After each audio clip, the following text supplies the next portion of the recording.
A Feast for Crows, A Song of Ice and Fire, Book 4. By George R. Martin. DB 62348. Copyright 2005 by George R. Martin. Read by Ted Stoddard. This book contains 755 pages. Approximate reading time, 36 hours, 10 minutes. This book contains markers allowing direct access to the prologue, the chapters, the author's note, appendix, the kings and their courts, other houses great and small, rebels and rogues, small folk and sworn brothers, beyond the narrow sea, and the acknowledgments at level 1, and to the sections at level 2. Library of Congress annotation. The War of the Five Kings is over, but King Joffrey and Robb Stark are dead. Queen Regent Cersei Lannister dreams of ruling the Seven Kingdoms, as do many others. Sequel to A Storm of Swords, RC 51406. Some explicit descriptions of sex, some violence, and some strong language.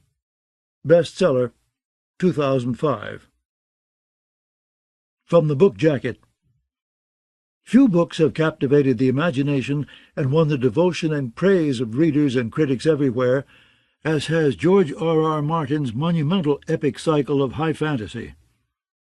Now, in A Feast for Crows, Martin delivers the long-awaited fourth book of his landmark series, as a kingdom torn asunder finds itself at last on the brink of peace, only to be launched on an even more terrifying course of destruction. It seems too good to be true. The War of the Five Kings has finally ground to an uneasy halt, with House Lannister and their allies the apparent victors. But all is still not well in the land. With the death of the monstrous King Joffrey, Cersei is ruling as regent in King's Landing. Robb Stark's demise has broken the back of the northern rebels, and his siblings are scattered throughout the kingdom like seeds on barren soil. Few legitimate claims to the once desperately sought Iron Throne still exist, or they are held in hands too weak or too distant to wield them effectively. But as in the aftermath of any climactic struggle, it is not long before the survivors, outlaws, renegades, and carrion-eaters start to gather, picking over the bones of the dead and fighting for the spoils of the soon-to-be dead. Now, in the Seven Kingdoms, as the human crows assemble over a banquet of ashes, daring new plots and dangerous new alliances are formed, while surprising faces, some familiar, others only just appearing, are seen emerging from an ominous twilight of past struggles and chaos to take up the challenges ahead. It is a time when the wise and the ambitious, the deceitful and the strong, will acquire the skills, the power, and the magic to survive the stark and terrible times that lie before them. It is a time for nobles and commoners, soldiers and sorcerers, assassins and sages to come together and stake their fortunes and their lives. For at A Feast for Crows, many are the guests, but only a few are the survivors. About the author. George R. Martin sold his first story in 1971, and has been writing professionally since then. He spent 10 years in Hollywood as a writer-producer, working on The Twilight Zone, Beauty and the Beast, and various feature films and television pilots that were never made. In the mid-90s, he returned to prose, his first love, and began work on his epic fantasy series, A Song of Ice and Fire.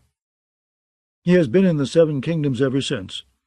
Whenever he's allowed to leave, he returns to Santa Fe, New Mexico, where he lives with the lovely Paris and 2 cats named Augustus and Caligula, who think they run the place. Other books by George R. Martin. A Song of Ice and Fire. Book 1, A Game of Thrones.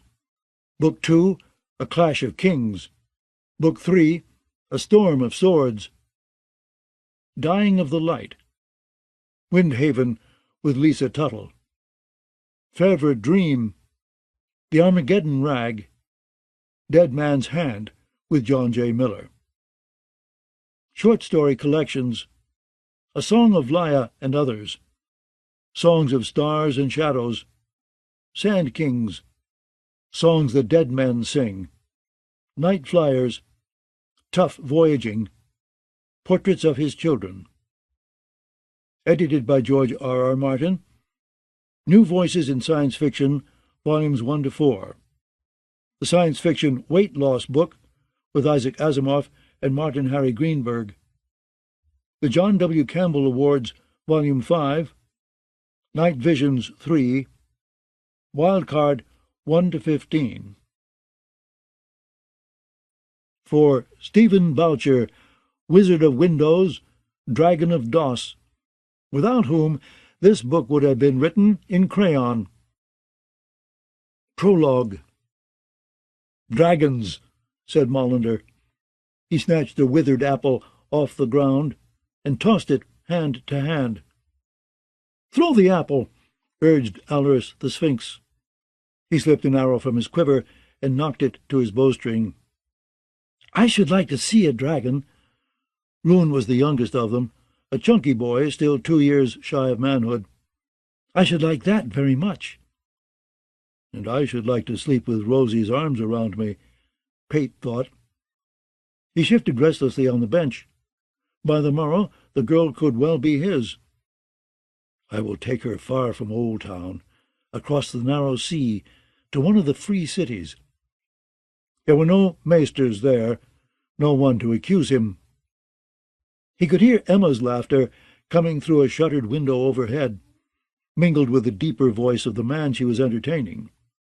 She was the oldest of the serving wenches at the Quill and Tankard, 40 if she was a day, but still pretty in a fleshy sort of way. Rosie was her daughter, 15, and freshly flowered. Emma had decreed that Rosie's maidenhead would cost a golden dragon. Pate had saved 9 silver stags and a pot of copper stars and pennies for all the good that would do him. He would have stood a better chance of hatching a real dragon than saving up enough coin to make a golden one. "You were born too late for dragons, lad," Armin the Acolyte told Rune. Armin wore a leather thong about his neck, strung with links of pewter, tin, lead, and copper, and like most acolytes, he seemed to believe that novices had turnips growing from their shoulders in place of heads. The last one perished during the reign of King Aegon III. "The last dragon in Westeros," insisted Molander. "Throw the apple," Allarus urged again. He was a comely youth, their Sphinx. All the serving wenches doted on him. Even Rosie would sometimes touch him on the arm when she brought him wine, and Pate had to gnash his teeth and pretend not to see. "The last dragon in Westeros was the last dragon," said Armin doggedly. "That is well known." "The apple," Allarus said, "unless you mean to eat it." "Here." Dragging his club-foot, Molander took a short hop, whirled, and whipped the apple's sidearm into the mists that hung above the honey wine. If not for his foot, he would have been a knight like his father. He had the strength for it, in those thick arms and broad shoulders. Far and fast the apple flew, but not as fast as the arrow that whistled after it, a yard-long shaft of golden wood fletched with scarlet feathers. Pate did not see the arrow catch the apple, but he heard it. A soft chunk echoed back across the river, followed by a splash. Molander whistled. "You cored it. Sweet." "Not half as sweet as Rosie." Pate loved her hazel eyes and budding breasts, and the way she smiled every time she saw him. He loved the dimples in her cheeks. Sometimes she went barefoot as she served to feel the grass beneath her feet. He loved that, too. He loved the clean, fresh smell of her, the way her hair curled behind her ears. He even loved her toes. One night she let him rub her feet and play with them, and he'd made up a funny tale for every toe to keep her giggling. Perhaps he would do better to remain on this side of the narrow sea. He could buy a donkey with the coin he'd saved, and he and Rosie could take turns riding it as they wandered Westeros. Ebros might not think him worthy of the silver, but Pate knew how to set a bone and leech a fever. The small folk would be grateful for his help. If he could learn to cut hair and shave beards, he might even be a barber. That would be enough, he told himself, so long as I had Rosie. Rosie was all that he wanted in the world. That had not always been so. Once he had dreamed of being a maester in a castle, in service to some open-handed lord who would honor him for his wisdom and bestow a fine white horse on him to thank him for his service. How high he'd ride, how nobly, smiling down at the small folk when he passed them on the road. One night in the Quill and Tankard's common room, after his second tankard of fearsomely strong cider, Pate had boasted that he would not always be a novice. "Too true," Lazy Leo had called out. "You'll be a former novice, herding swine." He drained the dregs of his tankard. The torchlit terrace of the Quill and Tankard was an island of light in a sea of mist this morning. Downriver, the distant beacon of the high tower floated in the damp of night like a hazy orange moon, but the light did little to lift his spirits. The alchemist should have come by now. Had it all been some cruel jape, or had something happened to the man? It would not have been the first time that good fortune had turned sour on Pate. He had once counted himself lucky to be chosen to help old Archmaester Walgrave with the ravens, never dreaming that before long he would also be fetching the man's meals, sweeping out his chambers, and dressing him every morning. Everyone said that Walgrave had forgotten more of ravencraft than most maesters ever knew, so Pate assumed a black iron link was the least that he could hope for, only to find that Walgrave could not grant him one. The old man remained an archmaester only by courtesy. As great a maester as once he'd been, now his robes concealed soiled small clothes oft as not, and half a year ago some acolytes found him weeping in the library, unable to find his way back to his chambers. Maester Gorman sat below the iron mask in Walgrave's place, the same Gorman who had once accused Pate of theft. In the apple tree beside the water, a nightingale began to sing. It was a sweet sound, a welcome respite from the harsh screams and endless quarking of the ravens he had tended all day long. The white ravens knew his name, and would mutter it to each other whenever they caught sight of him. "Pate! Pate! Pate!" until he wanted to scream. The big white birds were Archmaester Walgrave's pride. He wanted them to eat him when he died, but Pate half suspected that they meant to eat him too. Perhaps it was the fearsomely strong cider.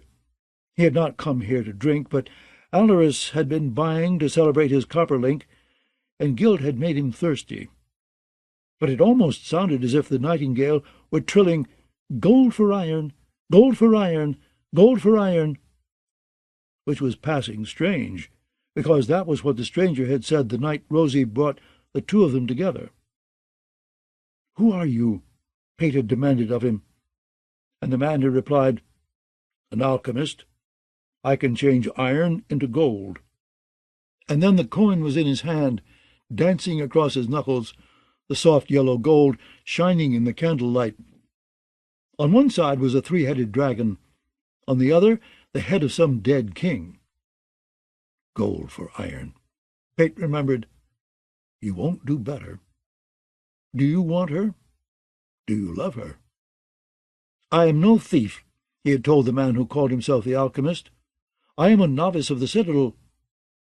The alchemist had bowed his head and said, "If you should reconsider, I shall return here 3 days hence with my dragon." 3 days had passed.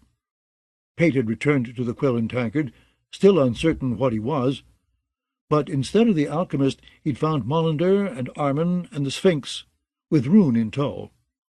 It would have raised suspicions not to join them. The Quillen tankard never closed. For 600 years it had been standing on its island in the Honeywine, and never once had its doors been shut to trade. Though the tall timbered building leaned toward the south, the way novices sometimes leaned after a tankard, Pate expected that the inn would go on standing for another 600 years, selling wine and ale and fearsomely strong cider to rivermen and seamen, smiths and singers, priests and princes, and the novices and acolytes of the citadel. "Old Town is not the world," declared Molander too loudly. He was a knight's son, and drunk as drunk could be. Since they brought him word of his father's death upon the Blackwater, he got drunk most every night. Even in Old Town, far from the fighting and safe behind its walls, the War of the Five Kings had touched them all. Although Archmaester Benedict insisted that there had never been a War of Five Kings, since Rene Baratheon had been slain before Balon Greyjoy had crowned himself. "My father always said the world was bigger than a lord's castle," Molander went on. "Dragons must be the least of the things a man might find in Qarth and Ashai and Yiti. These sailors' stories—" "Are stories told by sailors," Armin interrupted. "Sailors, my dear Molander. Go back down to the docks, and I wager you'll find sailors who'll tell you of the mermaids that they bedded, or how they spent a year in the belly of a fish." "How do you know they didn't?" Molander thumped through the grass, looking for more apples.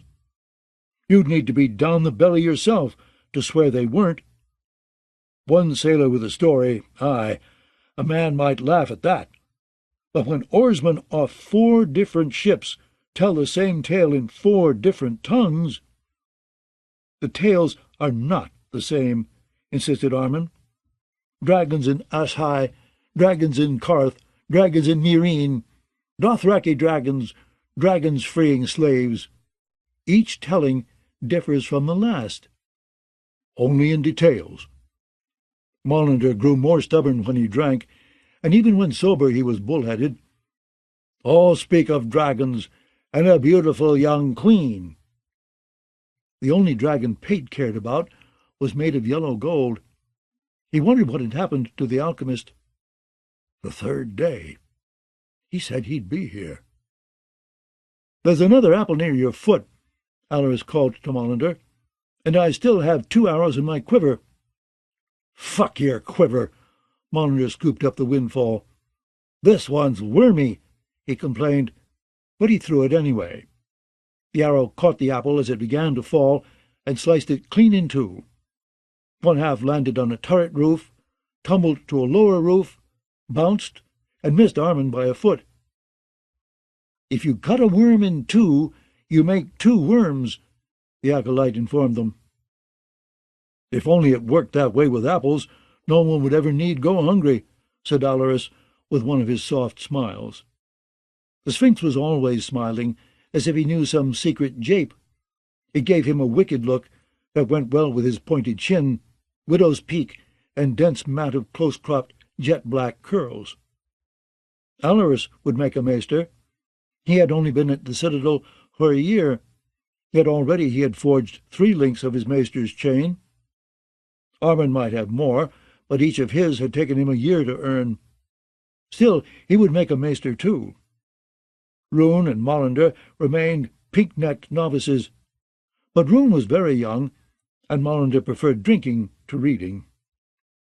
Pate, though. He had been 5 years at the citadel, arriving when he was no more than 3 and 10. Yet his neck remained as pink as it had been on the day he first arrived from the Westerlands. Twice had he believed himself ready. The first time he had gone before Archmaester Valen to demonstrate his knowledge of the heavens. Instead, he learned how Vinegar Valen had earned that name. It took Pate 2 years to summon up the courage to try again. This time he submitted himself to kindly old Archmaester Ebros, renowned for his soft voice and gentle hands. But Ebros's sighs had somehow proved just as painful as Valen's barbs.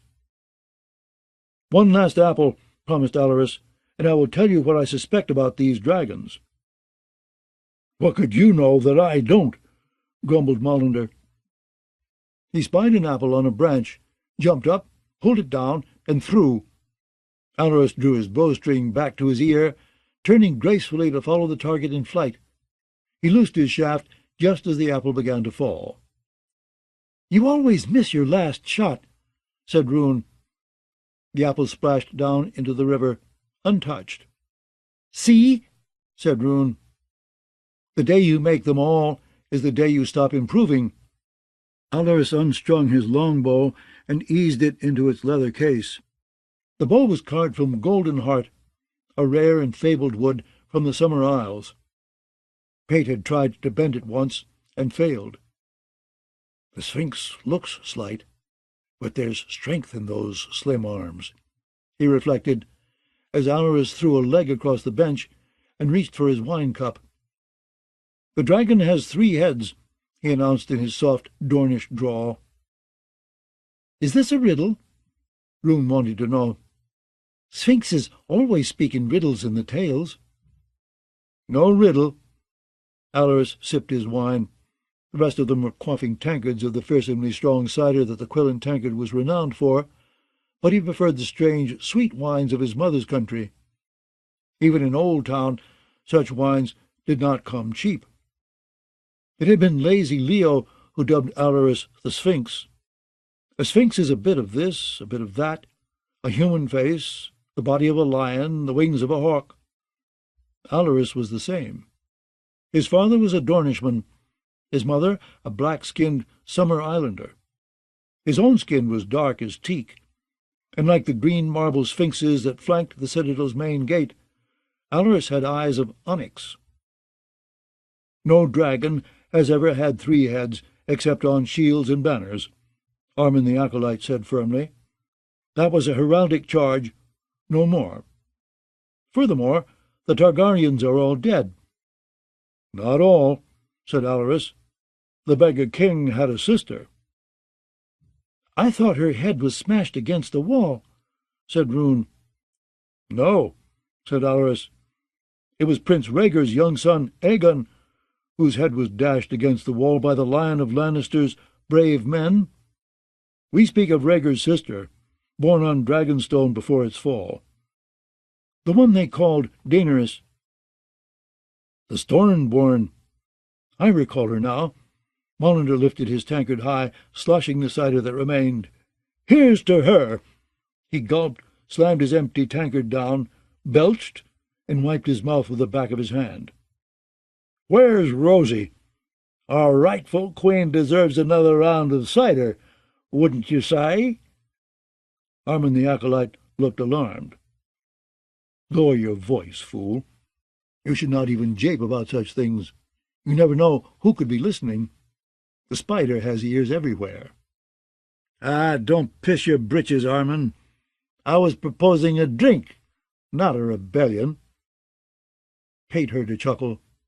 A soft, sly voice called out from behind him. "I always knew you were a traitor, Hop Frog." Lazy Leo was slouching by the foot of the old plank bridge, draped in satin, striped in green and gold, with a black silk half-cape pinned to his shoulder by a rose of jade. The wine he'd dribbled down his front had been a robust red, judging from the colour of the spots. A lock of his ash-blonde hair fell down across one eye. Molander bristled at the sight of him. "Bugger that! Go away! You're not welcome here." Alaris laid a hand upon his arm to calm him, whilst Armin frowned. "Leo, my lord, I had understood that you were still confined to the citadel for 3 more days." Lazy Leo shrugged. "Peristan says the world is 40,000 years old. Malna says 500,000. What are 3 days, I ask you?" Though there were a dozen empty tables on the terrace, Leo sat himself at theirs.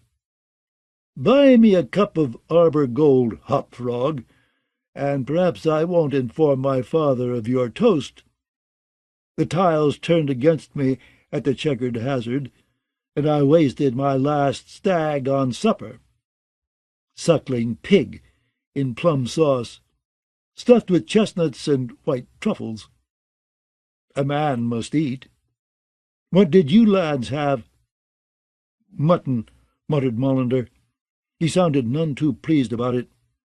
We shared a haunch of boiled mutton. I'm certain it was filling. Leo turned to Alaris. A lord's son should be open-handed, Sphinx. I understand you won your copper link. I'll drink to that. Alaris smiled back at him. I only buy for friends. And I am no lord's son, I've told you that. My mother was a trader. Leo's eyes were hazel, bright with wine and malice.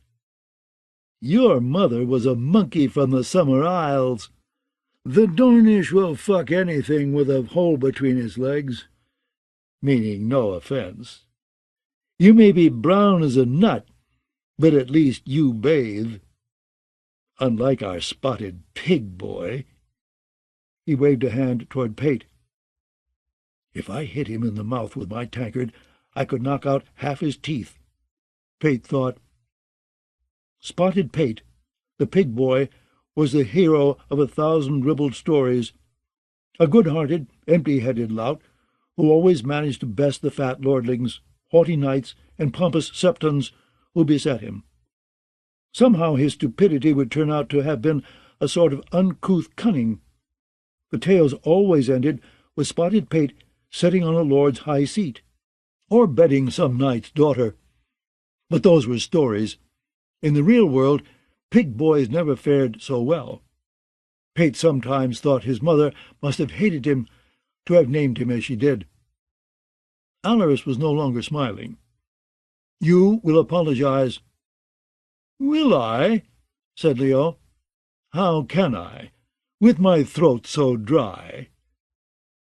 You shame your house with every word you say, Alaris told him. You shame the Citadel by being one of us. I know. So buy me some wine, that I might drown my shame. Molander said, I would tear your tongue out by the roots. Truly? Then how would I tell you about the dragons? Leo shrugged again. The mongrel has the right of it. The Mad King's daughter is alive, and she's hatched herself 3 dragons. 3? Said Rune, astonished. Leo patted his hand. More than 2, and less than 4. I would not try for my golden link just yet, if I were you. You leave him be, warned Molander. Such a chivalrous hop-frog. As you wish. Every man off every ship that sailed within 100 leagues of Qarth is speaking of these dragons. A few will even tell you that they've seen them. The mage is inclined to believe them. Armin pursed his lips in disapproval. Marwyn is unsound. Archmaester Peristan would be the first to tell you that. Archmaester Ryam says so too, said Rune. Leo yawned. The sea is wet, the sun is warm, and the menagerie hates the mastiff.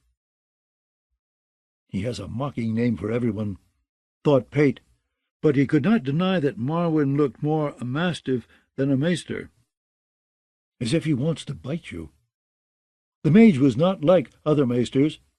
People said that he kept company with whores and hedge wizards, talked with hairy Ibonese and pitch-black summer islanders in their own tongues, and sacrificed to queer gods at the little sailors' temples down by the wharves. Men spoke of seeing him down in the Undercity, in rat pits and black brothels, consorting with mummers, singers, sellswords, even beggars.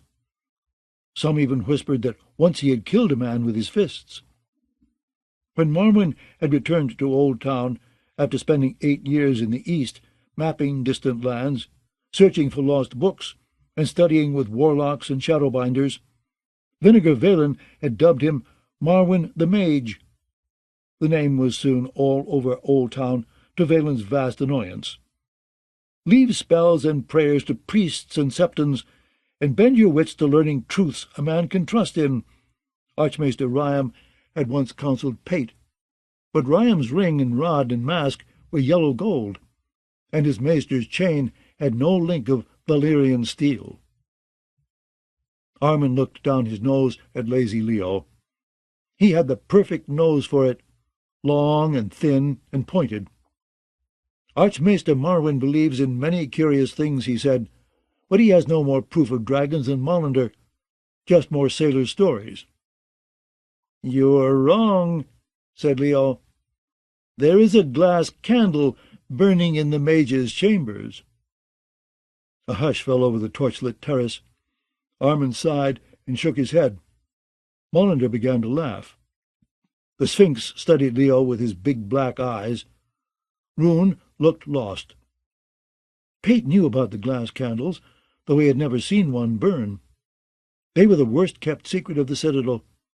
It was said that they had been brought to Old Town from Valyria 1,000 years before the Doom.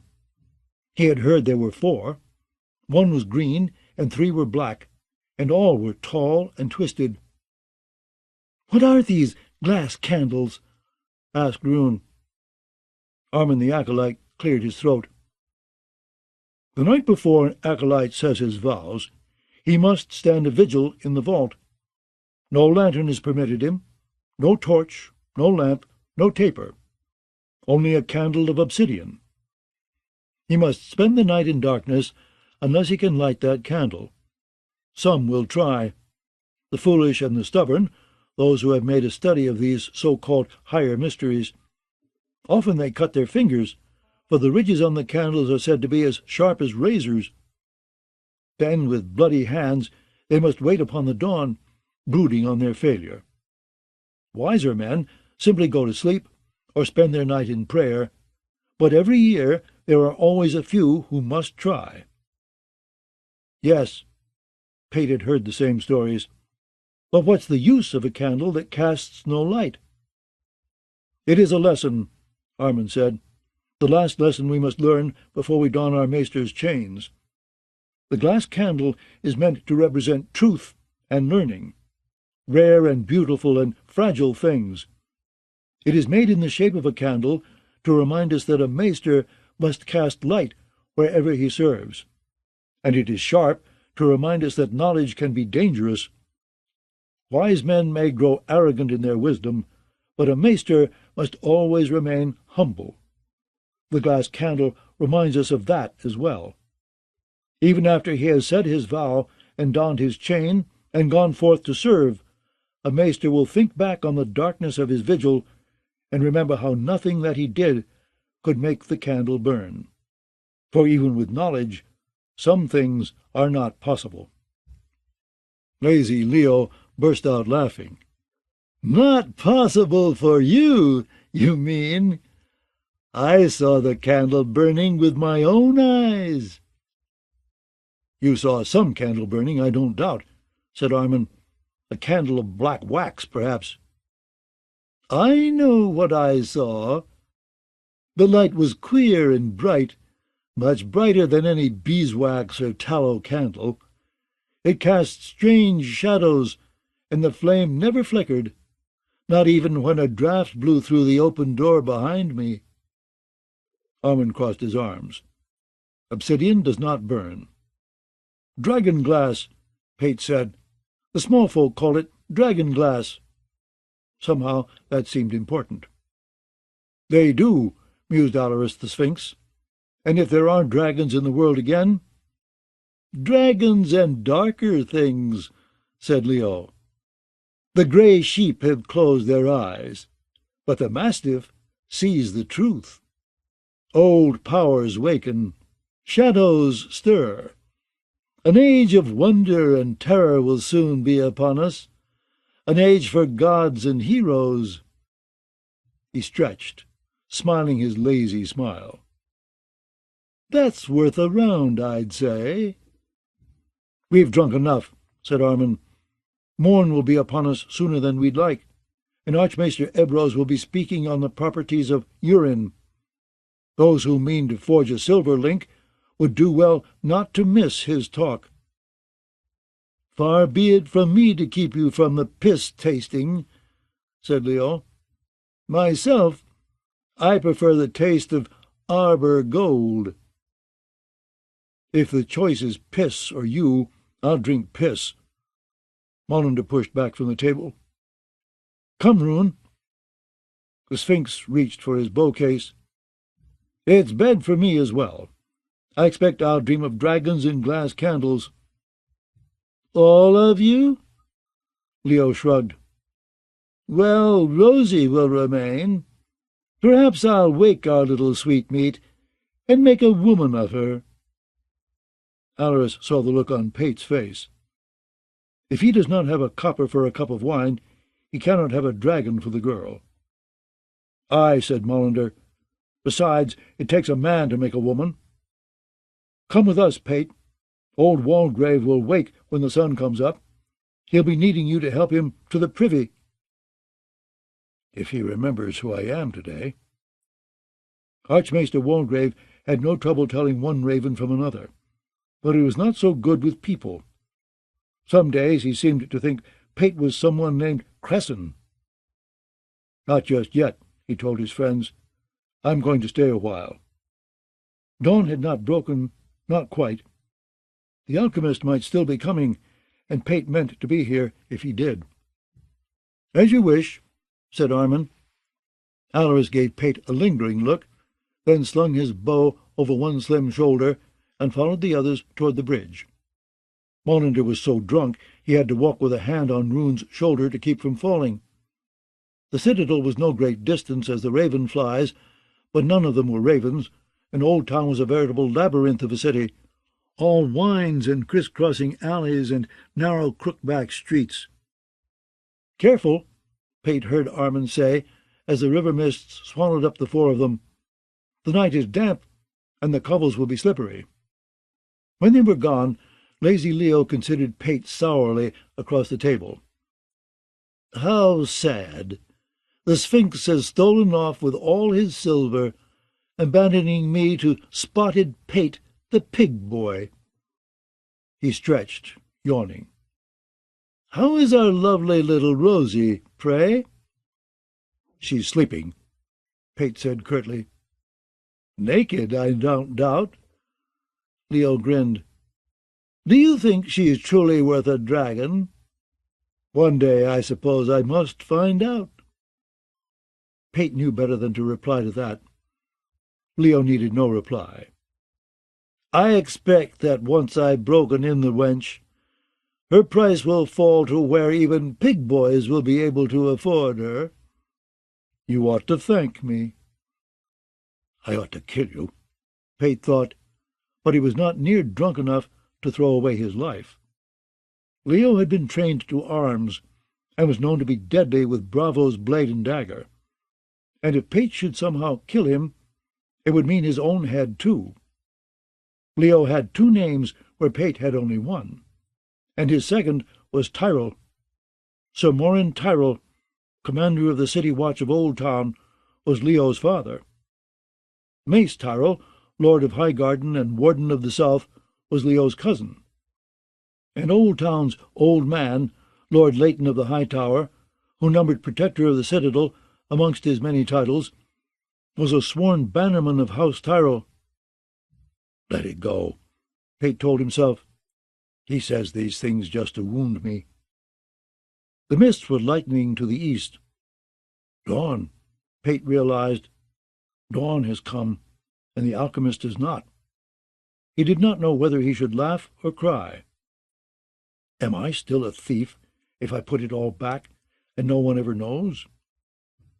It was another question that he had no answer for, like those that Ebros and Valen had once asked him.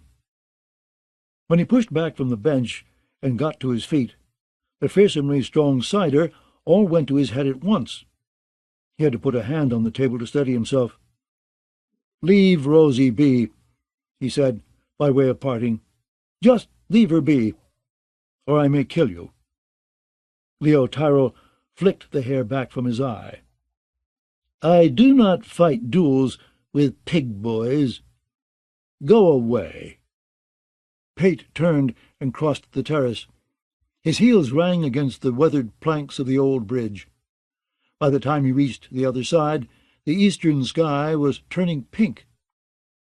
"The world is wide," he told himself. "If I bought that donkey, I could still wander the roads and byways of the 7 kingdoms, leeching the small folk and picking nits out of their hair. I could sign on to some ship, pull an oar, and sail to Qarth by the Jade Gates to see these bloody dragons for myself. I do not need to go back to old Walgrave and the ravens." Yet somehow his feet turned back toward the citadel. When the first shaft of sunlight broke through the clouds to the east, morning bells began to peal from the sailors' sept down by the harbour. The Lord's sept joined in a moment later, then the 7 shrines from their gardens across the Honeywine, and finally the starry sept that had been the seat of the High Septon for 1,000 years before Aegon landed at King's Landing. They made a mighty music, though not so sweet as one small nightingale. He could hear singing, too, beneath the pealing of the bells. Each morning, at first light, the red priests gathered to welcome the sun outside their modest wharfside temple. For the night is dark and full of terrors. Pate had heard them cry those words 100 times, asking their god R'hllor to save them from the darkness. The 7 were gods enough for him, but he had heard that Stannis Baratheon worshipped at the night fires now. He had even put the fiery heart of R'hllor on his banners in place of the crowned stag. If he should win the Iron Throne, we'll all need to learn the words of the Red Priest's song, Pate thought, but that was not likely. Tywin Lannister had smashed Stannis and R'hllor upon the Blackwater, and soon enough he would finish them, and mount the head of the Baratheon pretender on a spike above the gates of King's Landing. As the night's mists burned away, Old Town took form around him, emerging ghost-like from the pre-dawn gloom. Pate had never seen King's Landing, but he knew it was a daub and wattle city, a sprawl of mud streets, thatched roofs, and wooden hovels. Old Town was built in stone, and all its streets were cobbled down to the meanest alley.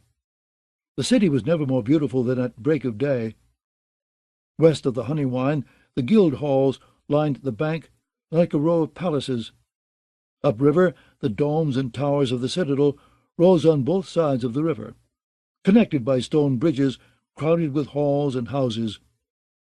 Downstream, below the black marble walls and arched windows of the starry sept, the manses of the pious clustered like children gathered round the feet of an old dowager. And beyond, where the Honeywine widened into whispering sound, rose the high tower, its beacon fires bright against the dawn. From where it stood atop the bluffs of Battle Island, its shadow cut the city like a sword. Those born and raised in Old Town could tell the time of day by where that shadow fell. Some claimed a man could see all the way to the wall from the top. Perhaps that was why Lord Leighton had not made the descent in more than a decade, preferring to rule his city from the clouds. A butcher's cart rumbled past Pate down the river road, 5 piglets in the back squealing in distress. Dodging from its path, he just avoided being spattered as a townswoman emptied a pail of night soil from a window overhead. "When I am a maester in a castle, I will have a horse to ride," he thought. Then he tripped upon a cobble and wondered who he was fooling. There would be no chain for him, no seat at a lord's high table, no tall white horse to ride. His days would be spent listening to ravens quark and scrubbing shit-stains off Archmaester Walgrave's small clothes. He was on one knee, trying to wipe the mud off his robes, when a voice said, "Good morrow, Pate." The alchemist was standing over him. Pate rose. "The 3rd day. You said you would be at the Quill and Tankard." "You were with your friends." It was not my wish to intrude upon your fellowship." The alchemist wore a hooded traveller's cloak, brown and nondescript. The rising sun was peeking over the rooftops behind his shoulder, so it was hard to make out the face beneath his hood. "Have you decided what you are?" "Must he make me say it?" "I suppose I am a thief." "I thought you might be." The hardest part had been getting down on his hands and knees to pull the strong box from underneath Archmaester Walgrave's bed. Though the box was stoutly made and bound with iron, its lock was broken. Maester Gorman had suspected Pate of breaking it, but that wasn't true. Walgrave had broken the lock himself, after losing the key that opened it. Inside, Pate had found a bag of silver stags, a lock of yellow hair tied up in a ribbon, a painted miniature of a woman who resembled Walgrave, even to her moustache, and a knight's gauntlet made of lobstered steel. The gauntlet had belonged to a prince, Walgrave claimed, though he could no longer seem to recall which one. When Pate shook it, the key fell out onto the floor. "If I pick that up, I am a thief," he remembered thinking. The key was old and heavy, made of black iron. Supposedly it opened every door at the citadel. Only the archmaesters had such keys. The others carried theirs upon their person, or hid them away in some safe place. But if Walgrave had hidden his, no one would ever have seen it again. Pate snatched up the key, and had been halfway to the door before turning back to take the silver too. A thief was a thief, whether he stole a little or a lot. "Pate!" one of the White Ravens had called after him. "Pate! Pate! Pate!" "Do you have my dragon?" he asked the alchemist. "If you have what I require." "Give it here. I want to see." Pate did not intend to let himself be cheated. "The river road is not the place. Come." He had no time to think about it, to weigh his choices. The alchemist was walking away. Pate had to follow, or lose Rosie and the dragon both, forever. He followed. As they walked, he slipped his hand up into his sleeve. He could feel the key, safe inside the hidden pocket he had sewn there. Maester's robes were full of pockets. He had known that since he was a boy. He had to hurry to keep pace with the alchemist's longer strides. They went down an alley, around a corner, through the old thieves' market, along Ragpicker's Wynd. Finally, the man turned into another alley, narrower than the first. "This is far enough," said Pate. "There's no one about. We'll do it here." "As you wish." "I want my dragon." "To be sure." The coin appeared. The alchemist made it walk across his knuckles, the way he had when Rosie brought the two of them together. In the morning light the dragon glittered as it moved, and gave the alchemist's fingers a golden glow. Pate grabbed it from his hand. The gold felt warm against his palm. He brought it to his mouth and bit down on it the way he'd seen men do. If truth be told, he wasn't sure what gold should taste like, but he did not want to look a fool. "The key?" the alchemist inquired politely. Something made Pate hesitate. "Is it some book you want?" Some of the old Valyrian scrolls down in the locked vaults were said to be the only surviving copies in the world. "What I want is none of your concern." "No." "It's done," Pate told himself. "Go. Run back to the Quill and Tankard. Wake Rosie with a kiss, and tell her she belongs to you." Yet still he lingered. "Show me your face." "As you wish." The alchemist pulled his hood down. He was just a man, and his face was just a face. A young man's face, ordinary, with full cheeks and the shadow of a beard. A scar showed faintly on his right cheek. He had a hooked nose and a mat of dense black hair that curled tightly around his ears. It was not a face Pate recognized. "I do not know you." "Nor I you." "Who are you?" "A stranger. No one, truly." "Oh." Pate had run out of words. He drew out the key and put it in the stranger's hand, feeling light-headed, almost giddy. "Rosie," he reminded himself. "We're done, then." He was halfway down the alley when the cobblestones began to move beneath his feet. "The stones are slick and wet," he thought. But that was not it. He could feel his heart hammering in his chest. "What's happening?" he said. His legs had turned to water. "I don't understand." "And never will," a voice said sadly. The cobblestones rushed up to kiss him. Pate tried to cry for help, but his voice was failing too.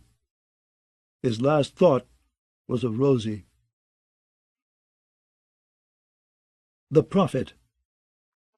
The Prophet was drowning men on Great Wick when they came to tell him that the king was dead. It was a bleak, cold morning, and the sea was as leaden as the sky. The first 3 men had offered their lives to the drowned god fearlessly, but the 4th was weak in faith and began to struggle as his lungs cried out for air. Standing waist-deep in the surf, Aaron seized the naked boy by the shoulders and pushed his head back down as he tried to snatch a breath. "Have courage," he said. "We came from the sea, and to the sea we must return. Open your mouth and drink deep of God's blessing. Fill your lungs with water, that you may die and be reborn. It does no good to fight." Either the boy could not hear him with his head beneath the waves, or else his faith had utterly deserted him. He began to kick and thrash so wildly that Aaron had to call for help. 4 of his drowned men waded out to seize the wretch and hold him under water. "Lord God, who drowned for us," the priest prayed in a voice as deep as the sea, "let Aemond, your servant, be reborn from the sea as you were.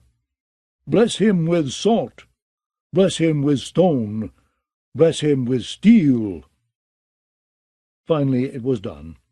No more air was bubbling from his mouth, and all the strength had gone out of his limbs. Face down in the shallow sea floated Aemond, pale and cold and peaceful. That was when the damp hair realized that 3 horsemen had joined his drowned men on the pebbled shore. Aaron knew the spar, a hatchet-faced old man with watery eyes, whose quavery voice was law on this part of Great Wick. His son Stepharion accompanied him, with another youth whose dark red fur-lined cloak was pinned at the shoulder with an ornate brooch that showed the black and gold war horn of the Good Brothers. One of Gorold's sons, the priest decided at a glance. 3 tall sons had been born to Good Brother's wife late in life, after a dozen daughters, and it was said that no man could tell one son from the others. Aaron Damphair did not deign to try. Whether this be Graydon or Gormond or Gran, the priest had no time for him. He growled a brusque command, and his drowned men seized the dead boy by his arms and legs to carry him above the tide-line. The priest followed, naked but for a sealskin clout that covered his private parts. Goose-fleshed and dripping, he splashed back onto land across cold, wet sand and sea-scoured pebbles. One of his drowned men handed him a robe of heavy rough-spun, dyed in mottled greens and blues and greys, the colours of the sea and the drowned god. Aaron donned the robe and pulled his hair free. Black and wet, that hair. No blade had touched it since the sea had raised him up. It draped his shoulders like a ragged, ropey cloak, and fell down past his waist.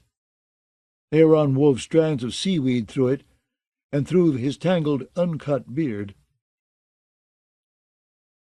His drowned men formed a circle around the dead boy, praying. Norgin worked his arms, whilst Russ knelt astride him, pumping on his chest, but all moved aside for Aaron. He pried apart the boy's cold lips with his fingers and gave Aemond the kiss of life, and again, until the sea came gushing from his mouth. The boy began to cough and spit, and his eyes blinked open full of fear. Another one returned. It was a sign of the drowned god's favor, men said. Every other priest lost a man from time to time, even Tarl the thrice-drowned, who had once been thought so holy that he was picked to crown a king. But never Aeron Greyjoy. He was the damp hair who had seen the god's own watery halls and returned to tell of it. "Rise," he told the sputtering boy as he slapped him on his naked back. "You have drowned and been returned to us. What is dead can never die." "But rises!" The boy coughed violently, bringing up more water. "Rises again!" Every word was bought with pain, but that was the way of the world. A man must fight to live. "Rises again!" Aemond staggered to his feet. "Harder and stronger." "You belong to the god now," Aeron told him. The other drowned men gathered round, and each gave him a punch and a kiss to welcome him to the brotherhood. One helped him don a rough-spun robe of mottled blue and green and grey. Another presented him with a driftwood cudgel. "You belong to the sea now, so the sea has armed you," Aeron said. "We pray that you shall wield your cudgel fiercely against all the enemies of our god."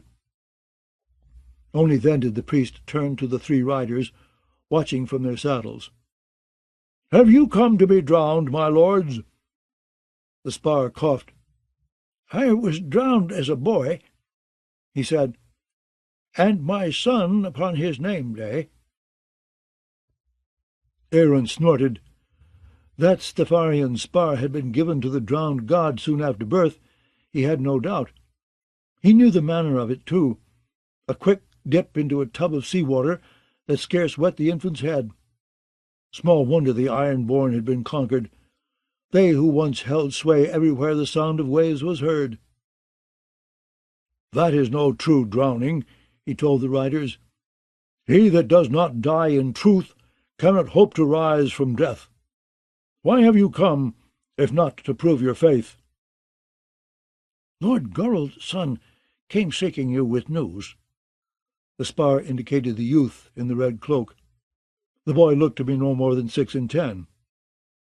"Aye, and which are you?" Aeron demanded. "Gormund, good brother, if it please my lord." "It is the drowned god we must please. Have you been drowned, Gormund, good brother?" "On my name-day, damp hair. My father sent me to find you and bring you to him. He needs to see you." "Here I stand. Let Lord Gorald come and feast his eyes." Aeron took a leather skin from Russ, freshly filled with water from the sea.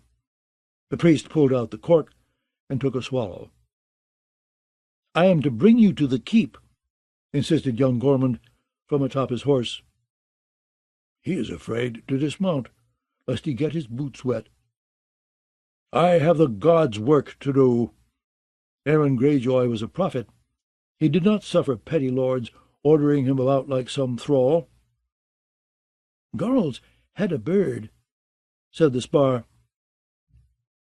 "A maester's bird from Pike," Gormund confirmed. "Dark wings, dark words. The ravens fly o'er salt and stone. If there are tidings that concern me, speak them now." "Such tidings as we bear are for your ears alone, damp hair," the spar said. "These are not matters I would speak of here before these others." "These others are my drowned men, God's servants, just as I am. I have no secrets from them, nor from our God, beside whose holy sea I stand." The horsemen exchanged a look. "Tell him," said the spar, and the youth in the red cloak summoned up his courage. "The king is dead," he said, as plain as that. 4 small words, yet the sea itself trembled when he uttered them. 4 kings there were in Westeros, yet Aeron did not need to ask which one was meant. Balon Greyjoy ruled the Iron Islands, and no other. The king is dead. How can that be? Aeron had seen his eldest brother not a moon's turn past, when he had returned to the Iron Islands from harrying the stony shore. Balon's grey hair had gone half white whilst the priest had been away, and the stoop in his shoulders was more pronounced than when the long ships sailed. Yet all in all, the king had not seemed ill.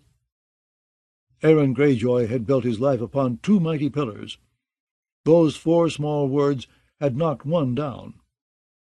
Only the drowned god remains to me. May he make me as strong and tireless as the sea. Tell me the manner of my brother's death. His grace was crossing a bridge at Pike, when he fell and was dashed upon the rocks below.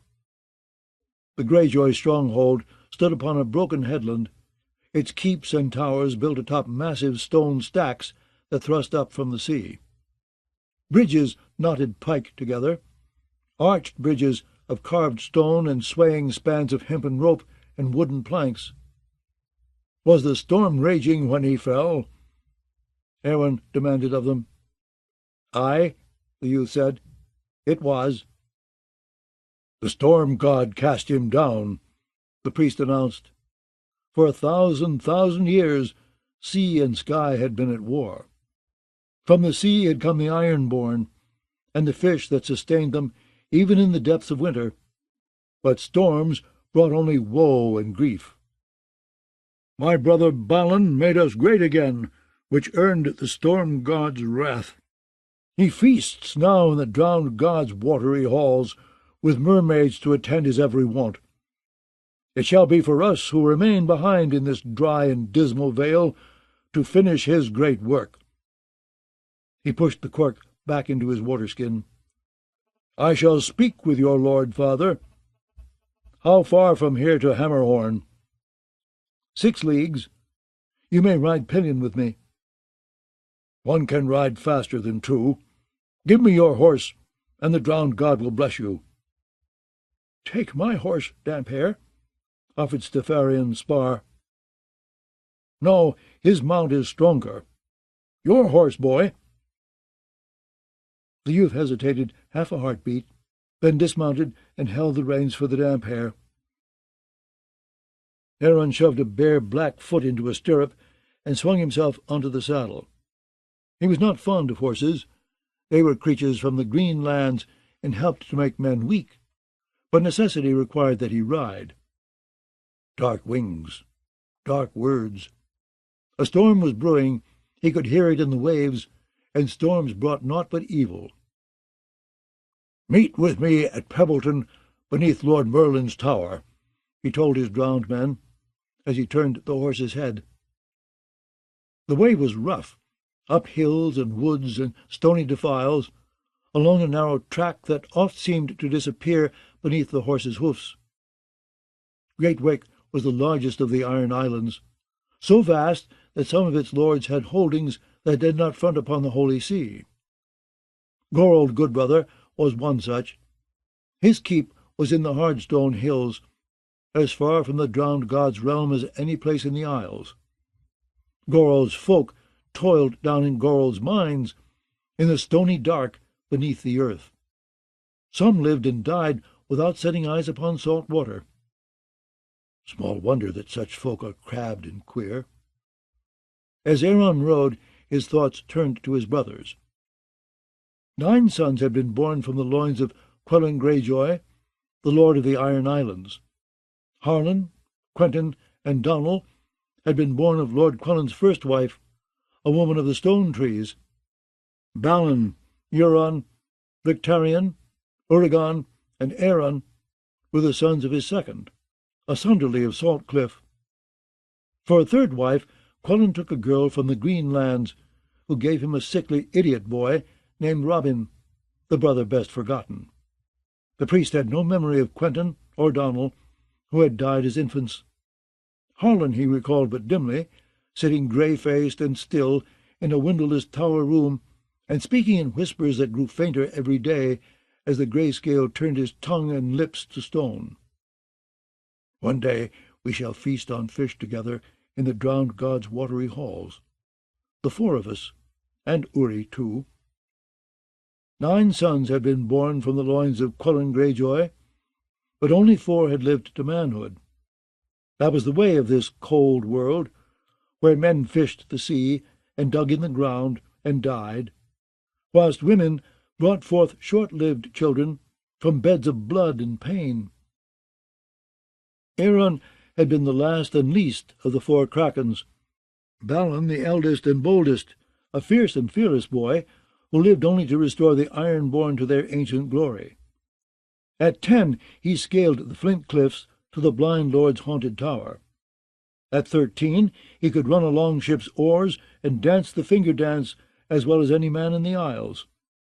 At 15 he had sailed with Dagmar Cleftjaw to the Stepstones and spent a summer reaving. He slew his first man there, and took his first 2 salt wives. At 17 Balon captained his own ship. He was all that an elder brother ought to be, though he had never shown Aeron aught but scorn. I was weak and full of sin, and scorn was more than I deserved.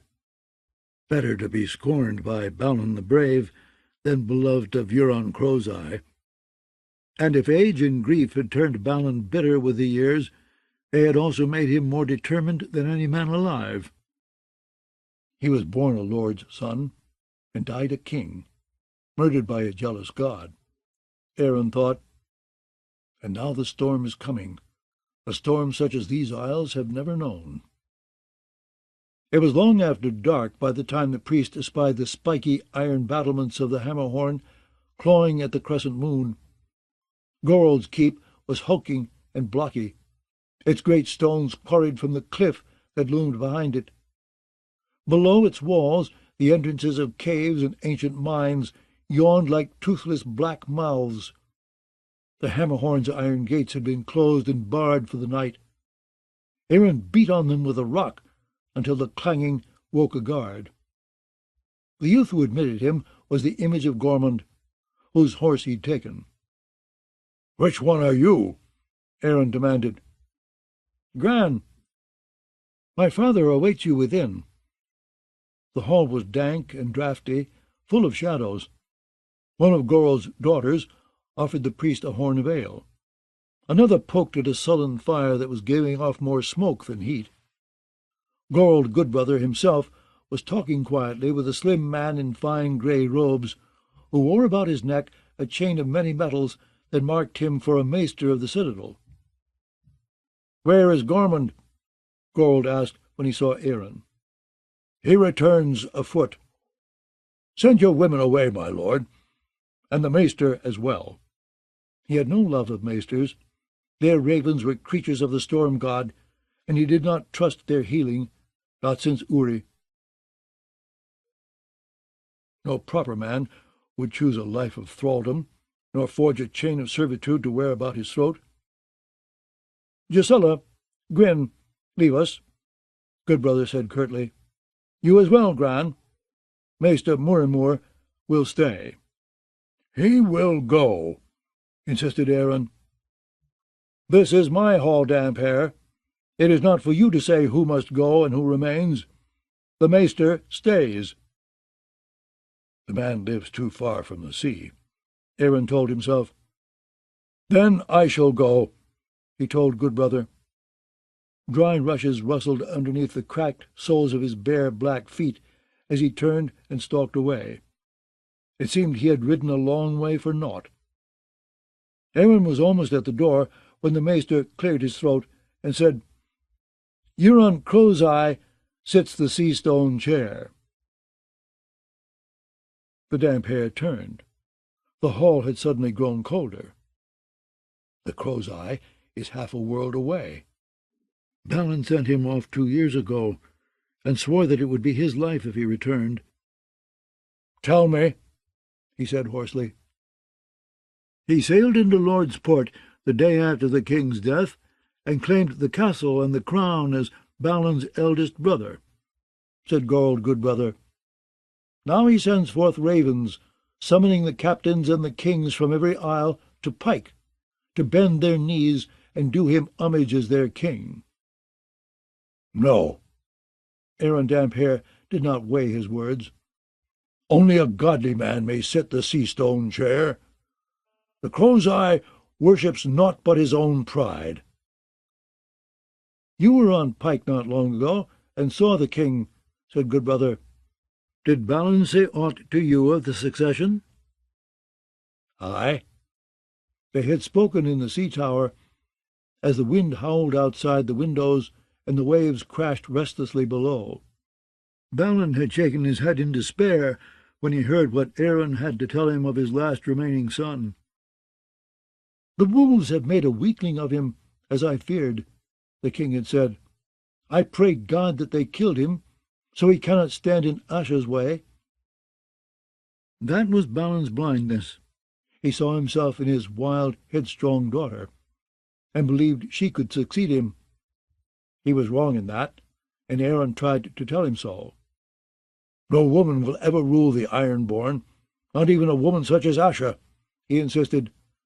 But Balin could be deaf to things he did not wish to hear. Before the priest could answer Gold Goodbrother, the maester's mouth flapped open once again. By rights, the sea-stone chair belongs to Theon, or Asha if the prince is dead. That is the law. Greenland law, said Aaron with contempt. What is that to us? We are Ironborn, the sons of the sea, chosen of the drowned god. No woman may rule over us, nor any godless man. And Victarion? Asked Gold Goodbrother. He has the Iron Fleet. Will Victarion make a claim, Damphair? Euron is the elder brother, began the maester. Aaron silenced him with a look.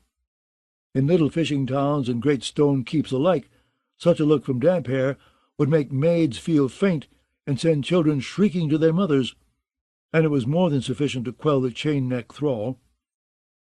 Euron is elder, the priest said, but Victarion is more godly. Will it come to war between them? Asked the maester. Ironborn must not spill the blood of Ironborn. A pious sentiment, Damphair, said Goodbrother, but not one that your brother shares. He had Swain Botley drowned for saying that the sea-stone chair by rights belonged to Theon. If he was drowned, no blood was shed, said Aaron. The maester and the lord exchanged a look. I must send word to Pike, and soon, said Gold Goodbrother. Damphair, I would have your counsel. What shall it be?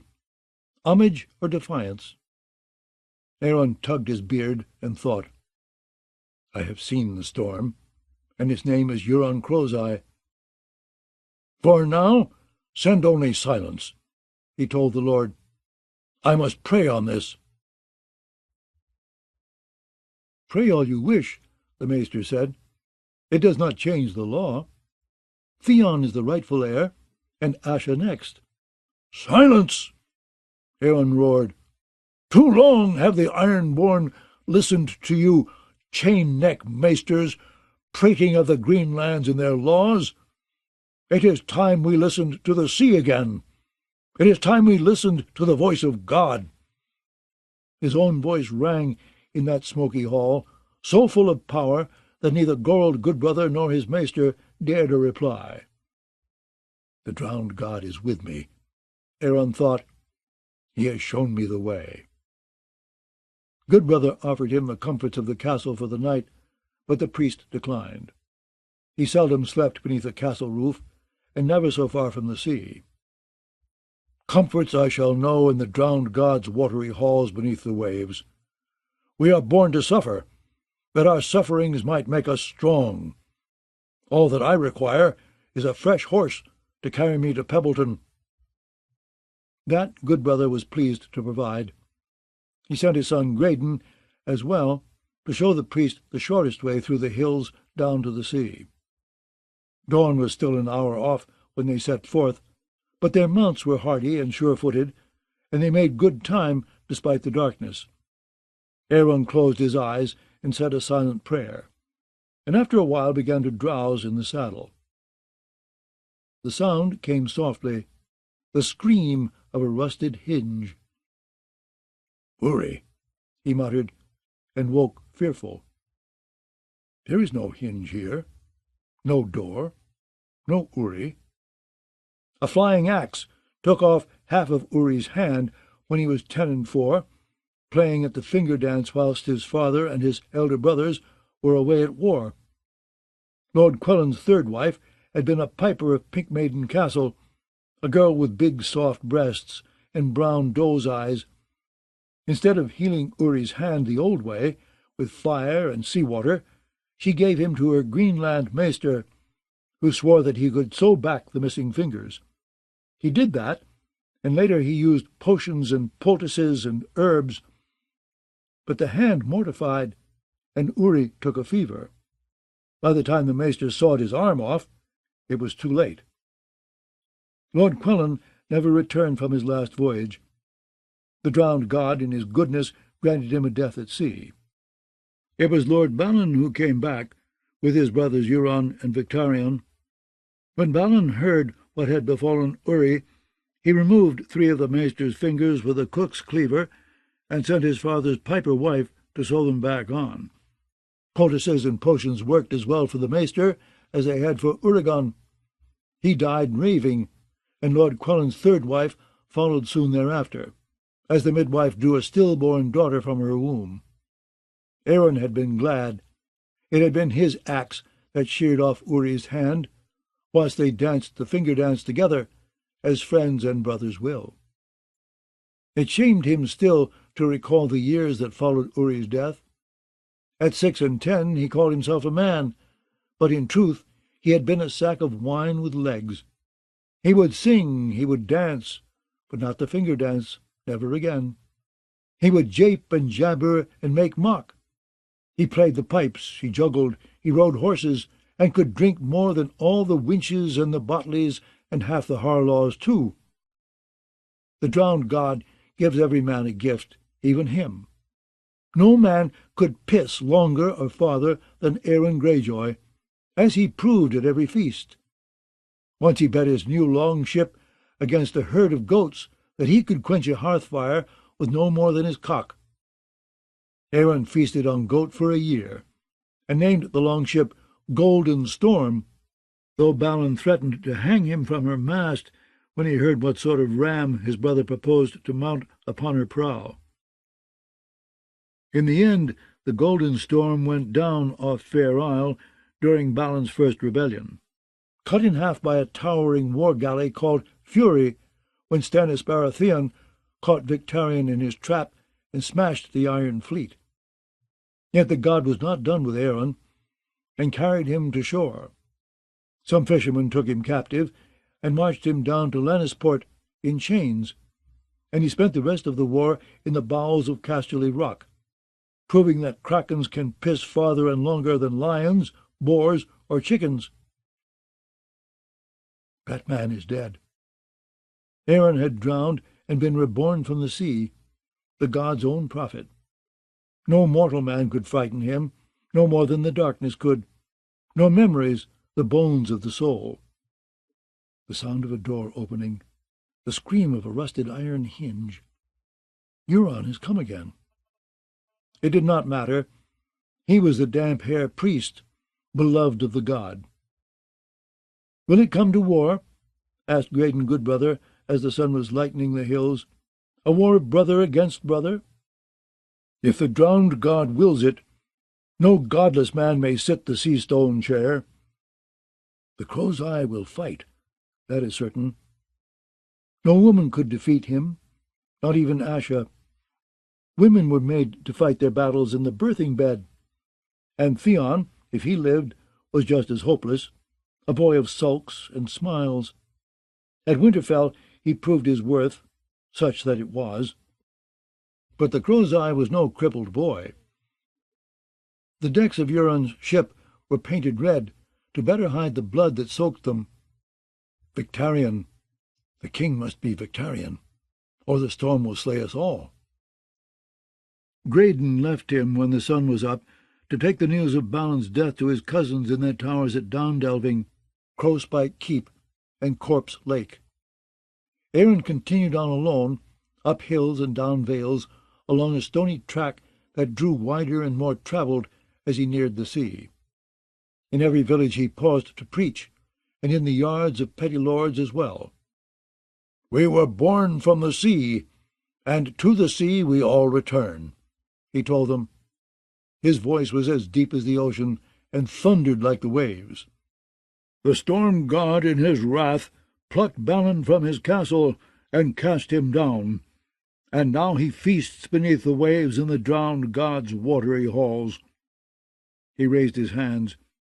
"Balin is dead. The king is dead. Yet a king will come again. For what is dead may never die, but rises again, harder and stronger. A king will rise." Some of those who heard him threw down their hoes and picks to follow. So by the time he heard the crash of waves, a dozen men walked behind his horse, touched by God and desirous of drowning. Templeton was home to several thousand fisher-folk, whose hovels huddled round the base of a square tower-house with a turret at each corner. 20 of Aeron's drowned men there awaited him. Camped along a grey sand beach in sealskin tents and shelters built of driftwood. Their hands were roughened by brine, scarred by nets and lines, calloused from oars and picks and axes, but now those hands gripped driftwood cudgels hard as iron, for the god had armed them from his arsenal beneath the sea. They had built a shelter for the priest just above the tide line. Gladly he crawled into it after he had drowned his newest followers. "My God," he prayed, "speak to me in the rumble of the waves, and tell me what to do. The captains and the kings await your word. Who shall be our king in Balin's place? Sing to me in the language of Leviathan, that I may know his name. Tell me, O Lord beneath the waves, who has the strength to fight the storm on pike?" Though his ride to Hammerhorn had left him weary, Aeron Damphair was restless in his driftwood shelter, roofed over with black weeds from the sea. The clouds rolled in to cloak the moon and stars, and the darkness lay as thick upon the sea as it did upon his soul. Balin favoured Asha, the child of his body, but a woman cannot rule the Ironborn. It must be Victarion. 9 sons had been born from the loins of Quelyn Greyjoy, and Victarion was the strongest of them, a bull of a man, fearless and dutiful. And therein lies our danger. A younger brother owes obedience to an elder, and Victarion was not a man to sail against tradition. He has no love for Euron, though, not since the woman died. Outside, beneath the snoring of his drowned men and the keening of the wind, he could hear the pounding of the waves, the hammer of his god calling him to battle. Aeron crept from his little shelter into the chill of the night. Naked he stood, pale and gaunt and tall, and naked he walked into the black salt sea. The water was icy cold, yet he did not flinch from his god's caress. A wave smashed against his chest, staggering him. The next broke over his head. He could taste the salt on his lips, and feel the god around him, and his ears rang with the glory of his song. 9 sons were born from the loins of Quelyn Greyjoy, and I was the least of them, as weak and frightened as a girl. But no longer. That man is drowned, and the god has made me strong. The cold salt sea surrounded him, embraced him, reached down through his weak man's flesh, and touched his bones. Bones, he thought, the bones of the soul. Balin's bones and Uri's. The truth is in our bones, for flesh decays and bone endures. And on the hill of Naga, the bones of the grey king's hall. And gaunt and pale and shivering, Aeron Damphair struggled back to the shore. A wiser man than he had been when he stepped into the sea. For he had found the answer in his bones, and the way was plain before him. The night was so cold that his body seemed to steam as he stalked back toward his shelter, but there was a fire burning in his heart, and sleep came easily for once, unbroken by the scream of iron hinges. When he woke, the day was bright and windy. Aeron broke his fast on a broth of clams and seaweed cooked above a driftwood fire. No sooner had he finished than the Merlin descended from his tower house with 6 guards to seek him out. "The king is dead," the damp hair told him. "Aye, I had a bird, and now another." The Merlin was a bald, round, fleshy man, who styled himself Lord in the manner of the Greenlands, and dressed in furs and velvets. "One raven summons me to pike, another to 10 towers. You Krakens have too many arms. You pull a man to pieces. What say you, priest? Where should I send my long ships?" Aeron scowled. 10 towers, do you say? What Kraken calls you there?" 10 towers was the seat of the Lord of Harlaw. "The Princess Asha. She has set her sails for home. The reader sends out ravens, summoning all her friends to Harlaw. He says that Bienne meant for her to sit the sea-stone chair." "The drowned god shall decide who sits the sea-stone chair," the priest said. "Kneel that I might bless you." Lord Merlin sank to his knees, and Aeron uncorked his skin and poured a stream of sea-water on his bald pate. "Lord God, who drowned for us, let Meldred your servant be born again from the sea. Bless him with salt, bless him with stone, bless him with steel." Water ran down Merlin's fat cheeks to soak his beard and fox-fur mantle.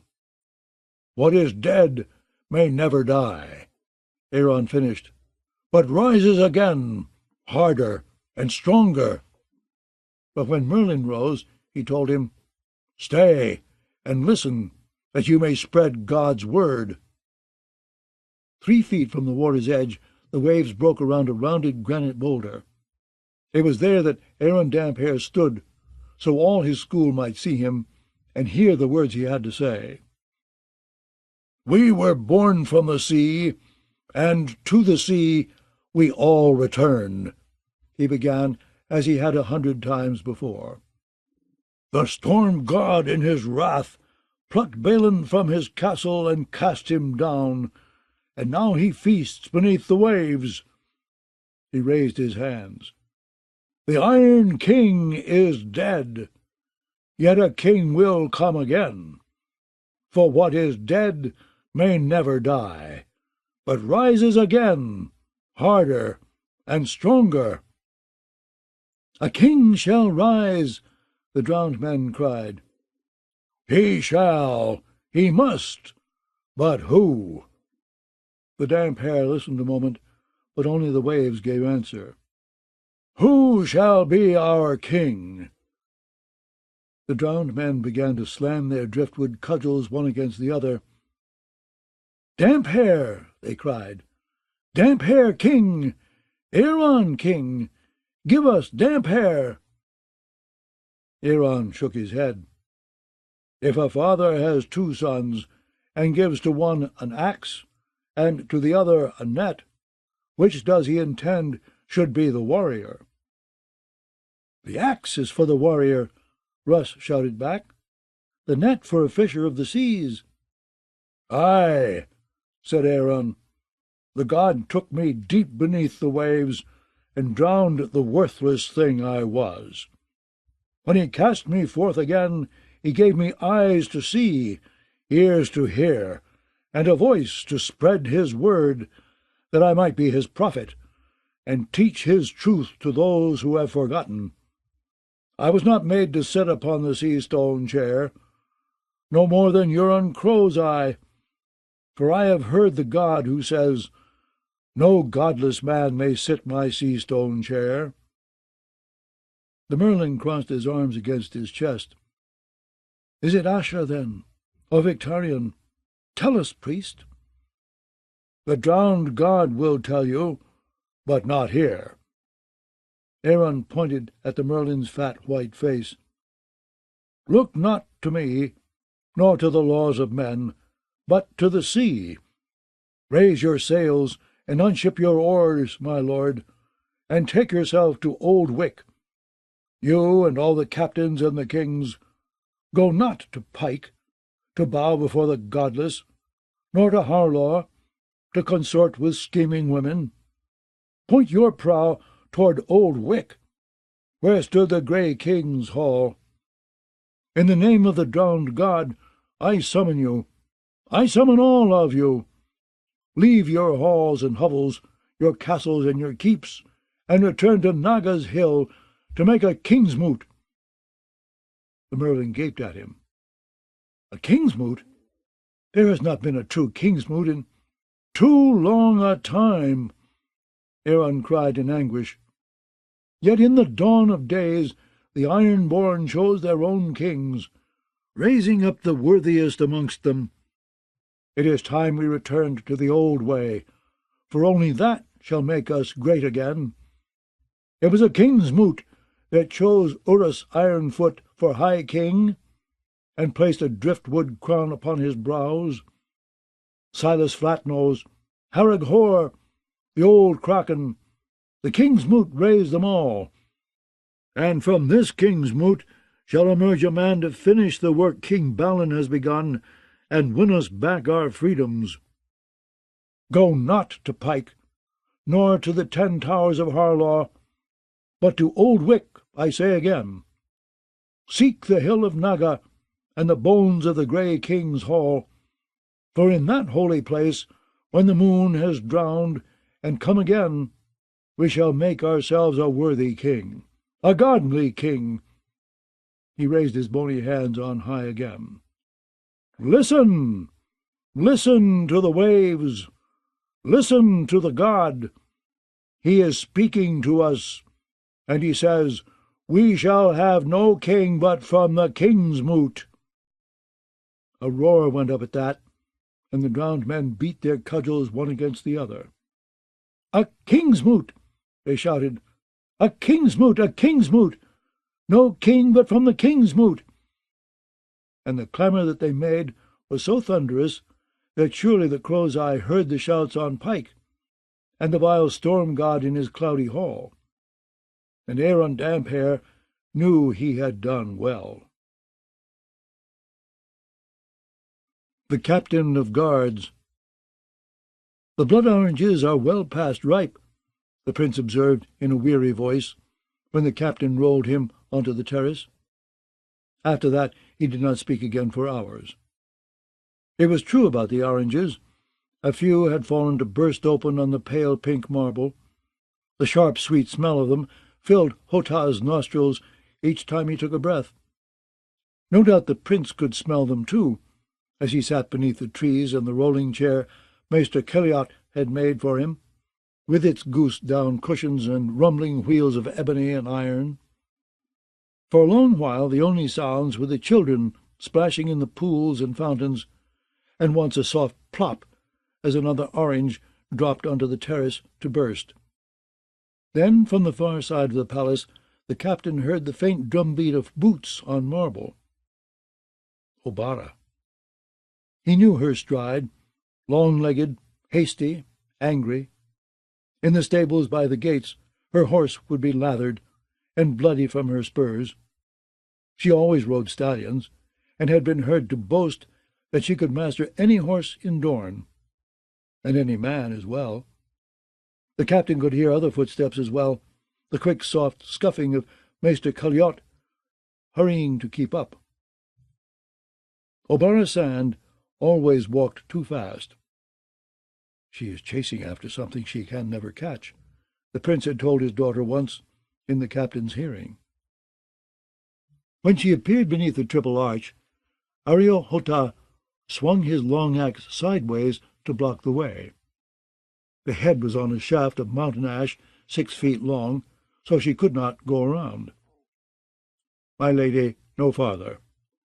His voice was a bass grumble, thick with the accents of Norvos.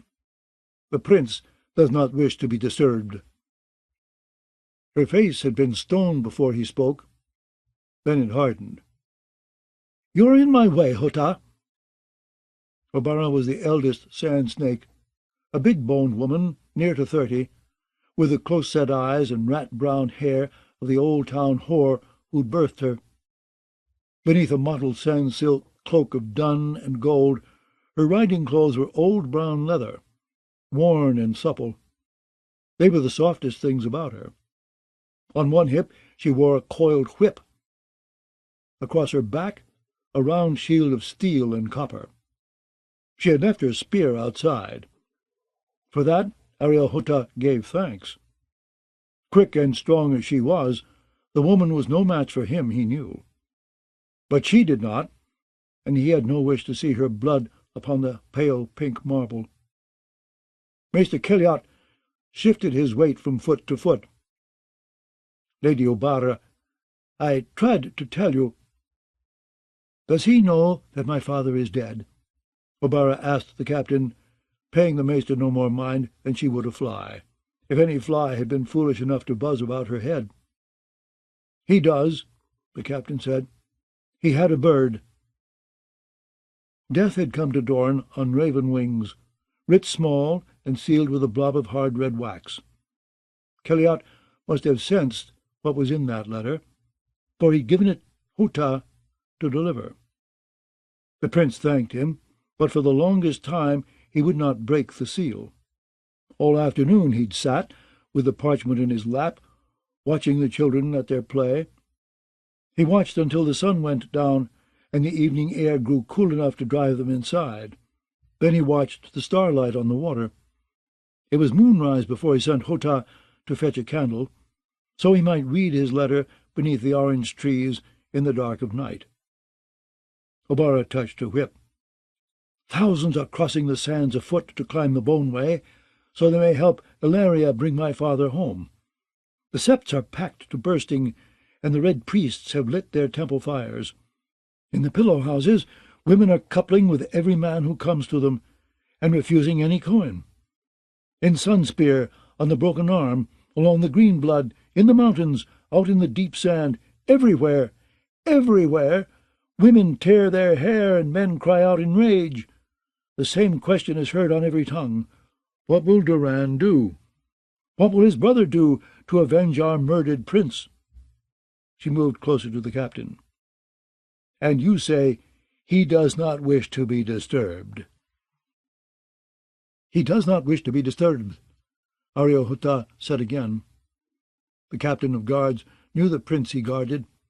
Once long ago a callow youth had come from Norvos, a big broad-shouldered boy with a mop of dark hair. That hair was white now, and his body bore the scars of many battles, but his strength remained. And he kept his long axe sharp, as the bearded priests had taught him. "She shall not pass," he told himself, and said, "The prince is watching the children at their play. He is never to be disturbed when he is watching the children at their play." "Hota," said Obara Sand, "you will remove yourself from my path, else I shall take that long axe and—" "Captain," came the command from behind. "Let her pass. I will speak with her." The prince's voice was hoarse. Arya Hota jerked his long axe upright and stepped to one side. Obara gave him a lingering last look, and strode past, the maester hurrying at her heels. Keliot was no more than 5 feet tall and bald as an egg. His face was so smooth and fat that it was hard to tell his age, but he had been here before the captain, had even served the prince's mother. Despite his age and girth, he was still nimble enough, and clever as they came, but meek. He is no match for any sand snake, the captain thought. In the shade of the orange trees, the prince sat in his chair, with his gouty legs propped up before him, and heavy bags beneath his eyes. Though whether it was grief or gout that kept him sleepless, Hota could not say. Below, in the fountains and the pools, The children were still at their play. The youngest were no more than 5, the oldest 9 and 10. Half were girls and half were boys. Hota could hear them splashing and shouting at each other in high, shrill voices. "It was not so long ago that you were one of the children in those pools, O'Hara," the prince said, when she took one knee before his rolling chair. She snorted.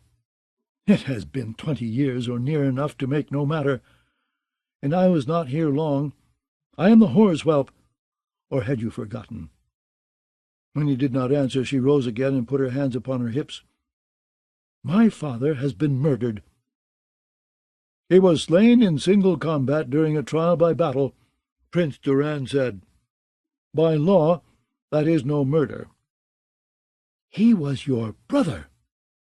"He was." "What do you mean to do about his death?" The prince turned his chair laboriously to face her. Though he was but 52, Doran Martell seemed much older.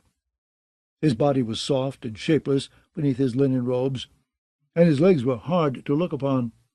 The gout had swollen and reddened his joints grotesquely. His left knee was an apple, his right a melon, and his toes had turned to dark red grapes, so ripe it seemed as though a touch would burst them. Even the weight of a coverlet could make him shudder, though he bore the pain without complaint. "Silence is a prince's friend," the captain had heard him tell his daughter once. "Words are like arrows, Ariane. Once loosed, you cannot call them back." "I have written to Lord Tywin." "Written? If you were half the man my father was—" "I am not your father." "That I knew." O'Bara's voice was thick with contempt. "You would have me go to war." "I know better. You need not even leave your chair. Let me avenge my father. You have a host in the Prince's Pass. Lord Ironwood has another in the Boneway. Grant me the one and Nym the other. Let her ride the King's Road, whilst I turn the Marcher lords out of their castles and hook round to march on Old Town." "And how could you hope to hold Old Town?" "It will be enough to sack it. The wealth of Hightower—" "Is it gold you want?" "It is blood I want. Lord Tywin shall deliver us the Mountain's Head." "And who will deliver us Lord Tywin's head?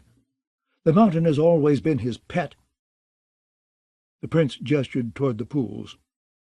"O'Bara, look at the children, if it please you." "It does not please me. I'd get more pleasure from driving my spear into Lord Tywin's belly. I'll make him sing the Rains of Castamere as I pull his bowels out and look for gold." "Look," the prince repeated. "I command you." A few of the older children lay face down upon the smooth pink marble, browning in the sun. Others paddled in the sea beyond. 3 were building a sand castle with a great spike that resembled the spear tower of the old palace. A score or more had gathered in the big pool to watch the battles as smaller children rode through the waist-deep shallows on the shoulders of the larger and tried to shove each other into the water. Every time a pair went down, the splash was followed by a roar of laughter. They watched a nut-brown girl yank a tow-headed boy off his brother's shoulders to tumble him head-first into the pool. "Your father played that same game once, as I did before him," said the prince. "We had 10 years between us, so I had left the pools by the time he was old enough to play. But I would watch him when I came to visit mother. He was so fierce, even as a boy. Quick as a water-snake. I oft saw him topple boys much bigger than himself. He reminded me of that the day he left for King's Landing. He swore that he would do it one more time, else I would never have let him go." "Let him go?" O'Bara laughed. "As if you could have stopped him. The Red Viper of Dorne went where he would." "He did. I wish I had some word of comfort to—" "I did not come to you for comfort." Her voice was full of scorn. "The day my father came to claim me, my mother did not wish for me to go. 'She is a girl,' she said, 'and I do not think that she is yours. I had 1,000 other men. He tossed his spear at my feet and gave my mother the back of his hand across the face, so she began to weep. "Girl or boy, we fight our battles," he said, "but the gods let us choose our weapons." He pointed to the spear, then to my mother's tears, and I picked up the spear. "I told you she was mine," my father said, and took me. My mother drank herself to death within the year. They say that she was weeping as she died. O'Bara edged closer to the prince in his chair. "Let me use the spear. I ask no more." "It is a deal to ask, O'Bara. I shall sleep on it." "You have slept too long already." "You may be right. I will send word to you at Sunspear." "So long as the word is war." O'Bara turned upon her heel and strode off as angrily as she had come, back to the stables for a fresh horse and another headlong gallop down the road. Maester Keliot remained behind. "My prince," the little round man asked, "do your legs hurt?" The prince smiled faintly. "Is the sun hot?" "Shall I fetch a draught for the pain?" "No, I need my wits about me." The maester hesitated. "My prince, is it prudent to allow Lady O'Bara to return to Sunspear? She is certain to inflame the common people. They loved your brother well." "So did we all." He pressed his fingers to his temples. "No, you are right. I must return to Sunspear as well." The little round man hesitated. "Is that wise?" "Not wise, but necessary. Best send a rider to Ricasso, and have him open my apartments in the Tower of the Sun. Inform my daughter Ariane that I will be there on the morrow." My little princess. The captain had missed her sorely. "You will be seen," the maester warned. The captain understood. 2 years ago, when they had left Sunspear for the peace and isolation of the Water Gardens, Prince Doran's gout had not been half so bad. In those days he had still walked, albeit slowly, leaning on a stick and grimacing with every step. The prince did not wish his enemies to know how feeble he had grown, and the old palace and its shadow city were full of eyes. Eyes, the captain thought, and steps he cannot climb. He would need to fly to sit atop the Tower of the Sun. I must be seen. Someone must pour oil on the waters. Dorne must be reminded that it still has a prince. He smiled wanly. Old and gouty though he is. If you return to Sunspear, you will need to give audience to Princess Myrcella. Keliot said, Her White Knight will be with her. And you know he sends letters to his queen. I suppose he does. The White Knight. The captain frowned.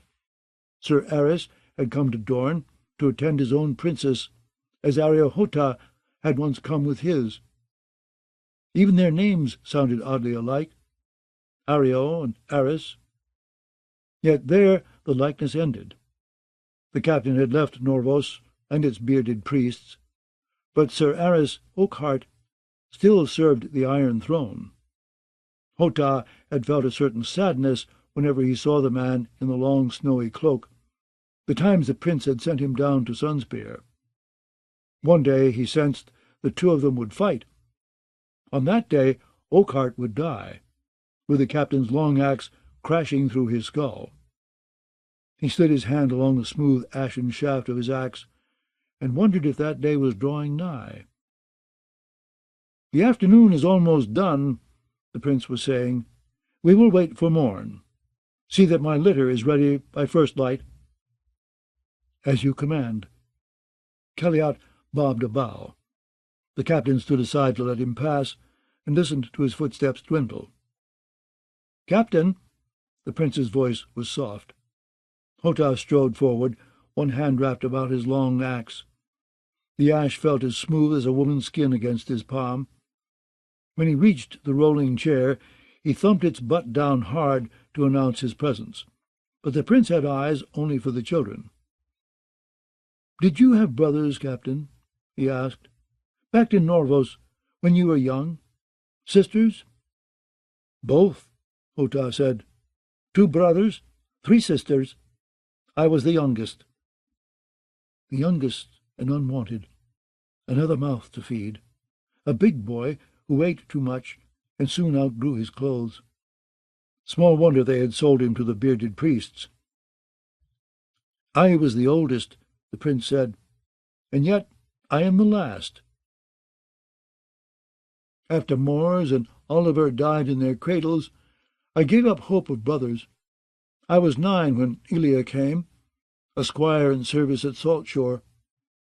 When the Raven arrived with word that my mother had been brought to bed a month too soon, I was old enough to understand that meant the child would not live. Even when Lord Gargolin told me that I had a sister, I assured him that she must shortly die. Yet she lived, by the mother's mercy.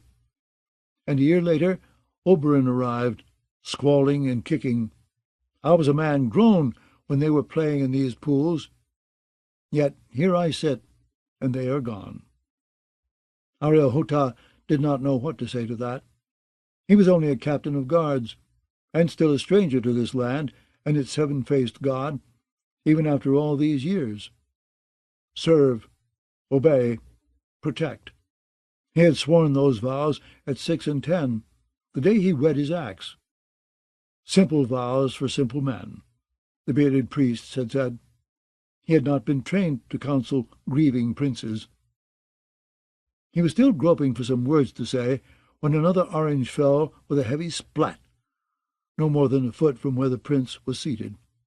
Duran winced at the sound, as if somehow it had hurt him. "Enough," he sighed. "It is enough. Leave me, Arya. Let me watch the children for a few more hours." When the sun set, the air grew cool, and the children went inside in search of supper.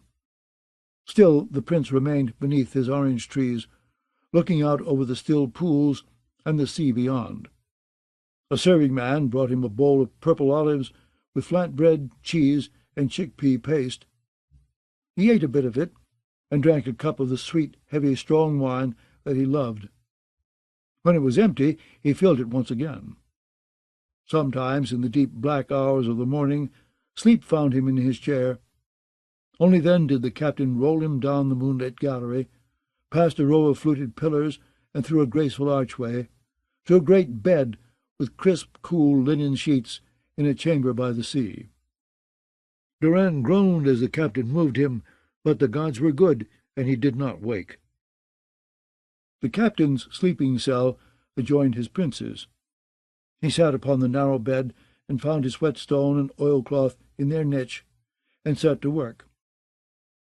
"Keep your long axe sharp," the bearded priests had told him, the day they branded him. He always did. As he honed the axe, Hotah thought of Norvos, the high city on the hill and the low beside the river. He could still recall the sounds of the 3 bells, the way that Noom's deep peals set his very bones to shuddering, the proud, strong voice of Nara, sweet Nile's silvery laughter. The taste of winter cake filled his mouth again, rich with ginger and pine nuts and bits of cherry, with nasa to wash it down, fermented goat's milk served in an iron cup and laced with honey.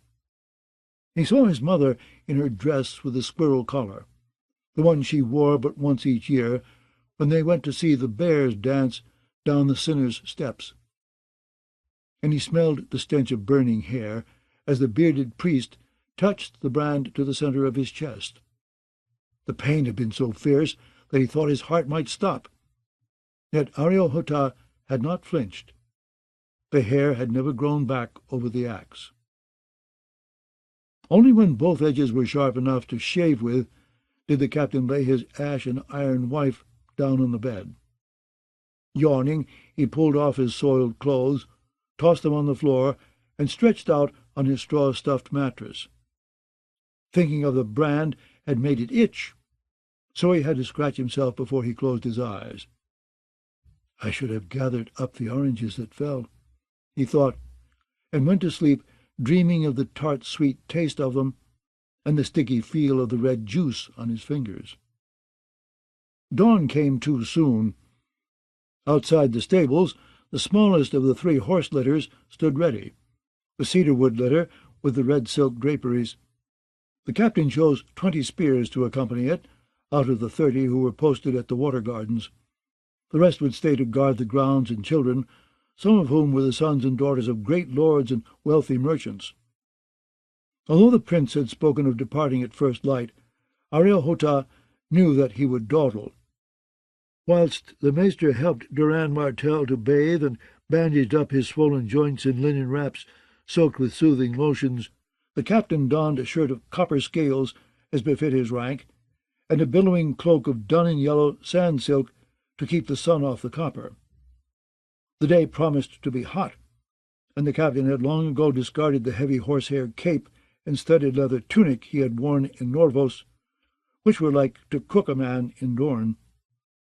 He had kept his iron half-helm, with its crest of sharpened spikes, but now he wore it wrapped in orange silk, weaving the cloth in and around the spikes.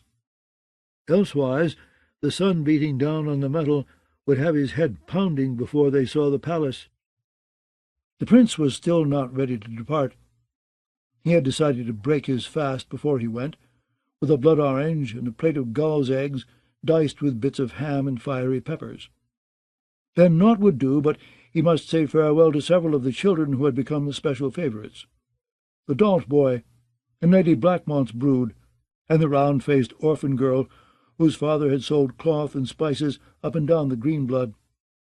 Durand kept a splendid Moorish blanket over his legs as he spoke with them, to spare the young ones the sight of his swollen, bandaged joints.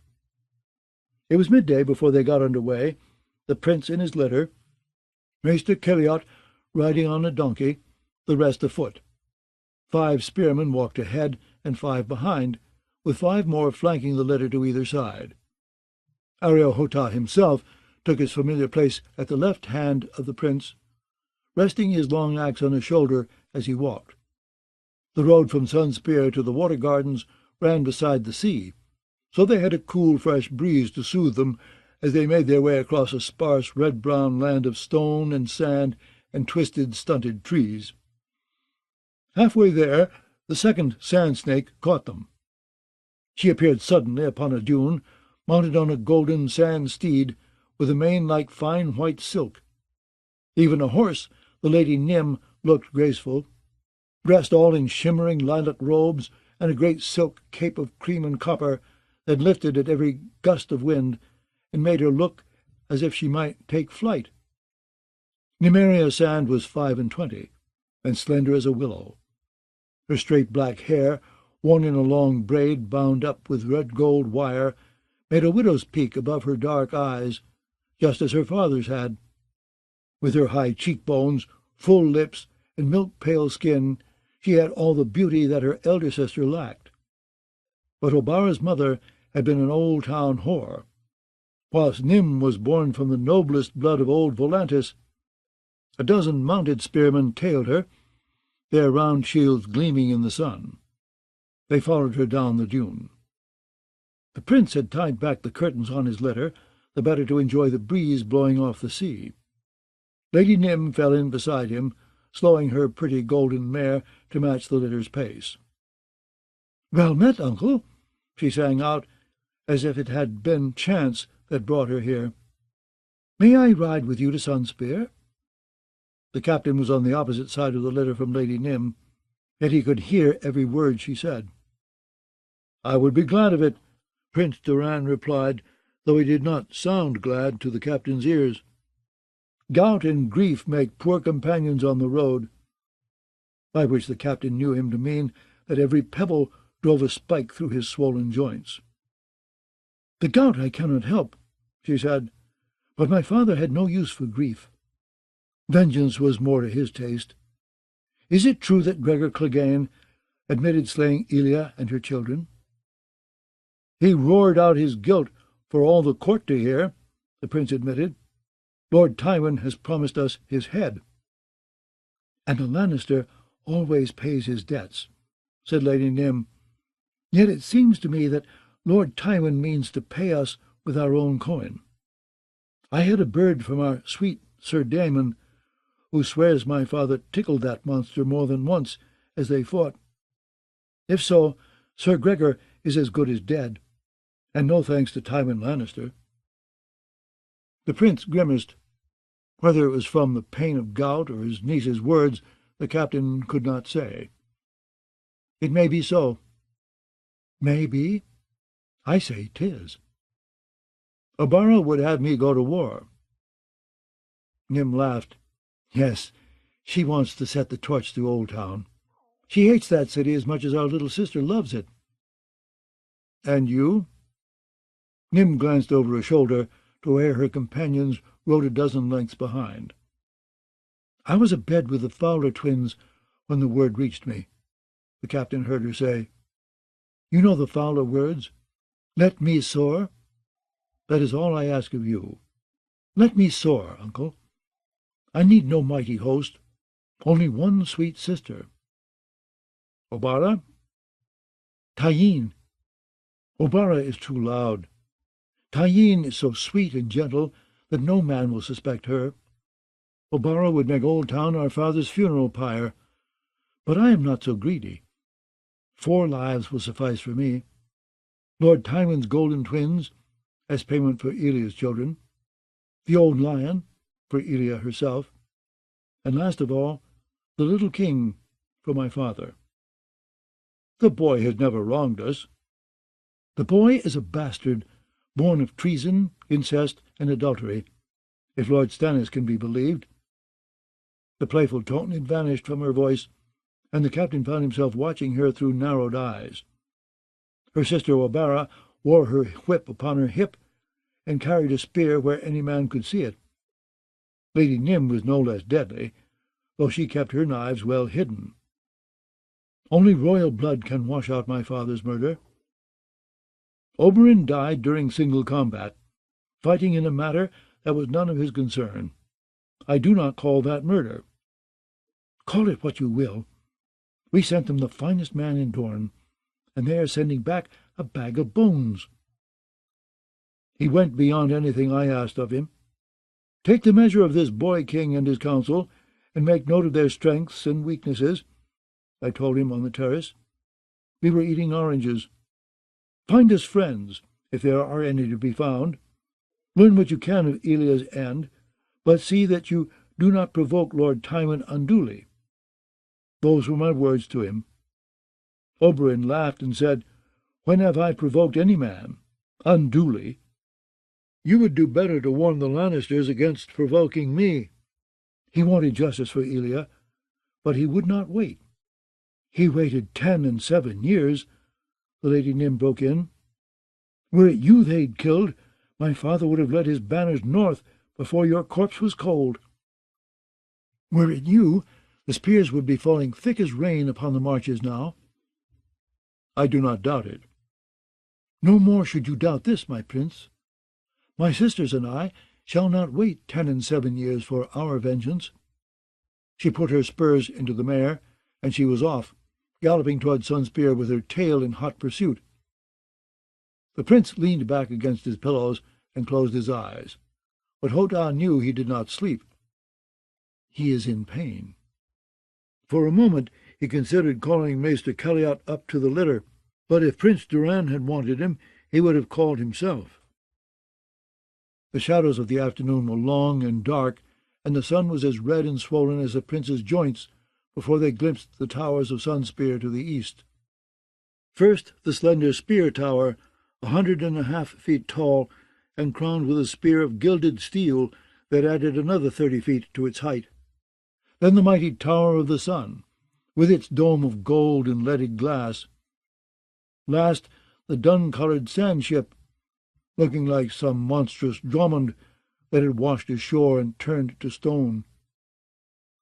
Only 3 leagues of coast road divided Sunspear from the water gardens, yet they were 2 different worlds. There children frolicked naked in the sun. Music played in tiled courtyards, and the air was sharp with the smell of lemons and blood oranges. Here the air smelled of dust, sweat, and smoke, and the nights were alive with a babble of voices. In place of the pink marble of the water gardens, Sunspear was built from mud and straw, and coloured brown and dun. The ancient stronghold of House Martell stood at the easternmost end of a little jut of stone and sand, surrounded on three sides by the sea. To the west, in the shadows of Sunspear's massive walls, mud-brick shops and windowless hovels clung to the castle like barnacles to a galley's hull.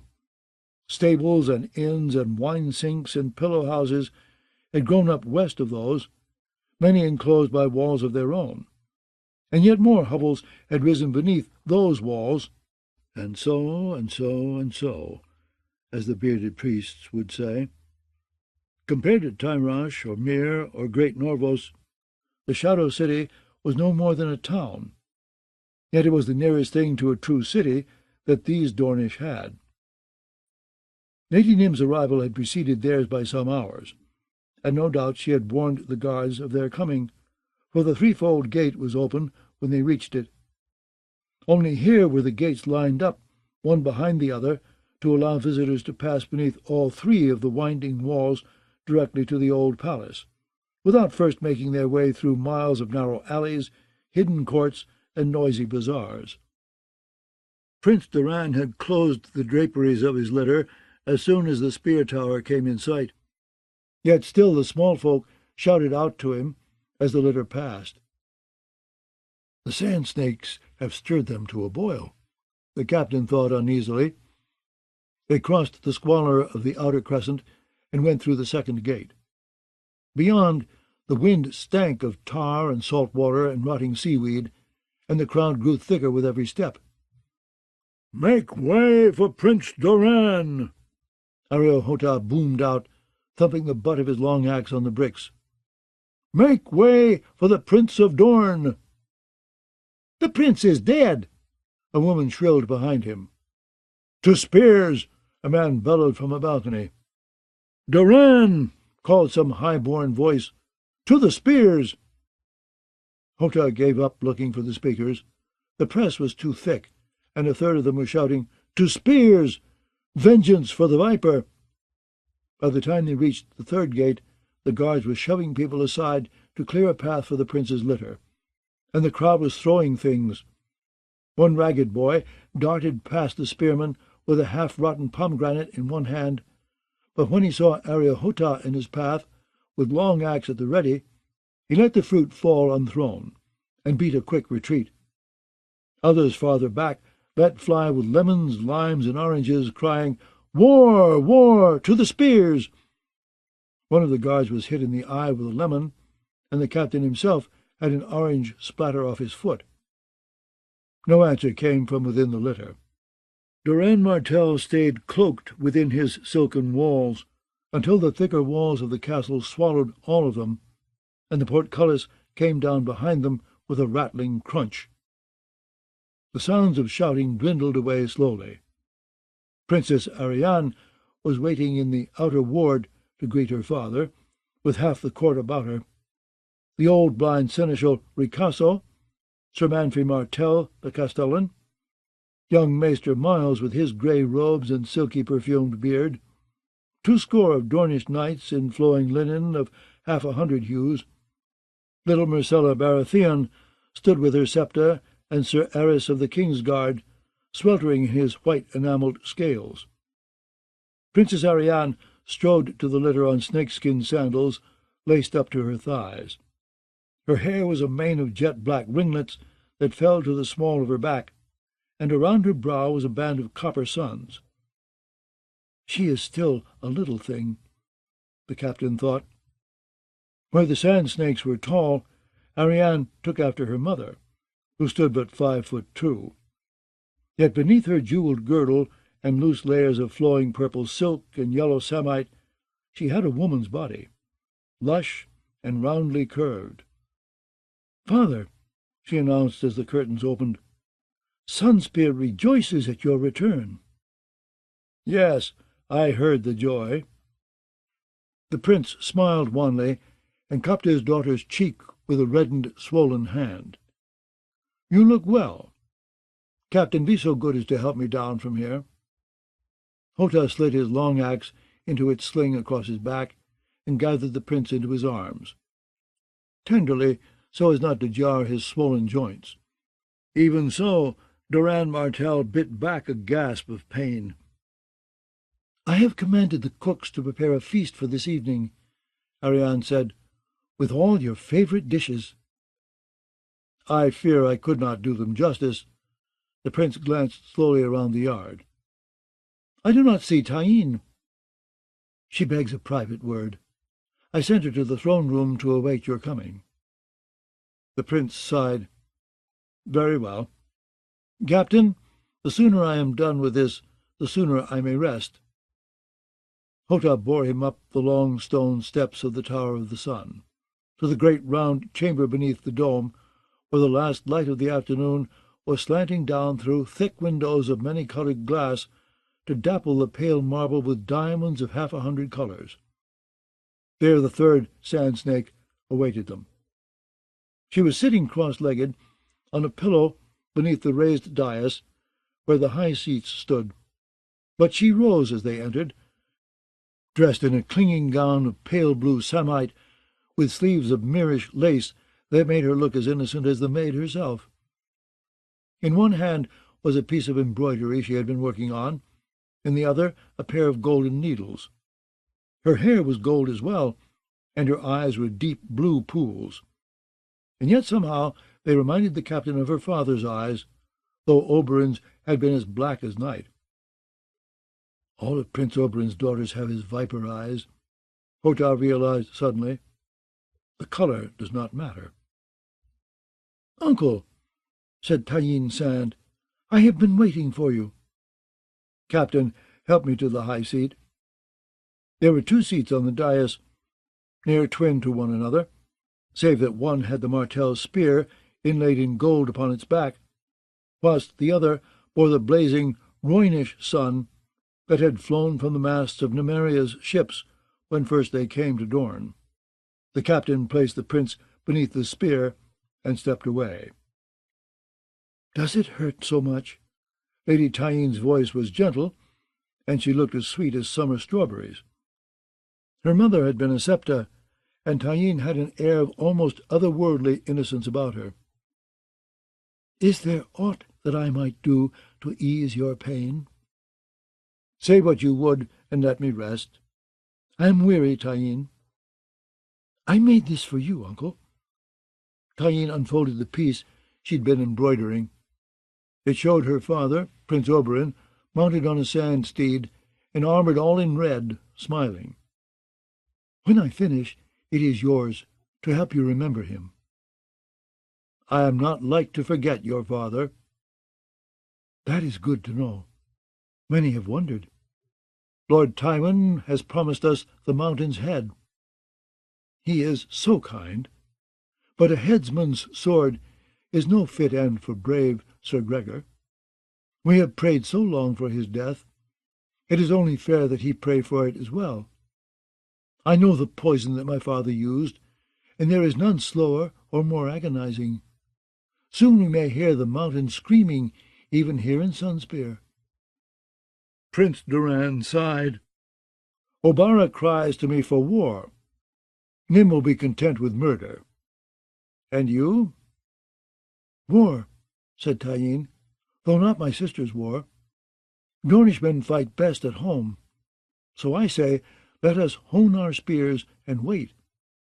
When the Lannisters and the Tyrells come down on us, we shall bleed them in the passes and bury them beneath the blowing sands, as we have 100 times before." "If they should come down on us." "Oh, but they must, or see the realm riven once more, as it was before we wed the dragons. Father told me so. He said we had the imp to thank for sending us Princess Myrcella. She is so pretty, don't you think? I wish that I had curls like hers. She was made to be a queen, just like her mother." Dimples bloomed in Tyene's cheeks. "I would be honoured to arrange the wedding, and to see to the making of the crowns as well. Tristane and Myrcella are so innocent. I thought perhaps white gold, with emeralds to match Myrcella's eyes. Oh, diamonds and pearls would serve as well, so long as the children are wed and crowned. Then we need only hail Myrcella as the first of her name, Queen of the Andals, the Rhoynar, and the first men, and lawful heir to the 7 kingdoms of Westeros, and wait for the lions to come." "The lawful heir?" the prince snorted. "She is older than her brother," explained Tyene, as if he were some fool. "By law, the Iron Throne should pass to her. By Dornish law. When good King Daeron wed Princess Smeraya and brought us into his kingdom, it was agreed that Dornish law would always rule in Dorne. And Myrcella is in Dorne, as it happens." "So she is." His tone was grudging. "Let me think on it." Tyene grew cross.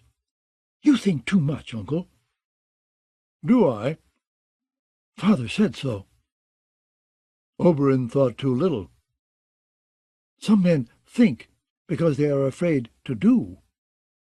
"There is a difference between fear and caution." "Oh, I must pray that I never see you frightened, uncle. You might forget to breathe." She raised a hand. The captain brought the butt of his long axe down upon the marble with a thump. "My lady, you presume. Step from the dais, if it please you." "I meant no harm, Captain. I love my uncle as I know he loved my father." Tyne went to one knee before the prince. "I have said all I came to say, uncle. Forgive me if I gave offence.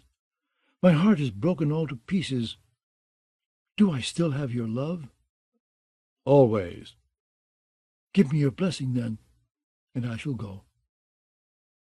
Doran hesitated half a heartbeat before placing his hand on his niece's head. "Be brave, child." "Oh, how not? I am his daughter." No sooner had she taken her leave than Maester Calliotte hurried to the dais.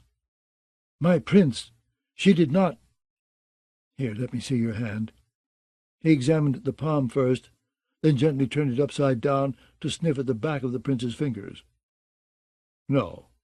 "Good. That is good. There are no scratches, so—" The prince withdrew his hand. "Maester, could I trouble you for some milk of the poppy? A thimble cup will suffice." "The poppy. Yes, to be sure." "Now, I think," Doran Martell urged gently, and Calliotte scurried to the stairs. Outside the sun had set. The light within the dome was the blue of dusk, and all the diamonds on the floor were dying. The prince sat in his high seat beneath the Martell spear, his face pale with pain. After a long silence he turned to Arya Hota. "Captain," he said, "how loyal are my guards?" "Loyal?" The captain did not know what else to say. "All of them, or some?" "They are good men, good Dornishmen. They will do as I command." He thumped his long axe on the floor. "I will bring the head of any man who would betray you."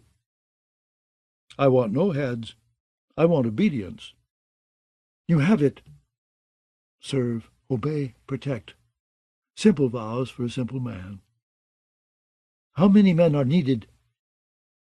"I will leave that for you to decide. It may be that a few good men will serve us better than a score. I want this done as quickly and as quietly as possible, with no blood spilled." "Quick and quiet and bloodless. Aye. What is your command?" "You will find my brother's daughters, take them into custody, and confine them in the cells atop the spear tower." "The sand snakes?" The captain's throat was dry. All 8, my prince? The little ones also?" The prince considered. "Valeria's girls are too young to be a danger, but there are those who might seek to use them against me.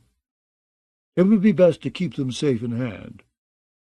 Yes, the little ones as well. But first secure Tyene Nymeria, and Obara. As my prince commands. His heart was troubled. My little princess will mislike this. What of Sarella? She is a woman grown, almost 20. Unless she returns to Dorne, there's naught I can do about Sarella, save pray that she shows more sense than her sisters. Leave her to her game. Gather up the others. I shall not sleep until I know that they are safe and under guard. It will be done. The captain hesitated. When this is known in the streets, the common folk will howl. All Dorne will howl, said Doran Martell in a tired voice. I only pray Lord Tywin hears them in King's Landing, so he might know what a loyal friend he has in Sunspear. Cersei. She dreamt she sat the Iron Throne, high above them all. The courtiers were brightly coloured mice below. Great lords and proud ladies knelt before her. Bold young knights laid their swords at her feet and pleaded for her favours, and the queen smiled down at them, until the dwarf appeared as if from nowhere, pointing at her and howling with laughter. The lords and ladies began to chuckle too, hiding their smiles behind their hands. Only then did the queen realize she was naked. Horrified, she tried to cover herself with her hands. The barbs and blades of the Iron Throne bit into her flesh as she crouched to hide her shame. Blood ran red down her legs as steel teeth gnawed at her buttocks. When she tried to stand, her foot slipped through a gap in the twisted metal. The more she struggled, the more the throne engulfed her, tearing chunks of flesh from her breasts and belly, slicing at her arms and legs until they were slick and red, glistening. And all the while her brother capered below, laughing. His merriment still echoed in her ears when she felt a light touch on her shoulder and woke suddenly. For half a heartbeat the hand seemed part of the nightmare, and Cersei cried out, but it was only Senelle. The maid's face was white and frightened. We are not alone, the queen realized.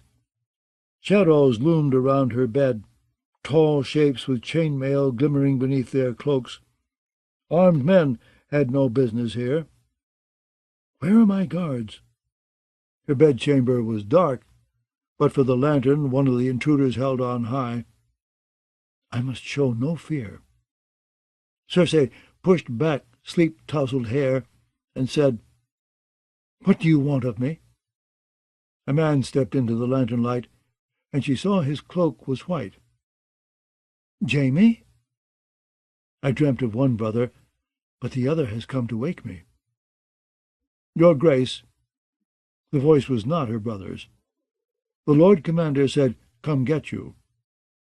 His hair curled, as Jaime's did, but her brother's hair was beaten gold like hers, where this man's was black and oily. She stared at him, confused, as he muttered about a privy and a crossbow, and said her father's name. I am dreaming still, Cersei thought. I have not woken, nor has my nightmare ended. Tyrion will creep out from under the bed soon, and begin to laugh at me. But that was folly. Her dwarf brother was down in the black cells, condemned to die this very day. She looked down at her hands, turning them over to make certain all her fingers were still there. When she ran a hand down her arm, the skin was covered with goose prickles, but unbroken. There were no cuts on her legs, no gashes on the soles of her feet. A dream, that's all it was. A dream. I drank too much last night. These fears are only humours born of wine. I will be the one laughing come dusk. My children will be safe. Tommen's throne will be secure, and my twisted little Valonqar will be short ahead and rotting. Jocelyn Swift was at her elbow, pressing a cup on her. Cersei took a sip. Water mixed with lemon squeezings, so tart she spit it out. She could hear the night wind rattling the shutters, and she saw with a strange sharp clarity Jocelyn was trembling like a leaf, as frightened as Sinel. Sir Osmond Kettleblack loomed over her. Behind him stood Sir Boros Blount, with a lantern. At the door were Lannister guardsmen with gilded lions shining on the crests of their helmets. They looked afraid as well. Can it be? The Queen wondered. Can it be true? She rose and let Sinel slip a bedrobe over her shoulders to hide her nakedness. Cersei belted it herself, her fingers stiff and clumsy. "My lord father keeps guards about him night and day," she said. Her tongue felt thick. She took another swallow of lemon water and sloshed it around her mouth to freshen her breath. A moth had gotten into the lantern Sir Boros was holding. She could hear it buzzing and see the shadow of its wings as it beat against the glass. "The guards were at their post, your grace," said Osmond Kettleblack. "We found a hidden door behind the hearth, a secret passage. The Lord Commander's gone down to see where it goes." "Jaime?" Terror seized her, sudden as a storm. "Jaime should be with the king." "The lad's not been harmed. Sir Jaime sent a dozen men to look in on him. His grace is sleeping peaceful." "Let him have a sweeter dream than mine, and a kinder waking. Who is with the king?" "Sir Loras has that honour, if it please you." It did not please her. The Tyrells were only stewards that the Dragon Kings had up-jumped far above their station. Their vanity was exceeded only by their ambition. Sir Loras might be as pretty as a maiden's dream, but underneath his white cloak he was Tyrell to the bone. For all she knew, this night's foul fruit had been planted and nurtured in Highgarden. But that was a suspicion she dare not speak aloud. "Allow me a moment to dress. Sir Osmond, you shall accompany me to the Tower of the Hand. Sir Boros, roust the jailers, and make certain the dwarf is still in his cell." She would not say his name. He would never have found the courage to lift a hand against father, she told herself, but she had to be certain. "As your grace commands." Blount surrendered the lantern to Sir Osmond. Cersei was not displeased to see the back of him. Father should never have restored him to the white. The man had proved himself a craven. By the time they left Maegor's holdfast, the sky had turned a deep cobalt blue, though the stars still shone. All but one. Cersei thought, the bright star of the west has fallen, and the nights will be darker now. She paused upon the drawbridge that spanned the dry moat, gazing down at the spikes below. They would not dare lie to me about such a thing. "Who found him?" "One of his guards," said Sir Osmond. "Lum. He felt a call of nature, and found his lordship in the privy." "No, that cannot be. That is not the way a lion dies." The Queen felt strangely calm. She remembered the first time she had lost a tooth, when she was just a little girl. It hadn't hurt, but the hole in her mouth felt so odd she could not stop touching it with her tongue. Now there is a hole in the world where father stood, and holes want filling. If Tywin Lannister was truly dead, no one was safe, least of all her son upon his throne. When the lion falls, the lesser beasts move in, the jackals and the vultures and the feral dogs. They would try to push her aside, as they always had. She would need to move quickly, as she had when Robert died. This might be the work of Stannis Baratheon, through some cat's paw. It could well be the prelude to another attack upon the city. She hoped it was. Let him come. I will smash him just as father did, and this time he will die. Stannis did not frighten her, no more than Mace Tyrell did. No one frightened her. She was a daughter of the Rock, a lion. There will be no more talk of forcing me to wed again.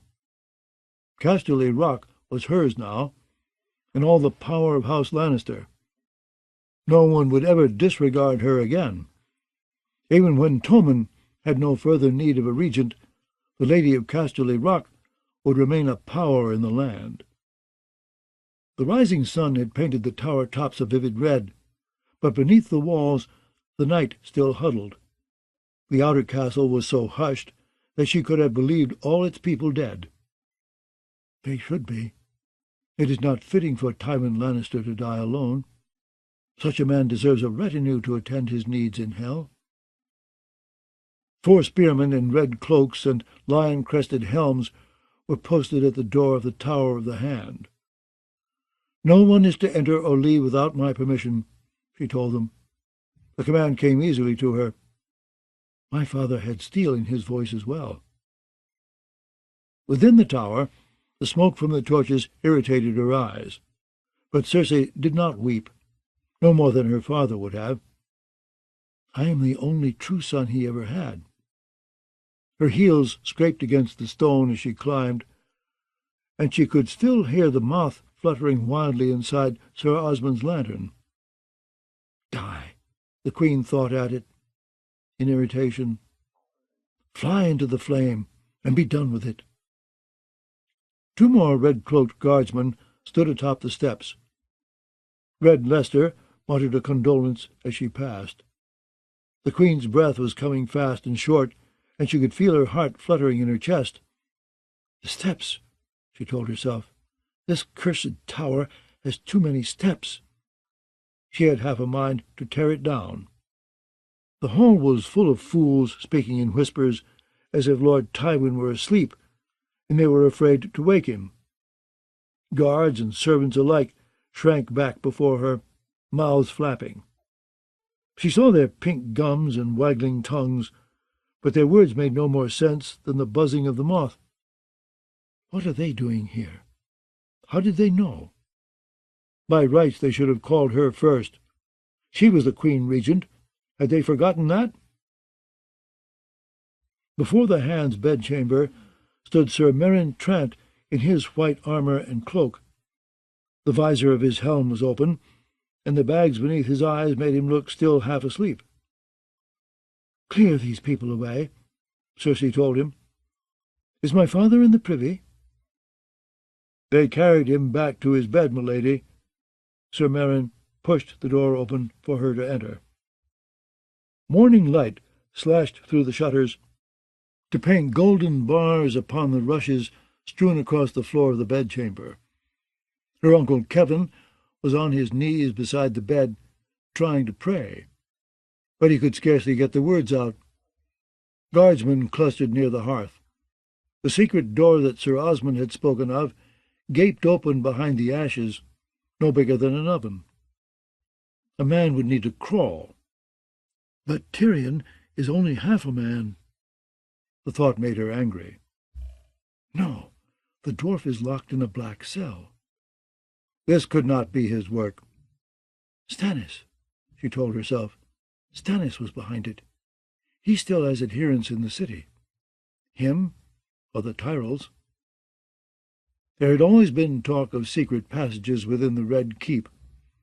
Maegor the Cruel was supposed to have killed the men who built the castle to keep the knowledge of them secret. How many other bedchambers have hidden doors? Cersei had a sudden vision of the dwarf crawling out from behind a tapestry in Tommen's bedchamber with blade in hand. Tommen is well guarded, she told herself, but Lord Tywin had been well guarded too. For a moment she did not recognize the dead man. He had hair like her father, yes, but this was some other man, surely, a smaller man, and much older. His bedrobe was hiked up around his chest, leaving him naked below the waist. The quarrel had taken him in his groin between his navel and his manhood, and was sunk so deep that only the fletching showed. His pubic hair was stiff with dried blood. More was congealing in his navel. The smell of him made her wrinkle her nose. "Take the quarrel out of him," she commanded. "This is the king's hand." "And my father, my lord father," Should I scream and tear my hair? They said Catelyn Stark had clawed her own face to bloody ribbons when the Freys slew her precious Robb. Would you like that, father? She wanted to ask him. Or would you want me to be strong? Did you weep for your own father? Her grandfather had died when she was only a year old, but she knew the story. Lord Titus had grown very fat, and his heart burst one day when he was climbing the steps to his mistress. Her father was off in King's Landing when it happened, serving as the Mad King's hand. Lord Tywin was often away in King's Landing when she and Jaime were young. If he wept when they brought him word of his father's death, he did it where no one could see the tears. The Queen could feel her nails digging into her palms. How could you leave him like this? My father was hand to 3 kings, as great a man as ever strode the 7 kingdoms. The bells must ring for him, as they rang for Robert. He must be bathed and dressed as befits his stature, in ermine and cloth of gold and crimson silk. Where is Purcell? Where is Purcell? She turned to the guardsman. Puckins, bring Grand Maester Purcell. He must see to Lord Tywin. He's seen him, your grace, said Puckins. He came and saw and went to summon the Silent Sisters. They sent for me last. The realization made her almost too angry for words. And Purcell runs off to send a message rather than soil his soft, wrinkled hands. The man is useless. Find Maester Balabar, she commanded. Find Maester Franken, any of them. Puckins and Shorty ran to obey. Where is my brother? Down the tunnel. There's a shaft with iron rungs set in the stone. Sir Jaime went to see how deep it goes. He has only one hand, she wanted to shout at them. One of you should have gone. He has no business climbing ladders. The men who murdered father might be down there, waiting for him. Her twin had always been too rash, and it would seem that even losing a hand had not taught him caution. She was about to command the guards to go down after him and bring him back, when Puckins and Shortehair returned with a grey-haired man between them. Your Grace, said Shortehair, this here claims he was a maester. The man bowed low. How may I serve your Grace? His face was vaguely familiar, though Cersei could not place him. Old, but not so old as Purcell. This one has some strength in him still. He was tall, though slightly stooped, with crinkles around his bold blue eyes. His throat is naked. You wear no maester's chain. It was taken from me. My name is Qyburn, if it please, your Grace. I treated your brother's hand. His stump, you mean? She remembered him now. He had come with Jaime from Harrenhal. I could not save Sir Jaime's hand, it is true. My arts saved his arm, however, mayhaps his very life. The Citadel took my chain, but they could not take my knowledge. You may suffice, she decided. If you fail me, you will lose more than a chain, I promise you. Remove the quarrel from my father's belly, and make him ready for the Silent Sisters. As my queen commands. Qyburn went to the bedside, paused, looked back. And how should I deal with the girl, your Grace? Girl? Cersei had overlooked the second body. She strode to the bed, flung aside the heap of bloody coverlets, and there she was, naked, cold and pink, save for her face, which had turned as black as Joff's had at his wedding feast. A chain of linked golden hands was half buried in the flesh of her throat, twisted so tight that it had broken the skin. Cersei hissed like an angry cat. What is she doing here? We found her there, your Grace, said Shortehair. It's the imp's whore, as if that explained why she was here. My lord father had no use for whores, she thought. After our mother died, he never touched a woman." She gave the guardsman a chilly look. "This is not. When Lord Tywin's father died, he returned to Casterly Rock to find a woman of this sort, bedecked in his lady mother's jewels, wearing one of her gowns. He stripped them off her, and all else as well.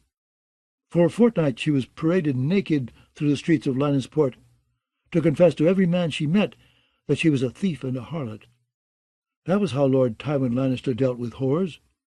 He never— This woman was here for some other purpose, not for— Perhaps his lordship was questioning the girl about her mistress," Qyburn suggested. "Sansa Stark vanished the night the king was murdered, I have heard." "That's so." Cersei seized on the suggestion eagerly. He was questioning her, to be sure. There can be no doubt.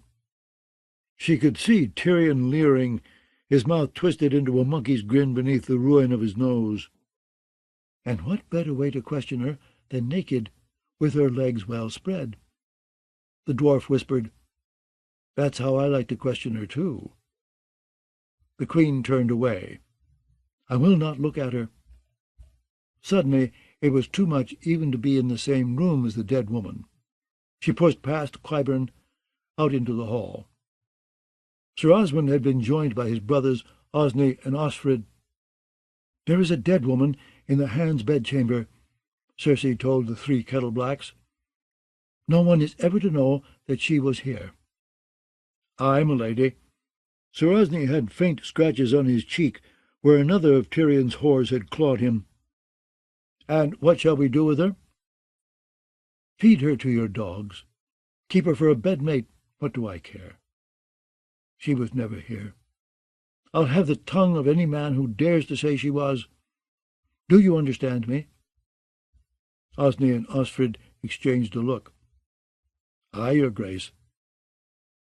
She followed them back inside and watched as they bundled the girl up in her father's bloody blankets. Shay. Her name was Shay. They had last spoken the night before the dwarf's trial by combat, after that smiling Dornish snake offered to champion him. Shay had been asking about some jewels Tyrion had given her, and certain promises Cersei might have made, a manse in the city, and a knight to marry her. The queen made it plain that the whore would have nothing of her until she told them where Sansa Stark had gone. "You were her maid. Do you expect me to believe that you knew nothing of her plans?" he had said. Shay laughed in tears. Sir Osfrid slung the bundled corpse up over his shoulder. "I want that chain," Cersei said. "See that you do not scratch the gold." Osfrid nodded and started toward the door. "No, not through the yard." She gestured toward the secret passage. "There's a shaft down to the dungeons. That way." As Sir Osfrid went down on one knee before the hearth, the light brightened within, and the queen heard noises. Jaime emerged, bent over like an old woman, his boots kicking up puffs of soot from Lord Tywin's last fire. "Get out of my way," he told the Kettleblacks. Cersei rushed toward him. "Did you find them? Did you find the killers? How many were there?" Surely there had been more than one. One man alone could not have killed her father. Her twin's face had a haggard look. "The shaft goes down to a chamber where half a dozen tunnels meet. They're closed off by iron gates, chained and locked. I need to find keys." He glanced around the bedchamber. "Whoever did this might still be lurking in the walls. It's a maze back there, and dark." She imagined Tyrion creeping between the walls like some monstrous rat. "No, you are being silly. The dwarf is in his cell. Take hammers to the walls. Knock this tower down if you must. I want them found. Whoever did this, I want them killed." Jaime hugged her, his good hand pressing against the small of her back. He smelled of ash, but the morning sun was in his hair, giving it a golden glow. She wanted to draw his face to hers for a kiss. Later, she told herself. Later he will come to me for comfort. We are his heirs, Jaime, she whispered. It will be up to us to finish his work. You must take father's place as hand. You see that now, surely. Tommen will need you. He pushed away from her and raised his arm, forcing his stump into her face. A hand without a hand? A bad jape, sister. Don't ask me to rule. Your uncle heard the rebuff. Qyburn as well, and the Kettleblacks wrestling their bundle through the ashes. Even the guardsmen heard. Puckins and Hoke, the Horseleg, and Short-Ear. It will be all over the castle by nightfall. Cersei felt the heat rising up her cheeks. Rule? I said naught of ruling. I shall rule until my son comes of age. I don't know who I pity more, her brother said, Tommen or the Seven Kingdoms. She slapped him. Jaime's arm rose to catch the blow, cat quick. But this cat had a cripple's stump in place of a right hand. Her fingers left red marks on his cheek. The sound brought their uncle to his feet. Your father lies here dead. Have the decency to take your quarrel outside. Jaime inclined his head in apology. Forgive us, uncle. My sister is sick with grief. She forgets herself. She wanted to slap him again for that. I must have been mad to think he could be hand. She would sooner abolish the office. When had a hand ever brought her anything but grief? Jon Arryn put Robert Baratheon in her bed, and before he died he'd begun sniffing about her and Jaime as well. Eddard Stark took up right where Arryn had left off. His meddling had forced her to rid herself of Robert sooner than she would have liked. Before she could deal with his pestilential brothers, Tyrion sold Myrcella to the Dornishmen, made one of her sons his hostage, and murdered the other. And when Lord Tywin returned to King's Landing, the next hand will know his place, she promised herself. It would have to be Sir Kevan. Her uncle was tireless, prudent, unfailingly obedient. She could rely on him as her father had. The hand does not argue with the head. She had a realm to rule, but she would need new men to help her rule it. Pycelle was a doddering lickspittle. Jaime had lost his courage with his sword hand, and Mace Tyrell and his cronies Redwyne and Rowan could not be trusted. For all she knew, they might have had a part in this. Lord Tyrell had to know that he would never rule the Seven Kingdoms so long as Tywin Lannister lived. I will need to move carefully with that one. The city was full of his men, and he'd even managed to plant one of his sons in the king's guard, and meant to plant his daughter in Tommen's bed. It still made her furious to think that father had agreed to betroth Tommen to Margaery Tyrell. The girl is twice his age and twice widowed. Mace Tyrell claimed his daughter was still virgin, but Cersei had her doubts. Joffrey had been murdered before he could bed the girl, but she had been wed to Renly first. A man may prefer the taste of hypocrites, yet if you set a tankard of ale before him, he will quaff it quick enough.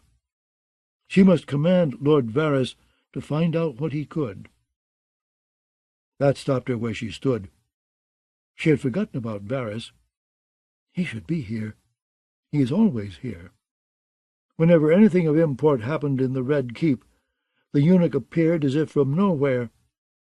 Jaime is here, and Uncle Kevan, and Pycelle has come and gone, but not Varys. A cold finger touched her spine. He was part of this.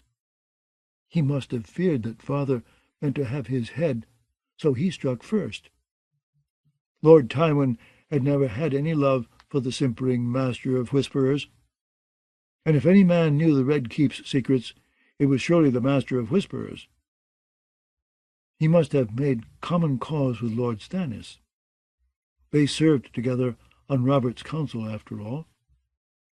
Cersei strode to the door of the bedchamber to Sir Meryn Trant. "Trant, bring me Lord Varys," squealing and screaming if need be, but unharmed. "As your grace commands." But no sooner had one king's guard departed than another one returned. Sir Boros Blount was red-faced and puffing from his headlong rush up the steps. "Gone!" he panted when he saw the Queen. He sank to one knee. "The imp! His cell's open. Your grace, no sign of him anywhere." The dream was true. "I gave orders," she said. "He was to be kept under guard night and day." Blount's chest was heaving. "One of the jailers has gone missing, too. Rugen, his name was. 2 other men we found asleep." It was all she could do not to scream. "I hope you did not wake them, Sir Boros. Let them sleep." "Sleep?" He looked up jowly and confused. "Aye, your grace. How long shall—" "Forever. See that they sleep forever, sir. I will not suffer guards to sleep on watch. He is in the walls. He killed father as he killed mother, as he killed Joff." The dwarf would come for her as well, the Queen knew, just as the old woman had promised her in the dimness of that tent. I laughed in her face, but she had powers. I saw my future in a drop of blood, my doom. Her legs were weak as water. Sir Boros tried to take her by the arm, but the Queen recoiled from his touch. For all she knew, he might be one of Tyrion's creatures. "Get away from me," she said. "Get away!" She staggered to a settle. "Your grace," said Blount. "Shall I fetch a cup of water?" "It is blood I need, not water. Tyrion's blood, the blood of the Valancourt." The torches spun around her. Cersei closed her eyes and saw the dwarf grinning at her. "No," she thought. "No, I was almost rid of you." But his fingers had closed around her neck, and she could feel them beginning to tighten. Brienne. "I am looking for a maid of 3 and 10, she told the grey-haired goodwife beside the village well. "A high-born maid, and very beautiful, with blue eyes and auburn hair. She may have been travelling with a portly knight of 40 years, or perhaps with a fool. Have you seen her?" "Not as I recall, sir," the goodwife said, knuckling her forehead. "But I'll keep my eye out, that I will." The blacksmith had not seen her either, nor the septon in the village sept, the swineherd with his pigs, the girl pulling up onions from her garden, nor any of the other simple folk that the maid of Tarth found amongst the daub and wattle huts of Rosby. Still, she persisted. "This is the shortest road to Duskendale," Brienne told herself. "If Sansa came this way, someone must have seen her." At the castle gates she posed her question to 2 spearmen, whose badges showed 3 red chevronnels on ermine, the arms of House Rosby. "If she's on the roads these days, she won't be no maid for long," said the older man. The younger wanted to know if the girl had that auburn hair between her legs as well. "I will find no help here." As Bienne mounted up again, she glimpsed a skinny boy atop a piebald horse at the far end of the village. "I have not talked with that one," she thought, but he vanished behind the sept before she could seek him out. She did not trouble to chase after him. Most like, he knew no more than the others had. Rosby was scarce more than a wide place in the road. Sansa would have had no reason to linger here. Returning to the road, Brienne headed north and east, past apple orchards and fields of barley, and soon left the village and its castle well behind. It was at Duskendale that she would find her quarry, she told herself, if she came this way at all. "I will find the girl and keep her safe," Brienne had promised Sir Jaime back at King's Landing. "For her lady mother's sake, and for yours." Noble words, but words were easy. deeds were hard. She had lingered too long and learned too little in the city. I should have set out earlier, but to where? Sansa Stark had vanished on the night King Joffrey died, and if anyone had seen her since, or had any inkling where she might have gone, they were not talking. Not to me, at least. Brienne believed the girl had left the city. If she were still in King's Landing, the gold cloaks would have turned her up. She had to have gone elsewhere. But elsewhere is a big place. If I were a maiden newly flowered, alone and afraid, in desperate danger, what would I do? She had asked herself, where would I go? For her the answer came easy. She would make her way back to Tarth, to her father. Sansa's father had been beheaded whilst she watched, however. Her lady mother was dead too, murdered at the Twins, and Winterfell, the great Stark stronghold, had been sacked and burned, its people put to the sword. She has no home to run to, no father, no mother, no brothers. She might be in the next town, or on a ship to Ashai. One seemed as likely as the other. Even if Sansa Stark hadn't wanted to go home, how would she get there? The King's Road was not safe. Even a child would know that. The Ironborn held Moat Cailin athwart the neck, and at the Twins sat the Freys, who had murdered Sansa's brother and lady mother. The girl could go by sea if she had the coin, but the harbour at King's Landing was still in ruins, the river a jumble of broken quays and burned and sunken galleys. Brienne had asked along the docks, but no one could remember a ship leaving on the night King Joffrey died. A few trading ships were anchoring in the bay and offloading by boat, one man told her, but more were continuing up the coast to Duskendale, where the port was busier than ever. Brienne's mare was sweet to look upon and kept a pretty pace. There were more travellers than she would have thought. Begging brothers trundled by with their bowls dangling on thongs about their necks. A young septon galloped past upon a palfrey as fine as any lord's, and later she met a band of silent sisters who shook their heads when Brienne put her question to them. A train of ox carts lumbered south with grain and sacks of wool, and later she passed a swineherd driving pigs, and an old woman in a horse litter with an escort of mounted guards. She asked all of them if they had seen a high-born girl of 3 and 10 years with blue eyes and auburn hair. None had. She asked about the road ahead as well. "'Twixt here and Duskendale is safe enough," one man told her, "but past Duskendale there's outlaws and broken men in the woods." Only the soldier pines and sentinels still showed green. The broadleaf trees had donned mantles of russet and gold, or else uncloaked themselves to scratch against the sky with branches brown and bare. Every gust of wind drove swirling clouds of dead leaves across the rutted road.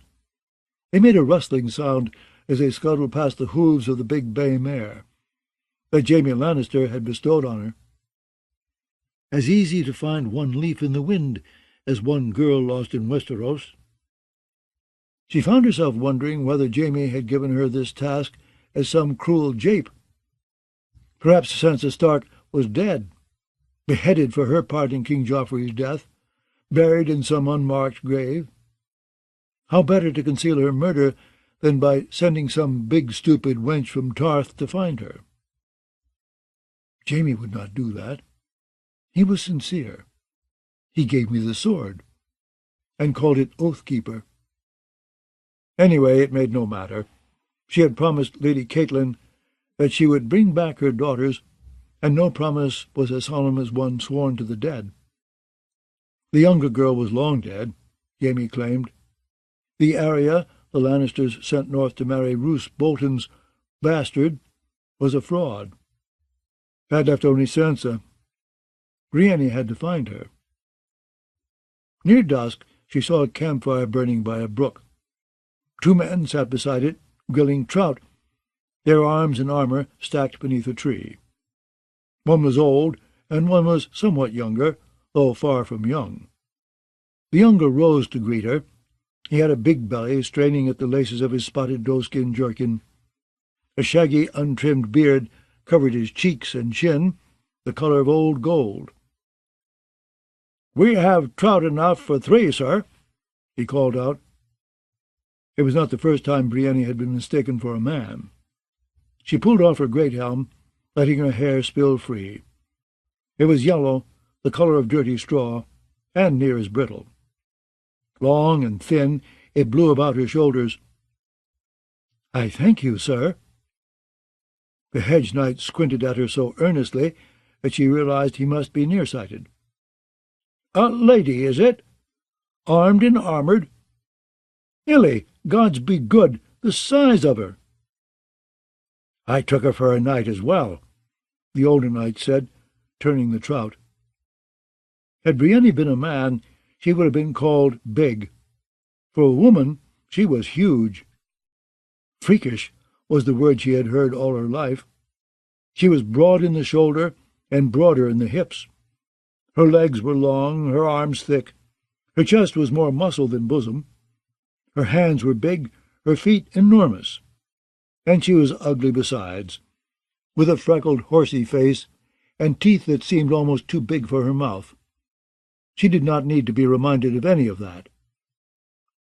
"Sirs," she said, "have you seen a maid of 3 and 10 upon the road?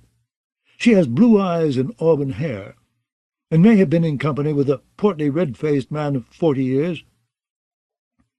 The near-sighted hedge knight scratched his head. "I recall no such maid. What sort of hair is auburn?" "Browny red," said the older man. "No, we saw her not." "We saw her not, my lady," the younger told her. "Come, dismount. The fish is almost done. Are you hungry?" She was, as it happened, but she was wary as well. Hedge knights had an unsavoury reputation. A hedge knight and a robber knight are 2 sides of the same sword, it was said. These 2 do not look too dangerous. "Might I know your names, sirs?"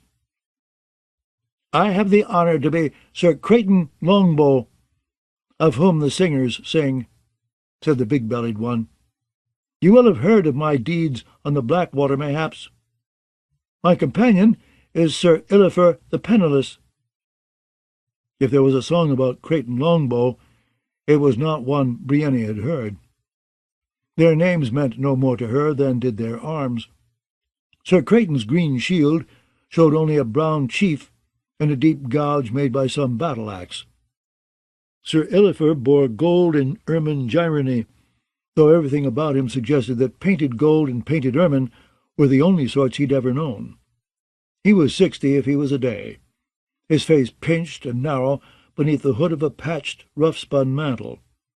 Mail-clad he went, but flecks of rust spotted the iron like freckles. Brienne stood a head taller than either of them, and was better mounted and better armed in the bargain. "If I fear the likes of these, I had as well swap my long sword for a pair of knitting needles." "I thank you, good sirs," she said. "I will gladly share your trout." Swinging down, Brienne unsaddled her mare and watered her before hobbling her to graze. She stacked her arms and shield and saddle-bags beneath an elm. By then the trout was crisply done. Sir Kraken brought her a fish, and she sat cross-legged on the ground to eat it. "We are bound for Duskendale, my lady," Longbow told her as he pulled apart his own trout with his fingers. "You would do well to ride with us. The roads are perilous." Brienne could have told him more about the perils of the roads than he might have cared to know. "I thank you, sir, but I have no need of your protection." "I insist. A true knight must defend the gentler sex." She touched her sword hilt. "This will defend me, sir." "A sword is only as good as a man who wields it." "I wield it well enough." "As you will. It would not be courteous to argue with a lady. We will see you safe to Duskendale. 3 together may ride more safely than 1 alone." "We were 3 when we set out from River Run." Yet Jaime lost his hand, and Cleos Frey his life. Your mounts could not keep up with mine." Sir Creighton's brown gelding was an old sway-backed creature with rheumy eyes, and Sir Illifer's horse looked weedy and half-starved. "My steed served me well enough on the Blackwater," Sir Creighton insisted. "Why, I did great carnage there, and won 12 ransoms. Was my lady familiar with Sir Herbert Bolling? You shall never meet him now. I slew him where he stood. When swords clash, you shall ne'er find Sir Creighton Longbow to the rear." His companion gave a dry chuckle. "Pray, leave off. The likes of her has no need for the likes of us." "The likes of me?" Brienne was uncertain what he meant. Sir Illifer crooked a bony finger at her shield. Though its paint was cracked and peeling, the device it bore showed plain. A black bat on a field divided bendwise, silver and gold. "You bear a liar's shield, to which you have no right. My grandfather's grandfather helped kill the last of Lothston. None since has dared to show that bat. Black as the deeds of them that bore it." The shield was the one Sir Jaime had taken from the armory at Harrenhal. Brienne had found it in the stables with her mare, along with much else: saddle and bridle, chainmail hauberk, and visored great helm, purses of gold and silver, and a parchment more valuable than either. "I lost mine own shield," she explained. "A true knight is the only shield a maiden needs," declared Sir Creighton stoutly. Sir Illifer paid him no mind. "A barefoot man looks for a boot, a chilly man a cloak. But who would cloak themselves in shame? Lord Lucas bore that bat, the pander, and Manfred of the Black Hood his son. Why wear such arms, I ask myself, unless your own sin is fouler still, and fresher?" He unsheathed his dagger, an ugly piece of cheap iron.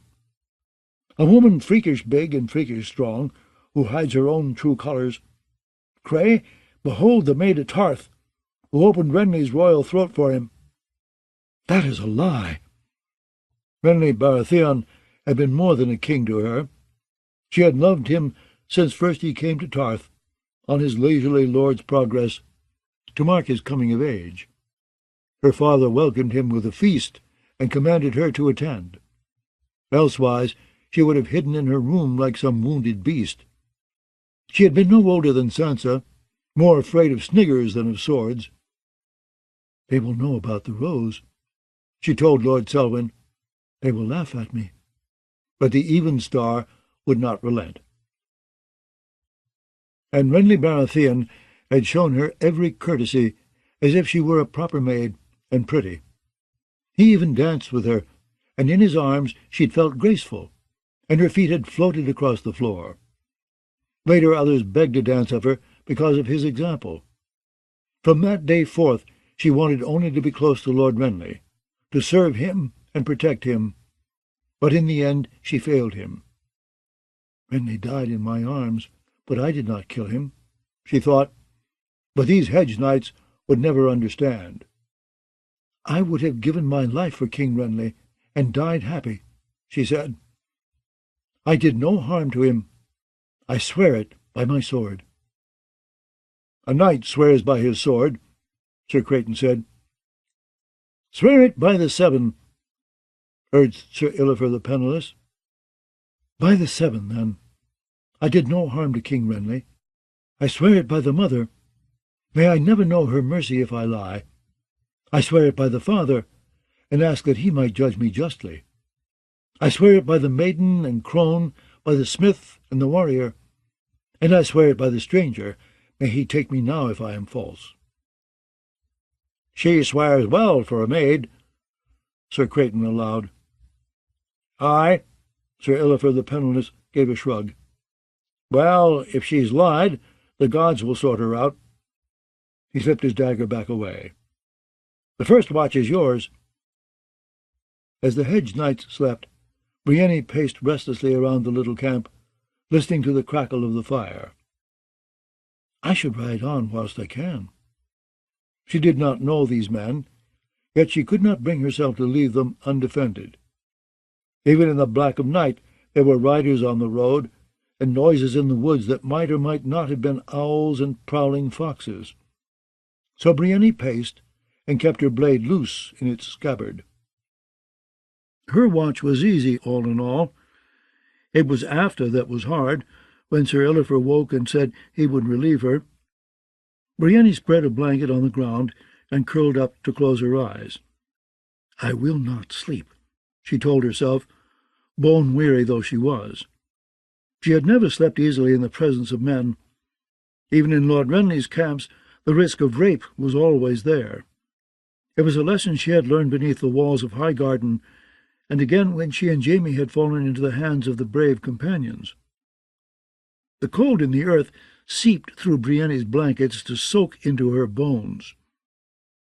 Before long, every muscle felt clenched and cramped, from her jaw down to her toes. She wondered whether Sansa Stark was cold as well, wherever she might be. Lady Catelyn had said that Sansa was a gentle soul, who loved lemon cakes, silken gowns, and songs of chivalry, yet the girl had seen her father's head lopped off and been forced to marry one of his killers afterward. If half the tales were true, the dwarf was the cruelest Lannister of all. If she did poison King Joffrey, the imp surely forced her hand. She was alone and friendless at that court. In King's Landing, Brienne had hunted down a certain Brella, who had been one of Sansa's maids. The woman told her that there was little warmth between Sansa and the dwarf. Perhaps she had been fleeing him as well as Joffrey's murder. Whatever dreams Brienne dreamed were gone when dawn awoke her. Her legs were stiff as wood from the cold ground, but no one had molested her, and her goods remained untouched. The hedge knights were up and about.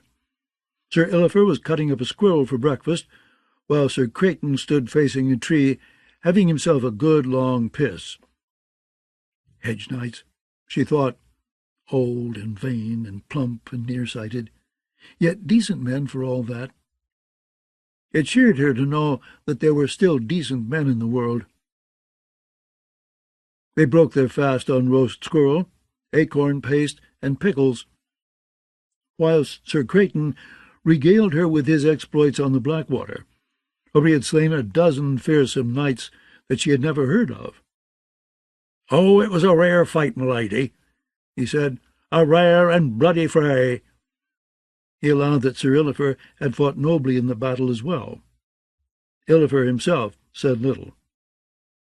When time came to resume their journey, the knights fell in on either side of her, like guards protecting some great lady, though this lady dwarfed both of her protectors, and was better armed and armoured in the nonce. "Did anyone pass by during your watches?" Brienne asked them. "Such as a maid of 3 and 10 with auburn hair," said Sir Illifer the penniless. "No, my lady, no one." "I had a few," Sir Kraken put in. "Some farm boy and a piebald horse went by, and an hour later 6 men afoot with staves and scythes. They caught sight of our fire, and stopped for a long look at our horses, but I showed them a glimpse of my steel, and told them to be along their way. Rough fellows by the look of them, and desperate too, but ne'er so desperate as to trifle with Sir Kraken Longbow." No, Brienne thought, not so desperate as that. She turned away to hide her smile. Thankfully, Sir Kraken was too intent on the tale of his epic battle with the Knight of the Red Chicken to make note of the maiden's mirth. It felt good to have companions on the road, even such companions as these two. It was midday when Brienne heard chanting drifting through the bare brown trees. "What is that sound?" Sir Kraken asked. "Voices raised in prayer." Brienne knew the chant. "They are beseeching the warrior for protection, asking the crone to light their way." Sir Illifer the penniless bared his battered blade and reined in his horse to wait their coming. "They are close now." The chanting filled the woods like pious thunder, and suddenly the source of the sound appeared in the road ahead. A group of begging brothers led the way, scruffy, bearded men in rough-spun robes, some barefoot and some in sandals. Behind them marched 80 ragged men, women, and children, a spotted sow, and several sheep. Several of the men had axes, and more had crude wooden clubs and cudgels. In their midst there rolled a 2-wheeled wain of grey and splintered wood, piled high with skulls and broken bits of bone. When they saw the hedge knights, the begging brothers halted, and the chanting died away. "Good nights," one said. "The mother loves you." "And you, brother," said Sir Illifer. "Who are you?" "Poor fellows," said a big man with an axe. Despite the chill of the autumnal wood, he was shirtless, and on his breast was carved a 7-pointed star. Andal warriors had carved such stars in their flesh when first they crossed the narrow sea to overwhelm the kingdoms of the first men. "We are marching to the city," said a tall woman in the traces of the wain, "to bring these holy bones to blessed Baelor, and seek succor and protection from the king." "Join us, friends," urged a spare small man in a threadbare septon's robe, who wore a crystal on a thong about his neck. "Westeros has need of every sword." "We were bound for Duskendale," declared Sir Kraken, "but perhaps we could see you safely to King's Landing." "If you have the coin to pay us for this escort," added Sir Illifer, who seemed practical as well as penniless. "Sparrows need no gold," the Septon said. Sir Kraken was lost. "Sparrows?" "The sparrow is the humblest and most common of birds, as we are the humblest and most common of men." The Septon had a lean, sharp face and a short beard, grizzled grey and brown. His thin hair was pulled back and knotted behind his head, and his feet were bare and black, gnarled and hard as tree roots. "These are the bones of holy men, murdered for their faith. They served the Seven even unto death. Some starved, some were tortured. Septs have been despoiled, maidens and mothers raped by godless men and demon worshippers. Even silent sisters have been molested. Our Mother above cries out in her anguish. It is time for all anointed knights to forsake their worldly masters and defend our holy faith. Come with us to the city, if you love the Seven." "I love them well enough," said Illifer. "Yet I must eat." "So must all the mother's children." "We are bound for Duskendale," Sir Illifer said flatly. One of the begging brothers spat, and a woman gave a moan. "You are false knights," said the big man with the star carved on his chest. Several others brandished their cudgels. The barefoot Septon calmed them with a word. "Judge not, for judgment is the Father's. Let them pass in peace. They are poor fellows, too, lost upon the earth." Brienne edged her mare forward. "My sister is lost as well, a girl of 3 and 10 with auburn hair, fair to look upon." "All the mother's children are fair to look upon. May the maiden watch over this poor girl, and you as well, I think." The Septon lifted one of the traces of the wain upon his shoulder and began to pull. The begging brothers took up the chant once more. Brienne and the hedge knights sat upon their horses as the procession moved slowly past, following the rutted road toward Rosby. The sound of their chanting slowly dwindled away and died. Sir Kraken lifted one cheek off the saddle to scratch his arse. "What sort of man would slay a holy Septon?" Brienne knew what sort. Near Maidenpool, she recalled, the brave companions had strung a Septon up by his heels from the limb of a tree and used his corpse for archery practice. She wondered if his bones were piled in that wain with all the rest. "A man would need to be a fool to rape a silent sister," Sir Kraken was saying. "Even to lay hands upon one, it's said They are the strangers' wives, and their female parts are cold and wet as ice." He glanced at Brienne. Beg pardon." Brienne spurred her mare toward Duskendale. After a moment Sir Illifer followed, and Sir Kraken came bringing up the rear. 3 hours later they came up upon another party struggling toward Duskendale, a merchant and his serving men, accompanied by yet another hedge knight. The merchant rode a dappled grey mare, whilst his servants took turns pulling his wagon. 4 laboured in the traces, as the other 2 walked beside the wheels. But when they heard the sound of horses, they formed up around the wagon with quarterstaffs of ash at the ready. The merchant produced a crossbow, the knight a blade. "You will forgive me if I am suspicious," called the merchant, "but the times are troubled, and I have only good Sir Shadrich to defend me. Who are you?" "Why," Sir Kraken said affronted, "I am the famous Sir Kraken Longbow, fresh from battle on the Blackwater, and this is my companion, Sir Illifer the Penniless." "We mean you no harm," said Brienne. The merchant considered her doubtfully.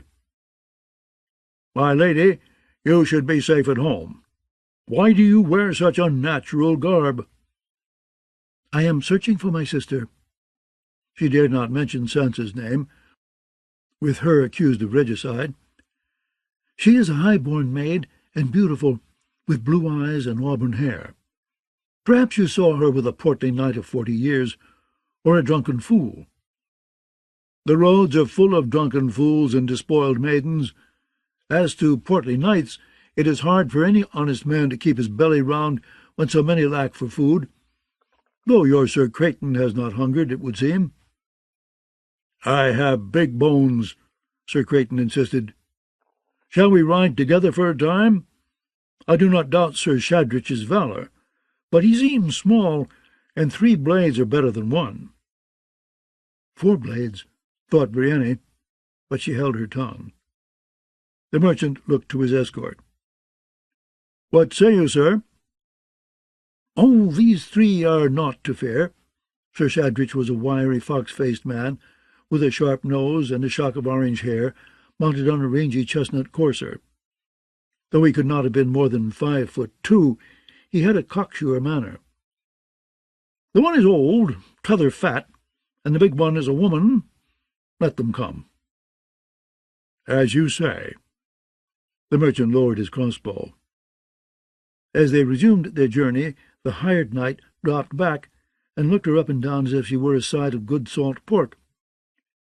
"You're a strapping, healthy wench, I'd say." Sir Jaime's mockery had cut her deep. The little man's words hardly touched her. "A giant compared to some." He laughed. "I'm big enough where it counts, wench." "The merchant called you Shadrich." "Sir Shadrich of the Shady Glen. Some call me the Mad Mouse." He turned his shield to show her his sigil, a large white mouse with fierce red eyes. On bendy, brown and blue. "The brown is for the lands I've roamed, the blue for the rivers that I've crossed. The mouse is me." "And are you mad?" "Oh, quite. Your common mouse will run from blood in battle. The mad mouse seeks them out." "It would seem he seldom finds them." "I find enough. 'Tis true I am no tourney knight.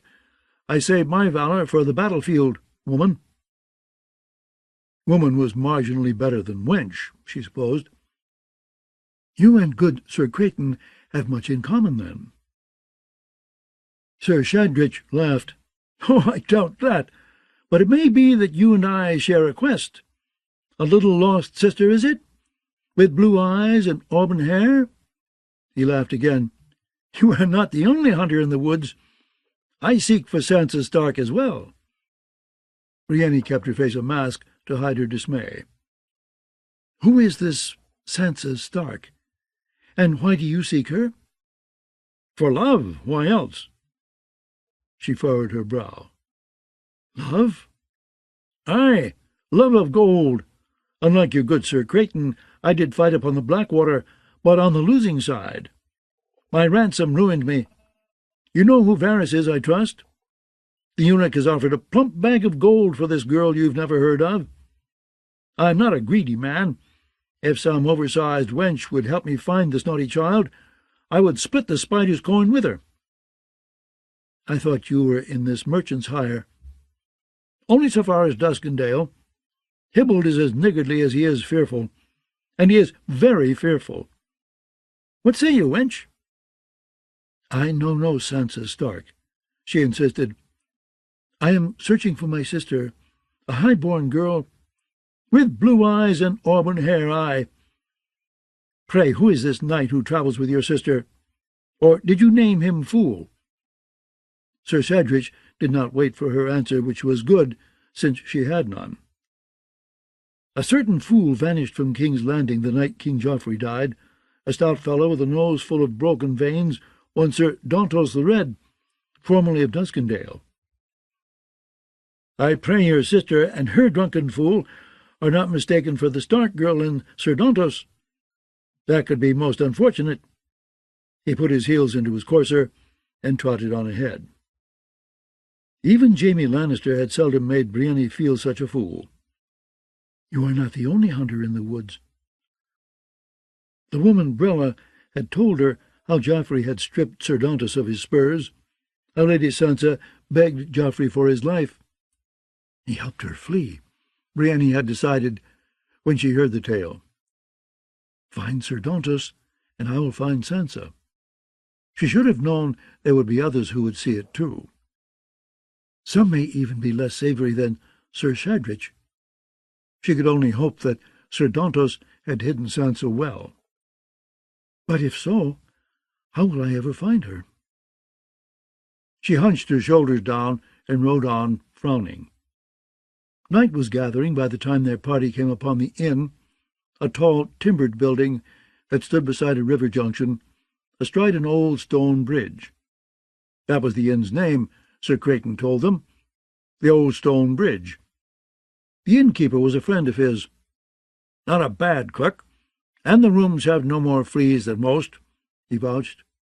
Who's for a warm bed tonight?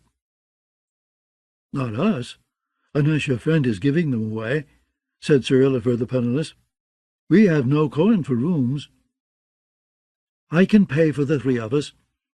Brienne did not lack for coin. Jaime had seen to that. In her saddlebags she'd found a purse fat with silver stags and copper stars, a smaller one stuffed with golden dragons, and a parchment commanding all loyal subjects of the king to assist the bearer, Brienne of House Tarth, who was about his grace's business. It was signed in a childish hand by Tommen, the first of his name, King of the Andals, the Rhoynar, and the First Man, and Lord of the Seven Kingdoms. Hybald was for stopping too, and bid his men to leave the wagon near the stables. Warm yellow light shone through the diamond-shaped panes of the inn's windows, and Brienne heard a stallion trumpet at the scent of her mare. She was loosening the saddle when a boy came out the stable door and said, "Let me do that, sir." "I am no sir," she told him, "but you may take the horse. See that she is fed and brushed and watered." The boy reddened. "Beg pardons, milady. I thought—" "It is a common mistake." Brienne gave him the reins and followed the others into the inn, with her saddlebags across her shoulder and her bedroll tucked up beneath one arm. Sawdust covered the plank floor of the common room, and the air smelled of hops and smoke and meat. A roast was spitting and crackling over the fire, unattended for the moment. 6 locals sat about a table, talking, but they broke off when the strangers entered. Brienne could feel their eyes. Despite chainmail, cloak, and jerkin, she felt naked. When one man said, "Have a look at that," she knew he was not speaking of Sir Cedric. The innkeep appeared, clutching 3 tankards in each hand and slopping ale at every step. "Do you have rooms, good man?" the merchant asked him. "I might," the innkeep said, "for them as has coin." Sir Creighton Longbow looked offended. Naggle, is that how you would greet an old friend? 'Tis me, Longbow. 'Tis you, indeed. You owe me 7 stags. Show me some silver, and I'll show you a bed. The innkeep set the tankards down one by one, slopping more ale on the table in the process. I will pay for 1 room for myself, and a second for my 2 companions. Brienne indicated Sir Kraken and Sir Illifer.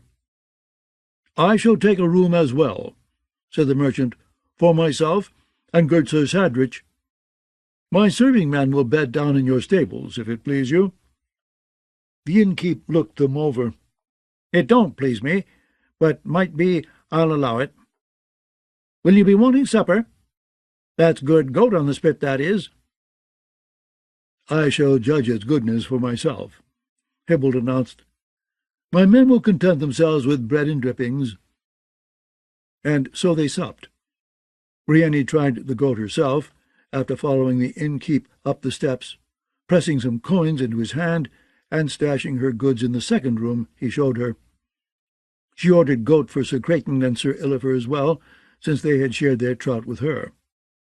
The hedge knights and the septon washed down the meat with ale, but Brienne drank a cup of goat's milk. She listened to the table talk, hoping against hope that she might hear something that would help her find Sansa. You come from King's Landing, one of the locals said to Hybald. Is it true that the Kingslayer's been crippled? True enough, Hybald said. He's lost his sword hand. Aye, Sir Kraken said. Chewed off by a dire-wolf, I hear. One of them monsters come down from the north. Naught that's good ever come from the north. Even their gods are queer. It was not a wolf, Brienne heard herself say. Sir Jaime lost his hand to a Kohoric sellsword. It is no easy thing to fight with your offhand, observed the mad mouse. Bah, said Sir Kraken Longbow. As it happens, I fight as well with either hand. Oh, I have no doubt of that. Sir Sadrich lifted his tankard in salute. Brienne remembered her fight with Jaime Lannister in the woods. It had been all that she could do to keep his blade at bay. He was weak from his imprisonment and chained at the wrists. No knight in the 7 kingdoms could have stood against him at his full strength, with no chains to hamper him. Jaime had done many wicked things, but the man could fight. His maiming had been monstrously cruel. It was one thing to slay a lion, another to hack his paw off and leave him broken and bewildered. Suddenly the common room was too loud to endure a moment longer. She muttered her good nights and took herself up to bed. The ceiling in her room was low. Entering with a taper in her hand, Brienne had to duck or crack her head. The only furnishings were a bed wide enough to sleep 6, and the stub of a tallow candle on the sill. She lit it with a taper, barred the door, and hung her sword-belt from a bedpost. Her scabbard was a plain thing, wood wrapped in cracked brown leather, and her sword was plainer still. She had bought it in King's Landing to replace the blade the brave companions had stolen. Renly's sword. It still hurt, knowing she had lost it. But she had another long sword hidden in her bedroll. She sat on the bed and took it out. Gold glimmered yellow in the candlelight, and rubies smouldered red. When she slid Oathkeeper from the ornate scabbard, Brienne's breath caught in her throat. Black and red the ripples ran, deep within the steel. Valyrian steel, spell-forged. It was a sword fit for a hero. When she was small, her nurse had filled her ears with tales of valour, regaling her with the noble exploits of Sir Galladon of Morn, Florian the Fool, Prince Aemon the Dragon Knight, and other champions. Each man bore a famous sword, and surely Oathkeeper belonged in their company, even if she herself did not. "You'll be defending Ned Stark's daughter with Ned Stark's own steel," Jaime had promised. Kneeling between the bed and wall, she held the blade and said a silent prayer to the crone. whose golden lamp showed men the way through life. "Lead me," she prayed. "Light the way before me. Show me the path that leads to Sansa." She had failed Renly, had failed Lady Catelyn. She must not fail Jaime. He trusted me with his sword. He trusted me with his honor. Afterward, she stretched out on the bed as best she could. For all its width, it was not long enough, so Brienne lay across it sideways. She could hear the clatter of tankards from below and voices drifting up the steps. The fleas that Longbow had spoken of put in their appearance. Scratching helped keep her awake. She heard Hybald mount the stairs, and some time later the knights as well. "I never knew his name," Sir Kraken was saying as he went by, "but upon his shield he bore a blood-red chicken, and his blade was dripping gore." His voice faded, and somewhere up above a door opened and closed. Her candle burned out. Darkness settled over the old stone bridge, and the inn grew so still that she could hear the murmur of the river. Only then did Brienne rise to gather up her things. She eased the door open, listened, made her way barefoot down the steps. Outside she donned her boots and hurried to the stables to saddle her bay mare, asking a silent pardon of Sir Kraken and Sir Illifer as she mounted. One of Hybald's serving men woke when she rode past him, but made no move to stop her. Her mare's hoofs rang upon the old stone bridge. Then the trees closed in around her, black as pitch and full of ghosts and memories. "I am coming for you, Lady Sansa," she thought as she rode into the darkness. "Be not afraid. I shall not rest until I have found you." Samwell. Sam was reading about the others when he saw the mouse. His eyes were red and raw. "I ought not rub them so much," he always told himself as he rubbed them. The dust made them itch and water, and the dust was everywhere down here. Little puffs of it filled the air every time a page was turned, and it rose in grey clouds whenever he shifted a stack of books to see what might be hiding on the bottom. Sam did not know how long it had been since last he'd slept, but scarce an inch remained of the fat tallow candle he'd lit when starting on the ragged bundle of loose pages that he'd found tied up in twine. He was beastly tired, but it was hard to stop. "One more book," he had told himself, "then I'll stop. One more folio, just one more. One more page, then I'll go up and rest and get a bite to eat." But there was always another page after that one, and another after that, and another book waiting underneath the pile. "I'll just take a quick peek to see what this one is about," he'd think, and before he knew he would be halfway through it. He had not eaten since that bowl of bean and bacon soup with Pip and Gran. Well, except for the bread and cheese, but that was only a nibble, he thought. That was when he took a quick glance at the empty platter and spied the mouse feasting on the breadcrumbs. The mouse was half as long as his pinky finger, with black eyes and soft grey fur. Sam knew he ought to kill it. Mice might prefer bread and cheese, but they ate paper too.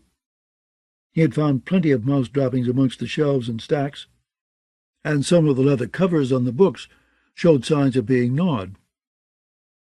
It is such a little thing, though, and hungry. How could he begrudge it a few crumbs? It's eating books, though. After hours in the chair, Sam's back was stiff as a board, and his legs were half asleep. He knew he was not quick enough to catch the mouse, but it might be he could squash it. By his elbow rested a massive leather-bound copy of Annals of the Black Centaur, Septon Jorquin's exhaustively detailed account of the 9 years that Orbert Caswell had served as Lord Commander of the Night's Watch. There was a page for each day of his term, every one of which seemed to begin, "Lord Orbert rose at dawn and moved his bowels," except for the last, which said, "Lord Orbert was found to have died during the night." No mouse is a match for Septon Jorquin. Very slowly, Sam took hold of the book with his left hand. It was thick and heavy, and when he tried to lift it one-handed, it slipped from his plump fingers and thumped back down. The mouse was gone in half a heartbeat, skittery-quick. Sam was relieved. Squishing the poor little thing would have given him nightmares. "You shouldn't eat the books, though," he said aloud. Maybe he should bring more cheese the next time he came down here. He was surprised at how low the candle had burned. Had the bean and bacon soup been today or yesterday? Yesterday. It must have been yesterday. The realization made him yawn. John would be wondering what had become of him, though Maester Aemon would no doubt understand. Before he had lost his sight, the Maester had loved books as much as Samwell Tarly did.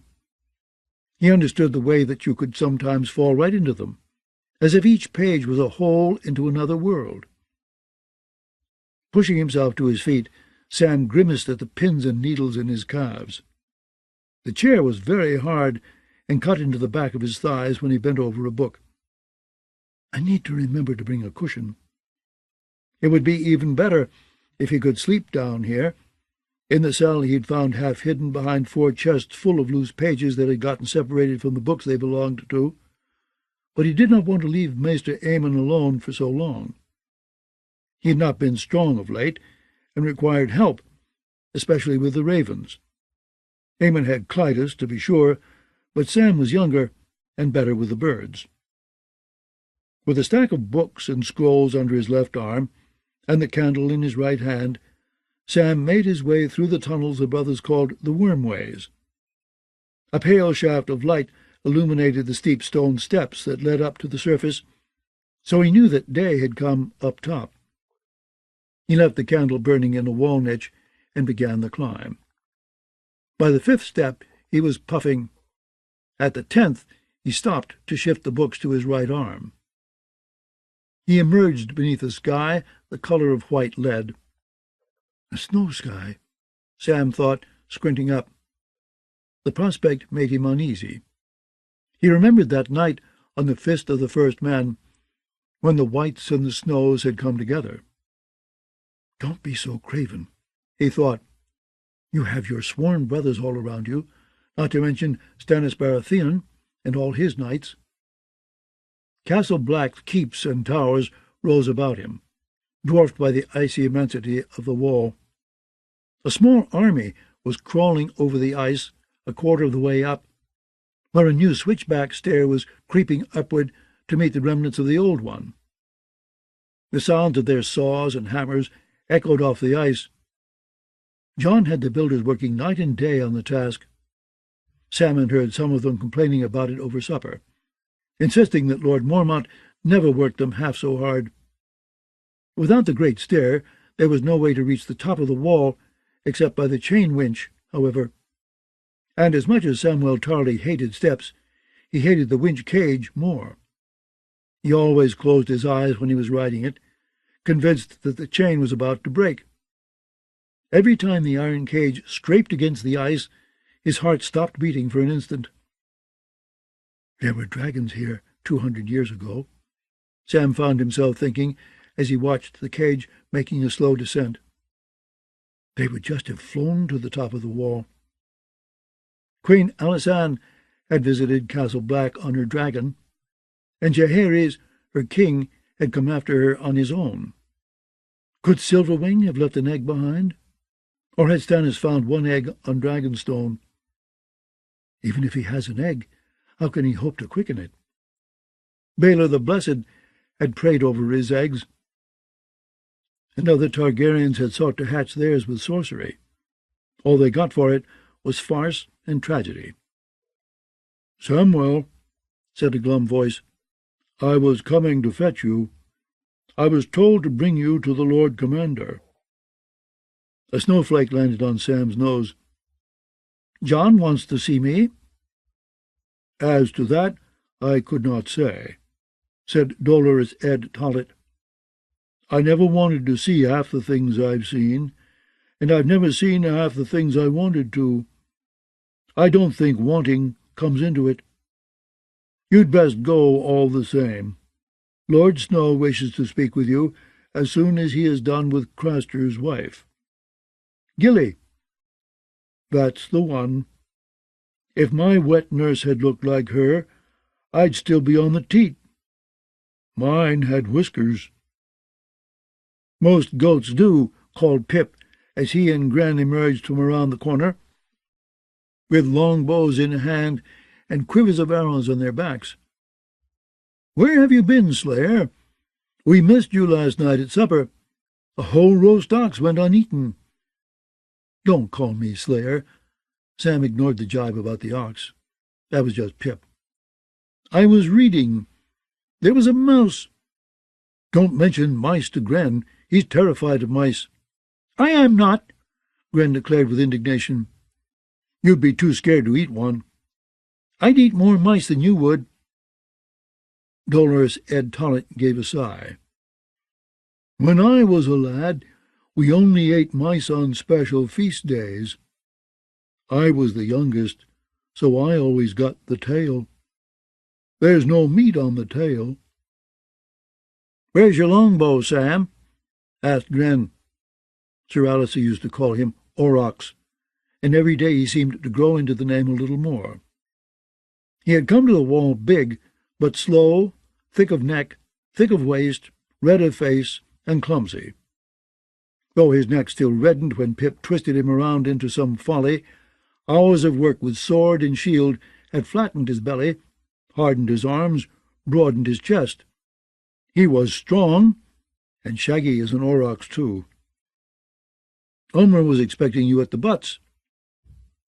Ulmer, Sam said, abashed.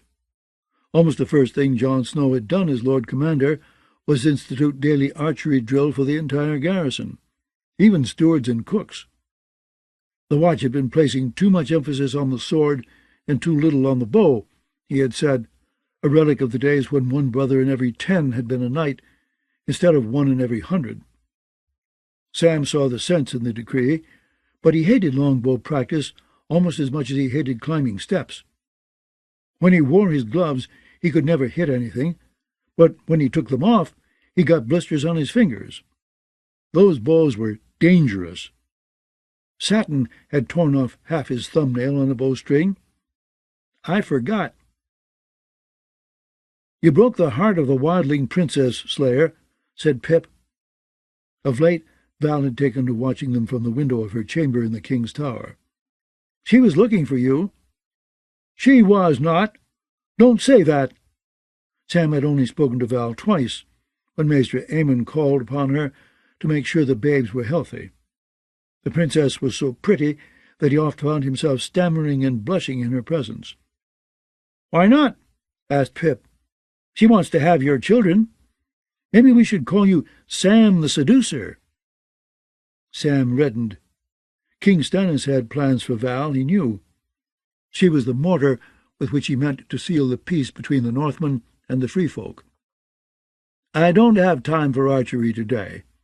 I need to go see John. John? John? Do we know anyone named John, Gren? He means the Lord Commander. Oh, the great Lord Snow, to be sure.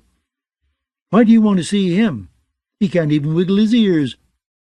Pip wiggled his to show he could. They were large ears and red from cold. He's Lord Snow for true now. Too bloody high-born for the likes of us. John has duties, Sam said in his defence. The wall is his, and all that goes with it.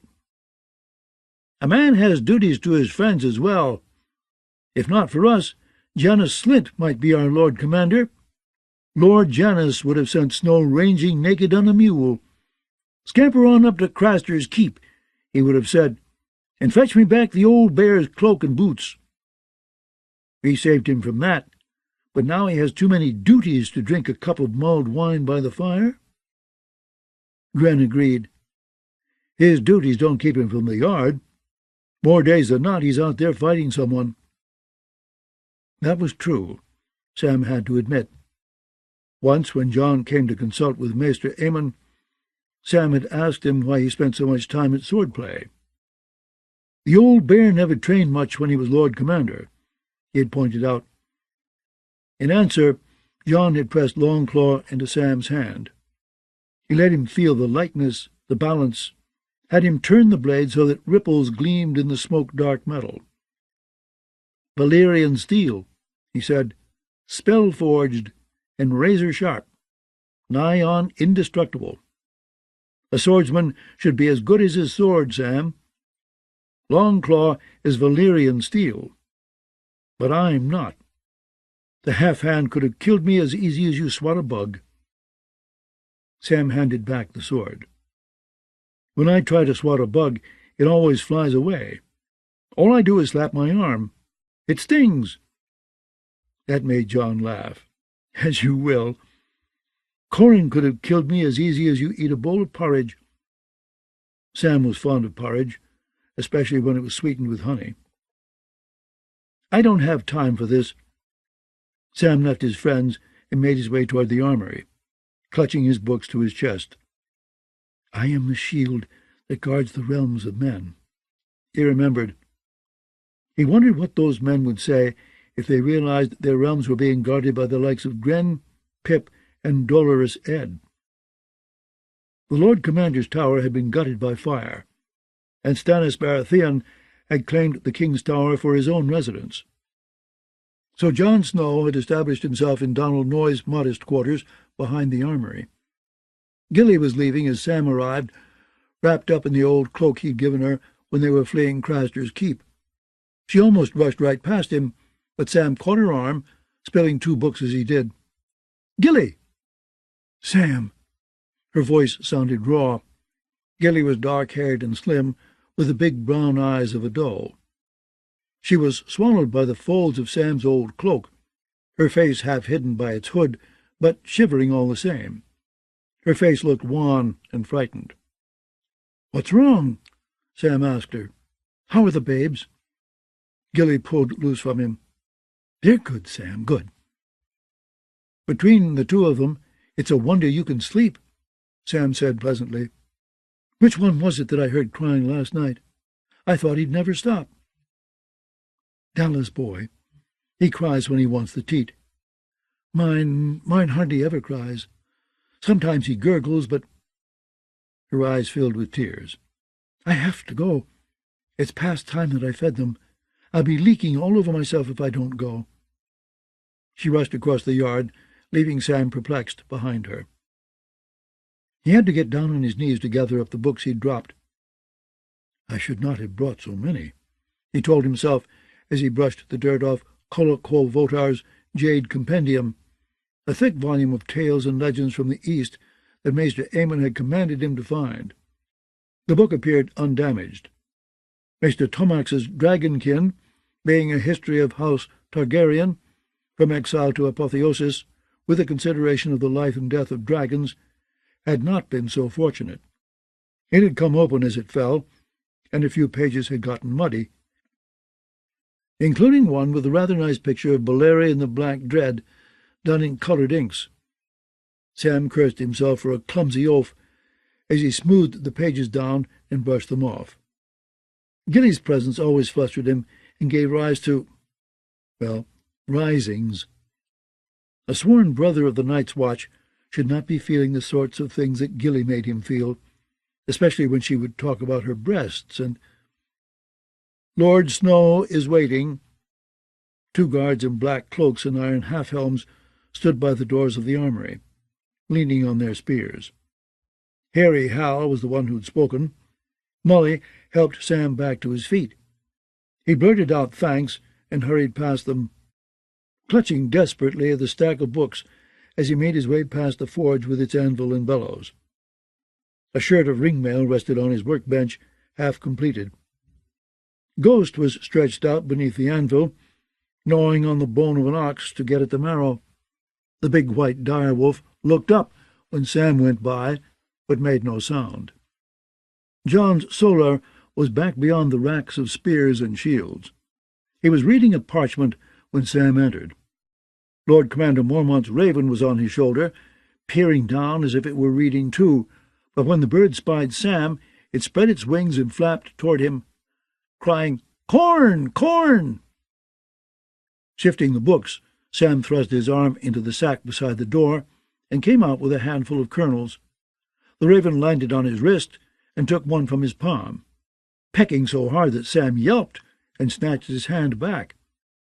The raven took to the air again, and yellow and red kernels went everywhere. "Close the door, Sam." Faint scars still marked John's cheek, where an eagle had once tried to rip his eye out. "Did that wretch break the skin?" Sam eased the books down and peeled off his glove. "He did." He felt faint. "I'm bleeding." "We all shed our blood for the watch.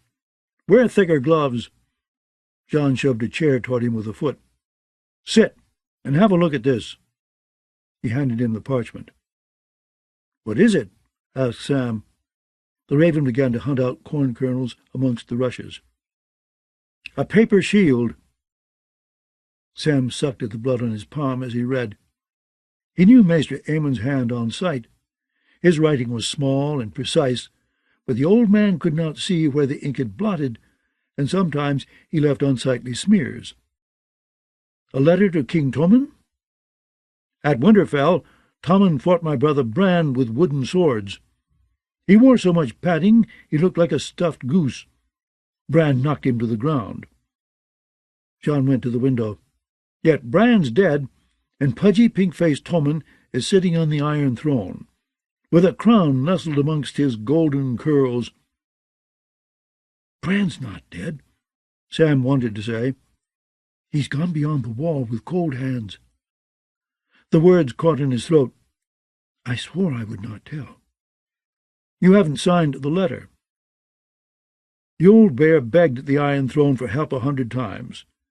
They sent him Jaina's Slint. No letter will make the Lannisters love us better. Not once they hear that we've been helping Stannis. Only to defend the wall, not in his rebellion. Sam read the letter quickly once again. "That's what it says here." "The distinction may escape Lord Tywin." John took the letter back. "Why would he help us now? He never did before." "Well," said Sam, "he will not want it said that Stannis rode to the defence of the realm whilst King Tommen was playing with his toys. That would bring scorn down upon House Lannister." "It's death and destruction I want to bring down upon House Lannister, not scorn." John lifted up the letter. "The Night's Watch takes no part in the wars of the 7 kingdoms," he read. "Our oaths are sworn to the realm, and the realm now stands in dire peril. Stannis Baratheon aids us against our foes from beyond the wall, though we are not his men." "Well," said Sam, squirming, "we're not, are we?" "I gave Stannis food, shelter, and the night fort, plus leave to settle some free folk in the gift. That's all." "Lord Tywin will say it was too much." "Stannis says it's not enough. The more you give a king, the more he wants. We are walking on a bridge of ice with an abyss on either side. Pleasing one king is difficult enough. Pleasing 2 is hardly possible." "Yes, but if the Lannisters should prevail, and Lord Tywin decides that we betrayed the king by aiding Stannis, it could mean the end of the Night's Watch. He has the Tyrells behind him, with all the strength of Highgarden. And he did defeat Lord Stannis on the Blackwater. The sight of blood might make Sam faint, but he knew how wars were won. His own father had seen to that. The Blackwater was one battle. Robb won all his battles and still lost his head. If Stannis can raise the north—" "He's trying to convince himself," Sam realized, "but he can't." The ravens had gone forth from Castle Black in a storm of black wings, summoning the lords of the north to declare for Stannis Baratheon, and join their strength to his. Sam had sent out most of them himself. Thus far, only one bird had returned, the one they'd sent to Carhold. Elsewise, the silence had been thunderous. Even if he should somehow win the Northmen to his side, Sam did not see how Stannis could hope to match the combined powers of Casterly Rock, Highgarden, and the twins. Yet without the North, his cause was surely doomed. As doomed as the Night's Watch, if Lord Tywin marks us down as traitors. The Lannisters have Northmen of their own, Lord Bolton and his bastard. Stannis has the Karstarks. If he can win White Harbor— If, Sam stressed. If not, my lord, even a paper shield is better than none. John rattled the letter. I suppose so. He sighed, then took up a quill and scrawled a signature across the bottom of the letter. Get the sealing wax. Sam heated a stick of black wax over a candle and dribbled some onto the parchment, then watched as John pressed the Lord Commander's seal down firmly on the puddle. Take this to Maester Aemon when you leave, he commanded, and tell him to dispatch a bird to King's Landing. I will. Sam hesitated. My lord, if I might ask, I saw Gilly leaving. She was almost crying. Val sent her to plead for Mance again. Oh. Val was the sister of the woman the king beyond the wall had taken for his queen. The wildling princess was what Stannis and his men were calling her. Her sister Dalla had died during the battle, though no blade had ever touched her. She had perished giving birth to Mance Raider's son. Raider himself would soon follow her to the grave, if the whispers Sam had heard had any truth to them. What did you tell her? That I would speak to Stannis, though I doubt my words will sway him. A king's first duty is to defend the realm, and Mance attacked it. His Grace is not like to forget that. My father used to say that Stannis Baratheon was a just man. No one has ever said he was forgiving. John paused, frowning. I would sooner take off Mance's head myself. He was a man of the Night's Watch once. By rights, his life belongs to us. Pip says that Lady Melisandre means to give him to the flames, to work some sorcery. Pip should learn to hold his tongue. I have heard the same from others. King's blood to wake a dragon.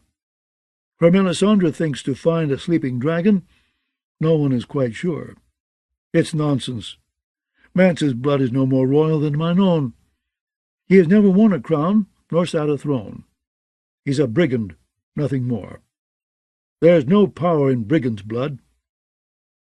The raven looked up from the floor. Blood! It screamed. John paid no mind. I am sending Gilly away. Oh. Sam bobbed his head. Well, that's good, my lord. It would be the best thing for her to go somewhere warm and safe, well away from the wall and the fighting. Her and the boy. We will need to find another wet nurse for his milk brother. Goat's milk might serve, until you do. It's better for a babe than cow's milk. Sam had read that somewhere. He shifted in his seat. My lord, when I was looking through the annals, I came on another boy commander, 400 years before the conquest. Osric Stark was 10 when he was chosen, but he served for 60 years. That's 4, my lord. You're not even close to being the youngest ever chosen. You're 5th youngest so far. The younger 4 all being sons, brothers, or bastards of the king in the north. Tell me something useful. Tell me of our enemy. The others— Sam licked his lips. They are mentioned in the annals, though not as often as I would have thought. The annals I've found and looked at, that is. There's more I haven't found, I know. Some of the older books are falling to pieces. The pages crumble when I try and turn them. And the really old books, either they have crumbled all away, or they are buried somewhere that I haven't looked yet, or, well, it could be that there are no such books and never were. The oldest histories we have were written after the Andals came to Westeros. The first men only left us runes on rocks, so everything we think we know about the Age of Heroes and the Dawn Age and the Long Night comes from accounts set down by septons thousands of years later. There are archmaesters at the Citadel who question all of it. Those old histories are full of kings who reigned for hundreds of years, and knights riding around 1,000 years before there were knights. You know the tales. Brandon the Builder, Simeon Star-Eyes, Knights King. We say that you're the 998th Lord Commander of the Night's Watch, but the oldest list I've found shows 674 commanders, which suggests that it was written during— Long ago, Jon broke in. What about the others? I found mention of dragonglass. The children of the forest used to give the Night's Watch 100 obsidian daggers every year, during the Age of Heroes. The others come when it is cold, most of the tales agree, or else it gets cold when they come. Sometimes they appear during snowstorms and melt away when the sky is clear. They hide from the light of the sun and emerge by night, or else night falls when they emerge. Some stories speak of them riding the corpses of dead animals. Bears, dire wolves, mammoths, horses, it makes no matter, so long as the beast is dead. The one that killed Small Paul was riding a dead horse, so that part's plainly true. Some accounts speak of giant ice spiders, too. I don't know what those are. Men who fall in battle against the others must be burned, or else the dead will rise again as their thralls. We knew all this. The question is, how do we fight them? The armor of the others is proof against most ordinary blades, if the tales can be believed, said Sam. And their own swords are so cold they shatter steel. Fire will dismay them, though, and they are vulnerable to obsidian. He remembered the one he had faced in the haunted forest, and how it had seemed to melt away when he stabbed it with the dragon-glass dagger Jon had made for him. I found one account of the long night that spoke of the last hero slaying others with a blade of dragon steel. Supposedly they could not stand against it. Dragon steel? Jon frowned. Valyrian steel? That was my first thought as well. So if I can just convince the lords of the Seven Kingdoms to give us their Valyrian blades, all is saved? That won't be hard. His laugh had no mirth in it. Did you find who the others are? Where they come from? What they want? Not yet, my lord, but it may be that I've just been reading the wrong books. There are hundreds I have not looked at yet. Give me more time and I will find whatever there is to be found. There is no more time.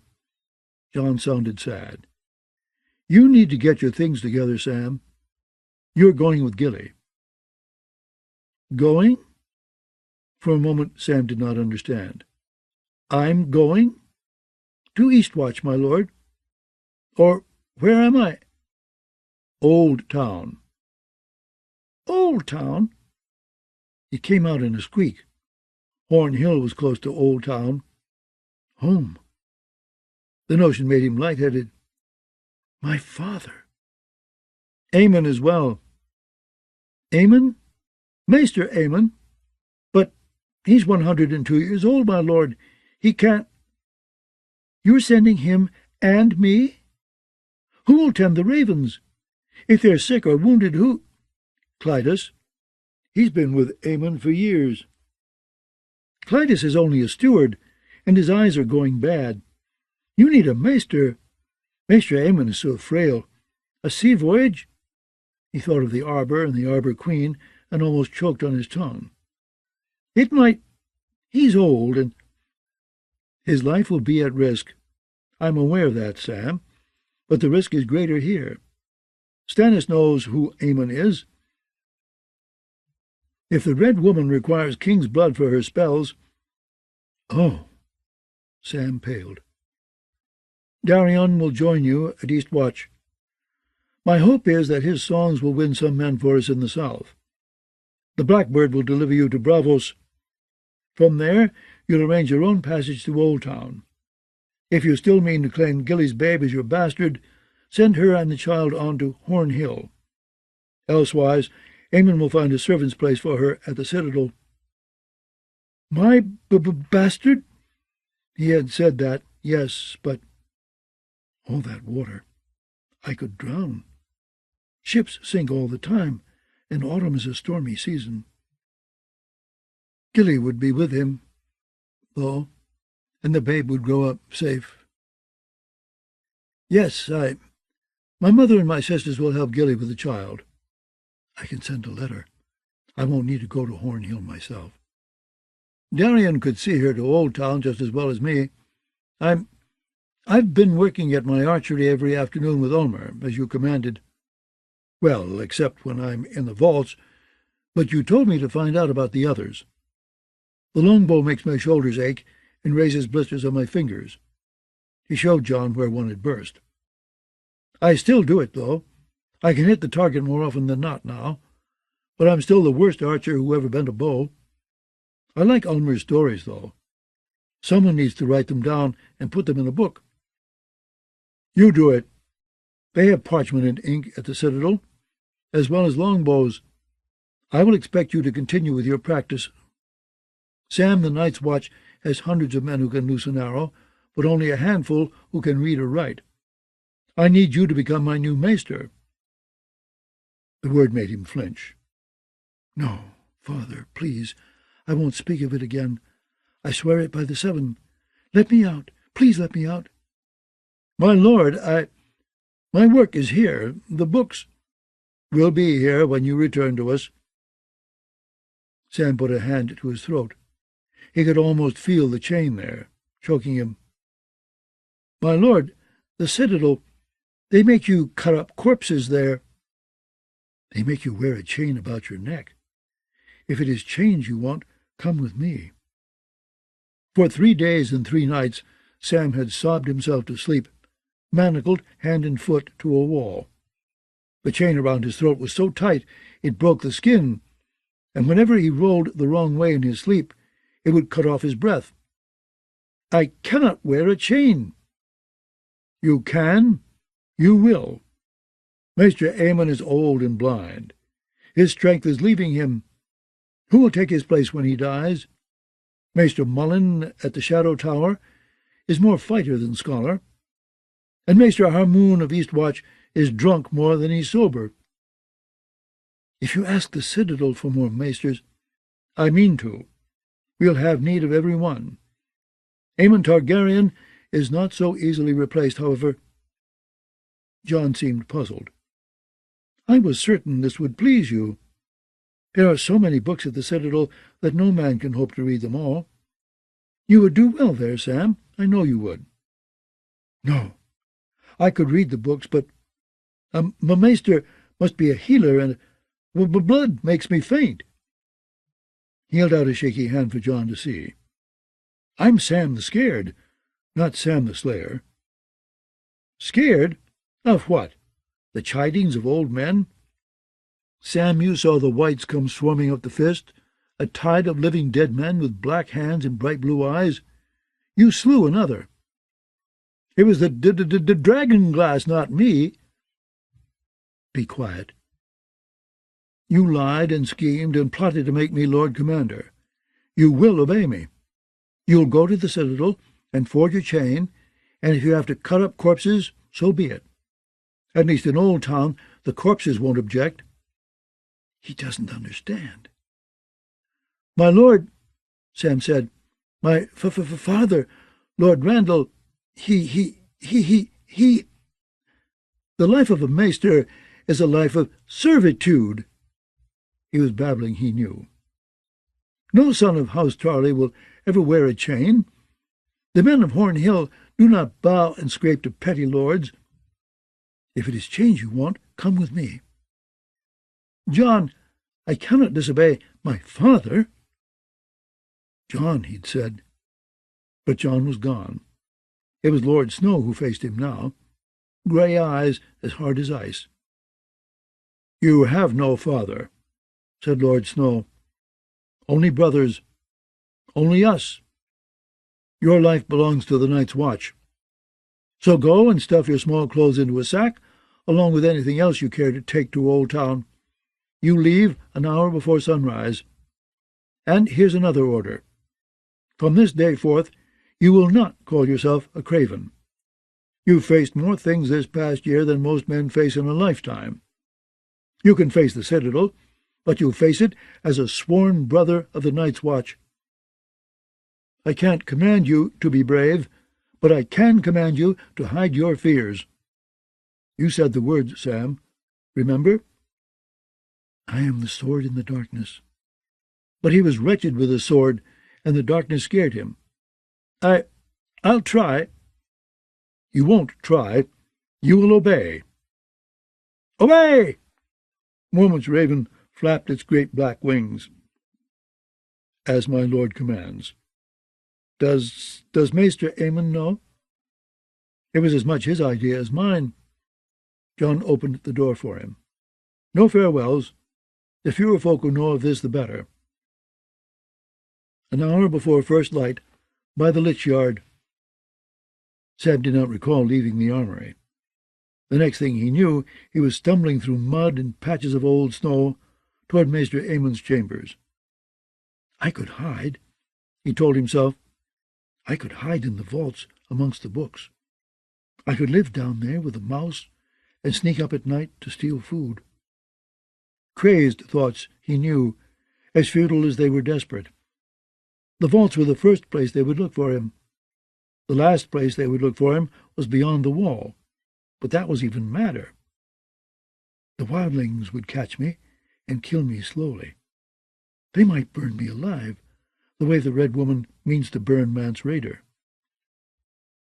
When he found Maester Aemon in the rookery, he gave him John's letter and blurted out his fears in a great green gush of words.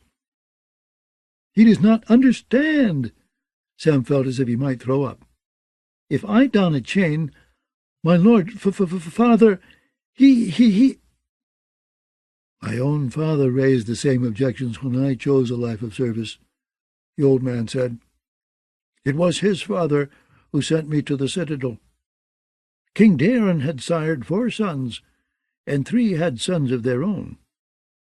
Too many dragons are as dangerous as too few, I heard his grace tell my lord father, the day they sent me off. Aemon raised a spotted hand to the chain of many metals that dangled loose about his thin neck. The chain is heavy, Sam, but my grandsire had the right of it. So does your Lord Snow. Snow! A raven muttered. Snow! Another echoed. All of them picked it up then. Snow, snow, snow, snow, snow! Sam had taught them that word. There was no help here, he saw. Maester Aemon was as trapped as he was. He will die at sea, he thought, despairing. He is too old to survive such a voyage. Gilly's little son may die as well. He's not as large and strong as Dalla's boy. Does John mean to kill us all? The next morning, Sam found himself saddling the mare he'd ridden from Horn Hill and leading her toward the lich yard beside the eastern road. Her saddlebags bulged with cheese and sausages and hard-cooked eggs, and half-assaulted ham that Three-Finger Hob had given him on his name day. "You're a man who appreciates cooking, Slayer," the cook had said. "We need more your sort." The ham would help, no doubt. Eastwatch was a long, cold ride away, and there were no towns nor inns in the shadow of the wall. The hour before dawn was dark and still. Castle Black seemed strangely hushed. At the lich yard, a pair of 2-wheeled wains awaited him, along with Black Jack Bulwer and a dozen seasoned rangers, tough as the garrons they rode. Kedge White-Eye cursed loudly when his one good eye spied Sam. "Don't mind him, Slayer," said Black Jack. "He lost a wager. Said we need to drag you out, squealing, from beneath some bed." Maester Aemon was too frail to ride a horse, so a wain had been made ready for him, its bed heaped high with furs, and a leather awning fastened overhead to keep off the rain and snow. Gilly and her child would ride with him. The second wain would carry their clothing and possessions, along with a chest of rare old books that Aemon thought the Citadel might lack. Sam had spent half the night searching for them, though he'd found only 1 in 4. And a good thing, or we'd need another wain. When the maester appeared, he was bundled up in a bearskin 3 times his size. As Clytus led him toward the wain, a gust of wind came up, and the old man staggered. Sam hurried to his side and put an arm about him.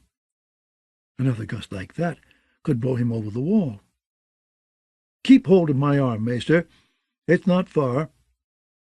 The blind man nodded as the wind pushed back their hoods. "It is always warm in Old Town. There is an inn on an island in the Honeywine where I used to go when I was a young novice. It will be pleasant to sit there once again, sipping cider." By the time they got the maester into the wain, Gilly had appeared, the child bundled in her arms. Beneath her hood, her eyes were red from crying. John turned up at the same time with Dolorous Ed. "Lord Snow," Maester Aemon called, "I left a book for you in my chambers. The Jade Compendium. It was written by the Volantine adventurer Colloquo Votar, who travelled to the east and visited all the lands of the Jade Sea. There is a passage you may find of interest. I've told Clytus to mark it for you." "I'll be sure to read it," Jon Snow replied. A line of pale snot ran from Maester Aemon's nose. He wiped it away with the back of his glove. "Knowledge is a weapon, John. Arm yourself well before you ride forth to battle." "I will." A light snow had begun to fall, the big soft flakes drifting down lazily from the sky. John turned to Blackjack Bulwer. "Make as good a time as you can, but take no foolish risks. You have an old man and a suckling babe with you. See that you keep them warm and well fed." "You do the same, my lord," said Gilly. "You do the same for t'other. Find another wet nurse, like you said. You promised me you would. The boy, Dalla's boy, the little prince, I mean. You find him some good woman, so he grows up big and strong." "You have my word," Jon Snow said solemnly. "Don't you name him. Don't you do that till he's past 2 years. It's ill luck to name them when they're still on the breast. You crows may not know that, but it's true." "As you command, my lady." A spasm of anger flashed across Gilly's face. "Don't you call me that. I'm a mother, not a lady. I'm Craster's wife and Craster's daughter, and a mother." Dolorous Ed took the babe as Gilly climbed into the wain and covered her legs with some musty pelts. By then the eastern sky was more grey than black. Left-hand Lou was anxious to be off. Ed handed the infant up, and Gilly put him to her breast. "This may be the last I ever see of Castle Black," thought Sam, as he hoisted himself atop his mare. As much as he had once hated Castle Black, it was tearing him apart to leave it. "Let's do this," Bulwer commanded. A whip snapped, and the wains began to rumble slowly down the rutted road as the snow came down around them. Sam lingered beside Clytus and Dolorous Ed and Jon Snow. "Well," he said, "farewell." "And to you, Sam," said Dolorous Ed. "Your boat's not like to sink, I don't think. Boats only sink when I'm aboard." John was watching the wains. "The first time I saw Gilly," he said, "she was pressed back against the wall of Craster's keep, this skinny, dark-haired girl with her big belly, cringing away from Ghost.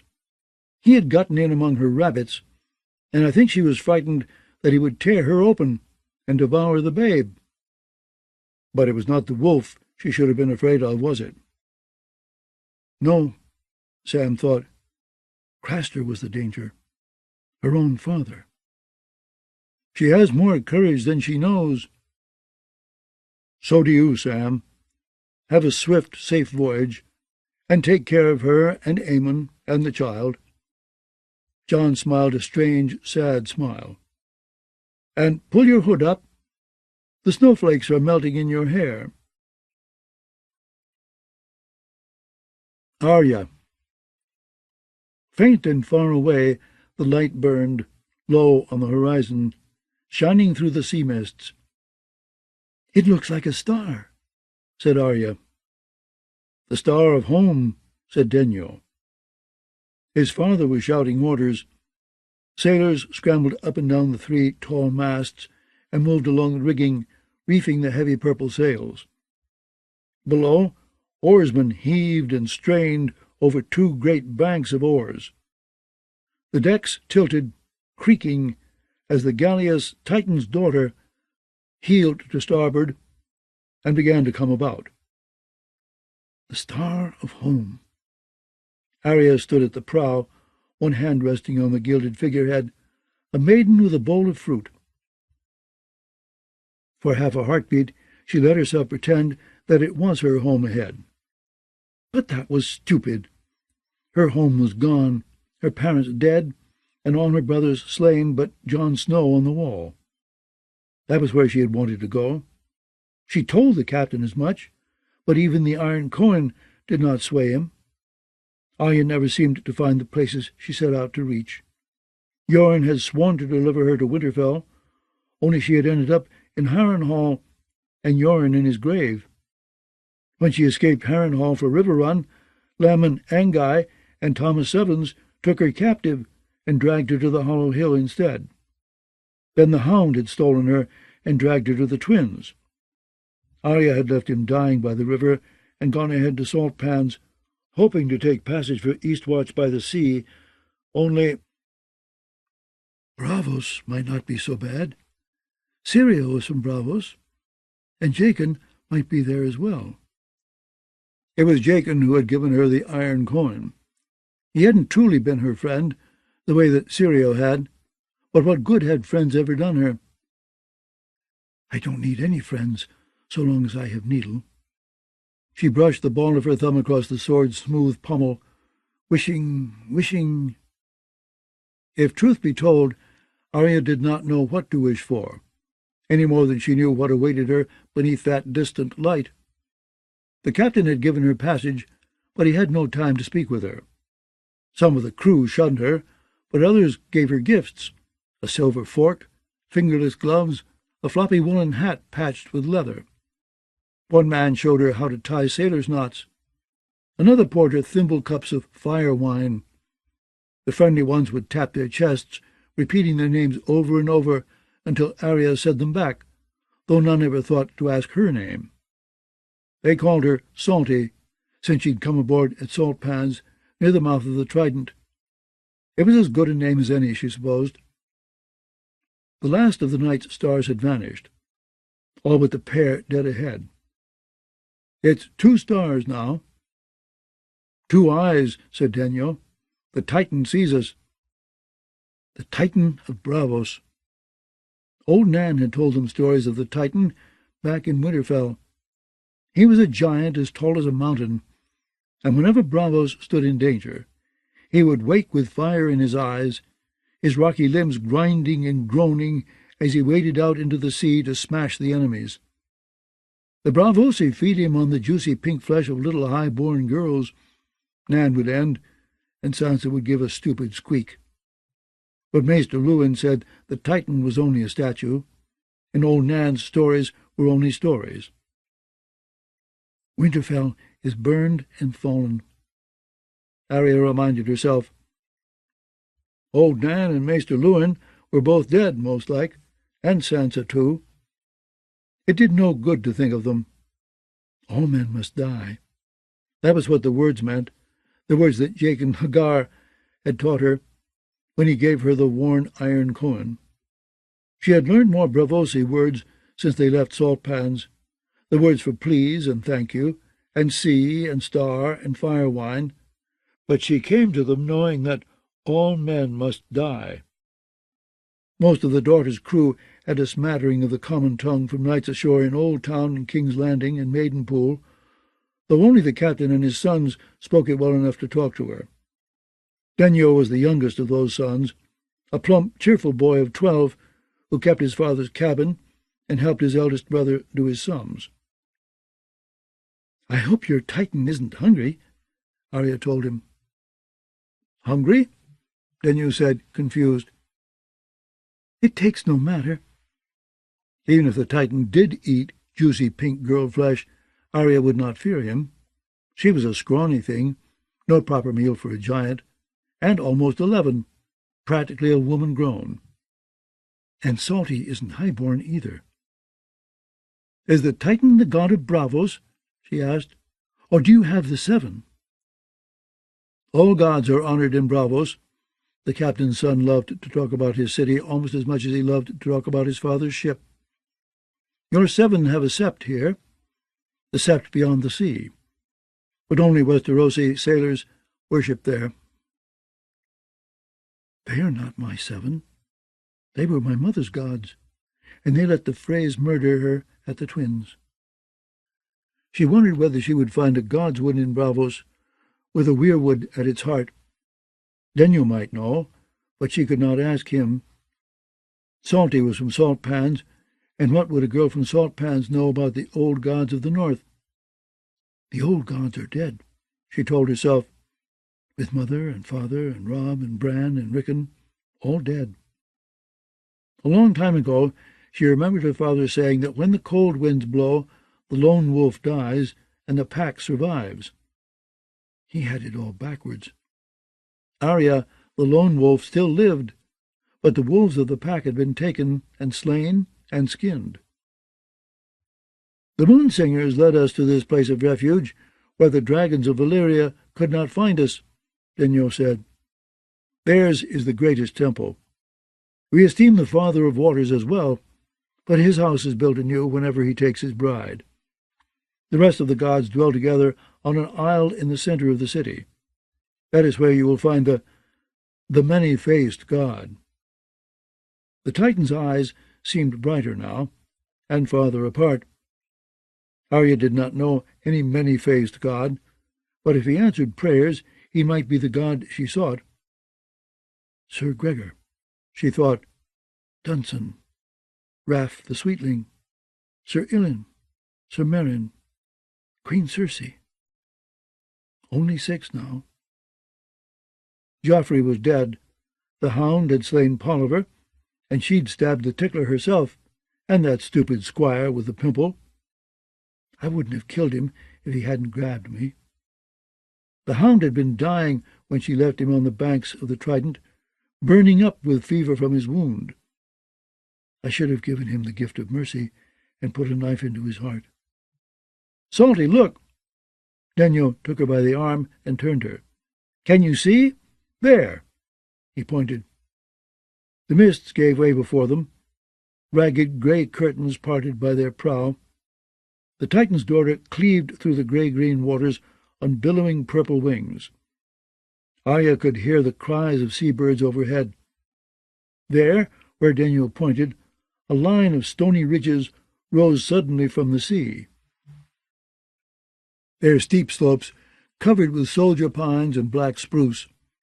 But dead ahead, the sea had broken through, and there, above the open water, the Titan towered, with his eyes blazing and his long green hair blowing in the wind.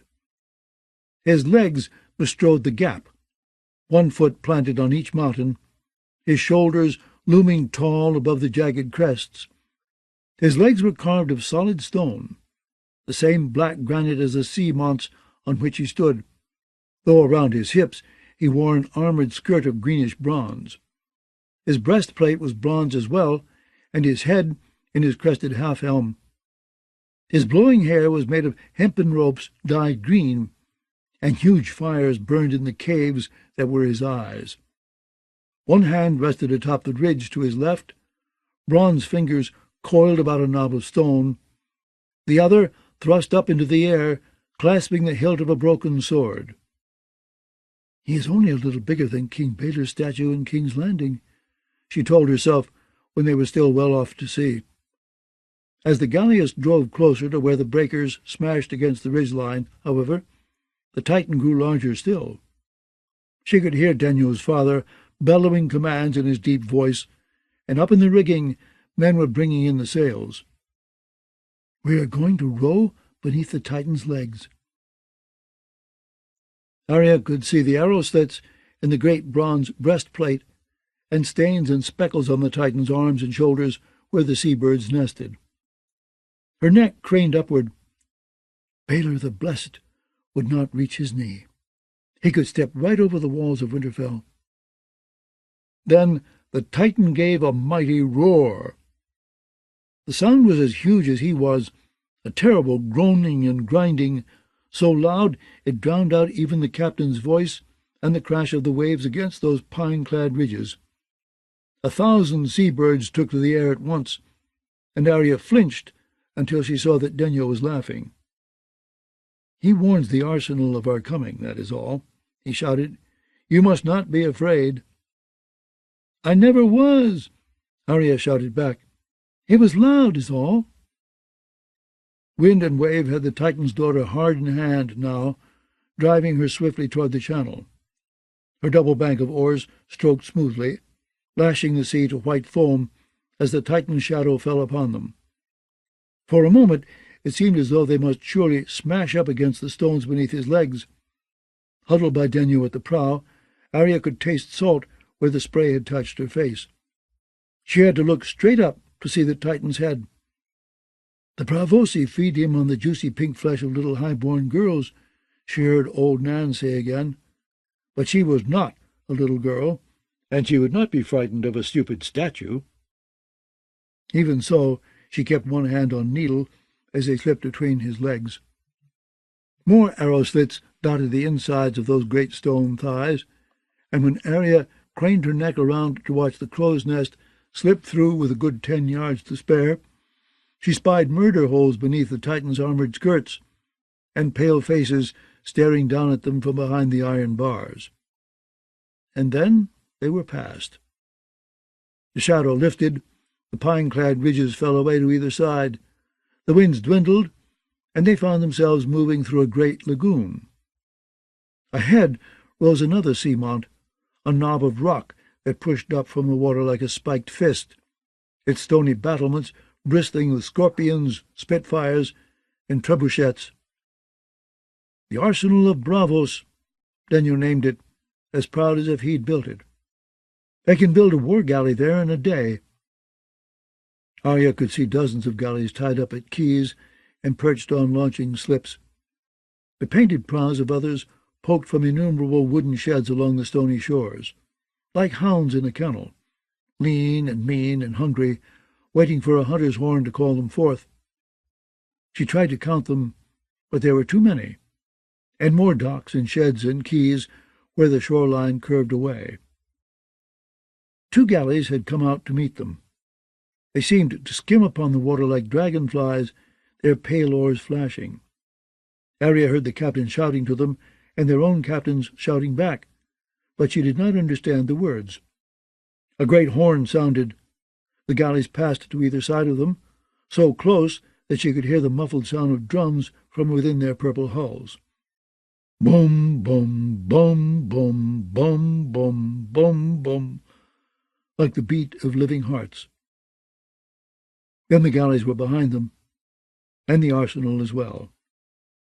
Ahead stretched a broad expanse of pea-green water, rippled like a sheet of colored glass. From its wet heart arose the city proper, a great sprawl of domes and towers and bridges, grey and gold and red.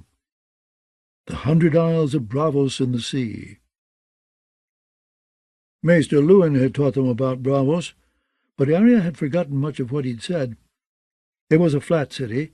She could see that even from afar, not like King's Landing on its 3 high hills. The only hills here were the ones that men had raised of brick and granite, bronze and marble. Something else was missing as well, though it took her a few moments to realize what it was. The city has no walls. But when she said as much to Daniel, he laughed at her. Our walls are made of wood and painted purple, he told her. Our galleys are our walls. We need no other. The deck creaked behind them.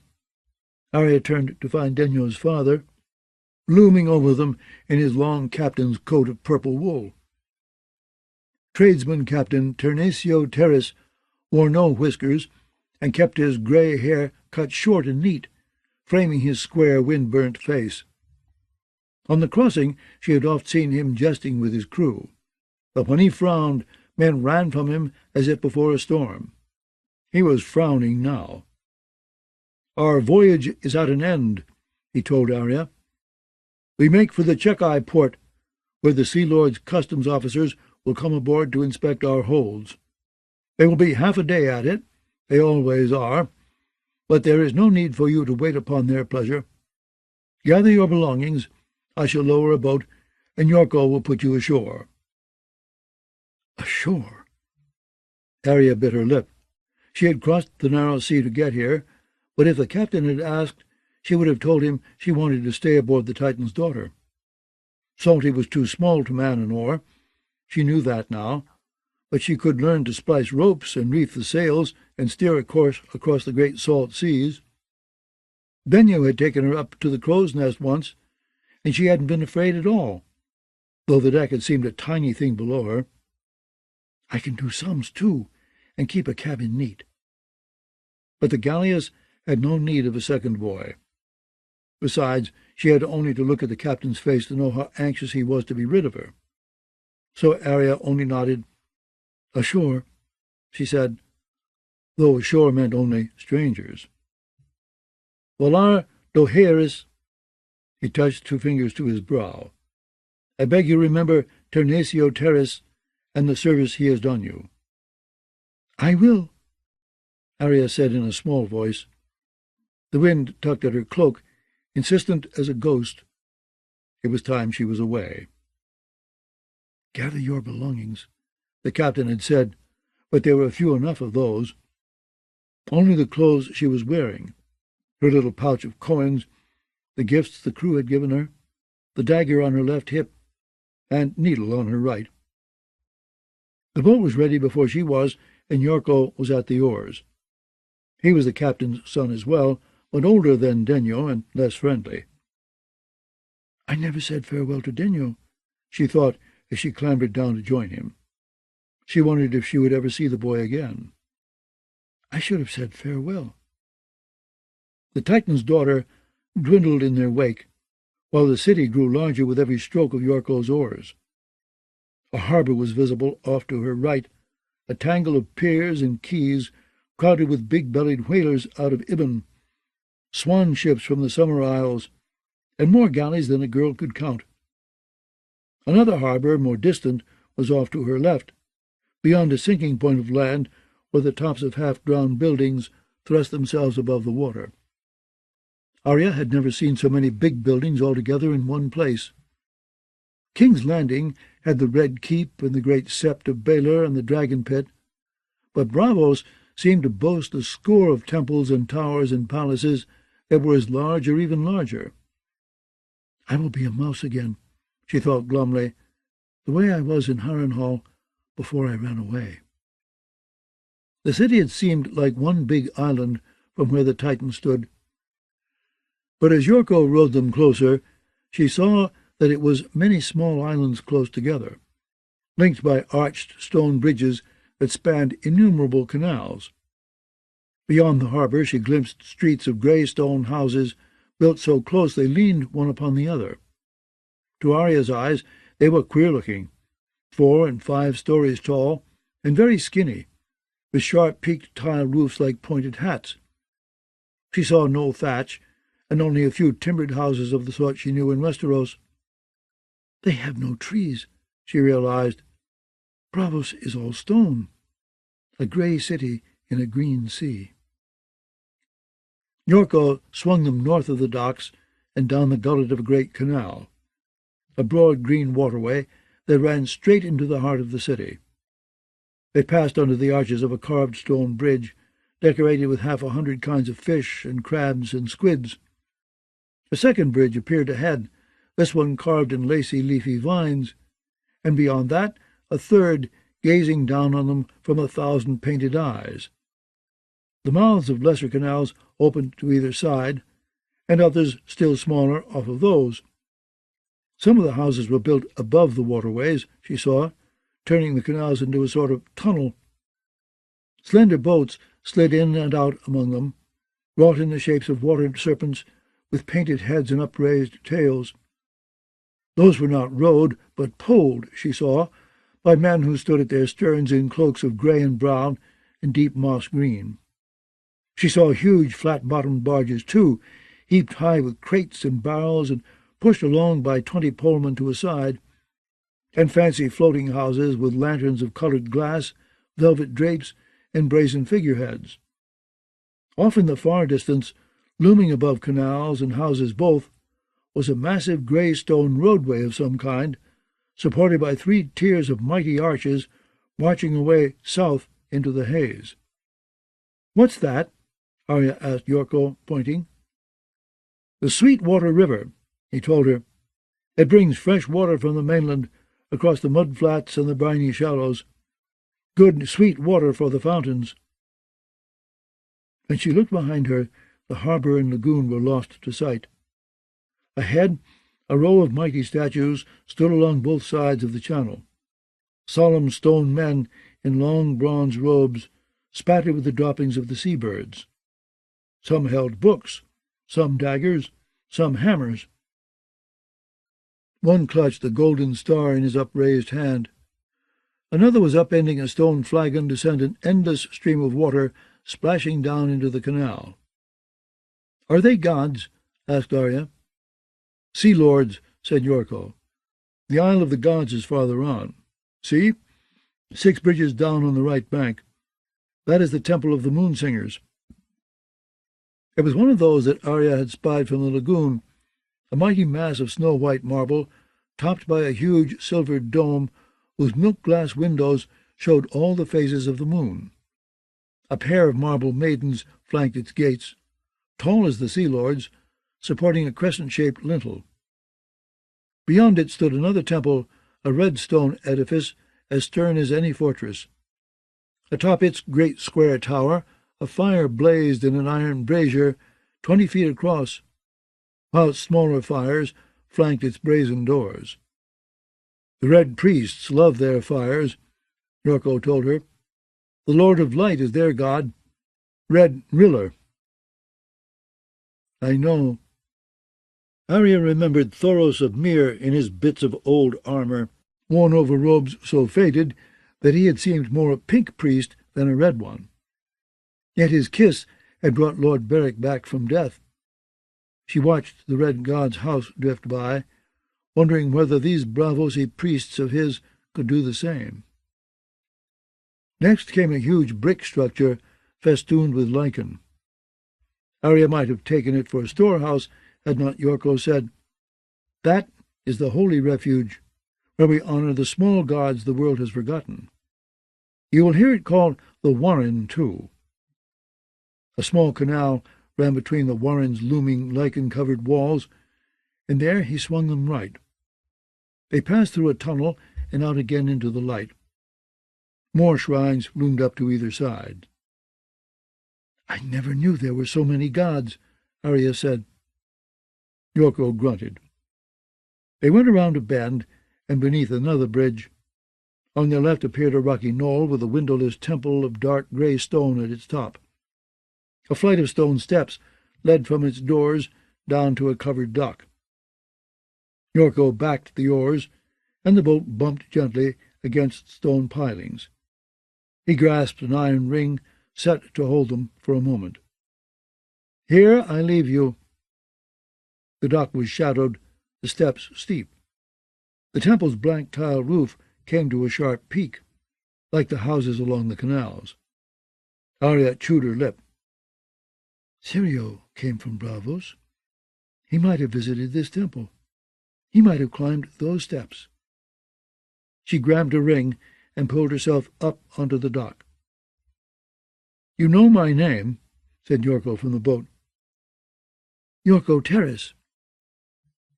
"Valar Dohaeris." He pushed off with his oar and drifted back off into the deeper water.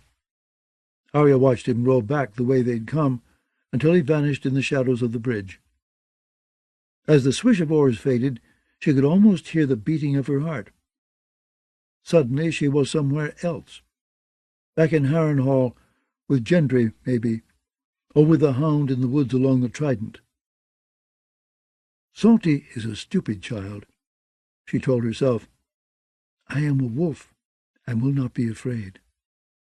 She patted Needle's hilt for luck and plunged into the shadows, taking the steps 2 at a time so no one could ever say she'd been afraid. At the top, she found a set of carved wooden doors 12 feet high. The left-hand door was made of weirwood, pale as bone, the right of gleaming ebony. In their centre was a carved moon face, ebony on the weirwood side, weirwood on the ebony. The look of it reminded her somehow of the heart tree in the God's Wood at Winterfell. The doors are watching me, she thought. She pushed upon both doors at once with the flat of her gloved hands, but neither one would budge. Locked and barred. "Let me in, you stupid," she said. "I crossed the narrow sea." She made a fist and pounded. "Jakin told me to come. I have the iron coin." She pulled it from her pouch and held it up. "See? Valar Morghulis." The doors made no reply, except to open. They opened inward all in silence, with no human hand to move them. Arya took a step forward, and another. The doors closed behind her, and for a moment she was blind. Needle was in her hand, though she did not remember drawing it. A few candles burned along the walls, but gave so little light that Arya could not see her own feet. Someone was whispering, too softly for her to make out words. Someone else was weeping. She heard light footfalls, leather sliding over stone, a door opening and closing. Water. I hear water, too. Slowly her eyes adjusted. The temple seemed much larger within than it had without. The septs of Westeros were 7-sided, with 7 altars for the 7 gods. But here there were more gods than 7. Statues of them stood along the walls, massive and threatening. Around their feet red candles flickered, as dim as distant stars. The nearest was a marble woman 12 feet tall. Real tears were trickling from her eyes to fill the bowl she cradled in her arms. Beyond her was a man with a lion's head seated on a throne carved of ebony. On the other side of the doors, a huge horse of bronze and iron reared up on 2 great legs. Farther on, she could make out a great stone face, a pale infant with a sword, a shaggy black goat the size of an aurochs, a hooded man leaning on a staff. The rest were only looming shapes to her, half seen through the gloom. Between the gods were hidden alcoves thick with shadows, with here and there a candle burning. Silent as a shadow, Arya moved between rows of long stone benches, her sword in hand.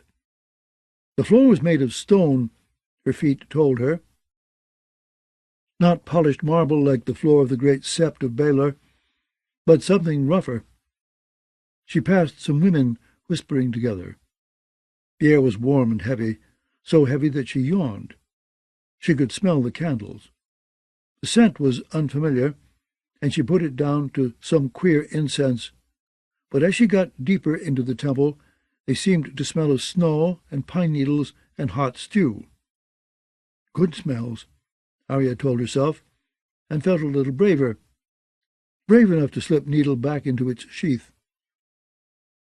In the center of the temple she found the water she had heard, a pool 10 feet across, black as ink, and lit by dim red candles. Beside it sat a young man in a silvery cloak, weeping softly. She watched him dip a hand in the water, sending scarlet ripples racing across the pool. When he drew his fingers back, he sucked them one by one. He must be thirsty. There were stone cups along the rim of the pool. Arya filled one and brought it to him, so he could drink. The young man stared at her for a long moment when she offered it to him. "Valar Morghulis," he said. "Valar Dohaeris," she replied. He drank deep and dropped the cup into the pool with a soft plop. Then he pushed himself to his feet, swaying, holding his belly. For a moment Arya thought he was going to fall. It was only then that she saw the dark stain below his belt, spreading as she watched. "You're stabbed," she blurted, but the man paid her no mind. He lurched unsteadily toward the wall and crawled into an alcove onto a hard stone bed. When Arya peered around, she saw other alcoves too. On some there were old people sleeping. "No," a half-remembered voice seemed to whisper in her head. "They are dead or dying. Look with your eyes." A hand touched her arm. Arya spun away, but it was only a little girl, a pale little girl, in a cowled robe that seemed to engulf her, black on the right side and white on the left. Beneath the cowl was a gaunt and bony face, hollow cheeks, and dark eyes that looked as big as saucers. "Don't grab me," Arya warned the waif. "I killed the boy who grabbed me last." The girl said some words that Arya did not know. She shook her head. "Don't you know the common tongue?" A voice behind her said, "I do." Arya did not like the way they kept surprising her. The hooded man was tall, enveloped in a larger version of the black and white robe the girl was wearing. Beneath his cowl, all she could see was the faint red glitter of candlelight reflecting off his eyes. "What place is this?" she asked him. "A place of peace." His voice was gentle. "You are safe here. This is the house of black and white, my child. Though you are young to seek the favor of the many-faced god." "Is he like the Southron god, the one with 7 faces?" "7? No. He has faces beyond count, little one. As many faces as there are stars in the sky. In Braavos, men worship as they will. But at the end of every road stands him of many faces, waiting. He will be there for you one day, do not fear. You need not rush to his embrace." "I only came to find Jaqen H'ghar." "I do not know this name." Her heart sank. "He was from Lorath. His hair was white on one side and red on the other. He said he'd teach me secrets, and gave me this." The iron coin was clutched in her fist. When she opened her fingers, it clung to her sweaty palm. The priest studied the coin, though he made no move to touch it. The waif with the big eyes was looking at it too. Finally the cowled man said, "Tell me your name, child." "Salty. I come from Salt Pans, by the Trident." Though she could not see his face, somehow she could feel him smiling. "No," he said. "Tell me your name." "Squab," she answered this time. "Your true name, child." "My mother named me Nan, but they call me Weasel." "Your name." She swallowed. "Arry. I'm Arry." "Closer. And now the truth?" "Fear cuts deeper than swords," she told herself. "Arya." She whispered the word the first time. The second time she threw it at him. "I am Arya, of House Stark." "You are," he said, "but the House of Black and White is no place for Arya of House Stark." "Please," she said, "I have no place to go." "Do you fear death?" She bit her lip. "No." "Let us see." The priest lowered his cowl. Beneath he had no face, only a yellowed skull with a few scraps of skin still clinging to the cheeks, and a white worm wriggling from one empty eye socket. "Kiss me, child," he croaked in a voice as dry and husky as a death rattle. "Does he think to scare me?" Arya kissed him where his nose should be, and plucked the grave worm from his eye to eat it. But it melted like a shadow in her hand. The yellow skull was melting too, and the kindliest old man she had ever seen was smiling down at her. "No one has ever tried to eat my worm before," he said. "Are you hungry, child?" "Yes," she thought, "but not for food." Cersei. A cold rain was falling, turning the walls and ramparts of the Red Keep dark as blood. The Queen held the king's hand and led him firmly across the muddy yard to where her litter waited with its escort. "Uncle Jaime said I could ride my horse and throw pennies to the small folk," the boy objected. "Do you want to catch a chill?" She would not risk it. Tommen had never been as robust as Joffrey. "Your grandfather would want you to look a proper king at his wake. We will not appear at the great sept wet and bedraggled." Bad enough I must wear mourning again. Black had never been a happy colour on her. With her fair skin, it made her look half a corpse herself. Cersei had risen an hour before dawn to bathe and fix her hair, and she did not intend to let the rain destroy her efforts. Inside the litter, Tommen settled back against his pillows and peered out at the falling rain. "The gods are weeping for grandfather. Lady Jocelyn says the raindrops are their tears." "Jocelyn Swift is a fool. If the gods could weep, they would have wept for your brother. Rain is rain. Close the curtain before you let any more in. That mantle is sable. Would you have it soaked?" Tommen did as he was bid. His meekness troubled her. A king had to be strong. Joffrey would have argued. He was never easy to cow.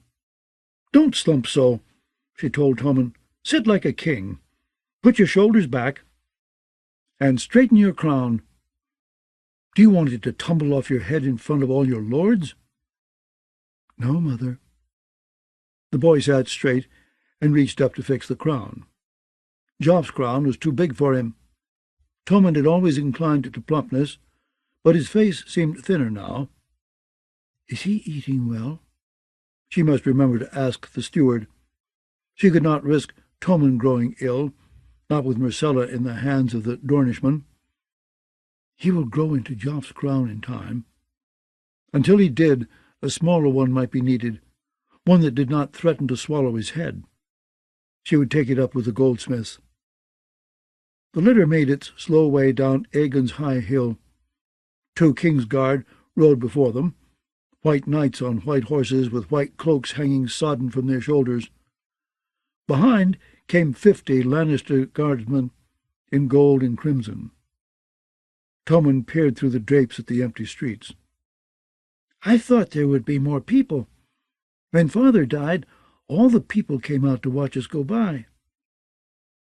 "This rain has driven them inside." King's Landing had never loved Lord Tywin. He never wanted love, though. You cannot eat love, nor buy a horse with it, nor warm your halls on a cold night. She heard him tell Jaime once, when her brother had been no older than Tommen. At the great sept of Baelor, that magnificence in marble atop Visenya's hill, the little knot of mourners were outnumbered by the gold cloaks that Sir Adam Marbrand had drawn up across the plaza. More will turn out later. The Queen told herself, as Sir Meryn Trant helped her from the litter. Only the highborn and their retinues were to be admitted to the morning service. There would be another in the afternoon for the commons, and the evening prayers were open to all. Cersei would need to return for that, so that the small folk might see her mourn. The mob must have its show. It was a nuisance. She had offices to fill, a war to win, a realm to rule. Her father would have understood that. The High Septon met them at the top of the steps. A bent old man with a wispy grey beard, he was so stooped by the weight of his ornate embroidered robes that his eyes were on a level with the Queen's breasts, though his crown, an airy confection of cut crystal and spun gold, added a good foot and a half to his height. Lord Tywin had given him that crown to replace the one that was lost when the mob killed the previous High Septon. They had pulled the fat fool from his litter and torn him apart the day Myrcella sailed for Dorne. That one was a great glutton, and biddable. This High Septon was of Tyrion's making, Cersei recalled suddenly. It was a disquieting thought. The old man's spotted hand looked like a chicken claw as it poked from a sleeve encrusted with golden scrollwork and small crystals. Cersei knelt on the wet marble and kissed his fingers, and bid Tommen to do the same. What does he know of me? How much did the dwarf tell him? The High Septon smiled as he escorted her into the sept. But was it a threatening smile full of unspoken knowledge, or just some vacuous twitch of an old man's wrinkled lips? The Queen could not be certain. They made their way through the hall of lamps beneath coloured globes of leaded glass, Tommen's hand in hers. Trant and Kettle-Black flanked them, water dripping from their wet cloaks to puddle on the floor. The High Septon walked slowly, leaning on a weirwood staff topped by a crystal orb. 7 of the most devout attended him, shimmering in cloth of silver. Tommen wore cloth of gold beneath his sable mantle, the Queen an old gown of black velvet lined with ermine. There had been no time to have a new one made, and she could not wear the same dress she had worn for Joffrey, or the one she'd buried Robert in. At least I will not be expected to don mourning for Tyrion. I shall dress in crimson silk and cloth of gold for that, and wear rubies in my hair. The man who brought her the dwarf's head would be raised to lordship, she had proclaimed, no matter how mean and low his birth or station. Ravens were carrying her promise to every part of the 7 kingdoms, and soon enough word would cross the narrow sea to the 9 free cities and the lands beyond. Let the imp run to the ends of the earth. He will not escape me. The royal procession passed through the inner doors into the cavernous heart of the great sept, and down a wide aisle, one of 7 that met beneath the dome. To right and left, high-born mourners sank to their knees as the king and queen went by. Many of her father's bannermen were here, and knights who had fought beside Lord Tywin in 100 battles. The sight of them made her feel more confident. I am not without friends.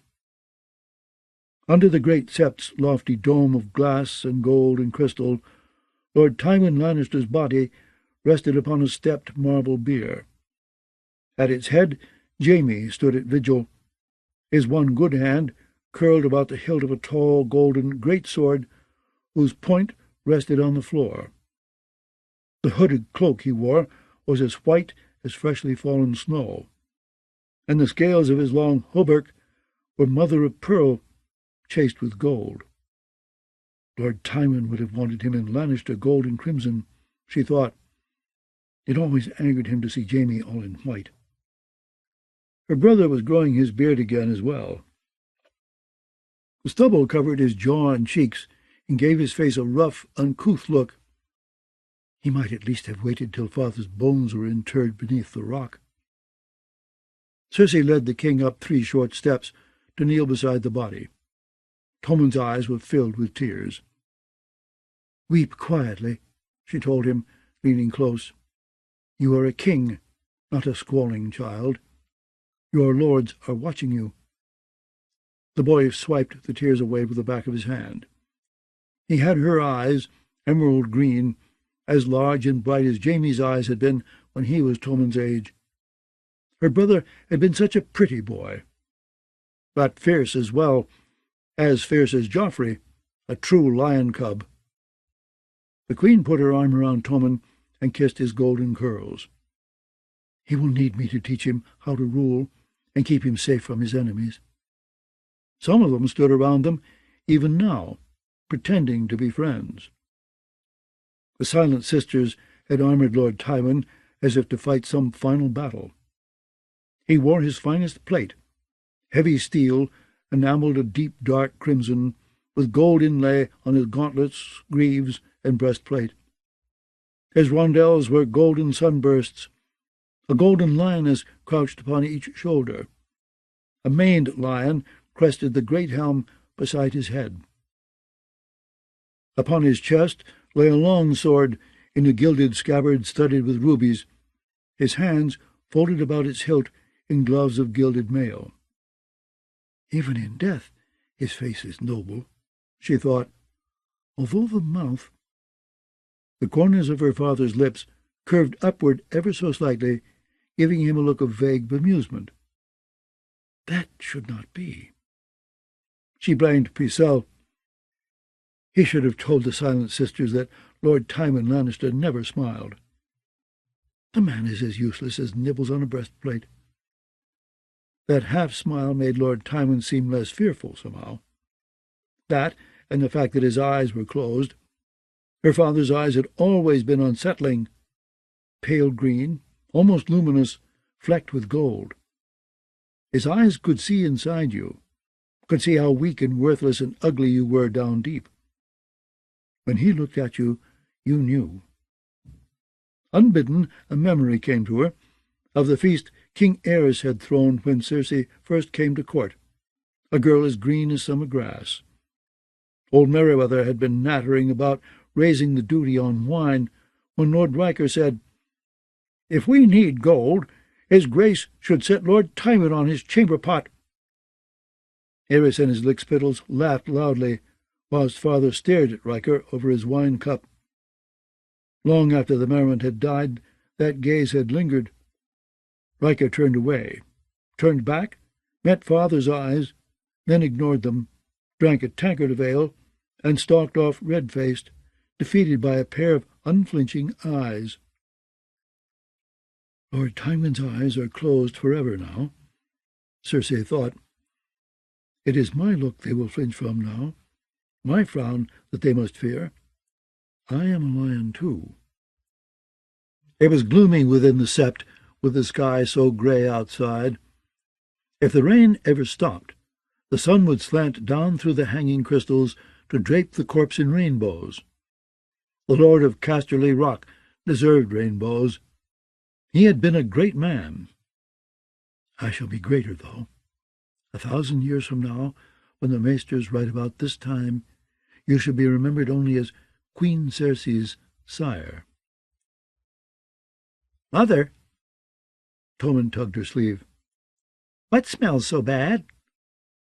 "My Lord Father." "Death." She could smell it, too, a faint whisper of decay that made her want to wrinkle her nose. Cersei paid it no mind. The 7 septons in the silver robes stood behind the bier, beseeching the Father above to judge Lord Tywin justly. When they were done, 77 septas gathered before the altar of the Mother and began to sing to her for mercy. Tommen was fidgeting by then, and even the Queen's knees had begun to ache.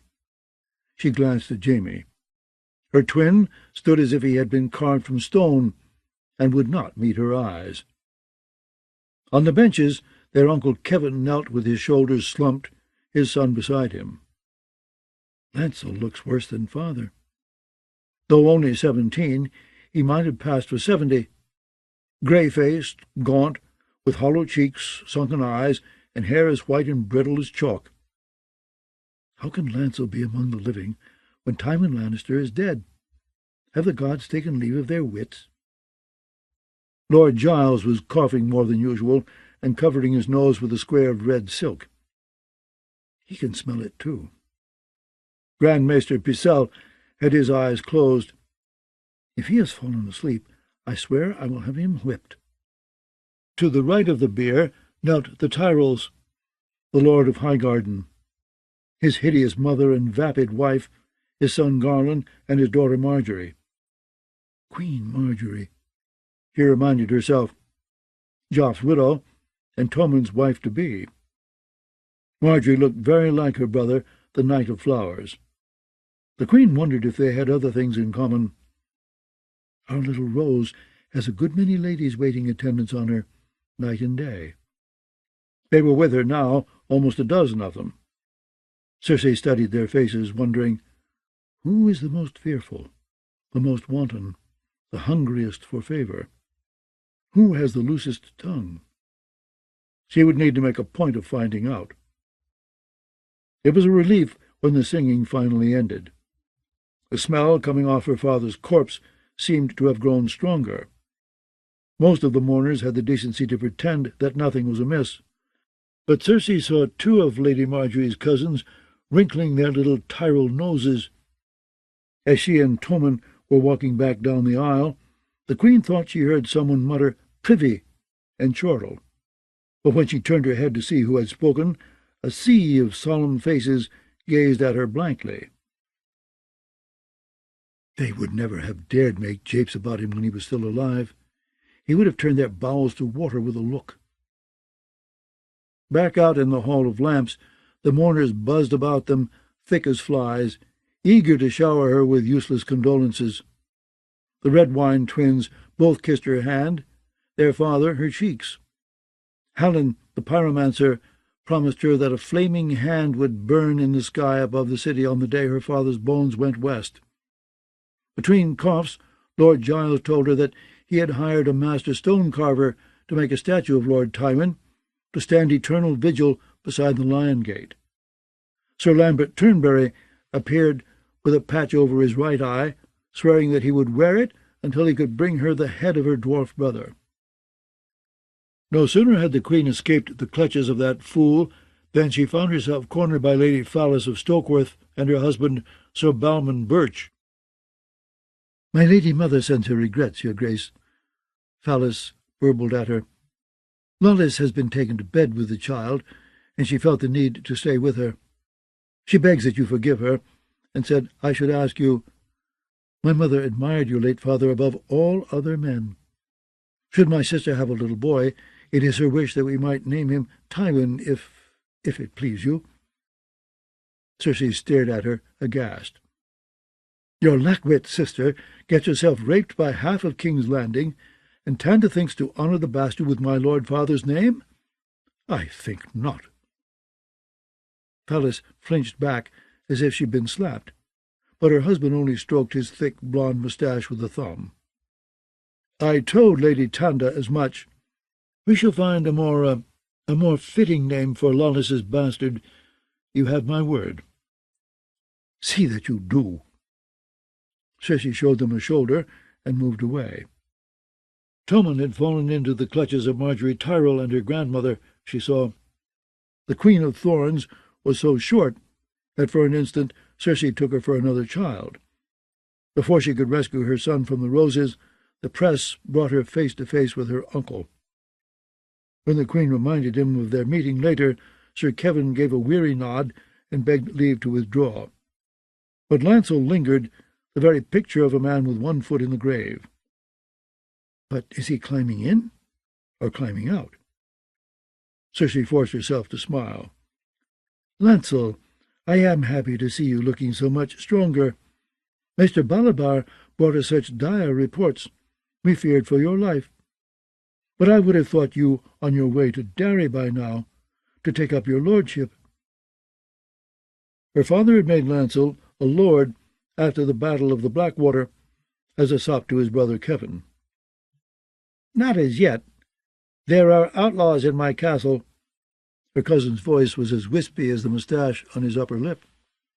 Though his hair had gone white, his moustache fuzz remained a sandy colour. Cersei had often gazed up at it while the boy was inside her, pumping dutifully away. "It looks like a smudge of dirt on his lip." She used to threaten to scrub it off with a little spit. "The Riverlands have need of a strong hand, my father says." "A pity that they're getting yours," she wanted to say. Instead she smiled. "And you are to be wed as well." A gloomy look passed across the young knight's ravaged face. A Frey girl, and not of my choosing. She is not even maiden, a widow of Darry blood. My father says that will help me with the peasants, but the peasants are all dead." He reached for her hand. "It is cruel, Cersei. Your Grace knows that I love—" "House Lannister," she finished for him. "No one can doubt that, Lancel. May your wife give you strong sons. Best not let her lord grandfather host the wedding, though. I know you will do many noble deeds in Darry." Lancel nodded, plainly miserable. "When it seemed that I might die, my father brought the High Septon to pray for me. He is a good man." Her cousin's eyes were wet and shiny, a child's eyes in an old man's face.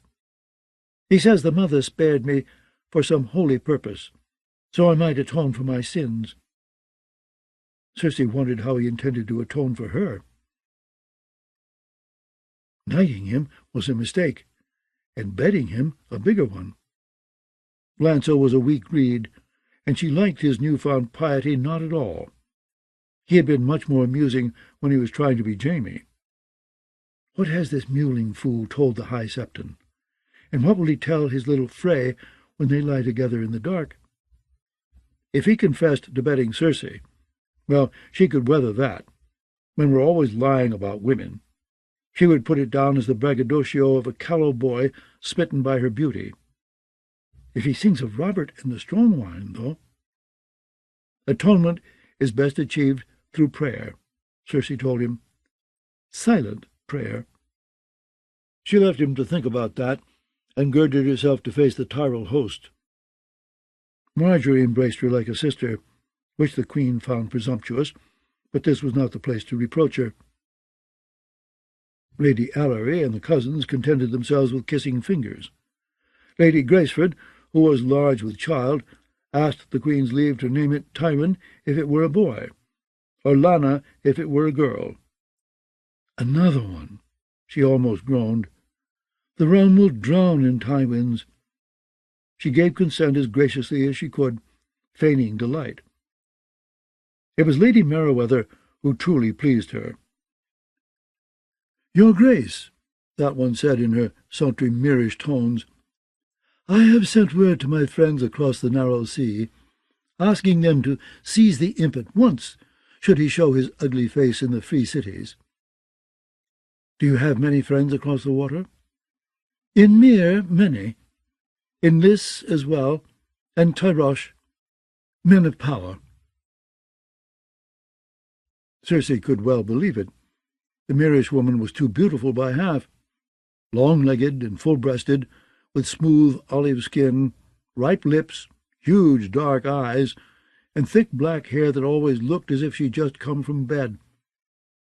She even smells of sin, like some exotic lotus. "Lord Merryweather and I wish only to serve your Grace and the little king," the woman purred, with a look that was as pregnant as Lady Graceford. "This one is ambitious, and her lord is proud but poor." "We must speak again, my lady. Taina, is it? You are most kind. I know that we shall be great friends." Then the Lord of Highgarden descended on her. Mace Tyrell was no more than 10 years older than Cersei, yet she thought of him as her father's age, not her own. He was not quite so tall as Lord Tywin had been, but elsewise he was bigger, with a thick chest and a gut grown even thicker. His hair was chestnut-coloured, but there were specks of white and grey in his beard. His face was often red. "Lord Tywin was a great man, an extraordinary man," he declared ponderously after he had kissed both her cheeks. "We shall never see his like again, I fear." "You are looking at his like, fool," Cersei thought. "It is his daughter standing here before you." But she needed Tyrell and the strength of Highgarden to keep Tommen on his throne, so all she said was, "He will be greatly missed." Tyrell put a hand upon her shoulder. "No man alive is fit to don Lord Tywin's armour, that is plain. Still, the realm goes on, and must be ruled. If there is aught that I might do to serve in this dark hour, your Grace need only ask." If you want to be the king's hand, my lord, have the courage to say it plainly." The Queen smiled. Let him read into that as much as he likes. "Surely my lord is needed in the Reach?" "My son Willis is an able lad," the man replied, refusing to take her perfectly good hint. "His leg may be twisted, but he has no want of wits. And Garland will soon take Brightwater. Between them, the Reach will be in good hands, if it happens that I am needed elsewhere. The governance of the realm must come first, Lord Tymon often said. And I am pleased to bring your grace good tidings in that regard. My uncle Garth has agreed to serve as Master of Coin, as your Lord Father wished. He is making his way to Old Town to take ship. His sons will accompany him. Lord Tymon mentioned something about finding places for the two of them as well, perhaps in the city watch." The Queen's smile had frozen so hard she feared her teeth might crack. Garth the Gross, on the small council, and his two bastards in the gold cloaks? Do the Tyrells think I will just serve the realm up to them on a gilded platter? The arrogance of it took her breath away. "Garth has served me well as Lord Seneschal, as he served my father before me," Tyrell was going on. "Littlefinger had a nose for gold, I grant you, but Garth—" "My lord," Cersei broke in, "I fear there has been some misunderstanding. I have asked Lord Giles Rosby to serve as our new Master of Coin, and he has done me the honour of accepting." Mace gaped at her. "Rosby? That coffer? But the matter was agreed, your grace. Garth is on his way to Old Town." "Best send a raven to Lord Hightower and ask him to make certain your uncle does not take ship. We would hate for Garth to brave an autumn sea for naught." She smiled pleasantly. A flush crept up Tyrell's thick neck. "This, your Lord Father assured me—" he began to sputter. Then his mother appeared and slid her arm through his own. "It would seem that Lord Tymon did not share his plans with our regent. I can't imagine why. Still, there 'tis, no use hectoring her grace. She is quite right. You must write Lord Leighton before Garth boards a ship. You know the sea will sicken him and make his farting worse." Lady Olenna gave Cersei a toothless smile. "Your council chambers will smell sweeter with Lord Giles, though I dare say that coughing would drive me to distraction. We all adore dear old Uncle Garth, but the man is flatulent. That cannot be gainsaid. I do abhor foul smells." Her wrinkled face wrinkled up even more. "I caught a whiff of something unpleasant in the Holy Sept, in truth. Mayhaps you smelled it too?" "No," Cersei said coldly. "A scent, you say?" "More like a stink." "Perhaps you miss your autumn roses. We have kept you here too long." The sooner she rid the court of Lady Olenna, the better. Lord Tyrell would doubtless dispatch a goodly number of knights to see his mother safely home, and the fewer Tyrell's swords in the city, the more soundly the Queen would sleep.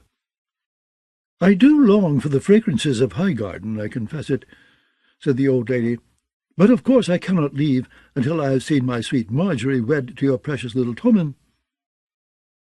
"I await that day eagerly as well," Tyrell put in.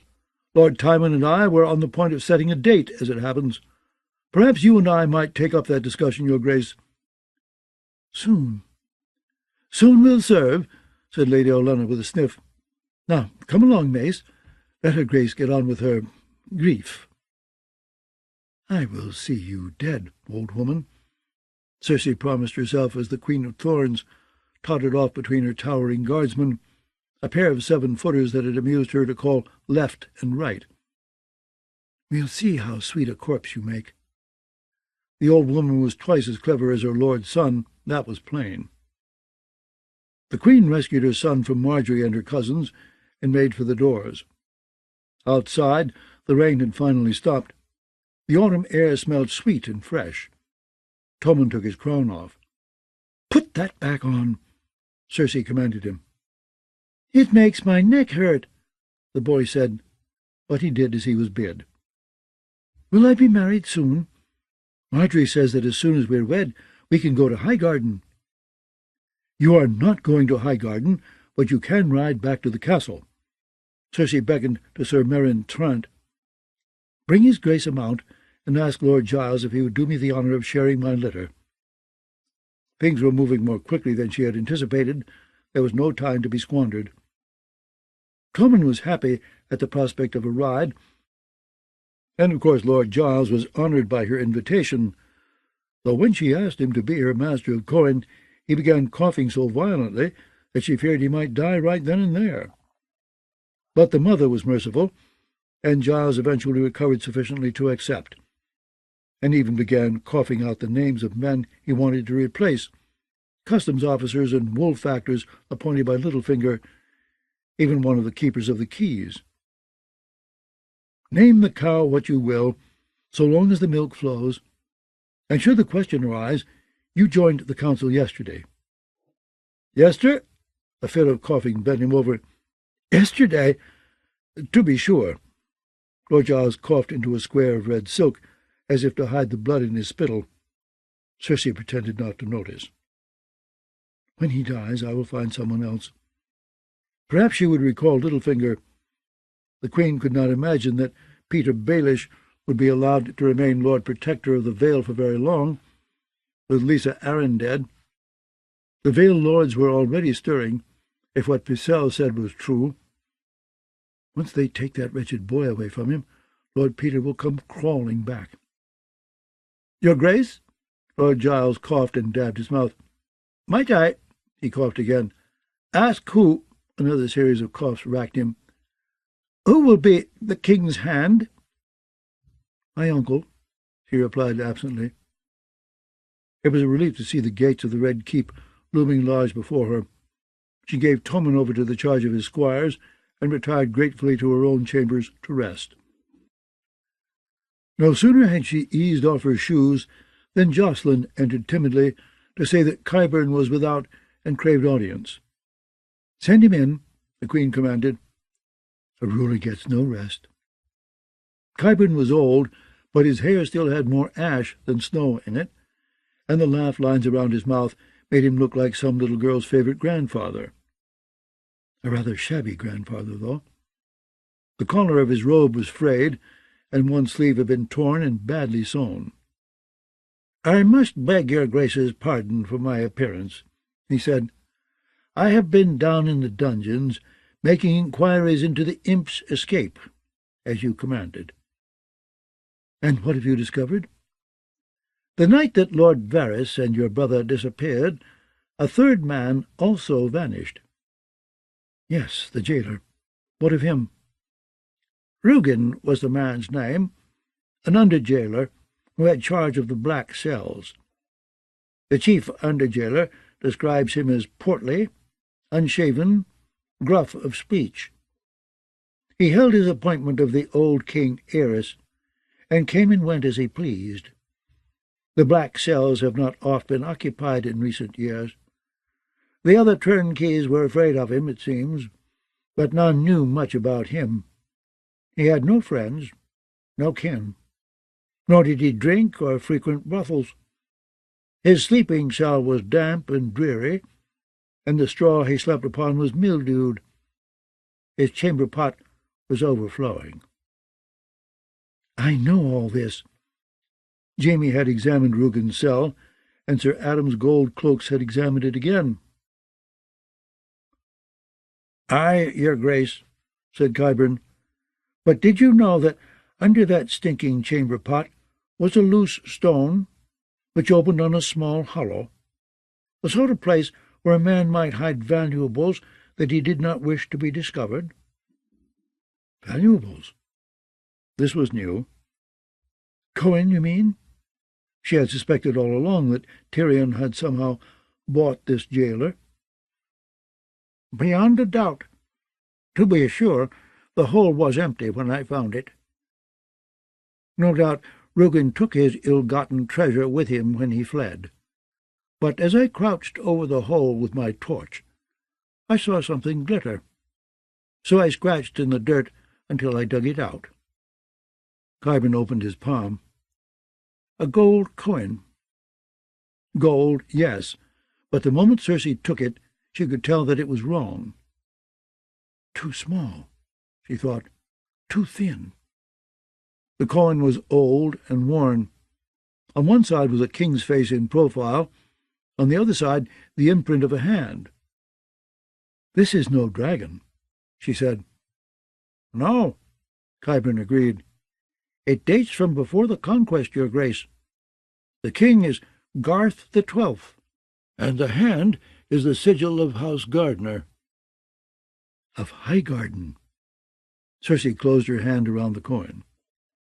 "What treachery is this?" Mace Tyrell had been one of Tyrion's judges, and had called loudly for his death. Was that some ploy?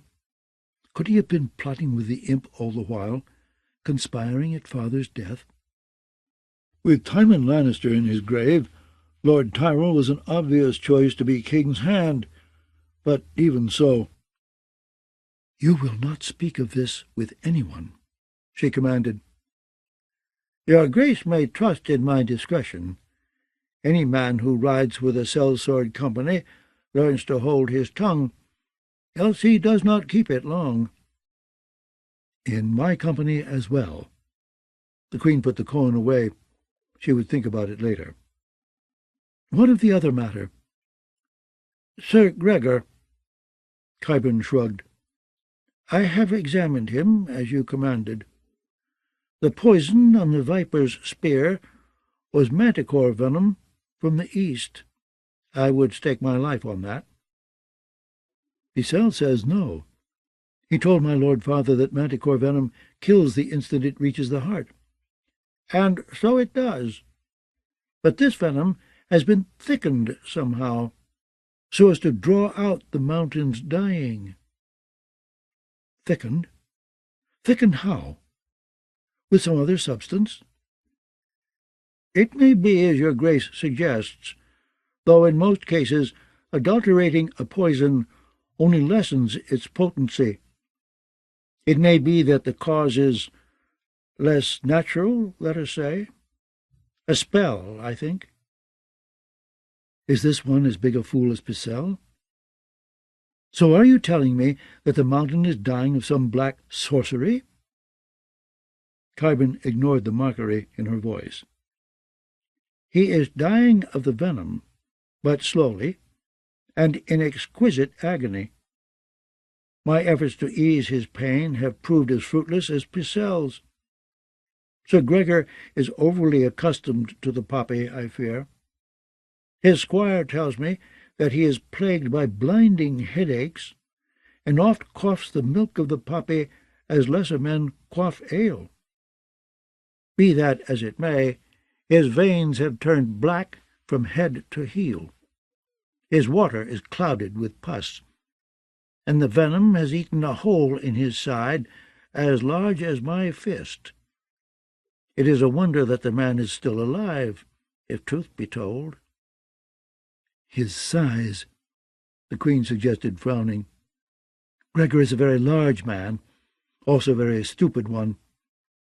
Too stupid to know when he should die, it seems."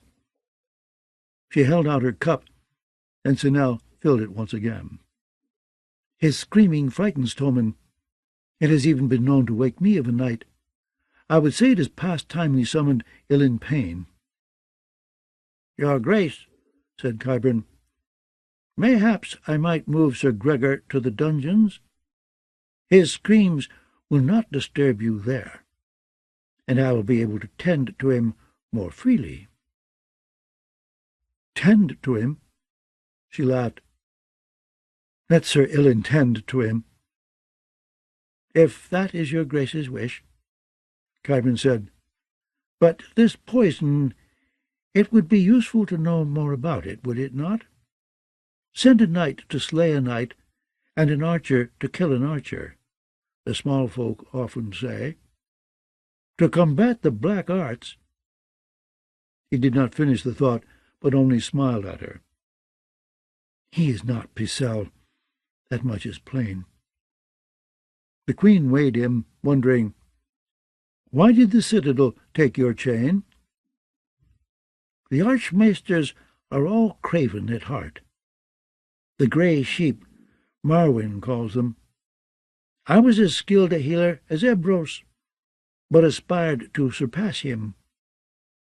For hundreds of years the men of the citadel have opened the bodies of the dead to study the nature of life. I wished to understand the nature of death, so I opened the bodies of the living. For that crime the grey sheep shamed me and forced me into exile. But I understand the nature of life and death better than any man in Old Town." "Do you?" That intrigued her. "Very well. The mountain is yours. Do what you will with him, but confine your studies to the black cells. When he dies, bring me his head. My father promised it to Dorne. Prince Doran would no doubt prefer to kill Gregor himself, but we all must suffer disappointments in this life." "Very good, Your Grace." Qyburn cleared his throat. "I am not so well provided as Brissel, however. I must needs equip myself with certain— I shall instruct Lord Giles to provide you with gold sufficient for your needs. Buy yourself some new robes as well. You look as though you've wandered up from Flea-Bottom." She studied his eyes, wondering how far she dared trust this one. "Need I say that it will go ill for you if any word of your labours should pass beyond these walls?" "No, Your Grace." Qyburn gave her a reassuring smile. "Your secrets are safe with me." When he was gone, Cersei poured herself a cup of strong wine and drank it by the window, watching the shadows lengthen across the yard and thinking about the coin. Gold from the Reach. Why would an under-jailer in King's Landing have gold from the Reach, unless he were paid to help bring about father's death? Try as she might, she could not seem to bring Lord Tywin's face to mind without seeing that silly little half-smile and remembering the foul smell coming off his corpse. She wondered whether Tyrion was somehow behind that as well. It is small and cruel, like him. Could Tyrion have made Pycelle his cat's paw? He sent the old man to the black cells, and this Rugen had charge of those cells. She remembered. All the strings were tangled up together in ways she did not like. This High Septon is Tyrion's creature, too, Cersei recalled suddenly. And father's poor body was in his care from dark till dawn. Her uncle arrived promptly at sunset, wearing a quilted doublet of charcoal-coloured wool as sombre as his face. Like all the Lannisters, Sir Kevin was fair-skinned and blond, though at 55 he had lost most of his hair. No one would ever call him comely. Thick of waist, round of shoulder, with a square jutting chin that his close-cropped yellow beard did little to conceal, he reminded her of some old mastiff. What a faithful old mastiff was the very thing that she required. They ate a simple supper of beets and bread and bloody beef, with a flagon of Dornish red to wash it all down. Sir Kevin said little, and scarce touched his wine-cup. He broods too much, she decided. He needs to be put to work to get beyond his grief. She said as much when the last of the food had been cleared away and the servants had departed. "I know how much my father relied on you, uncle. Now I must do the same." "You need a hand," he said, "and Jaime has refused you." "He is blunt." "Very well." "Jaime—" I felt so lost with father dead, I scarce knew what I was saying. "Jaime is gallant, but a bit of a fool, let us be frank. Tommen needs a more seasoned man, someone older—" "Mace Tyrell is older." Her nostrils flared. "Never." Cersei pushed a lock of hair off her brow. "The Tyrells overreach themselves." "You would be a fool to make Mace Tyrell your hand," Sir Kevin admitted, "but a bigger fool to make him your foe. I've heard what happened in the Hall of Lamps. Mace should have known better than to broach such matters in public, but even so, you were unwise to shame him in front of half the court. Better that than suffer another Tyrell on the council. His reproach annoyed her. Osby will make an adequate master of coin. You've seen that litter of his, with its carvings and silk draperies.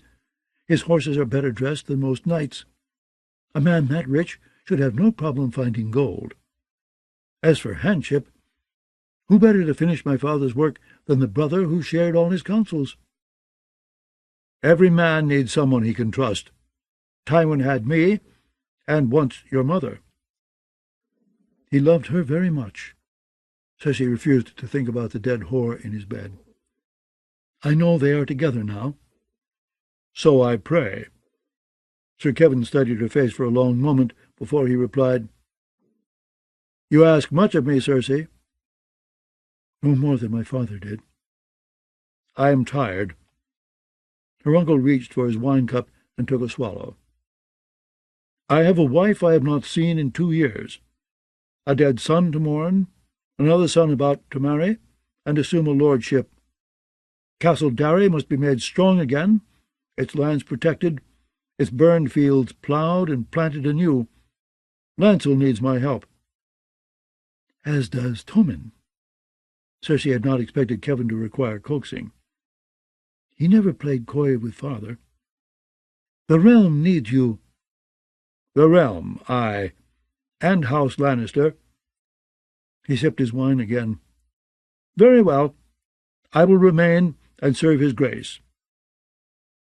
Very good, she started to say, but Sir Kevin raised his voice and bowled right over her. So long as you name me regent as well as hand, and take yourself back to Casterly Rock. For half a heartbeat, Cersei could only stare at him. I am the regent, she reminded him.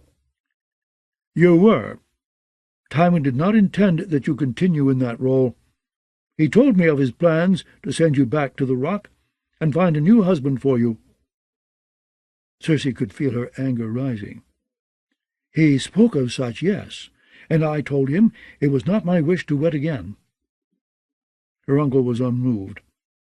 If you are resolved against another marriage, I will not force it on you. As to the other, though, you are the Lady of Casterly Rock now. Your place is there. How dare you? She wanted to scream. Instead, she said, I am also the Queen Regent. My place is with my son. Your father thought not. My father is dead. To my grief, and the woe of all the realm. Open your eyes and look about you, Cersei. The kingdom is in ruins. Tywin might have been able to set matters aright, but I shall set matters aright. Cersei softened her tone. With your help, uncle. If you will serve me as faithfully as you served my father. You are not your father, and Tywin always regarded Jaime as his rightful heir. Jaime. Jaime has taken vows. Jaime never thinks. He laughs at everything and everyone, and says whatever comes into his head. Jaime is a handsome fool. And yet he was your first choice to be the king's hand. What does that make you, Cersei?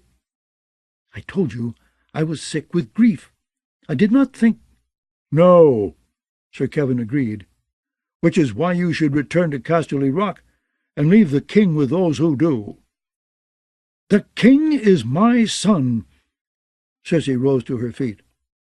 Aye, her uncle said, and from what I saw of Joffrey, you are as unfit a mother as you are a ruler. She threw the contents of her wine-cup full in his face. Sir Kevin rose with a ponderous dignity. Your Grace. Wine trickled down his cheeks and dripped from his close-cropped beard.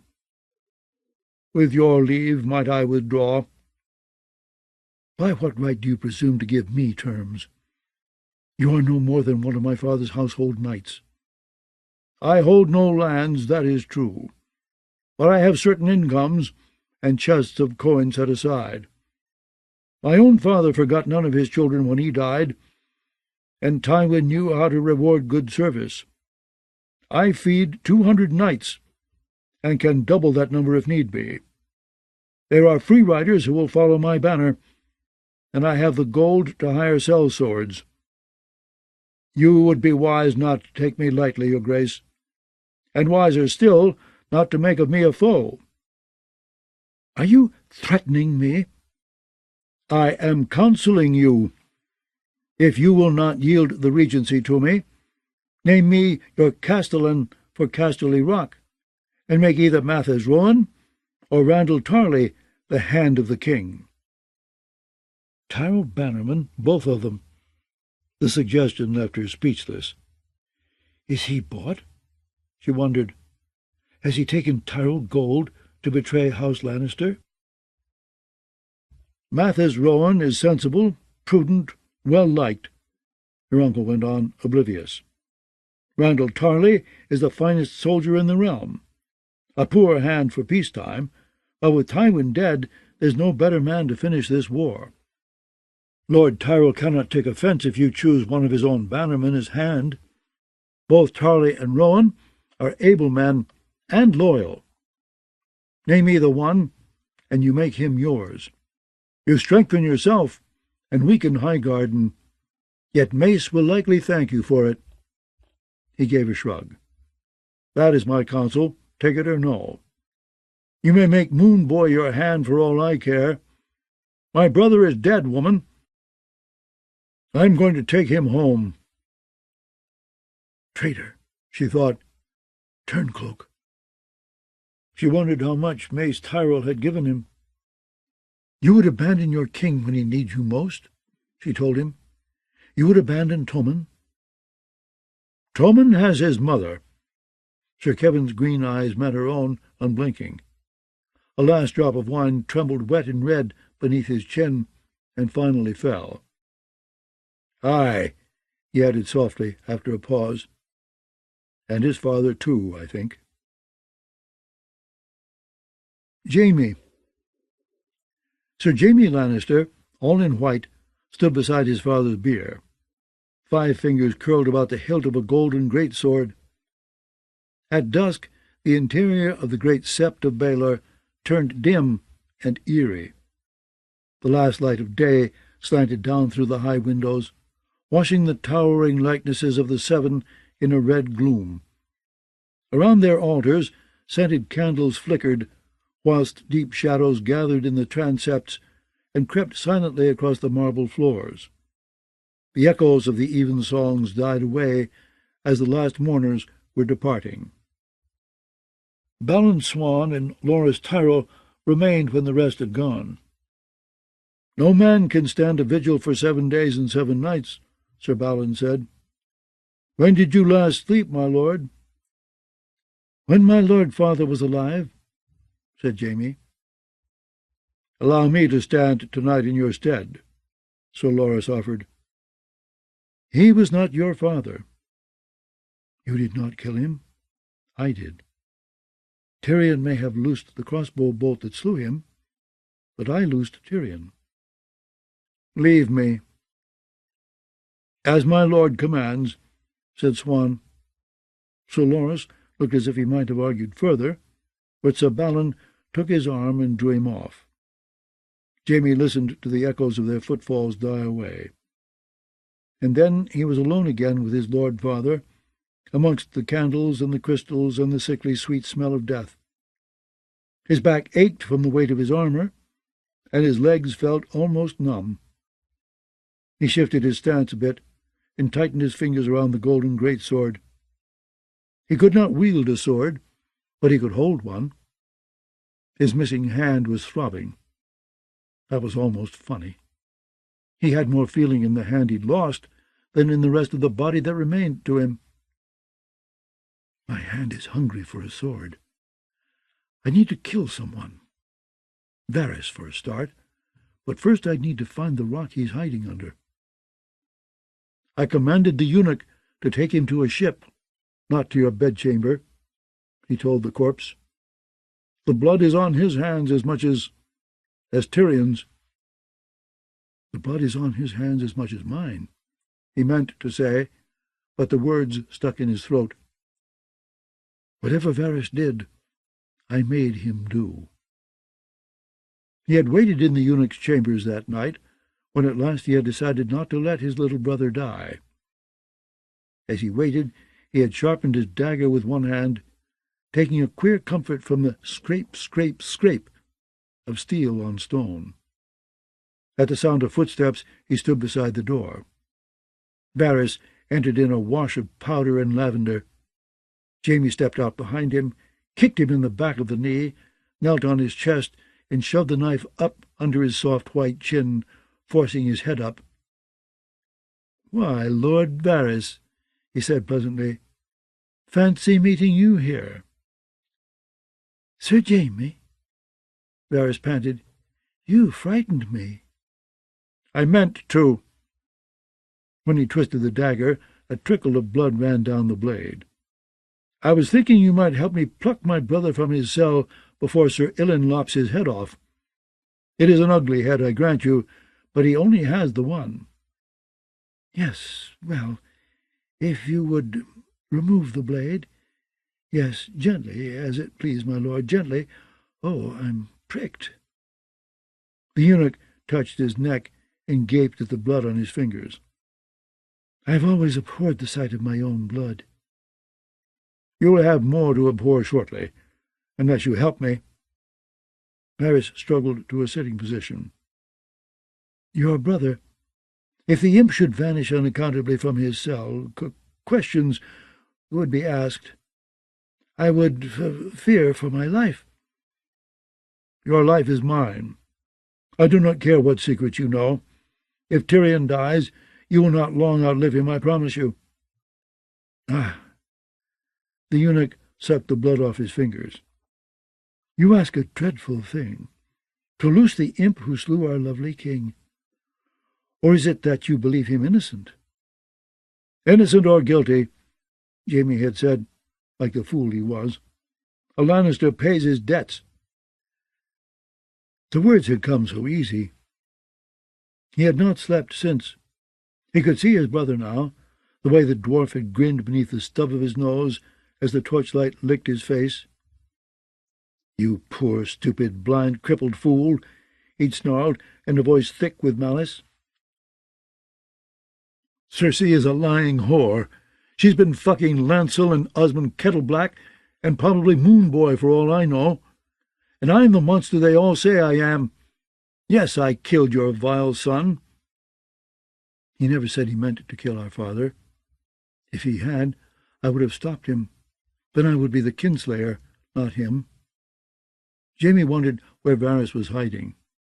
Wisely, the master of whisperers had not returned to his own chambers, nor had a search of the Red Keep turned him up. It might be that the eunuch had taken ship with Tyrion rather than remain to answer awkward questions. If so, the two of them were well out to sea by now, sharing a flagon of Arbor gold in the cabin of a galley. Unless my brother murdered Varys too, and left his corpse to rot beneath the castle. Down there it might be years before his bones were found. Jaime had led a dozen guards below, with torches and ropes and lanterns. For hours they had groped through twisting passages, narrow crawl spaces, hidden doors, secret steps, and shafts that plunged down into utter blackness. Seldom had he felt so utterly a cripple. A man takes much for granted when he has two hands. Ladders, for an instance. Even crawling did not come easy. Not for naught do they speak of hands and knees. Nor could he hold a torch and climb, as others could. And all for naught. They found only darkness, dust, and rats. And dragons, lurking down below. He remembered the sullen orange glow of the coals in the iron dragon's mouth. The brazier warmed a chamber at the bottom of a shaft where half a dozen tunnels met. On the floor he'd found a scuffed mosaic of the three-headed dragon of House Targaryen, done in tiles of black and red. "I know you, Kingslayer," the beast seemed to be saying. "I have been here all the time, waiting for you to come to me." And it seemed to Jaime that he knew that voice, the iron tones that had once belonged to Rhaegar, Prince of Dragonstone. The day had been windy when he said farewell to Rhaegar, in the yard of the Red Keep. The prince had donned his night-black armour, with the three-headed dragon picked out in rubies on his breastplate. "Your Grace," Jaime had pleaded, "let Darry stay to guard the king this once, or Sir Barristan. Their cloaks are as white as mine." Prince Rhaegar shook his head. "My royal sire fears your father more than he does our cousin Robert. He wants you close, so Lord Tywin cannot harm him. I dare not take that crutch away from him at such an hour." Jaime's anger had risen up in his throat. "I am not a crutch. I am a knight of the King's Guard." "Then guard the king," Sir John Darry snapped at him. "When you donned that cloak, you promised to obey." Rhaegar had put his hand on Jaime's shoulder. "When this battle's done, I mean to call a council. Changes will be made. I meant to do it long ago, but, well, it does no good to speak of roads not taken. We shall talk when I return."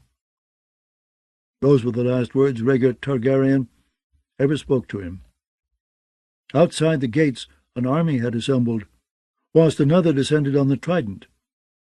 So the Prince of Dragonstone mounted up and donned his tall black helm, and rode forth to his doom.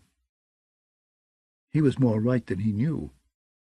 When the battle was done, there were changes made. "Aerys thought no harm could come to him if he kept me near," he told his father's corpse. "Isn't that amusing?" Lord Tywin seemed to think so. His smile was wider than before. "He seems to enjoy being dead." It was queer, but he felt no grief. Where are my tears? Where is my rage? Jaime Lannister had never lacked for rage. "Father," he told the corpse, "it was you who told me that tears were a mark of weakness in a man, so you cannot expect that I should cry for you." 1,000 lords and ladies had come that morning to file past the bier, and several thousand small folk after noon. They wore sombre clothes and solemn faces, but Jaime suspected that many and more were secretly delighted to see the great man brought low. Even in the West, Lord Tywin had been more respected than beloved, and King's Landing still remembered the sack. Of all the mourners, Grand Maester Pycelle had seemed the most distraught. "I have served 6 kings," he told Jaime after the second service, whilst sniffing doubtfully about the corpse. "But here before us lies the greatest man I ever knew. Lord Tywin wore no crown, yet he was all a king should be." Without his beard, Pycelle looked not only old but feeble. Shaving him was the cruelest thing Tyrion could have done, thought Jaime, who knew what it was to lose a part of yourself, the part that made you who you were. Pycelle's beard had been magnificent, white as snow and soft as lamb's wool, a luxuriant growth that covered cheeks and chin and flowed down almost to his belt. The Grand Maester had been wont to stroke it when he pontificated. It had given him an air of wisdom, and concealed all manner of unsavoury things. The loose skin dangling beneath the old man's jaw, the small querulous mouth and missing teeth, warts and wrinkles and age spots too numerous to count. Though Pycelle was trying to regrow what he had lost, he was failing. Only wisps and tufts sprouted from his wrinkled cheeks and weak chin, so thin that Jaime could see the splotchy pink skin beneath. "Sir Jaime, I have seen terrible things in my time," the old man said. "Wars, battles, murders most foul. I was a boy in Old Town when the Grey Plague took half the city and 3/4 of the citadel. Lord Hightower burned every ship in port, closed the gates, and commanded his guards to slay all those who tried to flee, be they men, women, or babes in arms. They killed him when the plague had run its course. On the very day he reopened the port, they dragged him from his horse and slit his throat, and his young sons as well. To this day, the ignorant in Old Town will spit at the sound of his name. But Quentin Hightower did what was needed. Your father was that sort of man as well, a man who did what was needed. Is that why he looked so pleased with himself? The vapours rising from the corpse were making Purcell's eyes water. The flesh, as the flesh dries, the muscles grow taut, and pull his lips upward. That is no smile, only a drying, that is all. He blinked back tears. You must excuse me. I am so very tired. Leaning heavily on his cane, Purcell tottered slowly from the sept. That one is dying too, Jaime realized. Small wonder Cersei called him useless. To be sure, his sweet sister seemed to think half the court was either useless or treasonous. Purcell, the Kingsguard, the Tyrells, Jaime himself, even Sir Ilan Payne, the silent knight who served as headsman. As King's Justice, the dungeons were his responsibility. Since he lacked a tongue, Payne had largely left the running of those dungeons to his underlings, but Cersei held him to blame for Tyrion's escape all the same. It was my work, not his, Jaime almost told her. Instead, he had promised to find what answers he could from the chief under-jailer, a bent-back old man named Renifer Longwaters. I see you wonder, what sort of name is that? The man had cackled when Jaime went to question him. It is an old name, 'tis true. I am not one to boast, but there is royal blood in my veins. I am descended from a princess. My father told me the tale when I was a tad of a lad. Longwaters had not been a tad of a lad for many a year, to judge from his spotted head and the white hairs growing from his chin. She was the fairest treasure of the maiden vault. Lord Oakenfist, the great admiral, lost his heart to her, though he was married to another. She gave their son the bastard name of Waters in honour of his father, and he grew to be a great knight, as did his own son, who put the long before the waters, so men might know that he was not basely born himself. So I have a little dragon in me. Yes, I almost mistook you for Aegon the Conqueror, Jaime had answered. Waters was a common bastard name about Blackwater Bay. Old Longwaters was more like to be a descendant from some minor household knight than from a princess. As it matters, though, I have more pressing concerns than your lineage. Longwaters inclined his head. The lost prisoner, and the missing jailer. Rugen, the old man supplied, an under-jailer. He had charge of the third level, the black cells. Tell me of him, Jaime had to say. A bloody farce. He knew who Rugen was, even if Longwaters did not. Unkempt, unshaven, coarse of speech. I misliked the man, 'tis true, I do confess it. Rugen was here when I first came, 12 years past. He held his appointment from King Aerys. The man was seldom here, it must be said. I made note of it in my reports, my lord. I most assuredly did. I give you my word upon it, the word of a man with royal blood. Mention that royal blood once more, and I may spill some of it, thought Jaime. Who saw these reports? Certain of them went to the Master of Coin, others to the Master of Whisperers, all to the Chief Jailer and the King's Justice.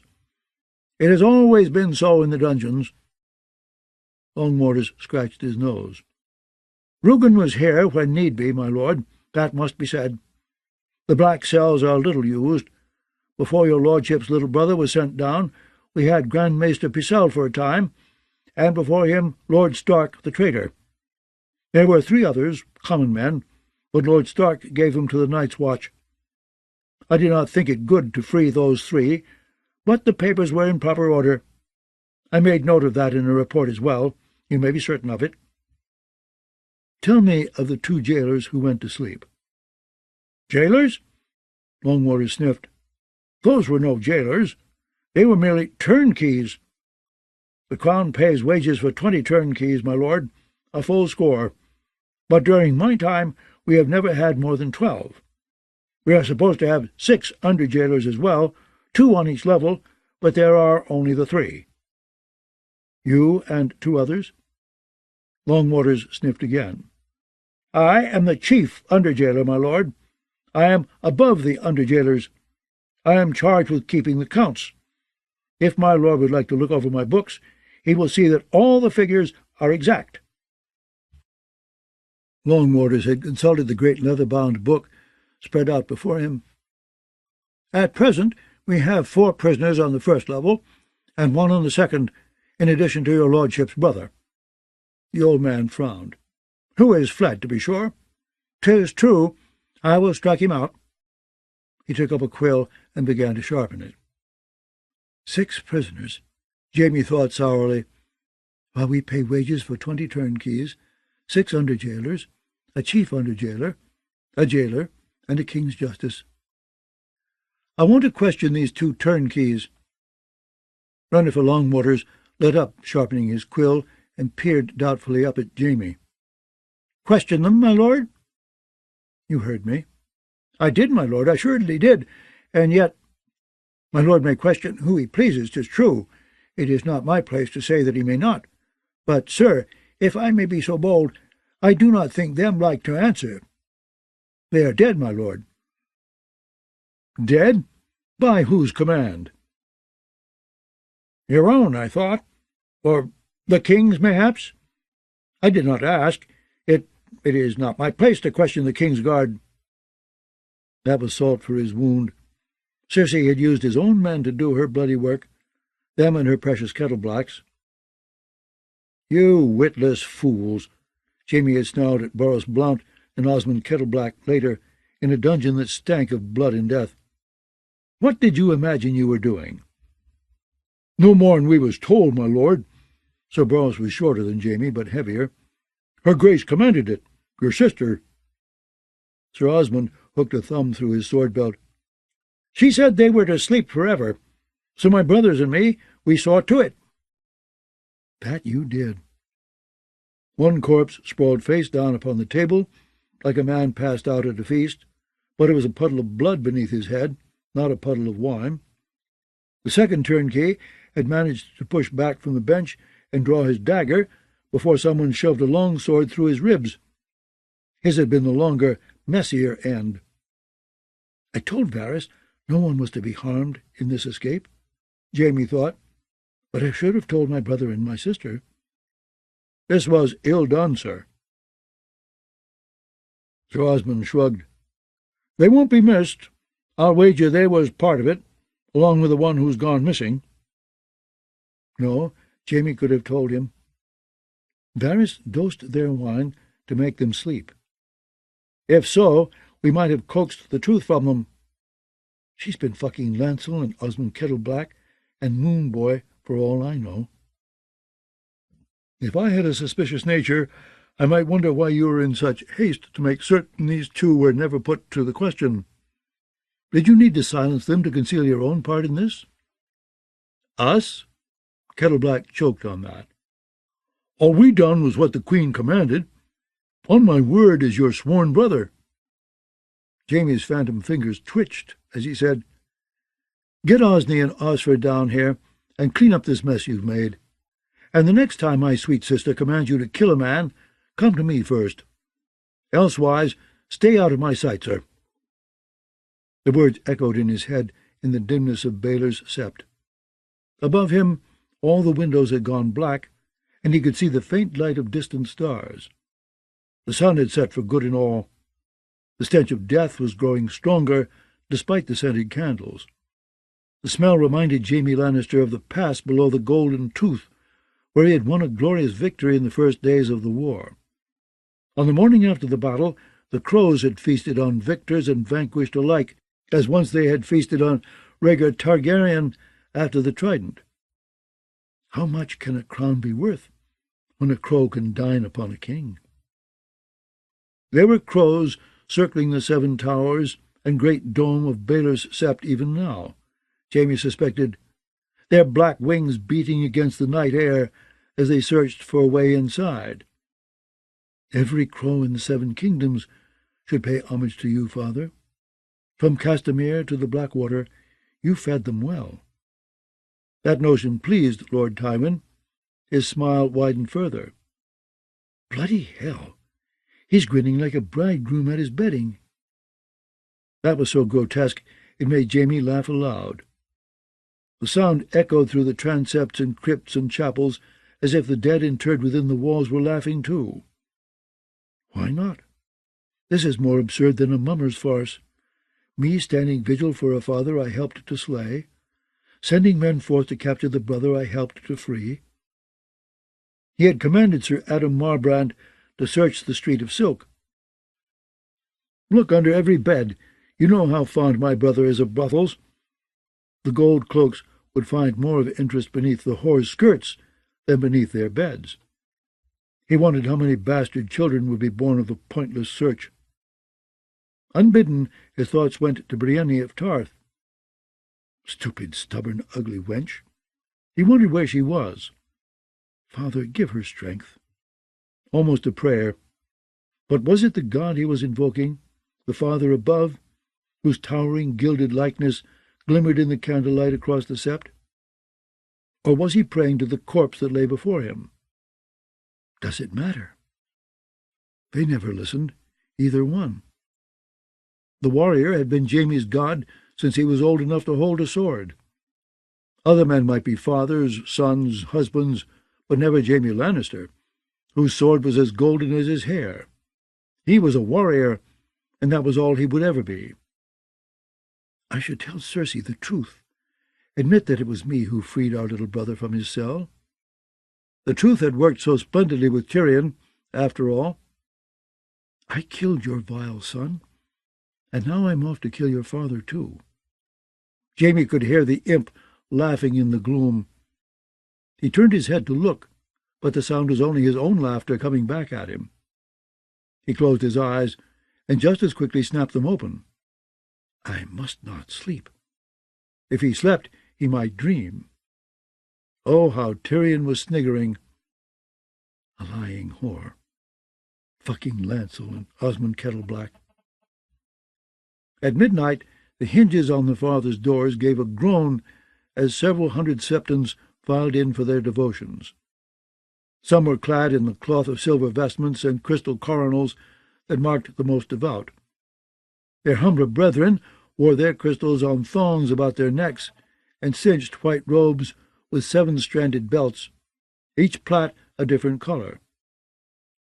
Through the mother's doors marched white septas from their cloister, 7 abreast and singing softly, while the silent sisters came single file down the strangers' steps. Death's handmaidens were garbed in soft grey, their faces hooded and shawled so only their eyes could be seen. A host of brothers appeared as well, in robes of brown and butternut and dun, and even undyed rough-spun, belted with lengths of hempen rope. Some hung the iron hammer of the smith about their necks, whilst others carried begging bowls. None of the devout paid Jaime any mind. They made a circuit of the sept, worshipping at each of the 7 altars to honor the 7 aspects of the deity. To each god they made sacrifice, to each they sang a hymn. Sweet and solemn rose their voices. Jaime closed his eyes to listen, but opened them again when he began to sway. I am more weary than I knew. It had been years since his last vigil, and I was younger then, a boy of 15 years. He had worn no armor then, only a plain white tunic. The sept where he'd spent the night was not a third as large as any of the great sept's 7 transepts. Jaime had laid his sword across the warrior's knees, piled his armor at his feet, and knelt upon the rough stone floor before the altar. When dawn came, his knees were raw and bloody. "All knights must bleed, Jaime," Sir Arthur Dane had said when he saw. "Blood is the seal of our devotion." With dawn he tapped him on the shoulder. The pale blade was so sharp that even that light touch cut through Jaime's tunic, so he bled anew. He never felt it. A boy knelt. A knight rose. The young lion, not the Kingslayer. But that was long ago, and the boy was dead. He could not have said when the devotions ended. Perhaps he slept, still standing. When the devout had filed out, the great sept grew still once more. The candles were a wall of stars burning in the darkness, though the air was rank with death. Jaime lifted his grip upon the golden greatsword. Perhaps he should have let Sir Loras relieve him after all. Cersei would have hated that. The Knight of Flowers was still half a boy, arrogant and vain, but he had it in him to be great, to perform deeds worthy of the White Book. The White Book would be waiting when this vigil was done, his page open in dumb reproach. I'll hack the bloody book to pieces before I'll fill it full of lies. Yet if he would not lie, what could he write but truth? A woman stood before him. It is raining again, he thought, when he saw how wet she was. The water was trickling down her cloak to puddle round her feet. How did she get here? I never heard her enter. She was dressed like a tavern wench in a heavy rough-spun cloak, badly dyed in mottled browns and fraying at the hem. A hood concealed her face, but he could see the candles dancing in the green pools of her eyes, and when she moved he knew her. Cersei, he spoke slowly, like a man waking from a dream, still wondering where he was. What hour is it? The hour of the wolf. His sister lowered her hood and made a face. The drowned wolf, perhaps. She smiled for him so sweetly. Do you remember the first time I came to you like this? It was some dismal inn off Weasel Alley, and I put on servant's garb to get past father's guards. I remember. It was Eel Alley. She wants something of me. Why are you here at this hour? What would you have of me? His last word echoed up and down the sept. Me, me, me, me, me, me, me, me, me, me, me, fading to a whisper. For a moment he dared to hope that all she wanted was the comfort of his arms.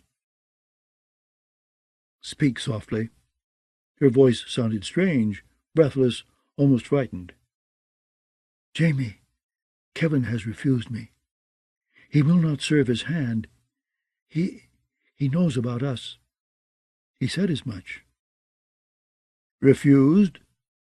That surprised him. How could he know? He will have read what Stannis wrote, but there is no— Tyrion knew, she reminded him. Who can say what tales that vile dwarf may have told, or to whom? Uncle Kevin is the least of it. The High Septon, Tyrion raised him to the crown when the Fat One died. He may know as well. She moved closer. You must be Tommen's hand. I do not trust Mace Tyrell. What if he had a hand in father's death? He may have been conspiring with Tyrion. The imp could be on his way to Highgarden. He's not. Be my hand, she pleaded, and we'll rule the Seven Kingdoms together, like a king and his queen. You are Robert's queen, and yet you won't be mine. I would, if I dared, but our son— Tommen is no son of mine, no more than Joffrey was. His voice was hard. You made them Robert's, too. His sister flinched. You swore that you would always love me. It is not loving to make me beg. Jaime could smell the fear on her, even through the rank stench of the corpse. He wanted to take her in his arms and kiss her, to bury his face in her golden curls and promise her that no one would ever hurt her. Not here, he thought. Not here in front of the gods and father. No, he said. I cannot, will not. I need you. I need my other half. He could hear the rain pattering against the windows high above. You are me, I am you. I need you with me, in me. Please, Jaime, please. Jaime looked to make certain Lord Tywin was not rising from his bier in wrath, but his father lay still and cold, rotting. I was made for a battlefield, not a council chamber, and now it may be that I am unfit even for that." Cersei wiped her tears away on a ragged brown sleeve. "Very well. If it is battlefields you want, battlefields I shall give you." She jerked her hood up angrily. "I was a fool to come. I was a fool ever to love you." Her footsteps echoed loudly in the quiet and left damp splotches on the marble floor. Dawn caught Jaime almost unawares. As the glass in the dome began to lighten, suddenly there were rainbows shimmering off the walls and floors and pillars, bathing Lord Tywin's corpse in a haze of many-coloured light. The king's hand was rotting visibly. His face had taken on a greenish tinge, and his eyes were deeply sunken, two black pits. Fissures had opened in his cheeks, and a foul white fluid was seeping through the joints of his splendid gold and crimson armour to pool beneath his body. The Septons were the first to see, when they returned for their dawn devotions. They sang their songs and prayed their prayers and wrinkled up their noses, and one of the most devout grew so faint he had to be helped from the sept. Shortly after, a flock of novices came swinging censers, and the air grew so thick with incense that the beer seemed cloaked in smoke. All the rainbows vanished in that perfumed mist, yet the stench persisted, a sweet, rotten smell that made Jaime want to gag. When the doors were opened, the Tyrells were amongst the first to enter, as befit their rank. Marjorie had brought a great bouquet of golden roses. She placed them ostentatiously at the foot of Lord Tywin's bier, but kept one back and held it beneath her nose as she took her seat. "So the girl is as clever as she is pretty. Tommen could do a deal worse for a queen. Others have." Marjorie's ladies followed her example. Cersei waited until the rest were in their places to make her entrance, with Tommen at her side. Sir Osmond Kettleblack paced beside them in his white enamel plate and white wool cloak. "She's been fucking Lancel and Osmond Kettleblack and Moonboy for all I know." Jaime had seen Kettleblack naked in the bathhouse, had seen the black hair on his chest and the coarser thatch between his legs. He pictured that chest pressed against his sister's, that hair scratching the soft skin of her breasts. She would not do that. The imp lied. Spun gold and black wire, tangled, sweaty. Kettleblack's narrow cheeks clenching each time he thrust. Jaime could hear his sister moan. No, a lie. Red-eyed and pale, Cersei climbed the steps to kneel above their father, drawing Tommen down beside her. The boy recoiled at the sight, but his mother seized his wrist before he could pull away. "Pray," she whispered, and Tommen tried, but he was only 8, and Lord Tywin was a horror. One desperate breath of air, then the king began to sob. "Stop that," Cersei said. Tommen turned his head and doubled over, retching. His crown fell off and rolled across the marble floor. His mother pulled back in disgust, and all at once the king was running for the doors as fast as his 8-year-old legs could carry him. "Sir Osmond, relieve me," Jaime said sharply, as Kettleblack turned to chase the crown. He handed the man the golden sword and went after his king. In the Hall of Lamps he caught him, beneath the eyes of 24 startled septas. "I'm sorry," Tommen wept. "I will do better on the morrow. Mother says a king must show the way, but the smell made me sick." "This will not do. Too many eager ears and watching eyes. Best we go outside, your grace." Jaime led the boy out to where the air was as fresh and clean as King's Landing ever got. 20 gold cloaks had been posted around the plaza to guard the horses and the litters.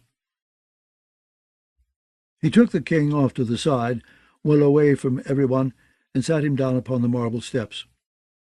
"I wasn't scared," the boy insisted. "The smell made me sick. Didn't it make you sick? How could you bear it, Uncle Sir?" "I have smelled my own hand rotting. when Vargo Hoet made me wear it for a pendant. A man can bear most anything if he must, Jaime told his son. I have smelled a man roasting as King Aerys cooked him in his own armor. The world is full of horrors, Tommen. You can fight them, or laugh at them, or look without seeing. Go away inside. Tommen considered that. I used to go away inside sometimes, he confessed, when Joffrey. Cersei stood over them, the wind whipping her skirts around her legs. Your brother's name was Joffrey. He would never have shamed me so. I never meant to. I wasn't frightened, Mother. It was only that your Lord Father smelled so bad. Do you think he smelled any sweeter to me? I have a nose, too. She caught his ear and pulled him to his feet. Lord Tyrell has a nose. Did you see him retching in the Holy Sept? Did you see Lady Marjorie bawling like a baby? Jaime got to his feet. Cersei, enough. Her nostrils flared. Sir, why are you here? You swore to stand vigil over father until the wake was done, as I recall. It is done. Go look at him. No.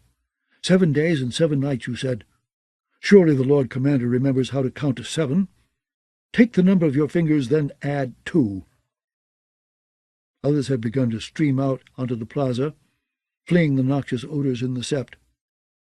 Cersei, keep your voice down, Jaime warned. Lord Tyrell is approaching. That reached her. The Queen drew Tommen to her side.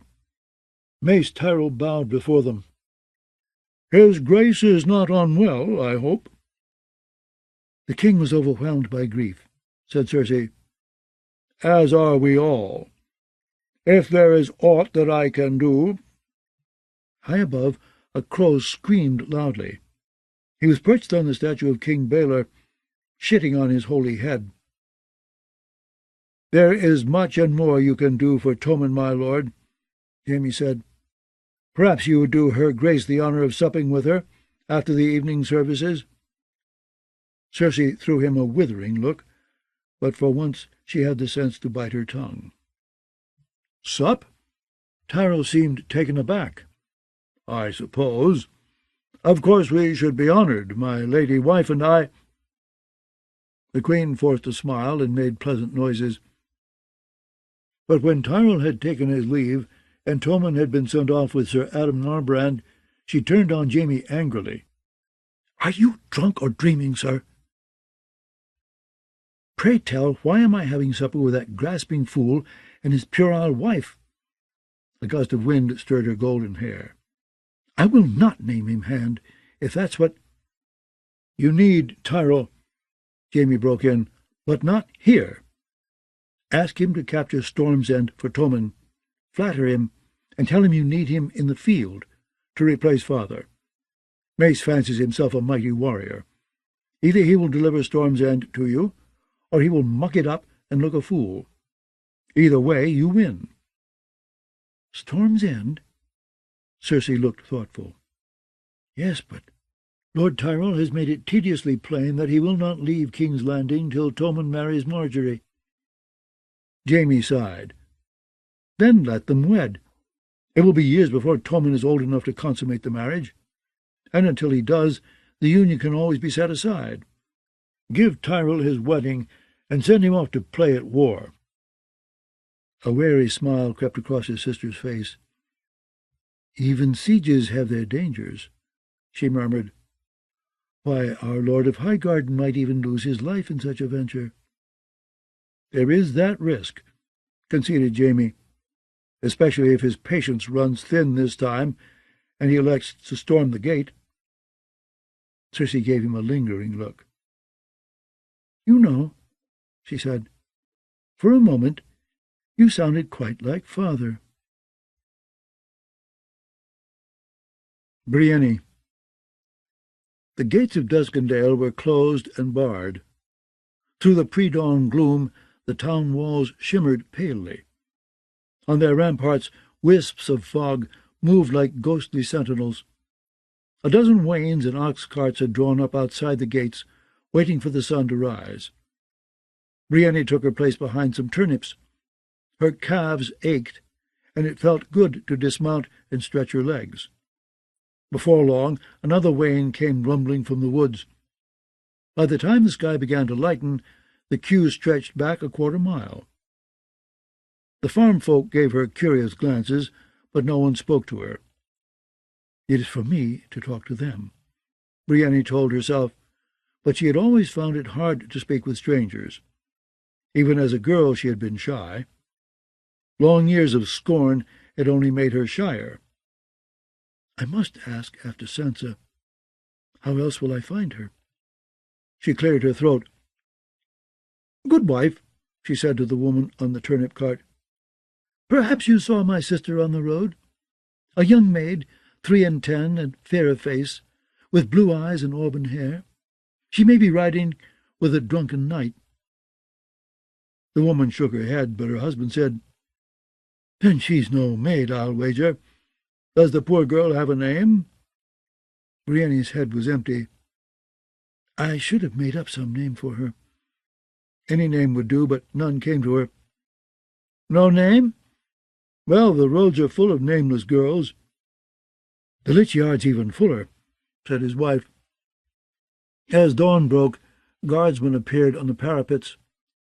The farmers climbed onto their wagons and shook the reins. Brienne mounted as well and took a glance behind her. Most of the queue waiting to enter Duskendale were farm folk with loads of fruits and vegetables to sell. A pair of wealthy townsmen sat on well-bred palfreys a dozen places behind her, and farther back she spied a skinny boy on a piebald ronzy. There was no sign of two knights, nor Sir Shadrich the Mad Mouse. The guards were waving through the wains with scarce a look, but when Brienne reached the gate, she gave them pause.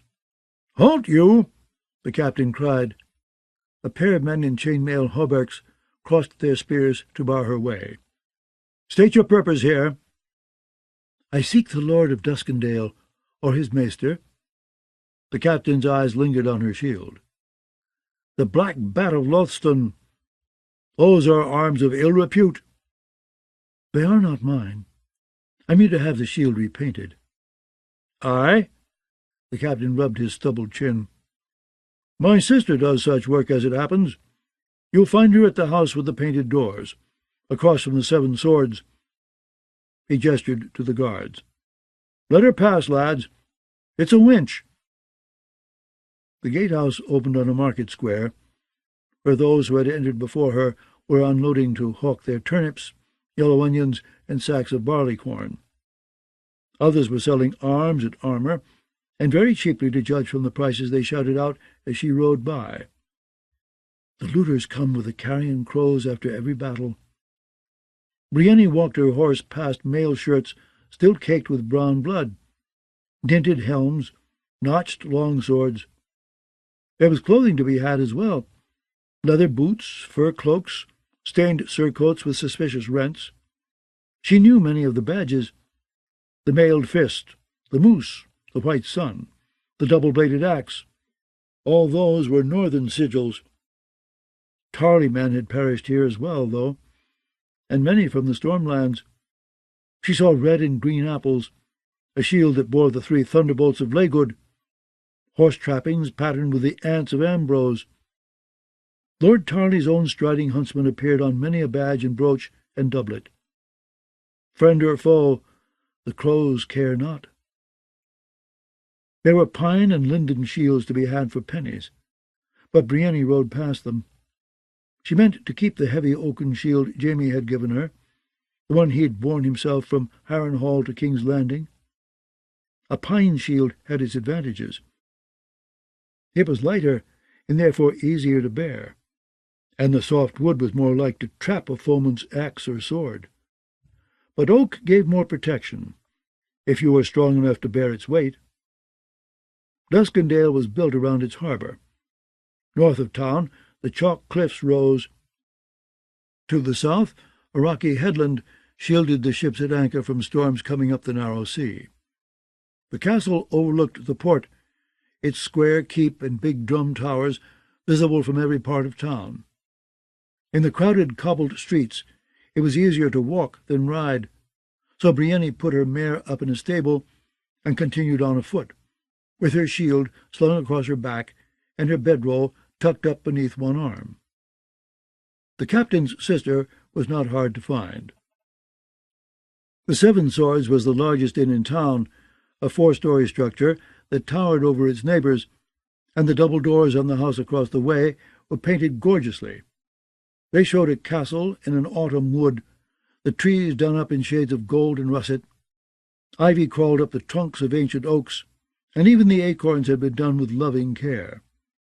When Brienne peered more closely, she saw creatures in the foliage, a sly red fox, 2 sparrows on a branch, and behind those leaves the shadow of a boar.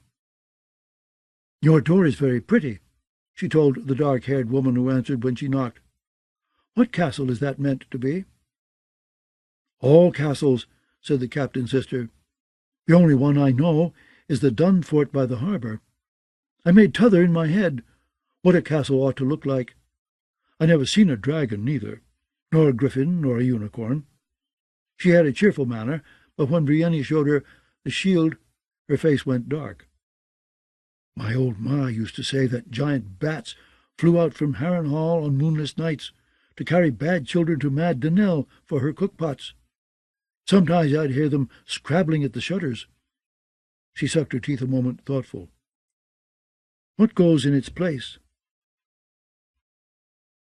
The arms of Tarth were quartered rose and azure, and bore a yellow sun and crescent moon. But so long as men believed her to be a murderess, Brienne dare not carry them. "Your door reminded me of an old shield I once saw in my father's armory." She described the arms as best she could recall them. The woman nodded. "I can paint it straight away, but the paint will need to dry. Take a room at the Seven Swords, if it please you. I'll bring the shield to you by morning." Brienne had not meant to overnight in Duskendale, but it might be for the best. She did not know if the lord of the castle was in residence, or whether he would consent to see her. She thanked the painter, and crossed the cobblestones to the inn. Above its door 7 wooden swords swung beneath an iron spike. The whitewash that covered them was cracked and peeling, but Brienne knew their meaning. They stood for the 7 sons of Darklyn, who had worn the white cloaks of the King's Guard. No other house in all the realm could claim as many. They were the glory of their house, and now they are a sign above an inn. She pushed into the common room and asked the innkeep for a room and a bath. He put her on the 2nd floor, and a woman with a liver-coloured birthmark on her face brought up a wooden tub, and then the water, pail by pail. "Do any Darklyns remain in Duskendale?" Brienne asked as she climbed into the tub. "Well, there's Darks. I'm one myself. My husband says I was dark before we wed, and darker afterward." She laughed. "Can't throw a stone in Duskendale without you hit some dark or dark wood or dark good. But the lordly Darklyns are all gone. Lord Dennis was the last of them, the sweet young fool. Did you know the Darklyns were kings in Duskendale before the Andals come? You'd never know to look at me, but I got me royal blood. Can you see it? Your Grace, another cup of ale, I ought to make them say. Your Grace, the chamber pot needs emptying, and fetch in some fresh faggots. Your bloody Grace, the fire's going out." She laughed again, and shook the last drops from the pail. "Well, there you are. Is that water hot enough for you?" "It will serve." The water was lukewarm. "I'd bring up more, but it'd just slop over. A girl the size of you fill a tub." Only a cramped small tub like this one. At Harrenhal the tubs had been huge and made of stone. The bathhouse had been thick with the steam rising off the water, and Jaime had come walking through that mist, naked as his name-day, looking half a corpse and half a god. He climbed into the tub with me. She remembered, blushing. She seized a chunk of hard lye soap and scrubbed under her arms, trying to call up Renly's face again. By the time the water had gone cold, Brienne was as clean as she was like to get. She put on the same clothes she had taken off, and girded her sword belt tight around her hips, but her mail and helm she left behind, so as not to seem so threatening at the dun fort.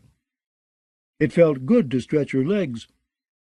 The guards at the castle gates wore leather jacks with a badge that showed cross warhammers upon a white saltire. "I would speak with your lord," Brienne told them. One laughed. "Best shout out loud, then." "Lord Riker rode to Maidenpool with Randall Tarley," the other said. "He left Sir Rufus Leake as castellan to look after Lady Riker and the young ones." It was to Leake that they escorted her.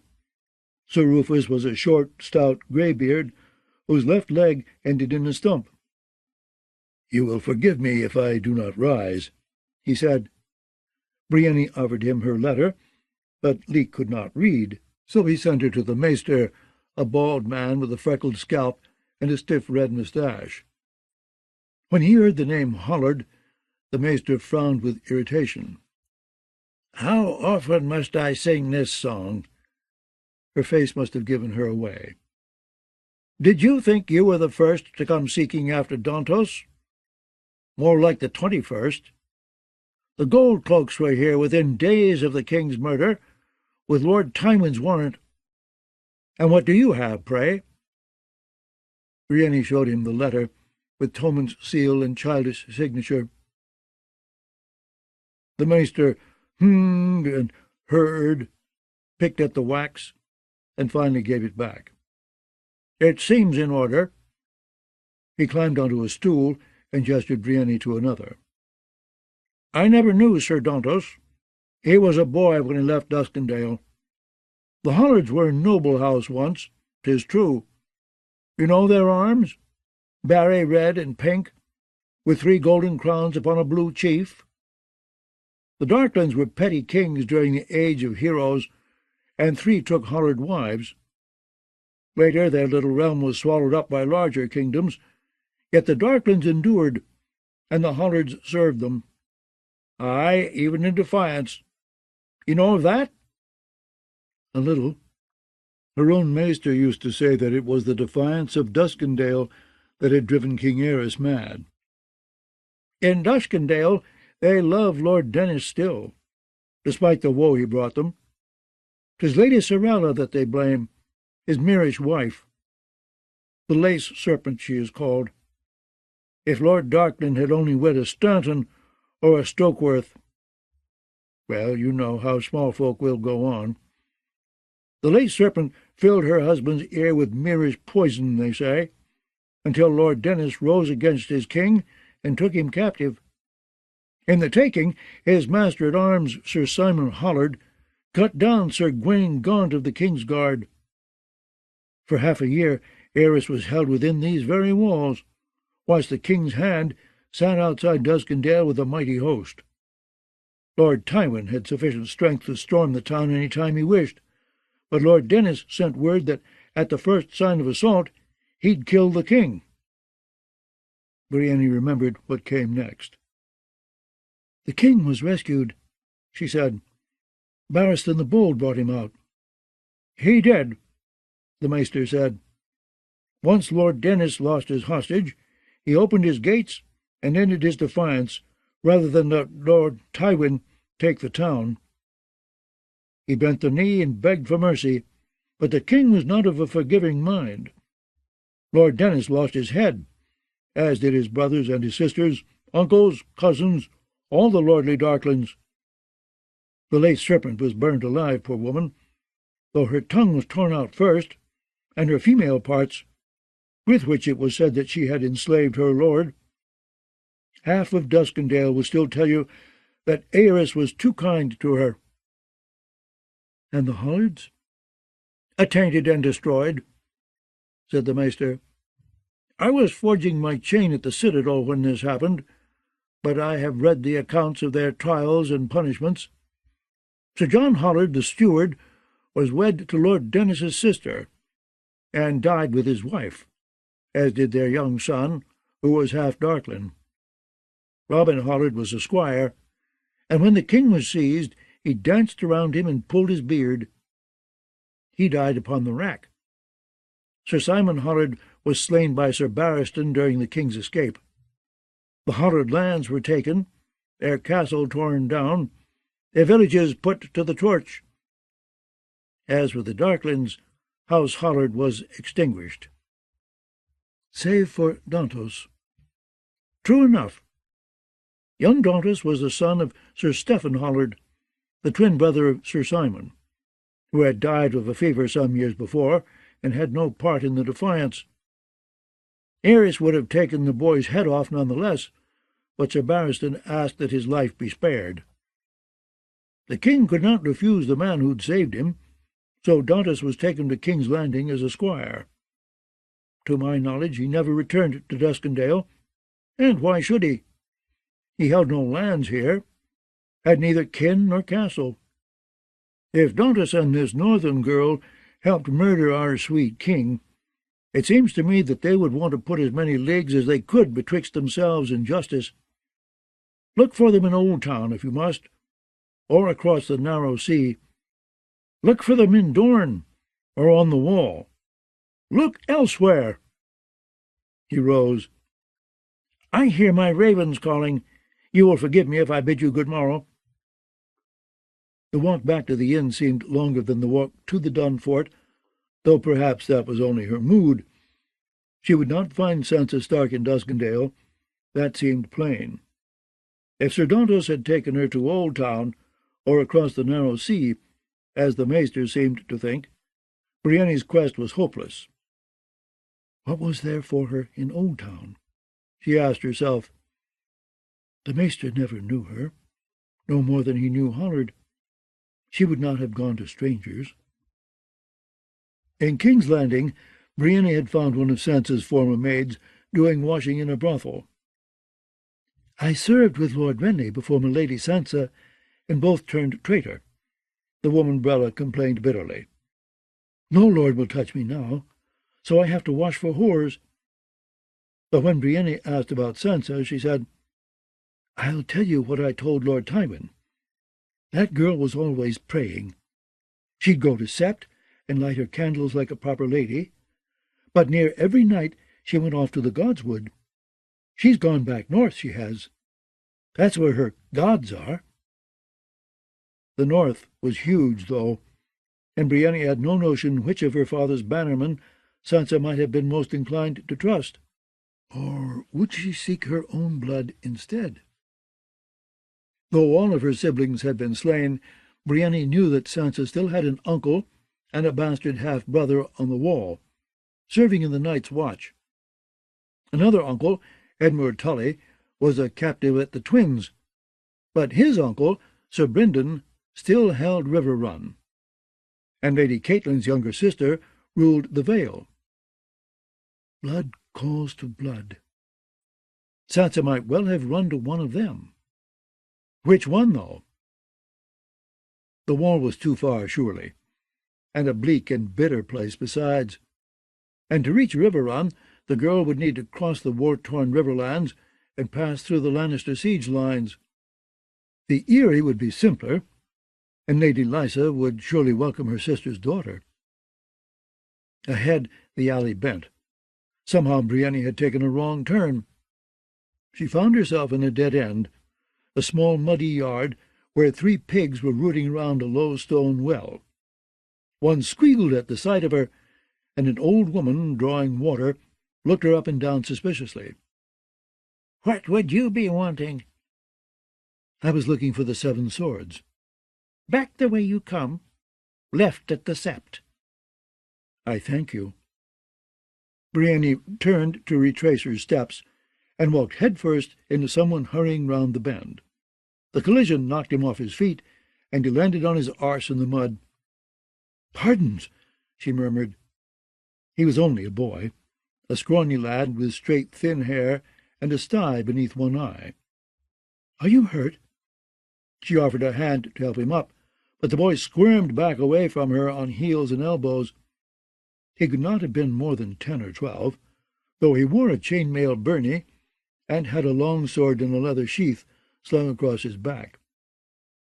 "Do I know you?" Brienne asked. His face seemed vaguely familiar, though she could not think from where.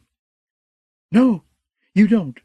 You never—" He scrambled to his feet. Forgive me, my lady. I wasn't looking. I was, but down. I was looking down, at my feet." The boy took to his heels, plunging headlong back the way he'd come. Something about him roused all of Brienne's suspicions, but she was not about to chase him through the streets of Duskendale. Outside the gates this morning, that was where I saw him, she realized. He was riding a piebald Rouncey. And it seemed as if she had seen him somewhere else as well. But where? By the time Brienne found the 7 swords again, the common room was crowded. 4 septas sat closest to the fire, in robes stained and dusty from the road. Elsewhere, locals filled the benches, sopping up bowls of hot crab stew with chunks of bread. The smell made her stomach rumble, but she saw no empty seats. Then a voice behind her said, "My lady, here, have my place." Not until he hopped off the bench did Brienne realize that the speaker was a dwarf. The little man was not quite 5 feet tall. His nose was veined and bulbous, his teeth red from sour leaf, and he was dressed in the brown rough-spun robes of a holy brother, with the iron hammer of the smith dangling down about his thick neck. "Keep your seat," she said. "I can stand as well as you." "Aye, but my head is not so apt to knock upon the ceiling." The dwarf's speech was coarse but courteous. Brienne could see the crown of his scalp where he had shaved it. Many holy brothers wore such tonsures. Septa Rowell once told her that it was meant to show that they had nothing to hide from the father. "Can't the father see through hair?" Brienne had asked. A stupid thing to say. She had been a slow child. Septa Rowell often told her so. She felt near as stupid now. So she took the little man's place at the end of the bench, signalled for stew, and turned to thank the dwarf. "Do you serve some holy house in Duskendale, brother?" "'Twas near Maidenpool, my lady, but the wolves burned us out," the man replied, gnawing on a heel of bread. "We rebuilt as best we could, until some sellswords come. I could not say whose men they were, but they took our pigs and killed the brothers. I squeezed inside a hollow log and hid, but t'others were too big. It took me a long time to bury them all, but the smith, he gave me strength. When that was done, I dug up a few coins the elder brother had hid by and set off by myself." "I met some other brothers going to King's Landing." "Aye, there's hundreds on the roads. Not only brothers, septons too, and small folk. Sparrows all. Might be I'm a sparrow too. The smith, he made me small enough." He chuckled. "And what's your sad tale, my lady?" "I am looking for my sister. She's high-born, only 3 and 10, a pretty maid with blue eyes and auburn hair. You may have seen her travelling with a man, a knight, perhaps a fool.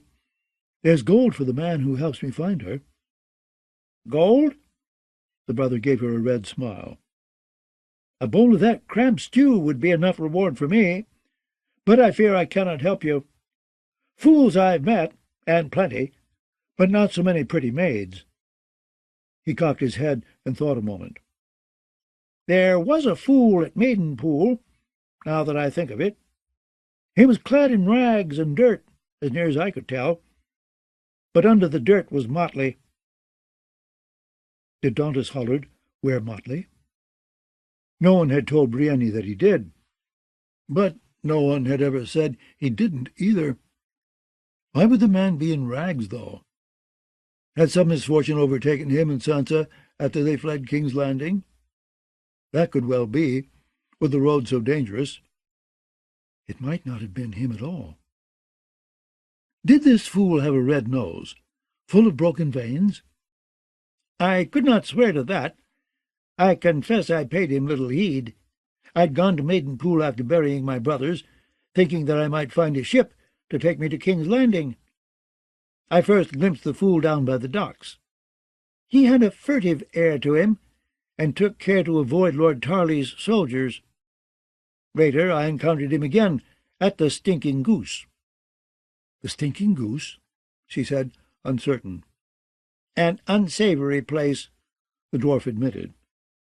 "Lord Tarley's men patrol the port at Maidenpool, but the Goose is always full of sailors, and sailors have been known to smuggle men aboard their ships if the price is right. This fool was seeking passage for 3 across the narrow sea. I oft saw him there, talking with oarsmen off the galleys. Sometimes he would sing a funny song." "Seeking passage for 3, not 2? "3, my lady. That I'd swear to by the 7. 3, she thought. Sansa, Sir Dontos. But who would be the 3rd? The imp? Did the fool find his ship? "That I could not say," the dwarf told her. "But one night some of Lord Tarley's soldiers visited the Goose looking for him, and a few days later I heard another man boasting that he'd fooled a fool and had the gold to prove it. He was drunk and buying ale for everyone." "Fooled a fool," she said. "What did he mean by that?" "I could not tell you. His name was Nimble Dick, though. That I do recall." The dwarf spread his hands. "I fear that's all that I can offer you, aside from a small man's prayers." True to her word, Brienne bought him his bowl of hot crab stew, and some hot fresh bread, and a cup of wine as well. As he ate it, standing by her side, she mulled what he had told her. Could the imp have joined them? If Tyrion Lannister were behind Sansa's disappearance, and not Dontos Hollard, it stood to reason that they would need to flee across the narrow sea. When the little man was done with his bowl of stew, he finished what was left of hers as well. "You should eat more," he said. "A woman big as you needs to keep her strength up. It is not far to Maidenpool, but the road is perilous these days." "I know." It was on that very road that Sir Cleos Frey had died, and she and Sir Jaime had been taken by the bloody mummers. "Jaime tried to kill me," she remembered, though he was gaunt and weak, and his wrists were chained. It had been a close thing, even so, but that was before Zollo hacked his hand off. Zollo and Rorge and Shagwell would have raped her 100 times if Sir Jaime had not told them she was worth her weight in sapphires. "My lady, you look sad. Are you thinking of your sister?" The dwarf patted her on the hand. "The crone will light your way to her, never fear. The maiden will keep her safe." "I pray that you are right." "I am." He bowed. "But now I must be on my way. I've a long way yet to go to reach King's Landing." "Do you have a horse, a mule?" "2 mules." The little man laughed. "There they are, at the bottom of my legs. They get me where I want to go." He bowed and waddled to the door, swaying with each step. She remained at the table after he had gone, lingering over a cup of watered wine. Brienne did not oft drink wine, but once in a great while she found it helped to settle her belly. "And where do I want to go?"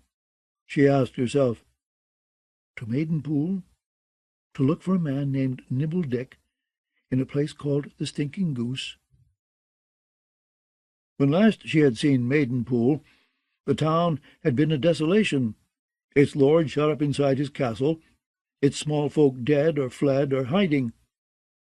She remembered burned houses and empty streets, smashed and broken gates. Feral dogs had skulked along behind their horses, whilst swollen corpses floated like huge pale water-lilies atop the spring-fed pool that gave the town its name. Jaime sang 6 Maids in a Pool, and laughed when I begged him to be quiet. And Randall Tarley was at Maiden Pool as well, another reason for her to avoid the town. She might do better to take ship for Gulltown or White Harbor. I could do both, though. Pay a call on the Stinking Goose, and talk to this nimble Dick, then find a ship at Maiden Pool to take me farther north. The common room had begun to empty. Brienne tore a chunk of bread in half, listening to the talk at the other tables. Most of it concerned the death of Lord Tywin Lannister. "Murdered by his own son, they say," a local man was saying, a cobbler by the look of him. "That vile little dwarf." "And the king is just a boy," said the oldest of the 4 septas. "Who is to rule us till he comes of age?" "Lord Tywin's brother," said a guardsman. "Or that Lord Tyrrell might be. Or the Kingslayer." "Not him," declared the innkeep. "Not that oath-breaker." He spat into the fire. Brienne let the bread fall from her hands and wiped the crumbs off on her breeches. She'd heard enough. That night she dreamed herself in Renly's tent again. All the candles were guttering out, and the cold was thick around her. Something was moving through green darkness. Something foul and horrible was hurtling toward her king. She wanted to protect him, but her limbs felt stiff and frozen, and it took more strength than she had just to lift her hand. And when the shadow sword sliced through the green steel gorget, and the blood began to flow, she saw that the dying king was not Renly after all, but Jaime Lannister, and she had failed him. The captain's sister found her in the common room, drinking a cup of milk and honey with 3 raw eggs mixed in. "You did beautifully," she said, when the woman showed her the freshly painted shield. It was more a picture than a proper coat of arms, and the sight of it took her back through the long years to the cool dark of her father's armory.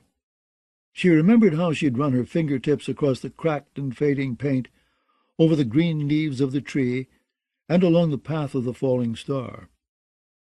Brienne paid the captain's sister half again the sum they had agreed, and slung the shield across one shoulder when she left the inn, after buying some hard bread, cheese, and flour from the cook. She left the town by the north gate, riding slowly through the fields and farms where the worst of the fighting had been, when the wolves came down on Duskendale.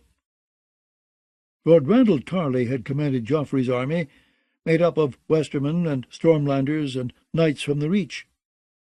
Those men of his who had died here had been carried back inside the walls, to rest in heroes' tombs beneath the septs of Duskendale. The northern dead, far more numerous, were buried in a common grave beside the sea. Above the cairn that marked their resting place, the victors had raised a rough-hewn wooden marker. "Here lie the wolves," was all it said. Brienne stopped beside it, and said a silent prayer for them, and for Catelyn Stark and her son Robb, and all the men who died with them as well. She remembered the night that Lady Catelyn had learned her sons were dead, the 2 young boys she'd left at Winterfell to keep them safe. Brienne had known that something was terribly amiss. She had asked her if there had been news of her sons. "I have no sons but Robb," Lady Catelyn had replied. She had sounded as if a knife were twisting her belly. Brienne had reached across the table to give her comfort, but she stopped before her fingers brushed the older woman's, for fear that she would flinch away. Lady Catelyn had turned over her hands to show Brienne the scars on her palms and fingers where a knife once bit deep into her flesh. Then she had begun to talk about her daughters. Sansa was a little lady, she had said, always courteous and eager to please. She loved tales of knightly valor. She will grow into a woman far more beautiful than I. You can see that. I would often brush her hair myself. She had auburn hair, thick and soft. The red in it would shine like copper in the light of the torches. She had spoken of Arya, too, her younger daughter. But Arya was lost, most likely dead by now. Sansa, though— "I will find her, my lady." Brienne swore to Lady Catelyn's restless shade. "I will never stop looking. I will give up my life if need be, give up my honor, give up all my dreams, but I will find her." Beyond the battleground, the road ran beside the shore, between the surging grey-green sea and a line of low limestone hills. Brienne was not the only traveller on the road. There were fishing villages up along the coast for many leagues, and the fisherfolk used this road to take their fish to market. She rode past a fishwife and her daughters, walking home with empty baskets on their shoulders. In her armour they took her for a night until they saw her face. Then the girls whispered to one another and gave her looks. "Have you seen a maid of 3 and 10 along the road?" she asked them. "A high-born maid with blue eyes and auburn hair?" Sir Shadrich had made her wary, but she had to keep on trying. She may have been travelling with a fool. But they only shook their heads and giggled at her behind their hands. In the first village she came to, barefoot boys ran along beside her horse. She had donned her helm, stung by the giggles of the fisherfolk, so they took her for a man. One boy offered to sell her clams, one offered crabs, and one offered her his sister. Brienne bought 3 crabs from the second boy. By the time she left the village, it had begun to rain, and the wind was rising. "Storm coming," she thought, glancing out to sea. The raindrops pinged against the steel of her helm, making her ears ring as she rode, but it was better than being out there in a boat. An hour farther north, the road divided at a pile of tumbled stones that marked the ruins of a small castle. The right-hand fork followed the coast, meandering up along the shore toward Cracklaw Point, a dismal land of bogs and pine barrens. The left hand ran through hills and fields and woods to Maidenpool. The rain was falling more heavily by then. Brienne dismounted and led her mare off the road to take shelter amongst the ruins. The course of the castle walls could still be discerned amongst the brambles, weeds, and wild elms, but the stones that had made them up were strewn like a child's blocks between the roads. Part of the main keep still stood, however. Its triple towers were grey granite, like the broken walls, but their merlons were yellow sandstone. 3 crowns, she realized as she gazed at them through the rain. 3 golden crowns. This had been a Hollard castle. Sir Dantos had been born here, like as not. She led her mare through the rubble to the keep's main entrance. Of the door, only rusted iron hinges remained, but the roof was still sound, and it was dry within. Brienne tied her mare to a wall sconce, took off her helm, and shook out her hair. She was searching for some dry wood to light a fire when she heard the sound of another horse, coming closer. Some instinct made her step back into the shadows, where she could not be seen from the road. This was the very road where she and Sir Jaime had been captured. She did not intend to suffer that again. The rider was a small man. "The mad mouse," she thought at her first sight of him. "Somehow he's followed me." Her hand went to her sword hilt, and she found herself wondering if Sir Shadrich would think her easy prey just because she was a woman. Lord Grandison's castellan had once made that error. Humphrey Wagstaff was his name, a proud old man of 65, with a nose like a hawk and a spotted head. The day they were betrothed, he warned Brienne that he would expect her to be a proper woman once they'd wed. "I will not have my lady wife cavorting about in man's mail. On this you shall obey me, lest I be forced to chastise you." She was 16, and no stranger to a sword, but still shy despite her prowess in the yard.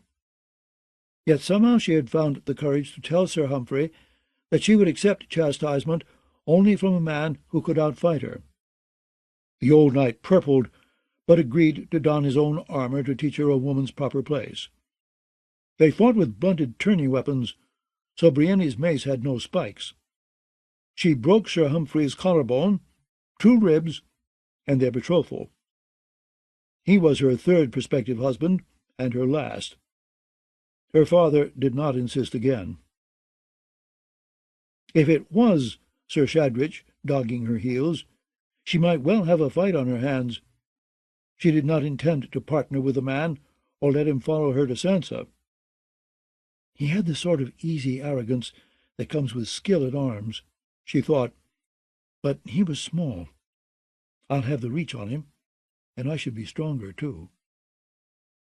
Brienne was as strong as most knights, and her old master-at-arms used to say that she was quicker than any woman her size had any right to be.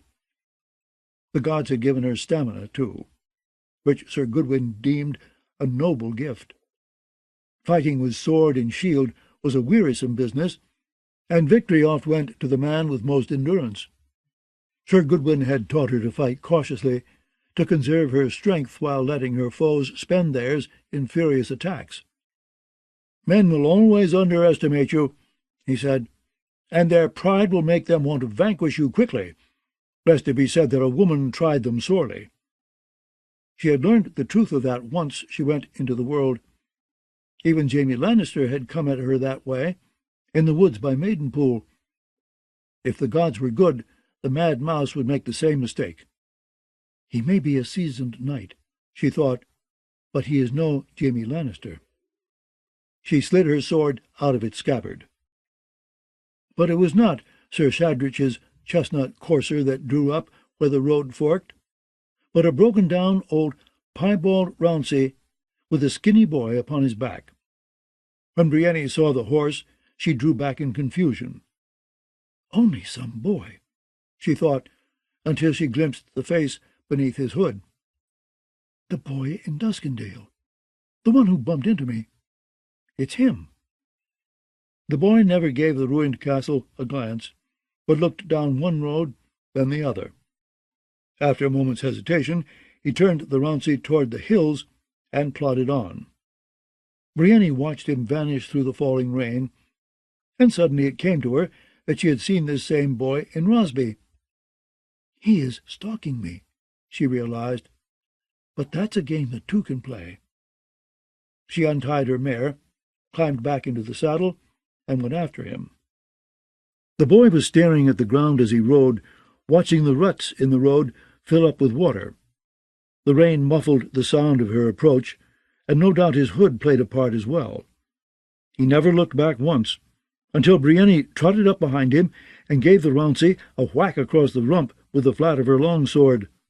The horse reared, and the skinny boy went flying, his cloak flapping like a pair of wings.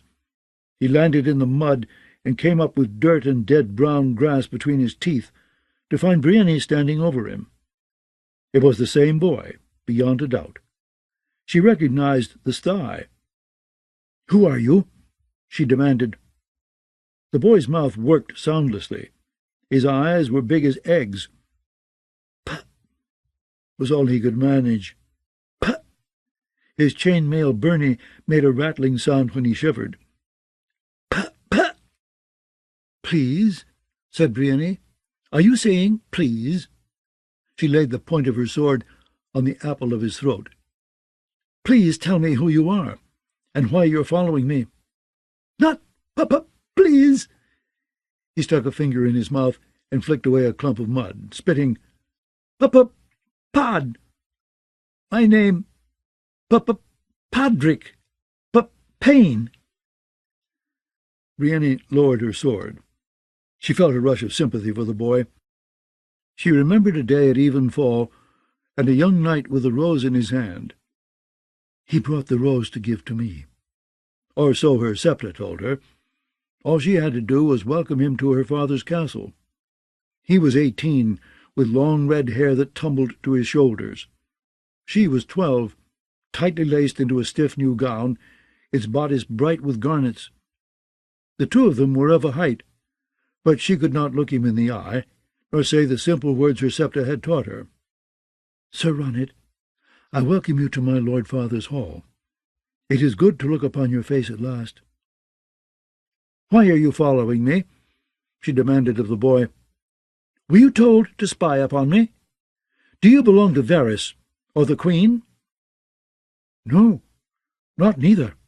No one." Brienne put his age at 10, but she was terrible at judging how old a child was. She always thought they were younger than they were, perhaps because she had always been big for her age.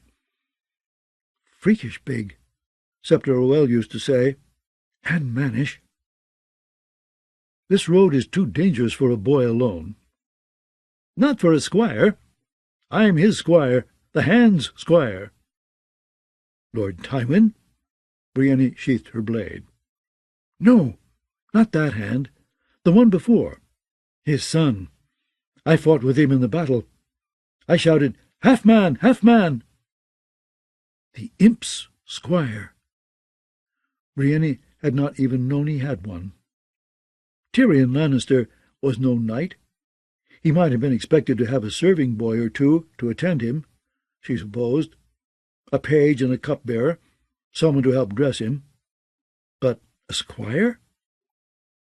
"Why are you stalking after me?" she said. "What do you want?" "To find her." The boy got to his feet. "His lady. You're looking for her. Brella told me. She's his wife. Not Brella, Lady Sansa. So I thought, if you found her—" His face twisted in sudden anguish. "I'm his squire," he repeated as the rain ran down his face. "But he left me." Sansa. Once, when she was just a little girl, a wandering singer had stayed with them at Winterfell for half a year. An old man he was, with white hair and wind-burnt cheeks, but he sang of knights and quests and ladies fair, and Sansa had cried bitter tears when he left them, and begged her father not to let him go. "The man has played us every song he knows thrice over," Lord Eddard told her gently. "I cannot keep him here against his will. You need not weep, though. I promise you other singers will come." They hadn't, though, not for a year or more. Sansa had prayed to the seven in their sept and old gods of the heart-tree, asking them to bring the old man back, or better still, to send another singer, young and handsome. But the gods never answered, and the halls of Winterfell stayed silent. But that was when she was a little girl, and foolish. She was a maiden now, 3 and 10, and flowered. All her nights were full of song, and by day she prayed for silence. If the Eyrie had been made like other castles, only rats and jailers would have heard the dead man singing. Dungeon walls were thick enough to swallow songs and screams alike. But the sky cells had a wall of empty air, so every chord the dead man played flew free to echo off the stony shoulders of the giant's lance. And the songs he chose. He sang of the dance of the dragons, of fair Jonquil and her fool, of Jenny of Oldstones and the prince of dragonflies. He sang of betrayals and murders most foul, of hanged men and bloody vengeance. He sang of grief and sadness. No matter where she went in the castle, Sansa could not escape the music. It floated up the winding tower steps, found her naked in her bath, supped with her at dusk, and stole into her bedchamber even when she latched the shutters tight. It came in on the cold, thin air, and like the air it chilled her. Though it had not snowed upon the Eyrie since the day that Lady Lysa fell, the nights had all been bitter cold. The singer's voice was strong and sweet. Sansa thought he sounded better than he ever had before, his voice richer somehow, full of pain and fear and longing. She did not understand why the gods would have given such a voice to such a wicked man. He would have taken me by force on the fingers if Peter had not set Sir Lothar to watch over me, she had to remind herself. And he played to drown out my cries when Aunt Lysa tried to kill me. That did not make the songs any easier to hear. "Please," she begged Lord Peter, Can't you make him stop?" "I gave the man my word, sweetling. Peter Baelish, Lord of Harrenhal, Lord Paramount of the Trident, and Lord Protector of the Eyrie and the Vale of Arryn, looked up from the letter he was writing. He had written 100 letters since Lady Lysa's fall. Sansa had seen the ravens coming and going from the rookery. I'd sooner suffer his singing than listen to his sobbing. It is better that he sings, yes, but must he play all night, my lord? Lord Robert cannot sleep. He cries for his mother. That cannot be helped. The wench is dead." Peter shrugged. "It will not be much longer. Lord Nestor is making his ascent on the morrow." Sansa had met Lord Nestor Royce once before, after Peter's wedding to her aunt. Royce was the keeper of the Gates of the Moon, the great castle that stood at the base of the mountain and guarded the steps up to the Eyrie. The wedding party had guested with him overnight before beginning their ascent. Lord Nestor had scarce looked at her twice, but the prospect of him coming here terrified her. He was High Steward of the Vale as well, John Arryn's trusted liegeman, and Lady Lysa's. "You won't let Lord Nestor see Merillion, will you?" Her horror must have shown on her face since Peter put down his quill. "On the contrary, I shall insist on it." He beckoned her to take the seat beside him. "We have come to an agreement, Merillion and I. Mord can be most persuasive, and if our singer disappoints us and sings a song we do not care to hear, why, you and I need only say he lies. Whom do you imagine Lord Nestor will believe?" "Us?" Sansa wished she could be certain. "Of course. Our lies will profit him." The solar was warm, the fire crackling merrily, but Sansa shivered all the same. "Yes, but what if—" "What if Lord Nestor values honour more than profit?" Peter put his arm around her. "What if it is truth he wants, and justice for his murdered lady?"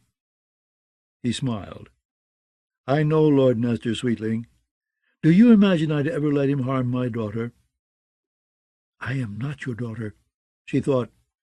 "I am Sansa Stark, Lord Eddard's daughter, and Lady Catelyn's, the blood of Winterfell." She did not say it, though. If not for Peter Baelish, it would have been Sansa who went spinning through a cold blue sky to stony death 600 feet below, instead of Lysa Arryn. He is so bold. Sansa wished she had his courage. She wanted to crawl back into bed and hide beneath her blanket, to sleep and sleep. She had not slept a whole night through since Lysa Arryn's death. "Couldn't you tell Lord Nestor that I am indisposed, or he will want to hear your account of Lysa's death? My lord, if Merillion tells what truly—" "If he lies, you mean?" "Lies? Yes, if he lies, if it is my tale against his, and Lord Nestor looks in my eyes and sees how scared I am. A touch of fear will not be out of place, Elaine. You've seen a fearful thing. Nestor will be moved." Peter studied her eyes, as if seeing them for the first time. "You have your mother's eyes, honest eyes and innocent, blue as a sunlit sea. When you are a little older, many a man will drown in those eyes." Sansa did not know what to say to that. "All you need do is tell Lord Nestor the same tale that you told Lord Robert," Peter went on. "Robert is only a sick little boy," she thought. "Lord Nestor is a man grown, stern and suspicious." Robert was not strong, and had to be protected, even from the truth. Some lies are love, Peter had assured her. She reminded him of that. "When we lied to Lord Robert, that was just to spare him," she said. "And this lie may spare us. Else you and I must leave the Eyrie by the same door Lysa used." Peter picked up his quill again. "We shall serve him lies and Arbor gold, and he'll drink them down and ask for more, I promise you." "He is serving me lies as well. Sansa realized. They were comforting lies, though, and she thought them kindly meant. A lie is not so bad if it is kindly meant. If only she believed them. The things her aunt had said just before she fell still troubled Sansa greatly. Ravings, Peter called them. My wife was mad. You saw that for yourself. And so she had. All I did was build a snow castle, and she meant to push me out the moon door. Peter saved me. He loved my mother well, and her? How could she doubt it? He had saved her. He saved Elaine, his daughter. A voice within her whispered. But she was Sansa, too. And sometimes it seemed to her that the Lord Protector was two people as well. He was Peter, her protector, warm and funny and gentle. But he was also Littlefinger, the lord she'd known at King's Landing, smiling slyly and stroking his beard as he whispered in Queen Cersei's ear. And Littlefinger was no friend of hers. When Joff had her beaten, the imp defended her, not Littlefinger. When the mob sought to rape her, the hound carried her to safety, not Littlefinger. When the Lannisters wed her to Tyrion against her will, Sir Garland the Gallant gave her comfort, not Littlefinger. Littlefinger never lifted so much as his little finger for her, except to get me out. He did that for me. I thought it was Sir Dantos, my poor old drunken Florian. But it was Peter all the while. Littlefinger was only a mask he had to wear. Only sometimes Sansa found it hard to tell where the man ended and the mask began. Littlefinger and Lord Peter looked so very much alike. She would have fled them both, perhaps, but there was nowhere for her to go. Winterfell was burned and desolate. Bran and Rickon dead and cold. Robb had been betrayed and murdered at the Twins, along with their lady mother. Tyrion had been put to death for killing Joffrey, and if she ever returned to King's Landing, the Queen would have her head as well. The aunt she'd hoped would keep her safe had tried to murder her instead. Her uncle Edmure was a captive of the Freys, while her great-uncle the Blackfish was under siege at River Run. I have no place but here, Sansa thought miserably, and no true friend but Peter. That night the dead man sang, "The day they hanged Black Robin," the mother's tears, and the rains of Castamere. Then he stopped for a while, but just as Sansa began to drift off, he started to play again. He sang Six Sorrows, Fallen Leaves, and Alisane.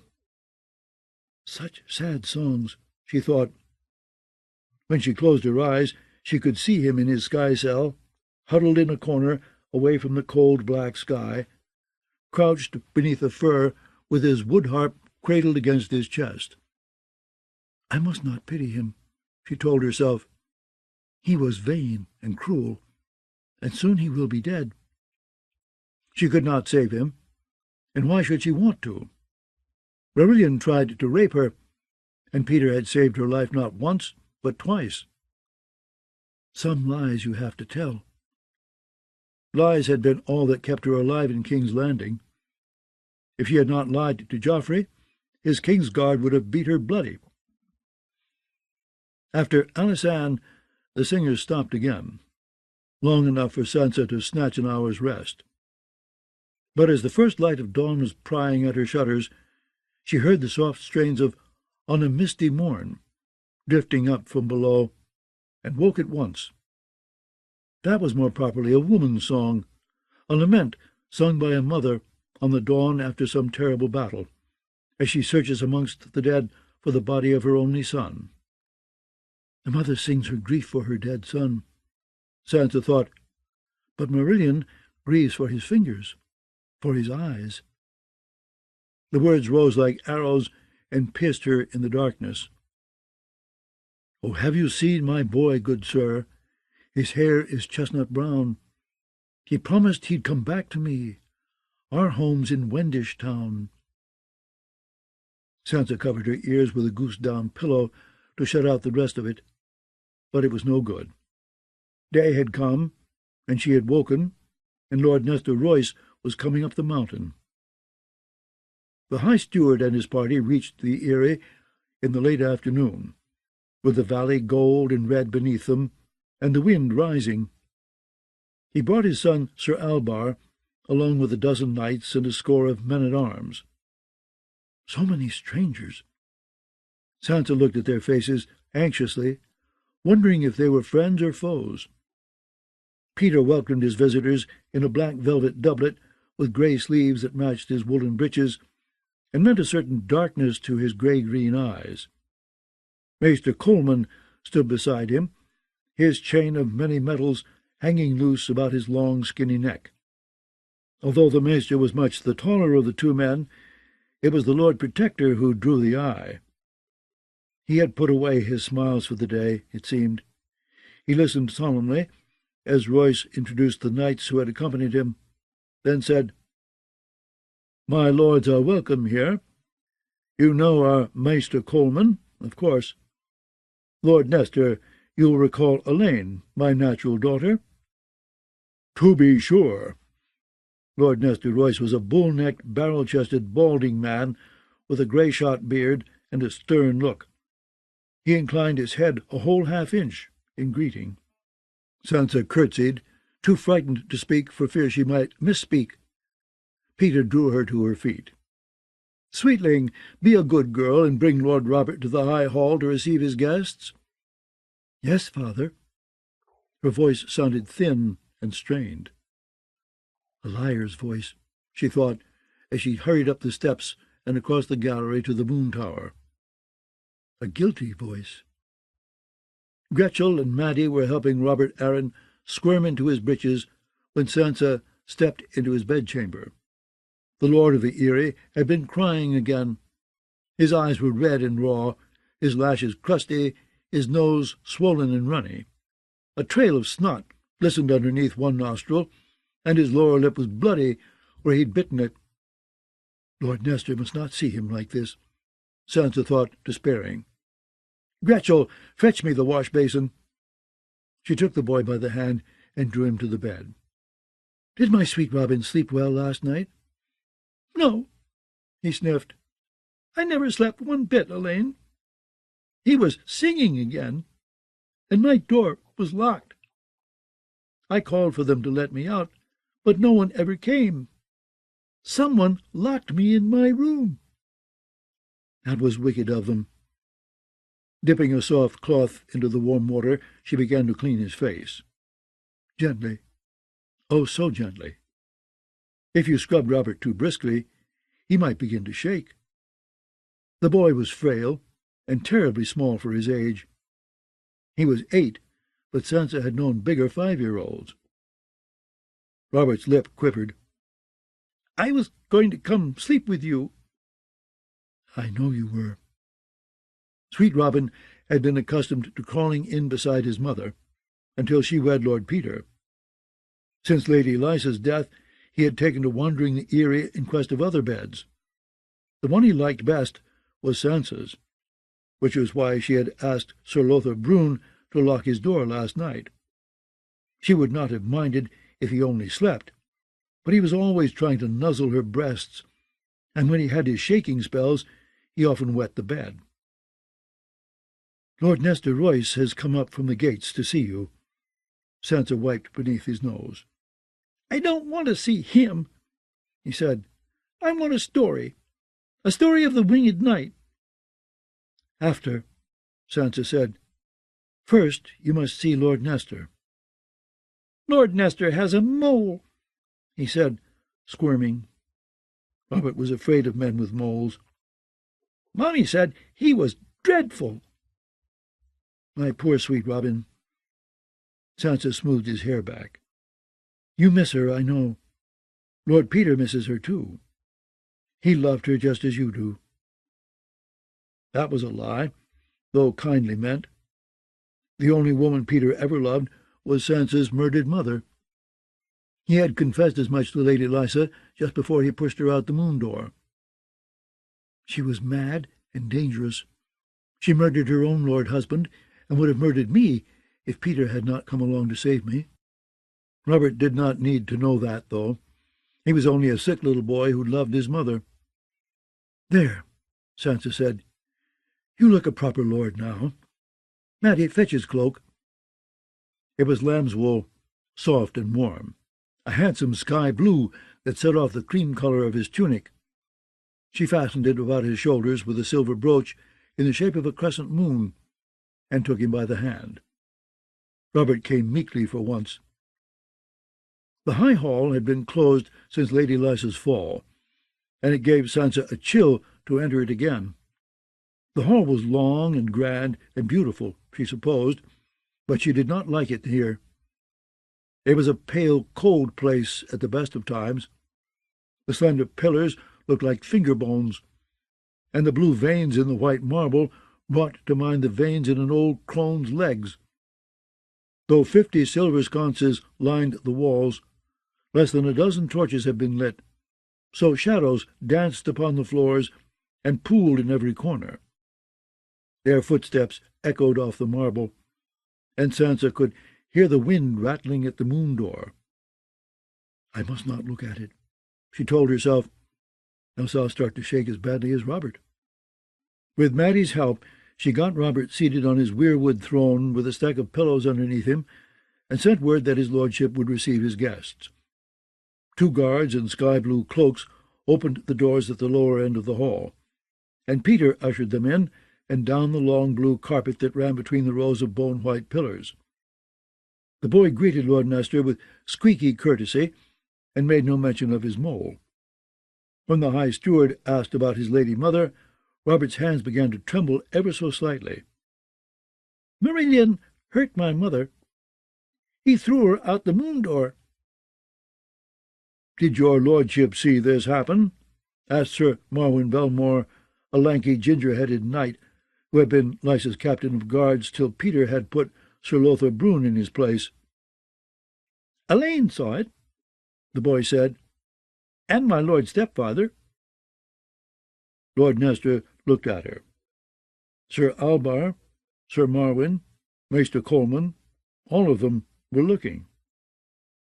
"She was my aunt, but she wanted to kill me," Sansa thought. "She dragged me to the moon door and tried to push me out. I never wanted to kiss. I was building a castle in the snow." She hugged herself to keep from shaking. "Forgive her, my lords," Peter Baelish said softly. "She still has nightmares of that day. Small wonder if she cannot bear to speak of it." He came up behind her and put his hands gently on her shoulders.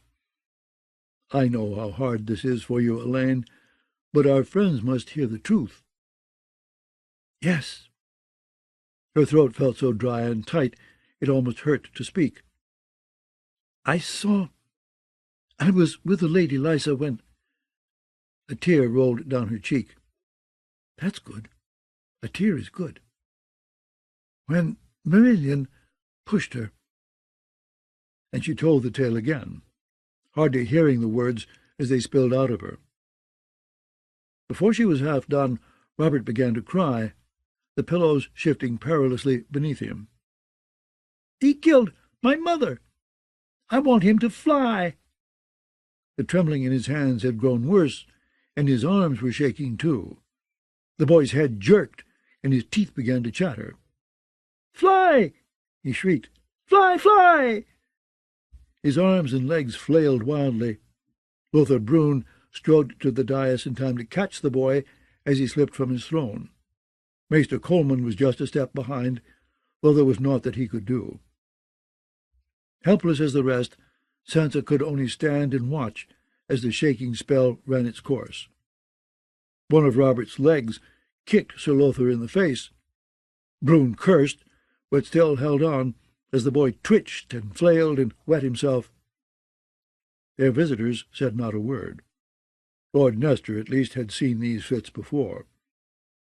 It was long moments before Robert's spasms began to subside, and seemed even longer. By the end, the little lordling was so weak he could not stand. "Best take his lordship back to bed and bleed him." Lord Peter said.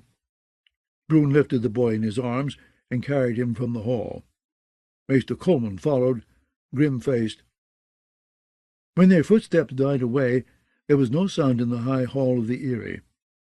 Sansa could hear the night wind moaning outside and scratching at the moon door. She was very cold and very tired. Must I tell the tale again? She wondered. But she must have told it well enough. Lord Nestor cleared his throat.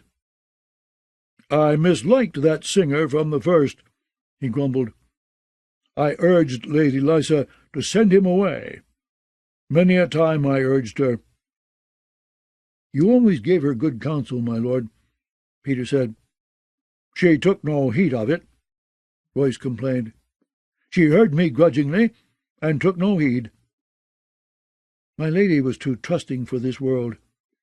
Peter spoke so tenderly that Sansa would have believed he'd loved his wife. Lysa could not see the evil in men, only the good. Marillion sang sweet songs, and she mistook that for his nature. "He called us pigs," Sir Albar Royce said. A blunt, broad-shouldered knight, who shaved his chin but cultivated thick black side-whiskers that framed his homely face like hedgerows. Sir Albar was a younger version of his father. He made a song about two pigs snuffling round a mountain, eating a falcon's leavings. That was meant to be us, but when I said so, he laughed at me. "Why, sir, 'tis a song about some pigs," he said. "He made mock of me as well," Sir Marwyn Belmore said. "Sir Ding-Dong he named me.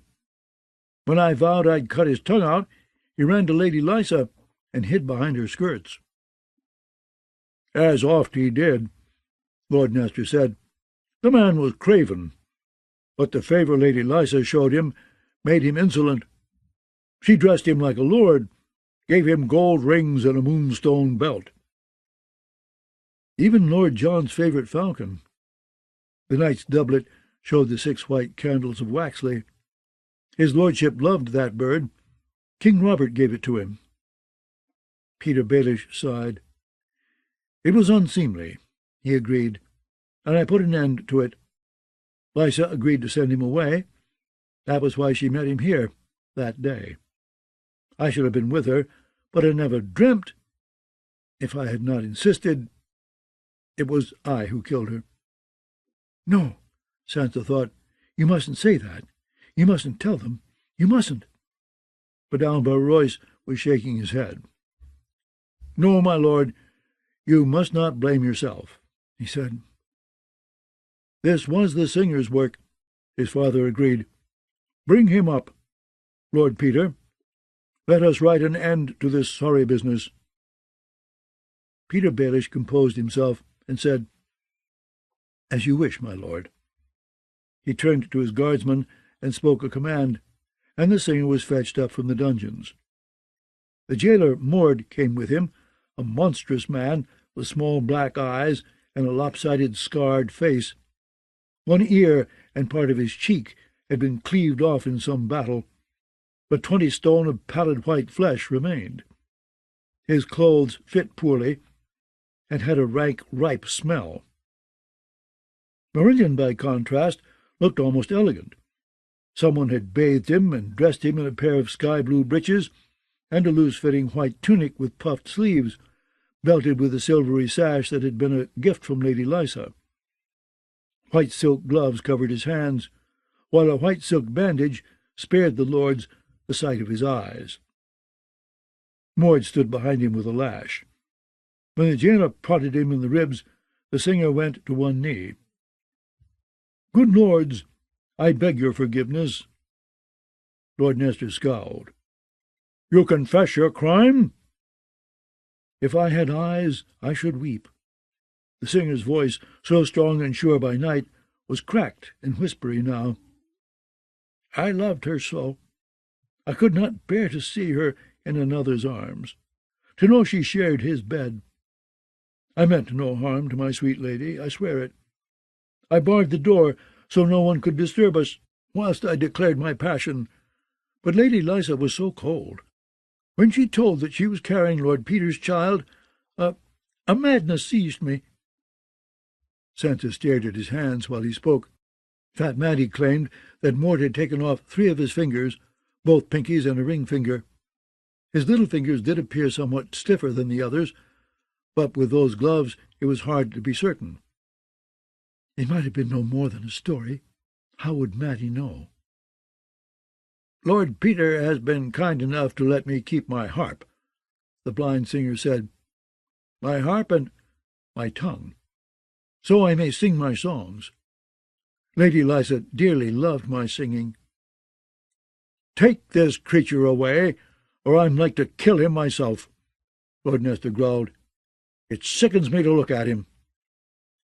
"Mord, take him back to his sky cell," said Peter. "Yes, my lord."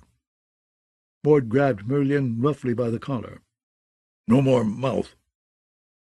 When he spoke, Sansa saw to her astonishment that the jailer's teeth were made of gold. They watched as he half dragged, half shoved the singer toward the doors.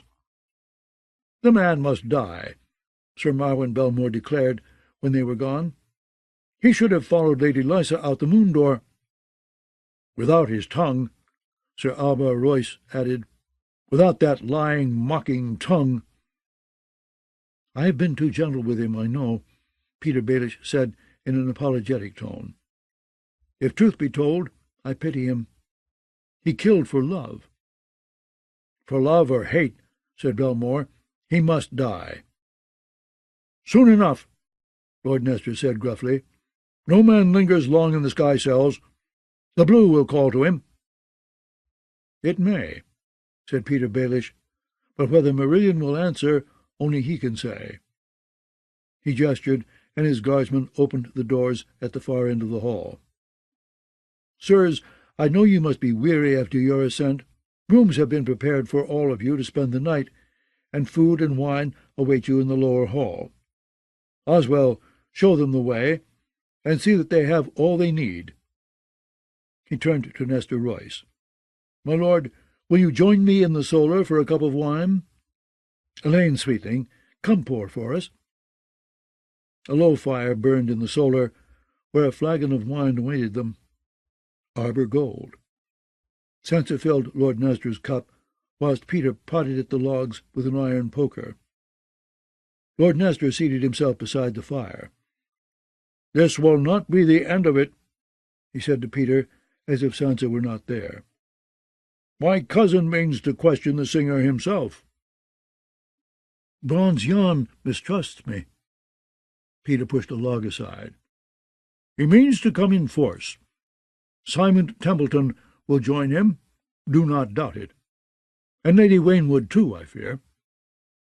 And Lord Belmore, young Lord Hunter, Horton Redford. They will bring strong Sam Stone, the Tollets, the Shetts, the Coldwaters, some Corbrays." "You are well informed. Which Corbrays? Not Lord Lionel?" "No, his brother. Sir Lynn mislikes me for some reason." "Lynn Corbray is a dangerous man," Lord Nestor said doggedly. "What do you intend to do?" "What can I do but make them welcome if they come?" Peter gave the flames another stir and set the poker down. "My cousin means to remove you as Lord Protector." "If so, I cannot stop him. I keep a garrison of 20 men. Lord Royce and his friends can raise 20,000. Peter went to the oaken chest that sat beneath the window. "Bronze Yon will do what he will do," he said, kneeling.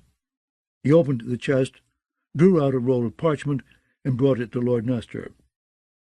"My lord, this is a token of the love my lady bore you." Sansa watched Royce unroll the parchment.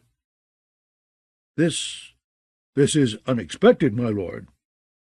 She was startled to see tears in his eyes. "Unexpected, but not undeserved. My lady valued you above all her other bannermen. You were her rock, she told me."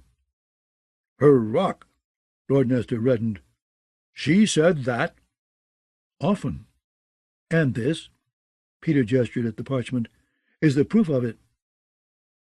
That is good to know," John Arryn valued my service, I know, but Lady Lysa, she scorned me when I came to court her, and I feared—" Lord Nestor furrowed his brow. "It bears the Arryn seal, I see, but the signature—" Lysa was murdered before the document could be presented for her signature, so I signed as Lord Protector. I knew that would have been her wish." "I see." Lord Nestor rolled the parchment. "You are dutiful, my lord. Ay, and not without courage. Some will call this grant unseemly, and fault you for making it. The keeper's post has never been hereditary. The Arryns raised the gates, in the days when they still wore the falcon crown and ruled the Vale as kings. The Eyrie was their summer seat, but when the snows began to fall, the court would make its descent. Some would say the gates were as royal as the Eyrie." "There has been no king in the Vale for 300 years, Peter Baelish pointed out. "The dragons came," Lord Nestor agreed. "But even after, the gates remained an Arryn castle. John Arryn himself was keeper of the gates, whilst his father lived. After his ascent, he named his brother Ronald to the honour, and later his cousin Dennis. Lord Robert has no brothers, and only distant cousins." "True." Lord Nestor clutched the parchment tightly. "I will not say I had not hoped for this. Whilst Lord John ruled the realm as Hand, it fell to me to rule the Vale for him. I did all that he required of me, and asked nothing for myself. But by the gods, I earned this." "You did," said Peter, "and Lord Robert sleeps more easily knowing that you are always there, a staunch friend at the foot of his mountain." He raised a cup. "So, a toast, my lord, to House Royce, keepers of the gates of the moon, now and forever." "Now and forever, aye!" The silver cups crashed together. Later, much later, after the flagon of arbor gold was dry, Lord Nestor took his leave to rejoin his company of knights. Sansa was asleep on her feet by then, wanting only to crawl off to her bed, but Peter caught her by the wrist. "You see the wonders that can be worked with lies and arbor gold?" Why did she feel like weeping? It was good that Nestor Royce was with them. Were they all lies? Not all. Lysa often called Lord Nestor a rock, though I do not think she meant it as a compliment. She called his son a clod. She knew Lord Nestor dreamed of holding the gates in his own right, a lord in truth as well as name. But Lysa dreamed of other sons and meant the castle to go to Robert's little brother. He stood. "Do you understand what happened here, Elaine?" Sansa hesitated a moment. "You gave Lord Nestor the gates of the moon to be certain of his support." "I did," Peter admitted. "But our rock is a Royce, which is to say, he is overproud and prickly. Had I asked him his price, he would have swelled up like an angry toad at the slight upon his honour. But this way, the man is not utterly stupid, but the lies I served him were sweeter than the truth. He wants to believe that Lysa valued him above her other bannermen. One of those others is Bronze Yon, after all, and Nestor is very much aware that he was born of the lesser branch of House Royce. He wants more for his son. Men of honour will do things for their children that they would never consider doing for themselves." She nodded. "The signature. You might have had Lord Robert put his hand and seal to it, but instead—" "I signed myself, as Lord Protector." "Why?" "So, if you were removed, or killed—" Lord Nestor's claim to the gates will suddenly be called into question. I promise you that is not lost on him. It was clever of you to see it, though no more than I'd expect of mine own daughter." "Thank you." She felt absurdly proud for puzzling it out, but confused as well. "I'm not, though, your daughter. Not truly. I mean, I pretend to be Elaine. But you know. Littlefinger put a finger to her lips. I know what I know, and so do you. Some things are best left unsaid, sweetling. Even when we are alone? Especially when we are alone. Elsewise, a day will come when a servant walks into a room unannounced, or a guardsman at the door chances to hear something he should not. Do you want more blood on your pretty little hands, my darling? Marillion's face seemed to float before her, the bandage pale across his eyes. Behind him she could see Sir Dontos, the crossbow bolts still in him. No, Sansa said. Please. I am tempted to say this is no game we play, daughter, but of course it is. The Game of Thrones. I never asked to play. The game was too dangerous. One slip, and I am dead. Oswell, my lord, Oswell rode me from King's Landing the night that I escaped. He must know who I am. If he's half as clever as a sheep pellet, you would think so. Sir Lothar knows as well. But Oswell has been in my service a long time, and Brune is close-mouthed by nature. Kettleblack watches Brune for me, and Brune watches Kettleblack. Trust no one, I once told Eddard Stark, but he would not listen. You are Elaine, and you must be Elaine all the time. He put 2 fingers on her left breast.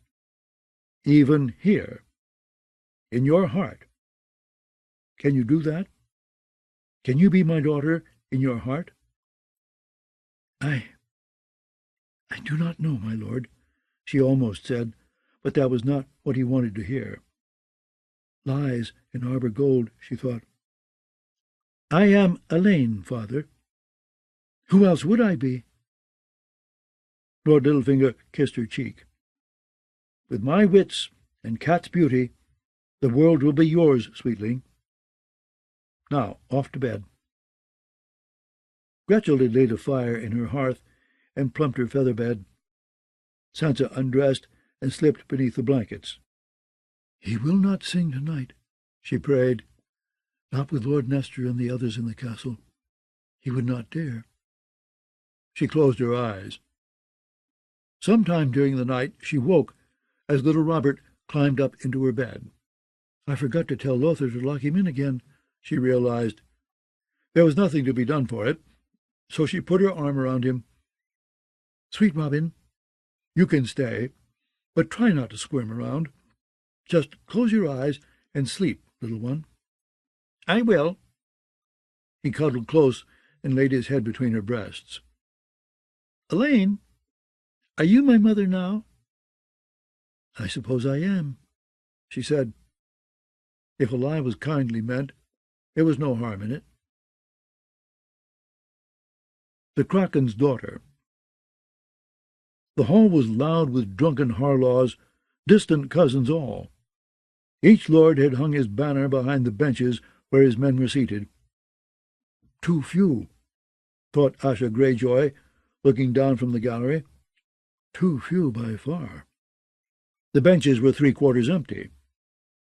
Carl the maid had said as much when the black wind was approaching from the sea. He had counted the long ships moored beneath her uncle's castle, and his mouth had tightened. They have not come, he observed, or not enough of them. He was not wrong, but Asha could not agree with him, out where her crew might hear. She did not doubt their devotion, but even Ironborn will hesitate to give their lives for a cause that's plainly lost. Do I have so few friends as this? Amongst the banners she saw the silverfish of Botley, the stone tree of the stone trees, the black leviathan of Volmark, the nooses of the Meres. The rest were Harlaw scythes. Bormund placed his upon a pale blue field. Hotho's was girdled with an embattled border, and the knight had quartered his with the gaudy peacock of his mother's house. Even Siegfried Silverhair showed 2 scythes, counterchanged on a field divided bendwise. Only the Lord Harlaw displayed the silver scythe plain upon a night-black field, as it had flown in the dawn of days. Roderick called the reader Lord of the 10 Towers, Lord of Harlaw, Harlaw of Harlaw, her favourite uncle.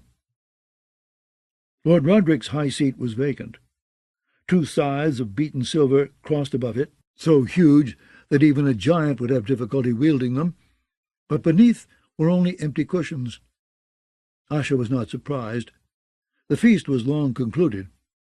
Only bones and greasy platters remained upon the trestle tables. The rest was drinking, and her uncle Roderick had never been partial to the company of quarrelsome drunks.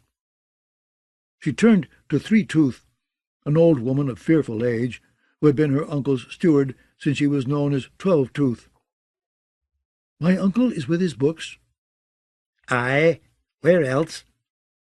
The woman was so old that a septon had once said she must have nursed the crone.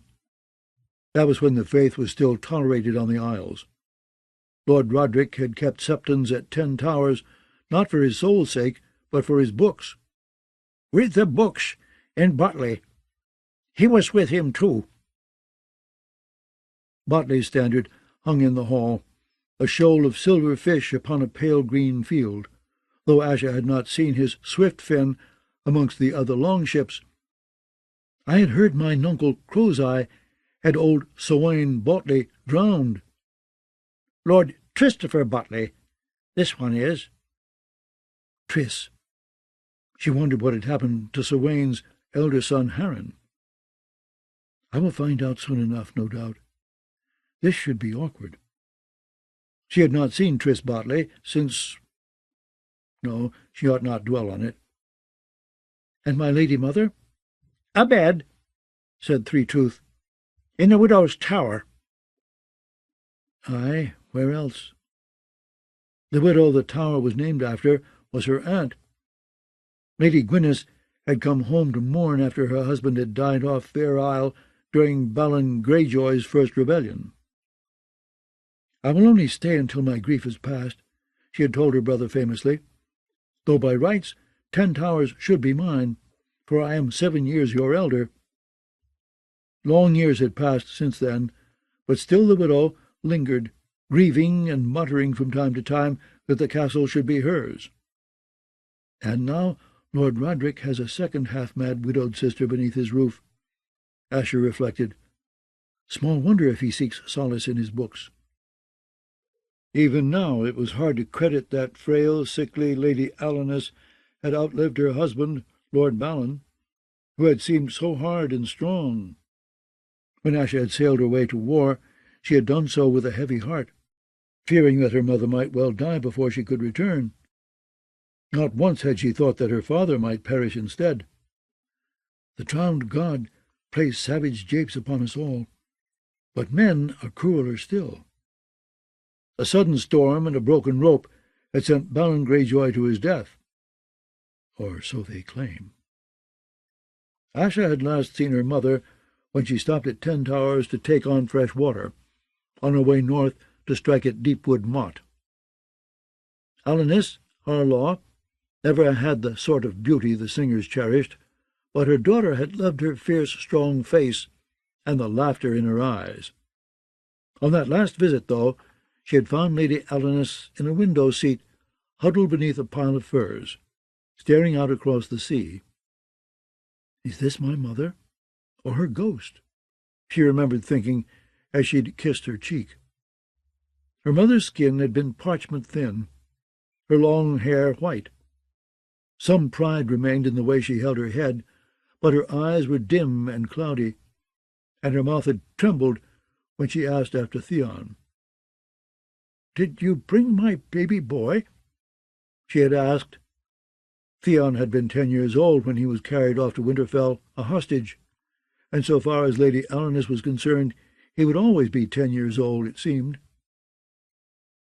Theon could not come, Asha had to tell her.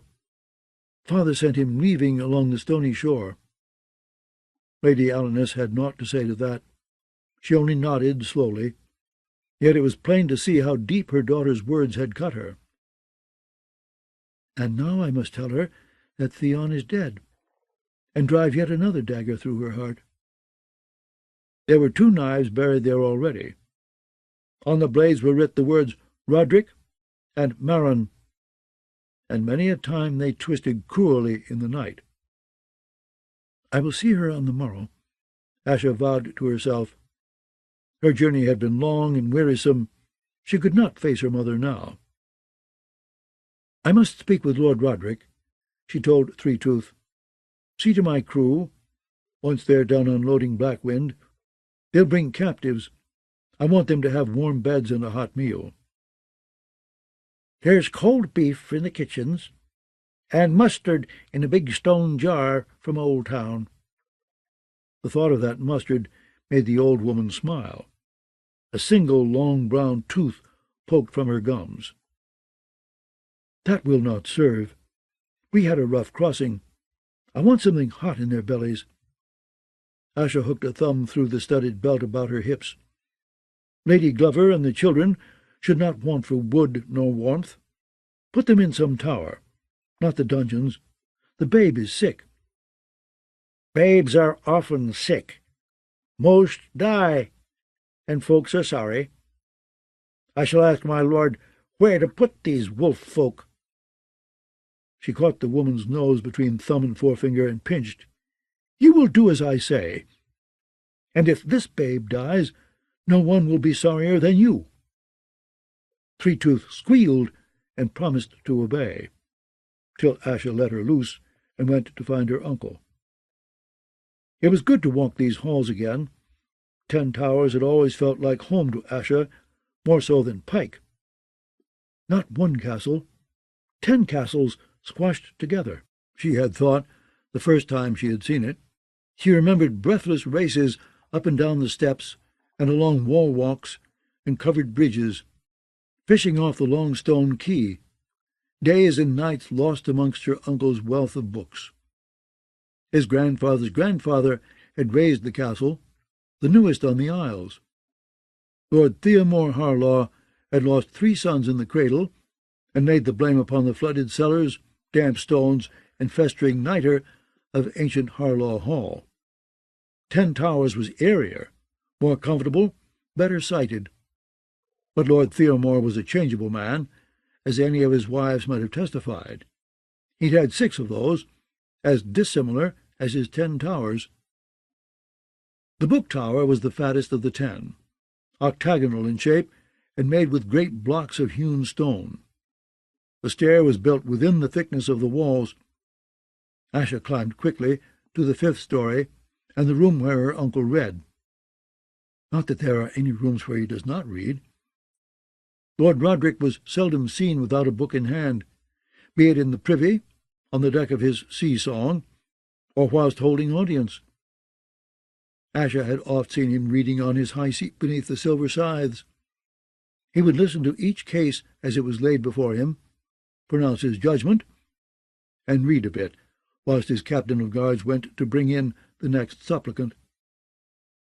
She found him hunched over a table by a window, surrounded by parchment scrolls that might have come from Valyria before its doom, and heavy leather-bound books with bronze and iron hasps.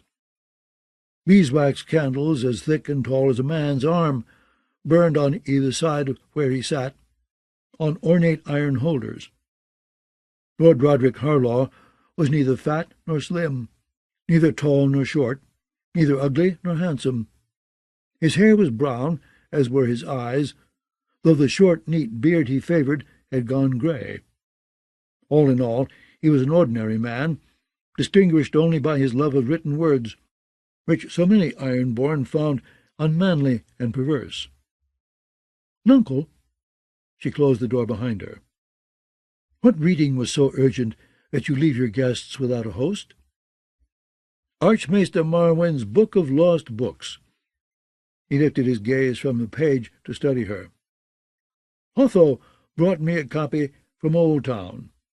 He has a daughter he would have me wed." Lord Roderick tapped the book with a long nail. "See here. Marwen claims to have found 3 pages of signs and portents, visions written down by the maiden daughter of Aenar Targaryen before the doom came to Valyria. Does Lanny know that you are here?" "Not as yet." Lanny was his pet name for her mother. Only the reader called her that. "Let her rest." Asha moved a stack of books off a stool and seated herself. Three-Tooth seems to have lost 2 more of her teeth. Do you call her One-Tooth now?" "I seldom call her at all. The woman frightens me." "What hour is it?" Lord Roderick glanced out the window at the moonlit sea. "Dark? So soon?" "I had not noticed." "You come late. We looked for you some days ago." "The winds were against us, and I had captives to concern me. Robert Glover's wife and children. The youngest is still at the breast, and Lady Glover's milk dried up during our crossing. I had no choice but to beach Black Wind upon the stony shore and send my men out to find a wet nurse. They found a goat instead. The girl does not thrive. Is there a nursing mother in the village? Deepwood is important to my plans." "Your plans must change. You come too late." "Late and hungry." She stretched her long legs out beneath the table and turned the pages of the nearest book, a Septon's discourse on Maegor the Cruel's war against the poor fellows. "Oh, and thirsty, too. A horn of ale would go down well, Nuncle." Lord Roderick pursed his lips. "You know I do not permit food nor drink in my library. The books—" "Might suffer harm." Asha laughed. Her uncle frowned. "You do like to provoke me." "Oh, don't look so aggrieved. I've never met a man I didn't provoke. You should know that well enough by now. But enough of me. You are well?" He shrugged. "Well enough. My eyes grow weaker. I have sent to Mere for a lens to help me read." "And how fares my aunt?" Lord Roderick sighed. "Still 7 years my elder, and convinced 10 Towers should be hers. Gwyneth grows forgetful, but that she does not forget. She mourns for her dead husband as deeply as she did the day he died, though she cannot always recall his name." "I am not certain she ever knew his name." Asha closed the Septon's book with a thump. "Was my father murdered?" "So your mother believes." There were times when she would gladly have murdered him herself, she thought. "And what does my nuncle believe?" "Balin fell to his death when a rope bridge broke beneath him. A storm was rising, and the bridge was swaying and twisting with each gust of wind." Roderick shrugged. "Or so we are told. Your mother had a bird from Maester Windermere." Asha slid her dirk out of its sheath and began to clean the dirt from beneath her fingernails. 3 years away, and the crow's eye returns the very day my father dies. The day after, we had heard. Silence was still out to sea when Balin died, or so it is claimed. Even so, I will agree that Euron's return was timely, shall we say? That is not how I would say it. Asha slammed the point of the dirk into the table. "Where are my ships?" I counted 20 longships moored below, not near enough to throw the crow's eye off my father's chair. I sent the summons, in your name, for the love I bear you and your mother. House Harlaw has gathered, Stone Tree as well, and Volmark, some Meres, all from the Isle of Harlaw. 1 isle out of 7. I saw 1 lonely Botley banner in the hall, from Pike. Where are the ships from Saltcliffe, from Orkwood, from the Wicks? Beta Blacktide came from Blacktide to consult with me, and just as soon set sail again." Lord Roderick closed the Book of Lost Books. "He is on Old Wick by now." "Old Wick?" Asha had feared he was about to say that they all had gone to Pike to do homage to the crow's eye. Why Old Wick? I thought you would have heard. Aaron Damphair has called it Kingsmoot. Asha threw back her head and laughed. The drowned god must have shoved a pricklefish up Uncle Aaron's arse. A Kingsmoot? Is this some jape, or does he mean it truly? The Damphair has not japed since he was drowned, and the other priests have taken up the call. Blind Baron Blacktide, Tall the thrice-drowned, even the old grey gull has left that rock he lives on to preach this Kingsmoot all across Harlaw. The captains are gathering on Old Wick as we speak. Asha was astonished. Has the Crow's Eye agreed to attend this holy farce and abide by its decision? The Crow's Eye does not confide in me. Since he summoned me to Pike to do him homage, I have had no word from Euron. A Kingsmoot. This is something new, or rather, something very old. And my uncle Victarion, what does he make of the Damphair's notion? Victarion was sent word of your father's death, and of this Kingsmoot too I do not doubt. Beyond that I cannot say. Better a Kingsmoot than a war. I believe I'll kiss the Damphair's smelly feet and pluck the seaweed from out between his toes. Asha wrenched loose her dirk and sheathed it once again. A bloody Kingsmoot. On Old Wick, confirmed Lord Roderick. Though I pray it is not bloody. I have been consulting Herig's History of the Ironborn. When last the Salt Kings and the Rock Kings met in Kingsmoot, Uron of Orkmont let his axemen loose among them, and Naga's ribs turned red with gore. House Grey Iron ruled, unchosen, for 1,000 years from that dark day, until the Andals came. You must lend me Herig's book, Nuncle. She would need to learn all she could of Kingsmoots before she reached Old Wick. You may read it here. It is old and fragile. He studied her, frowning. Archmaester Rigney once wrote that history is a wheel, for the nature of man is fundamentally unchanging. What has happened before will perforce happen again, he said. I think of that whenever I contemplate the Crow's Eye. Euron Greyjoy sounds queerly like Euron Grey Iron to these old ears. I shall not go to Old Wick, nor should you.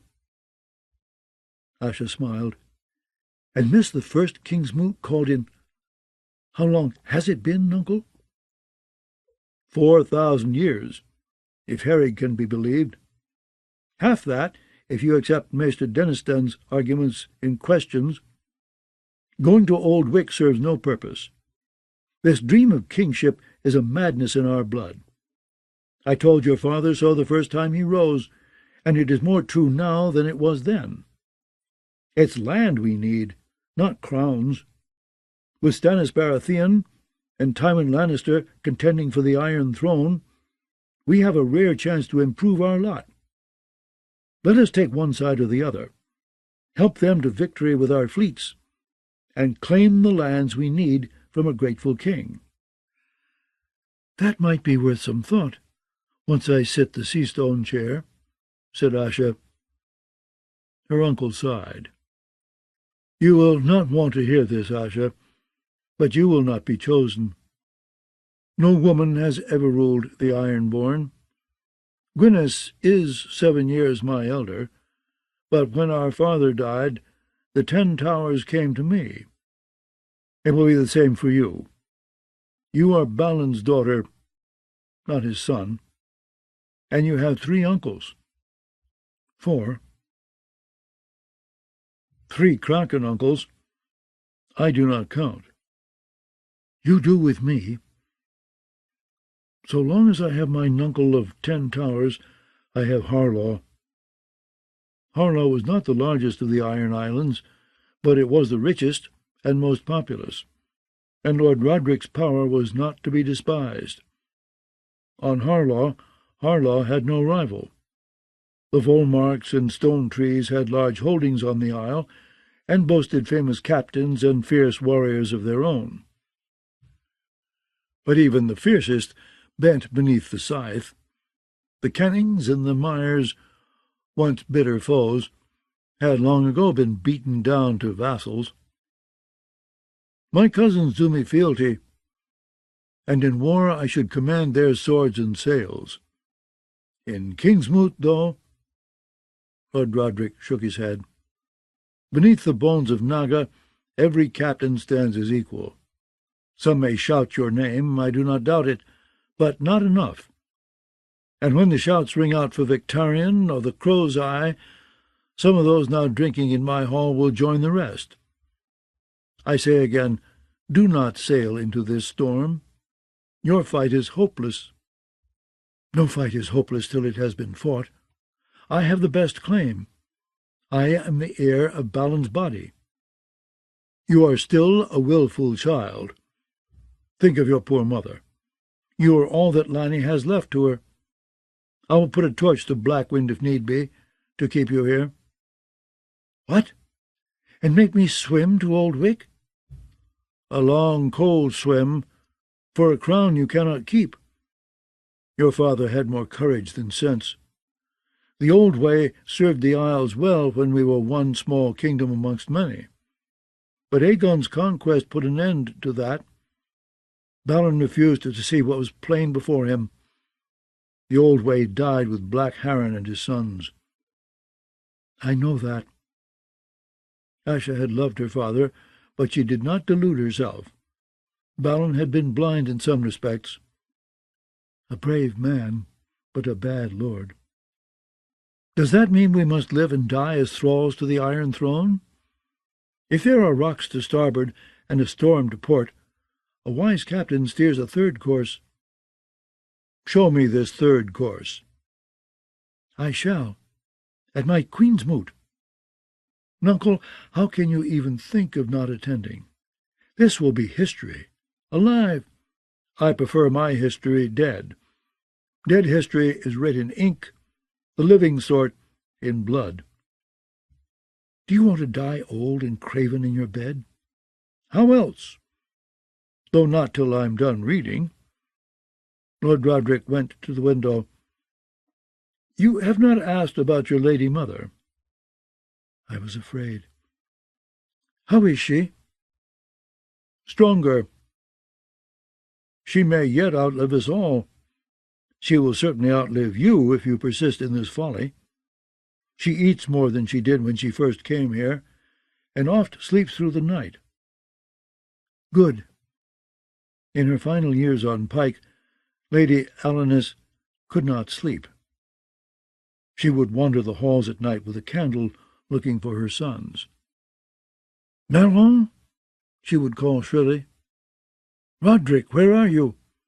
Theon, my baby, come to mother."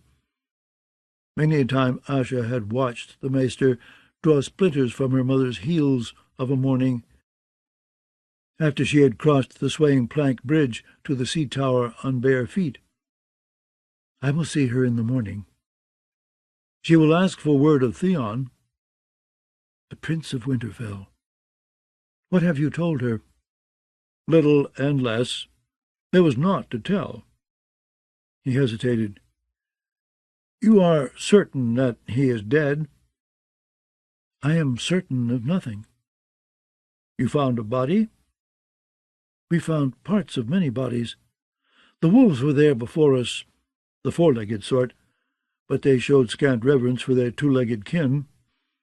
The bones of the slain were scattered, cracked open for their marrow. I confess it was hard to know what happened there. It seemed as though the Northmen fought amongst themselves. Crows will fight over a dead man's flesh, and kill each other for his eyes." Lord Roderick stared across the sea, watching the play of moonlight on the waves. "We had one king, then 5. Now all I see are crows squabbling over the corpse of Westeros." He fastened the shutters. "Do not go to Old Wick, Asha. Stay with your mother. We shall not have her long, I fear." Asha shifted in her seat. My mother raised me to be bold. If I do not go, I will spend the rest of my life wondering what might have happened if I had. If you do go, the rest of your life may be too short for wondering. Better that than fill the remainder of my days complaining that the sea-stone chair by rights was mine. I am no Gwyneth. That made him wince. Asha, my 2 tall sons fed the crabs of Fair Isle. I am not like to wed again. Stay, and I shall name you heir to the 10 Towers. Be content with that. 10 Towers? Would that I could. Your cousins will not like that. The knight, old Siegfried, Otho Humpback, they have lands and seats of their own. True enough. Damp, decaying Harlaw Hall belonged to old Siegfried Harlaw, the Silverhair. Humpback Otho Harlaw had his seat at the Tower of Glimmering, on a crag above the western coast. The knight, Sir Harris Harlaw, kept court at Grey Garden. Mormond the Blue ruled atop Harridan Hill. But each was subject to Lord Roderick. Mormond has 3 sons. Siegfried Silverhair has grandsons, and Otho has ambitions. Asha said, They all mean to follow you, even Siegfried. That one intends to live forever. The knight will be the Lord of Harlaw after me, her uncle said, but he can rule from Grey Garden as easily as from here. Do fealty to him for the castle, and Sir Harris will protect you. I can protect myself. Nuncle, I am a Kraken. Asha of House Greyjoy. She pushed to her feet. It's my father's seat I want, not yours. Those scythes of yours look perilous. One could fall and slice my head off. No, I'll sit the sea-stone chair. Then you are just another crow, screaming for carrion. Roderick sat again behind his table. Go. I wish to return to Archmaester Marwyn and his search. Let me know if you should find another page.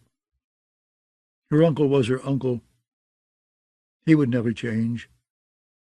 But he will come to Oldwick, no matter what he says. By now her crew would be eating in the hall.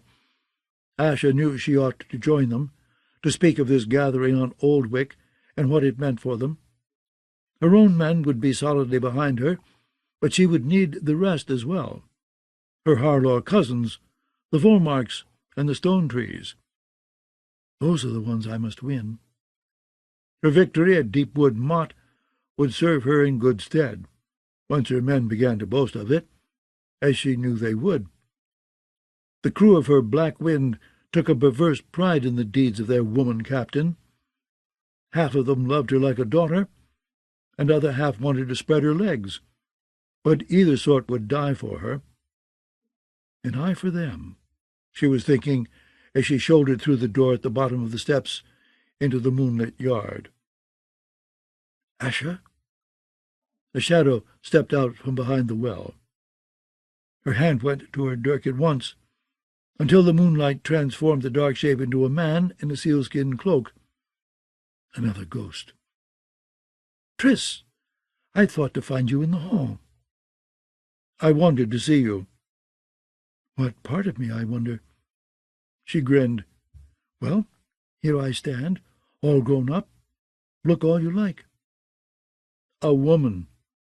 He moved closer. And beautiful.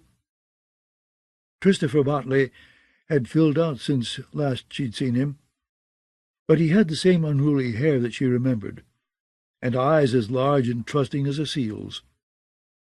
Sweet eyes, truly. That was the trouble with poor Christopher. He was too sweet for the Iron Islands. His face has grown comely, she thought. As a boy, Triss had been much troubled by pimples. Asha had suffered the same affliction. Perhaps that had been what drew them together. I was sorry to hear about your father, she told him. I grieve for yours." "Why?" Asha almost asked. It was Balin who'd sent the boy away from Pike to be a ward of Baelor Blacktides. "Is it true you are Lord Botley now?" "In name, at least. Harren died at Moat Cailin. One of the bog devils shot him with a poisoned arrow. But I am the Lord of Nothing. When my father denied his claim to the Seastone chair, the Crow's-Eye drowned him and made my uncles swear him fealty. Even after that, he gave half my father's lands to Ironholt. Lord Winch was the first man to bend his knee and call him king. House Winch was strong on Pike, but Asha took care not to let her dismay show. Winch never had your father's courage. Your uncle bought him, Tris said. The silence returned with holds full of treasure, plate and pearls, emeralds and rubies, sapphires big as eggs, bags of coins so heavy that no man can lift them. The Crow's-Eye has been buying friends at every hand. My uncle German calls himself Lord Botley now, and rules in Lordsport as your uncle's man." "You are the rightful Lord Botley," she assured him. "Once I hold the Seastone chair, your father's lands shall be restored." "If you like. It's naught to me." "You look so lovely in the moonlight, Asha. A woman grown now. But I remember when you were a skinny girl with a face all full of pimples." Why must they always mention the pimples? "I remember that as well, though not as fondly as you do." Of the 5 boys her mother had brought to Pike to foster after Ned Stark had taken her last living son as hostage, Tris had been closest to Asha in age. He had not been the first boy she had ever kissed, but he was the first to undo the laces of her jerkin and slip a sweaty hand beneath to feel her budding breasts. I would have let him feel more than that if he'd been bold enough. Her first flowering had come upon her during the war and wakened her desire. But even before that, Asha had been curious. He was there. He was mine own age, and he was willing. That was all it was. That and the moon-blood. Even so, she'd called it love, till Tris began to go on about the children she would bear him. 12 sons at least, and some daughters too. "I don't want to have 12 sons," she had told him, appalled. "I want to have adventures." Not long after, Maester Cailin found them at their play, and young Christopher Botley was sent away to Blacktide. "I wrote you letters," he said, "but Maester Jocerin would not send them. Once I gave a stag to an oarsman on a trader bound for Lordsport, who promised to put my letter in your hands. Your oarsman winkled you and threw your letter in the sea. I feared as much. They never gave me your letters either." "I wrote none." In truth, she had been relieved when Tris was sent away. By then his fumblings had begun to bore her. That was not something he would care to hear, however. "Aaron Damphair has called the King's Moot. Will you come and speak for me?" "I will go anywhere with you. But Lord Blacktide says this King's Moot is a dangerous folly. He thinks your uncle will descend on them and kill them all, as Urran did." "He's mad enough." "He lacks the strength." "You do not know his strength. He's been gathering men on Pike. Orkwood of Orkmont brought him 20 longships, and pinch-faced John Meyer 12.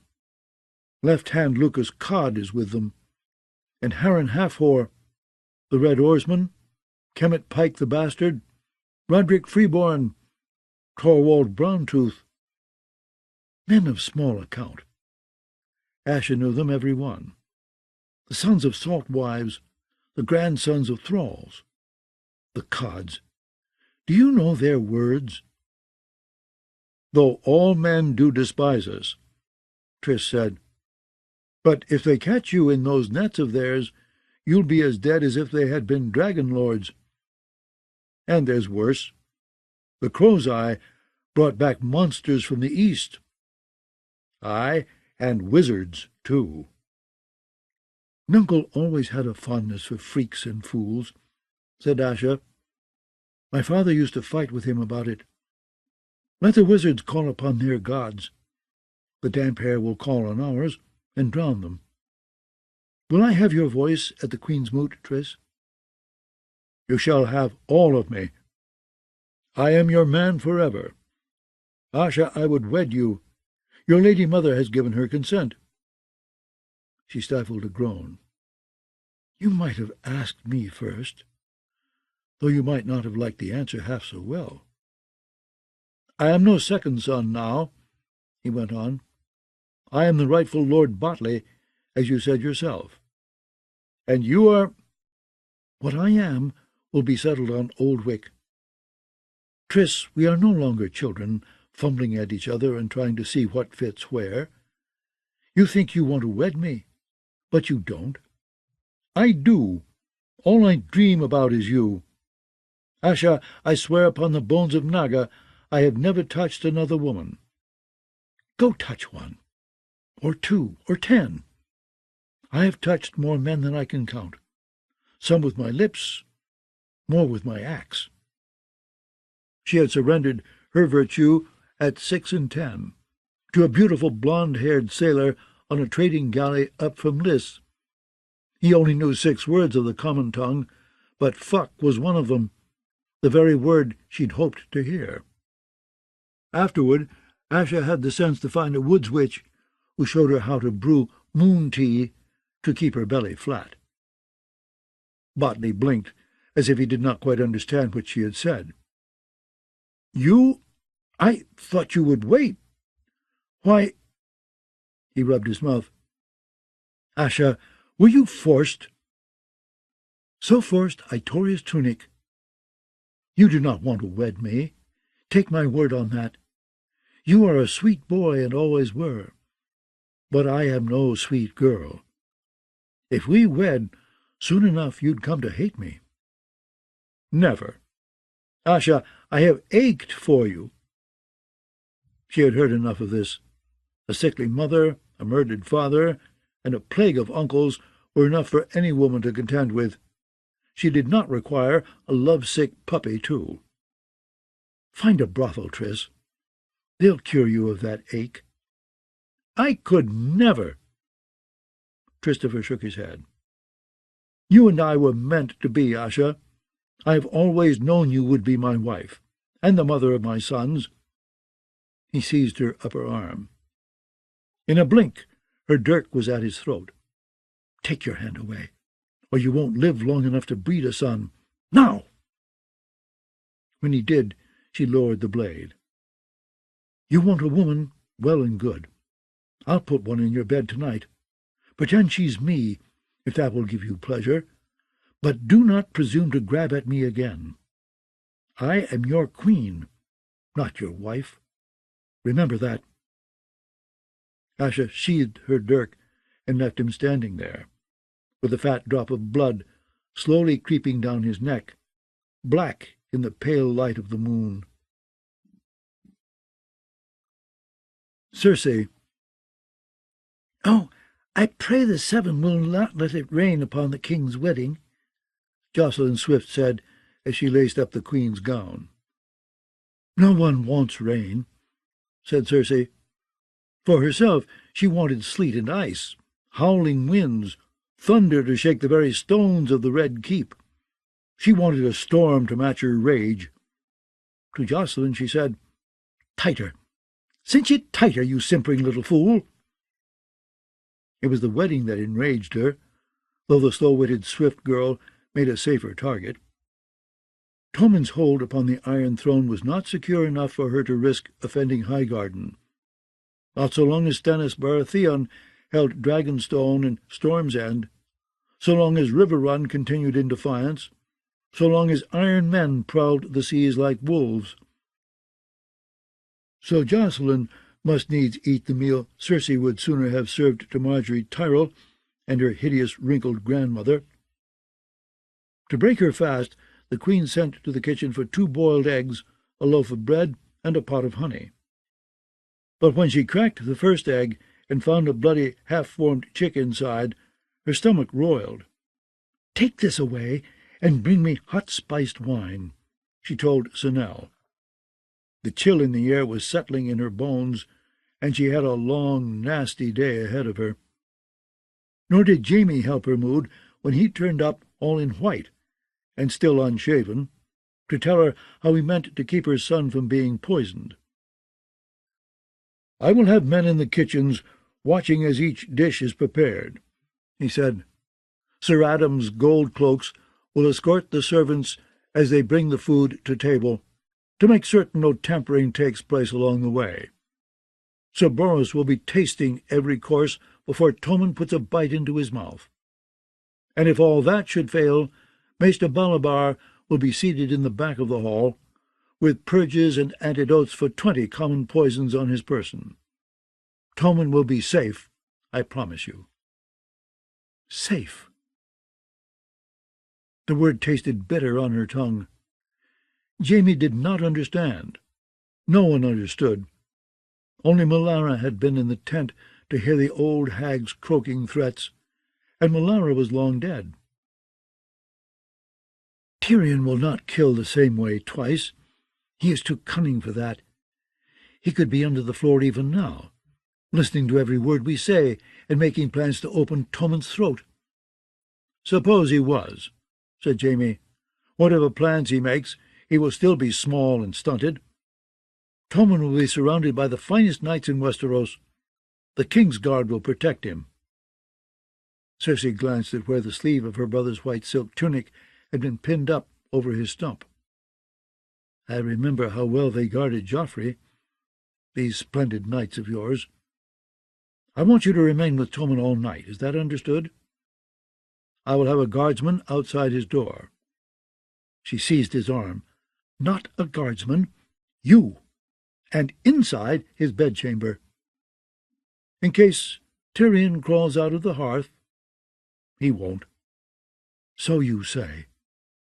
Will you tell me that you found all the hidden tunnels in these walls?" They both knew better. "I will not have Tommen alone with Marjorie, not for so much as half a heartbeat." "They will not be alone. Her cousins will be with them. As will you. I command it in the King's name." Cersei had not wanted Tommen and his wife to share a bed at all. But the Tyrells had insisted. Husband and wife should sleep together.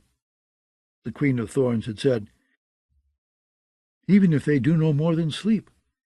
His Grace's bed is big enough for 2, surely." Lady Allery had echoed her good mother. "Let the children warm each other in the night. It will bring them closer. Marjorie oft shares her blankets with her cousins. They sing and play games and whisper secrets to each other when the candles are snuffed out." "How delightful," Cersei had said. "Let them continue by all means. In the maiden vault." "I am sure her Grace knows best," Lady Olenna had said to Lady Allery. "She is the boy's own mother, after all. Of that we are all sure." "And surely we can agree about the wedding night? A man should not sleep apart from his wife on the night of their wedding. It is ill luck for their marriage if they do." "Some day I will teach you the meaning of ill luck," the Queen had vowed. "Marjorie may share Tommen's bedchamber for that one night," she had been forced to say. "No longer." "Your Grace is so gracious," the Queen of Thorns had replied, and everyone had exchanged smiles. Cersei's fingers were digging into Jaime's arm, hard enough to leave bruises. "I need eyes inside that room," she said. "To see what?" he said. "There can be no danger of a consummation. Tommen is much too young." "And Ossifer Plum was much too dead. But that did not stop him fathering a child, did it?" Her brother looked lost. Who was Ossifer Plum? Was he Lord Philip's father? Or who? He is near as ignorant as Robert. All his wits were in his sword hand. Forget Plum. Just remember what I told you. Swear to me that you will stay by Tommen's side until the sun comes up. As you command, he said, as if her fears were groundless. Do you still mean to go ahead and burn the Tower of the Hand? After the feast. It was the only part of the day's festivities that Cersei thought she might enjoy. Our Lord Father was murdered in that tower. I cannot bear to look at it. If the gods are good, the fire may smoke a few rats from the rubble. Jaime rolled his eyes. Tyrion, you mean? Him, and Lord Varys, and this jailer. If any of them were hiding in the tower, we would have found them. I've had a small army going at it, with picks and hammers. We've knocked through walls and ripped up floors, and uncovered 100 secret passages. And for all you know, there may be 100 more. Some of the secret crawlways had turned out to be so small that Jaime had needed pages and stable boys to explore them. A passage to the black cells had been found, and a stone well that seemed to have no bottom. They had found a chamber full of skulls and yellowed bones, and 4 sacks of tarnished silver coins from the reign of the first King Viserys. They had found 1,000 rats as well, but neither Tyrion nor Varys had been amongst them, and Jaime had finally insisted on putting an end to the search. One boy had gotten stuck in a narrow passage and had to be pulled out by his feet, shrieking. Another fell down a shaft and broke his legs, and 2 guardsmen vanished exploring a side tunnel. Some of the other guards swore they could hear them calling faintly through the stone, but when Jaime's men tore down the wall, they found only earth and rubble on the far side. The imp is small and cunning. He may still be in the walls. If he is, the fire will smoke him out. Even if Tyrion was still hiding in the castle, he won't be in the Tower of the Hand.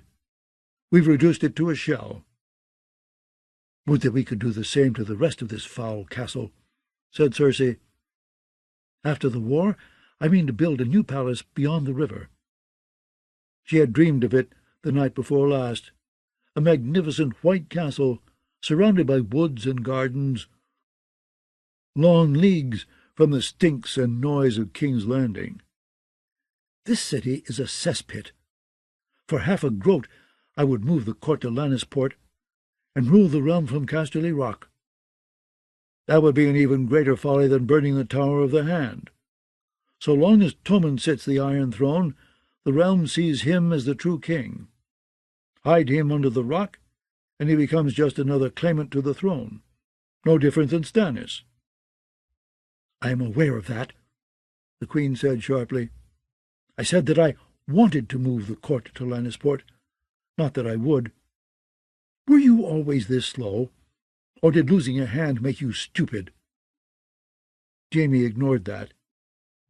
If these flames spread beyond the tower, you may end up burning down the castle whether you mean to or not. Wildfire is treacherous. Lord Hallen has assured me that his pyromancers can control the fire. The Guild of Alchemists had been brewing fresh wildfire for a fortnight. Let all of King's Landing see the flames. It will be a lesson to our enemies. Now you sound like Eris. Her nostrils flared.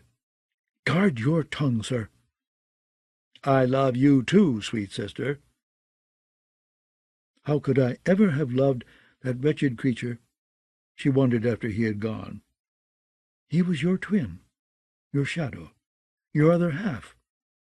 Another voice whispered. Once, perhaps, she thought. No longer. He has become a stranger to me. Compared to the magnificence of Joffrey's nuptials, the wedding of King Tommen was a modest affair, and small. No one wanted another lavish ceremony, least of all the Queen, and no one wanted to pay for one, least of all the Tyrells.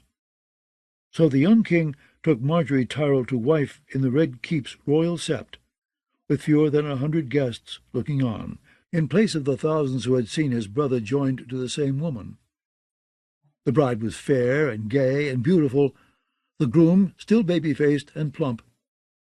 He recited his vows in a high, childish voice, promising his love and devotion to Mace Tyrrell's twice-widowed daughter.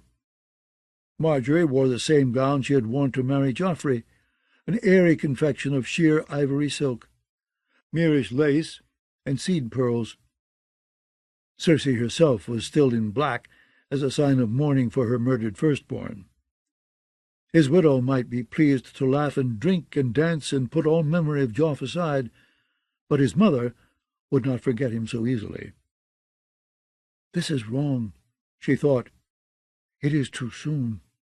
A year, 2 years, that would have been time enough. Highgarden should have been content with a betrothal." Cersei stared back to where Mace Tyrrell stood between his wife and mother. "You forced me into this travesty of a wedding, my lord, and I shall not soon forget it." When it was time for the changing of the cloaks, the bride sank gracefully to her knees, and Tommen covered her with the heavy cloth-of-gold monstrosity that Robert had cloaked Cersei in on their own wedding day, with the crowned stag of Baratheon worked upon its back in beads of onyx. Cersei had wanted to use the fine red silk cloak Joffrey had used. "It was the cloak my lord father used when he wed my lady mother," she explained to the Tyrrells. But the Queen of Thorns had balked her in that as well. "That old thing?" the crone had said. "It looks a bit threadbare to me. And, dare I say, unlucky? And wouldn't a stag be more fitting for King Robert's true-born son? In my day a bride donned her husband's colours, not his lady mother's." Thanks to Stannis and his filthy letter, there were already too many rumours concerning Tommen's parentage. Cersei dared not fan the fires by insisting that he drape his bride in Lannister crimson, so she yielded as gracefully as she could. But the sight of all that gold and onyx still filled her with resentment. "The more we give these Tyrrells, the more they demand of us." When all the vows were spoken, the king and his new queen stepped outside the sept to accept congratulations. "Westeros has 2 queens now, and the young one is as beautiful as the old one," boomed Lyle Crakehall, an oaf of a knight, who oft reminded Cersei of her late and unlamented husband. She could have slapped him. Giles Rosby made to kiss her hand, and only succeeded in coughing on her fingers.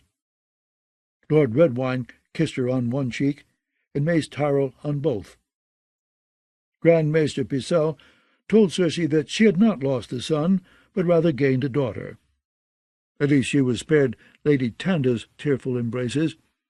None of the Stokeworth women had appeared, and for that much the Queen was grateful. Amongst the last was Kevin Lannister.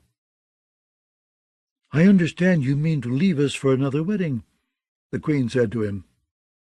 "Hardstone has cleared the broken men from Darry Castle," he replied. "Lancel's bride awaits us there." "Will your lady wife be joining you for the nuptials?" "The Riverlands are still too dangerous.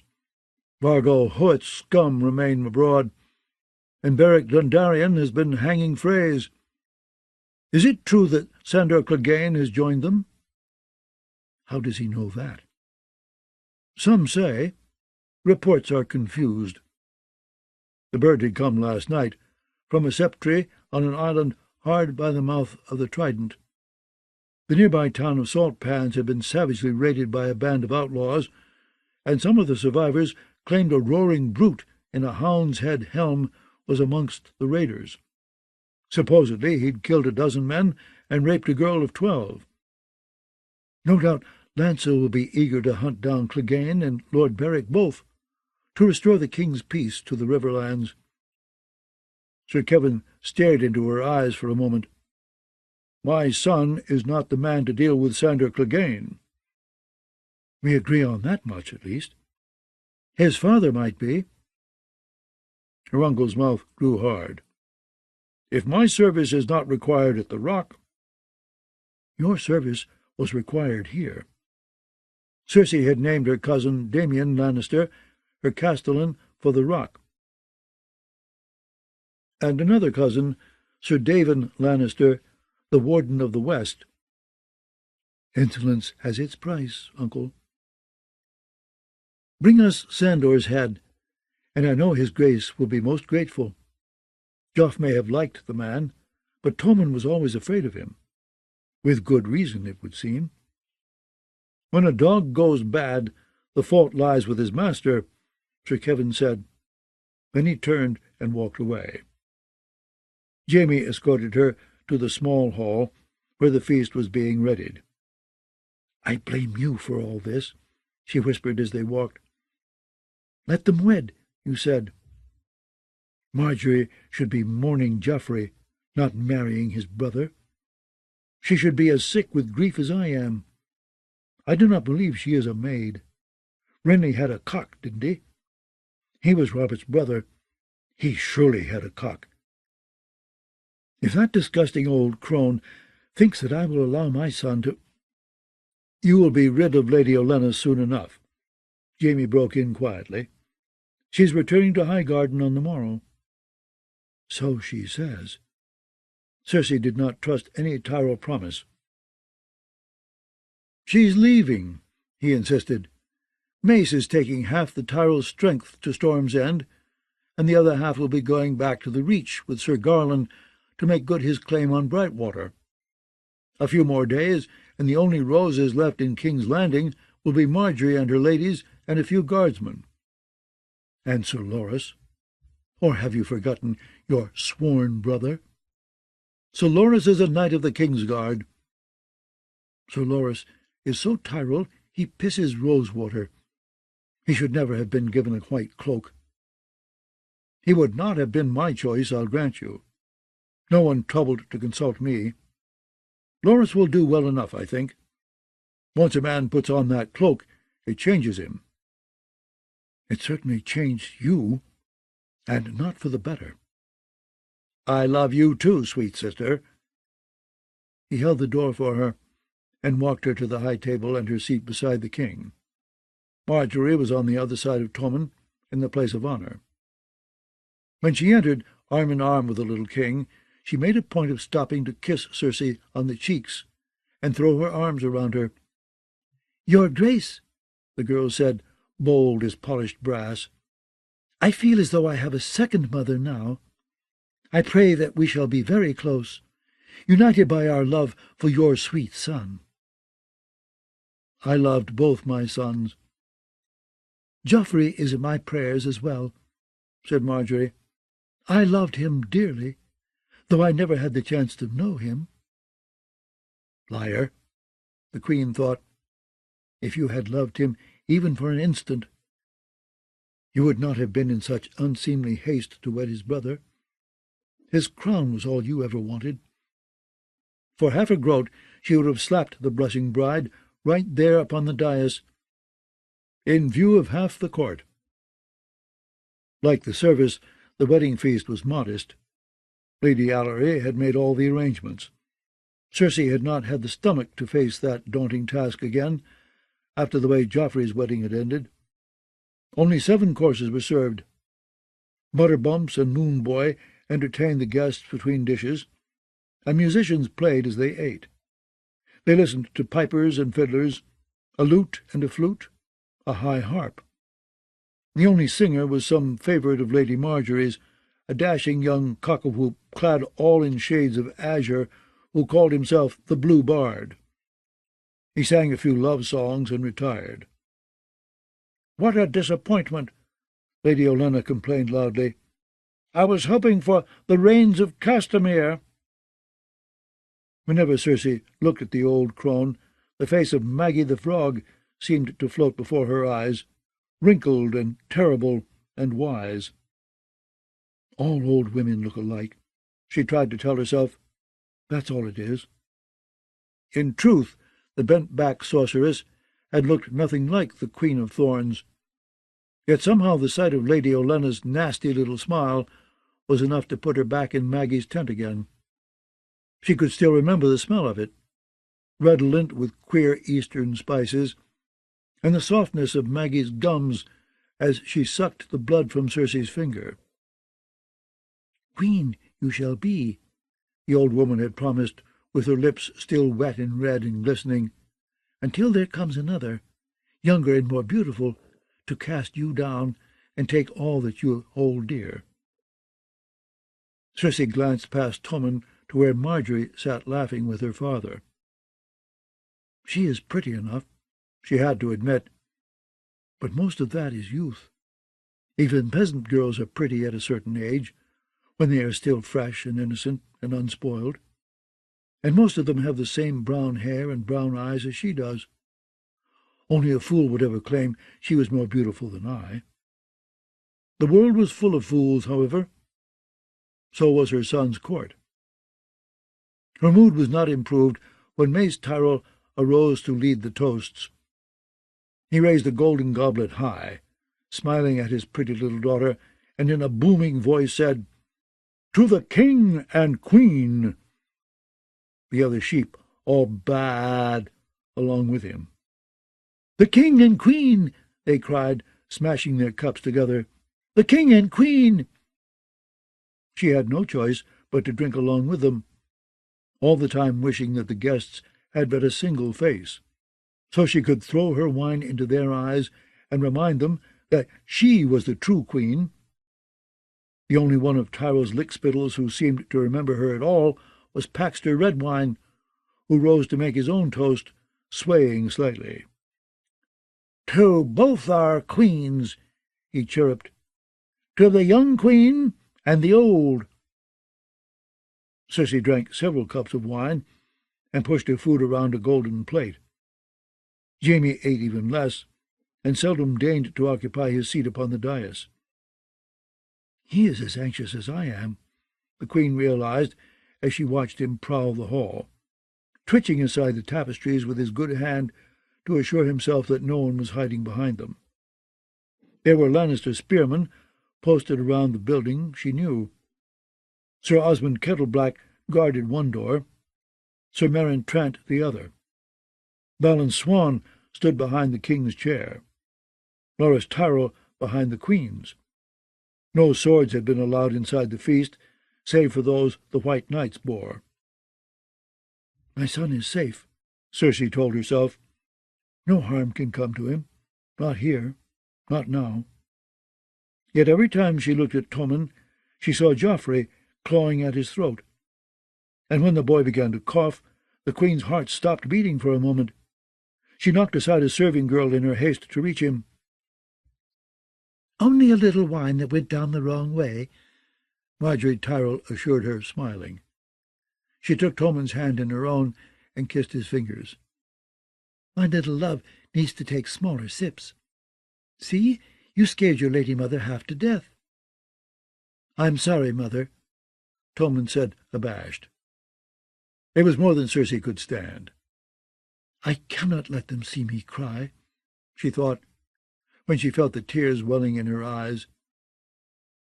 She walked past Sir Meryn Trant and out into the back passage. Alone beneath a tallow candle, she allowed herself a shuddering sob, then another. "A woman may weep, but not a queen." "Your Grace," said a voice behind her, "do I intrude?" It was a woman's voice, flavoured with the accents of the East. For an instant she feared that Maggie the Frog was speaking to her from the grave, but it was only Merryweather's wife, the slow-eyed beauty Lord Orton had wed during his exile and fetched home with him to Longtable. "The small hall is so stuffy," Cersei heard herself say. "The smoke was making my eyes water." "And mine, your Grace." Lady Merryweather was as tall as the queen, but dark instead of fair, raven-haired and olive-skinned, and younger by a decade. She offered the queen a pale blue handkerchief of silk and lace. "I have a son as well. I know that I shall weep rivers on the day he weds." Cersei wiped her cheeks, furious that she had let her tears be seen. "My thanks," she said stiffly. "Your Grace, I—" The Moorish woman lowered her voice. "There is something you must know. Your maid is bought and paid for. She tells Lady Marjorie everything you do." "Sanel?" Sudden fury twisted in the Queen's belly. Was there no one she could trust? "You are certain of this?" "Have her followed. Marjorie never meets with her directly. Her cousins are her ravens. They bring her messages. Sometimes Eleanor, sometimes Alla, sometimes Mega. All of them are as close to Marjorie as sisters. They meet in the sept and pretend to pray. Put your own man in the gallery on the morrow, and he will see Sanel whispering to Mega beneath the altar of the maiden. If this is true, why tell me? You are one of Marjorie's companions. Why would you betray her?" Cersei had learnt suspicion at her father's knee. This could well be some trap, a lie meant to sow discord between the Lion and the Rose. "Long Table may be sworn to Highgarden," the woman replied with a toss of her black hair. "But I am of Myr, and my loyalty is to my husband and my son. I want all that is best for them." "I see." In the closeness of the passage the Queen could smell the other woman's perfume, a musky scent that spoke of moss and earth and wildflowers. Under it she smelled ambition. "She gave testimony at Tyrion's trial," Cersei recalled suddenly. "She saw the imp put the poison in Joff's cup, and was not afraid to say so." "I shall look into this," she promised. "If what you say is true, you will be rewarded. And if you've lied to me, I'll have your tongue, and your lord husband's lands and gold as well." "Your Grace is kind and beautiful," Lady Merryweather smiled. Her teeth were white, her lips full and dark. When the Queen returned to the small hall, she found her brother pacing restlessly. "It was only a gulp of wine that went down the wrong way, though it startled me as well." "My belly is such a knot that I cannot eat," she growled at him. "The wine tastes of bile. This wedding was a mistake." "This wedding was necessary. The boy is safe." "Fool! No one who wears a crown is ever safe." She looked about the hall. Mace Tyrell laughed amongst his knights. Lords Redwyne and Rowan were talking furtively. Sir Kevin sat brooding over his wine at the back of the hall, whilst Lancel whispered something to a Septon. Sanel was moving down the table, filling the cups of the bride's cousins with wine as red as blood. Grand Maester Pycelle had fallen asleep. "There is no one I can rely upon, not even Jaime," she realized grimly. "I will need to sweep them all away and surround the king with mine own people." Later, after sweets and nuts and cheese had been served and cleared away, Marjorie and Tommen began the dancing, looking more than a bit ridiculous as they whirled about the floor. The Tyrell girl stood a good foot and a half taller than her little husband, and Tommen was a clumsy dancer at best, with none of Joffrey's easy grace. He did his earnest best, though, and seemed oblivious to the spectacle he was making of himself. And no sooner was Maid Marjorie done with him than her cousins swooped in one after the other, insisting that his Grace must dance with them as well. "They will have him stumbling and shuffling like a fool by the time they're done," Cersei thought resentfully as she watched. "Half the court will be laughing at him behind his back." Whilst Alla, Eleanor, and Mega took their turns with Tommen, Marjorie took a turn around the floor with her father, then another with her brother Loras. The Knight of Flowers was in white silk, with a belt of golden roses about his waist and a jade rose fastening his cloak. They could be twins, Cersei thought as she watched them. Sir Lawrence was a year older than his sister, but they had the same big brown eyes, the same thick brown hair falling in lazy ringlets to their shoulders, the same smooth, unblemished skin. A ripe crop of pimples would teach them some humility. Lawrence was taller and had a few wisps of soft brown fuzz on his face, and Marjorie had a woman's shape, but elsewise they were more alike than she and Jaime. That annoyed her, too. Her own twin interrupted her musings. "Would your grace honor her white knight with a dance?" She gave him a withering look. "And have you fumbling at me with that stump? No. I will let you fill my wine-cup for me, though, if you think you can manage it without spilling." "A cripple like me? Not likely." He moved away and made another circuit of the hall. She had to fill her own cup. Cersei refused Mace Tyrell as well, and later Lancel. The others took the hint, and no one else approached her. Our fast friends and loyal lords. She could not even trust the Westermen, her father's sworn swords and bannermen. Not if her own uncle was conspiring with her enemies. Marjorie was dancing with her cousin Alla, Megga with Sir Talad the Tall. The other cousin, Eleanor, was sharing a cup of wine with a handsome young bastard of Driftmark, Orain Waters. It was not the first time the Queen had made note of Waters, a lean young man with grey-green eyes and long silver-gold hair. The first time she had seen him, for half a heartbeat she had almost thought Rhaegar Targaryen had returned from the ashes. "It is his hair," she told herself. "He is not half as comely as Rhaegar was. His face is too narrow, and he has that cleft in his chin." The Valyrians came from old Valyrian stock, however, and some had the same silvery hair as the dragon kings of old. Tommen returned to his seat to nibble at an apple-cake. Her uncle's place was empty. The Queen finally found him in a corner, talking intently with Mace Tyrell's son Garland. What do they have to talk about? The Reach might call Sir Garland gallant, but she trusted him no more than Marjorie or Loras. She had not forgotten the gold coin that Qyburn had discovered beneath the jailer's chamber-pot. A golden hand from Highgarden, and Marjorie is spying on me. When Sinel appeared to fill her wine-cup, the Queen had to resist an urge to take her by the throat and throttle her. "Do not presume to smile at me, you treacherous little bitch. You will be begging me for mercy before I'm done with you."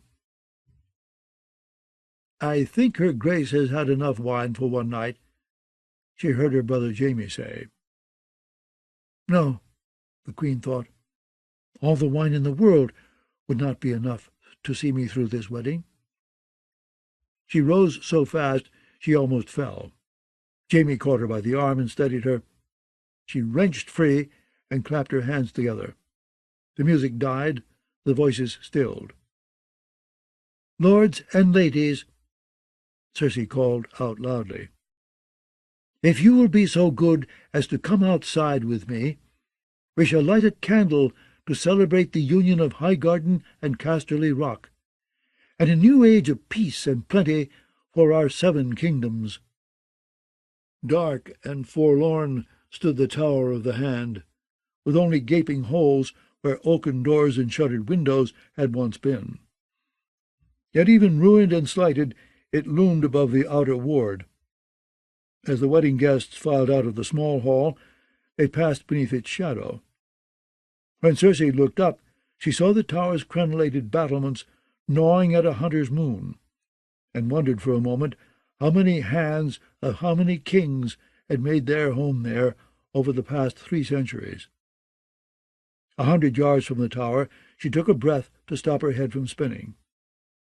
"Lord Halin, you may commence." Halin, the pyromancer, said, and waved the torch he was holding, and the archers on the walls bent their bows and sent a dozen flaming arrows through the gaping windows. The tower went up with a whoosh.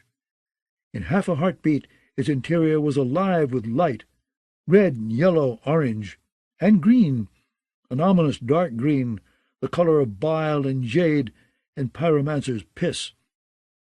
The substance, the alchemists named it, but common folk called it wildfire. 50 pots had been placed inside the Tower of the Hand, along with logs and casks of pitch, and the greater part of the worldly possessions of a dwarf named Tyrion Lannister. The queen could feel the heat of those green flames. The pyromancers said that only 3 things burned hotter than their substance: dragon flame, the fires beneath the earth, and the summer sun. Some of the ladies gasped when the first flames appeared in the windows, licking up the outer walls like long green tongues. Others cheered and made toasts. "It is beautiful," she thought, "as beautiful as Joffrey, when they laid him in my arms." No man had ever made her feel as good as she had felt when he took her nipple in his mouth to nurse. Tommen stared wide-eyed at the fires, as fascinated as he was frightened, until Marjorie whispered something in his ear that made him laugh. Some of the knights began to make wagers on how long it would be before the tower collapsed. Lord Hallen stood humming to himself and rocking on his heels. Cersei thought of all the king's hands that she had known through the years: Owen Merriweather, John Connington, Carlton Chelstead, John Arryn, Eddard Stark, her brother Tyrion, and her father, Lord Tywin Lannister, her father most of all. All of them are burning now, she told herself, savouring the thought. They are dead and burning, every one, with all their plots and schemes and betrayals. It is my day now. It is my castle and my kingdom. The Tower of the Hand gave out a sudden groan, so loud that all the conversation stopped abruptly.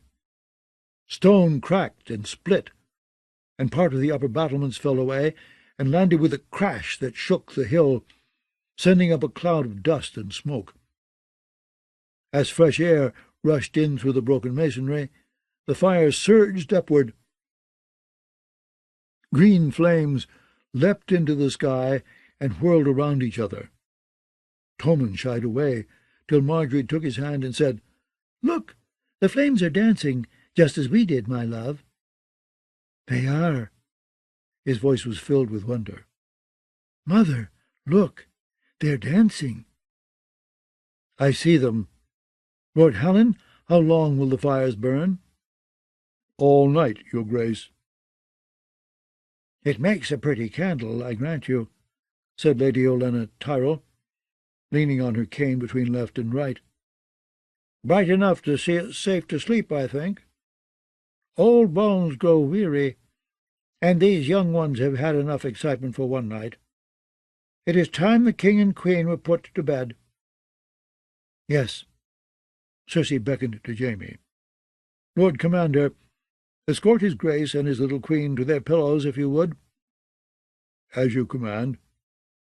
"And you as well?" "No need." Cersei felt too alive for sleep.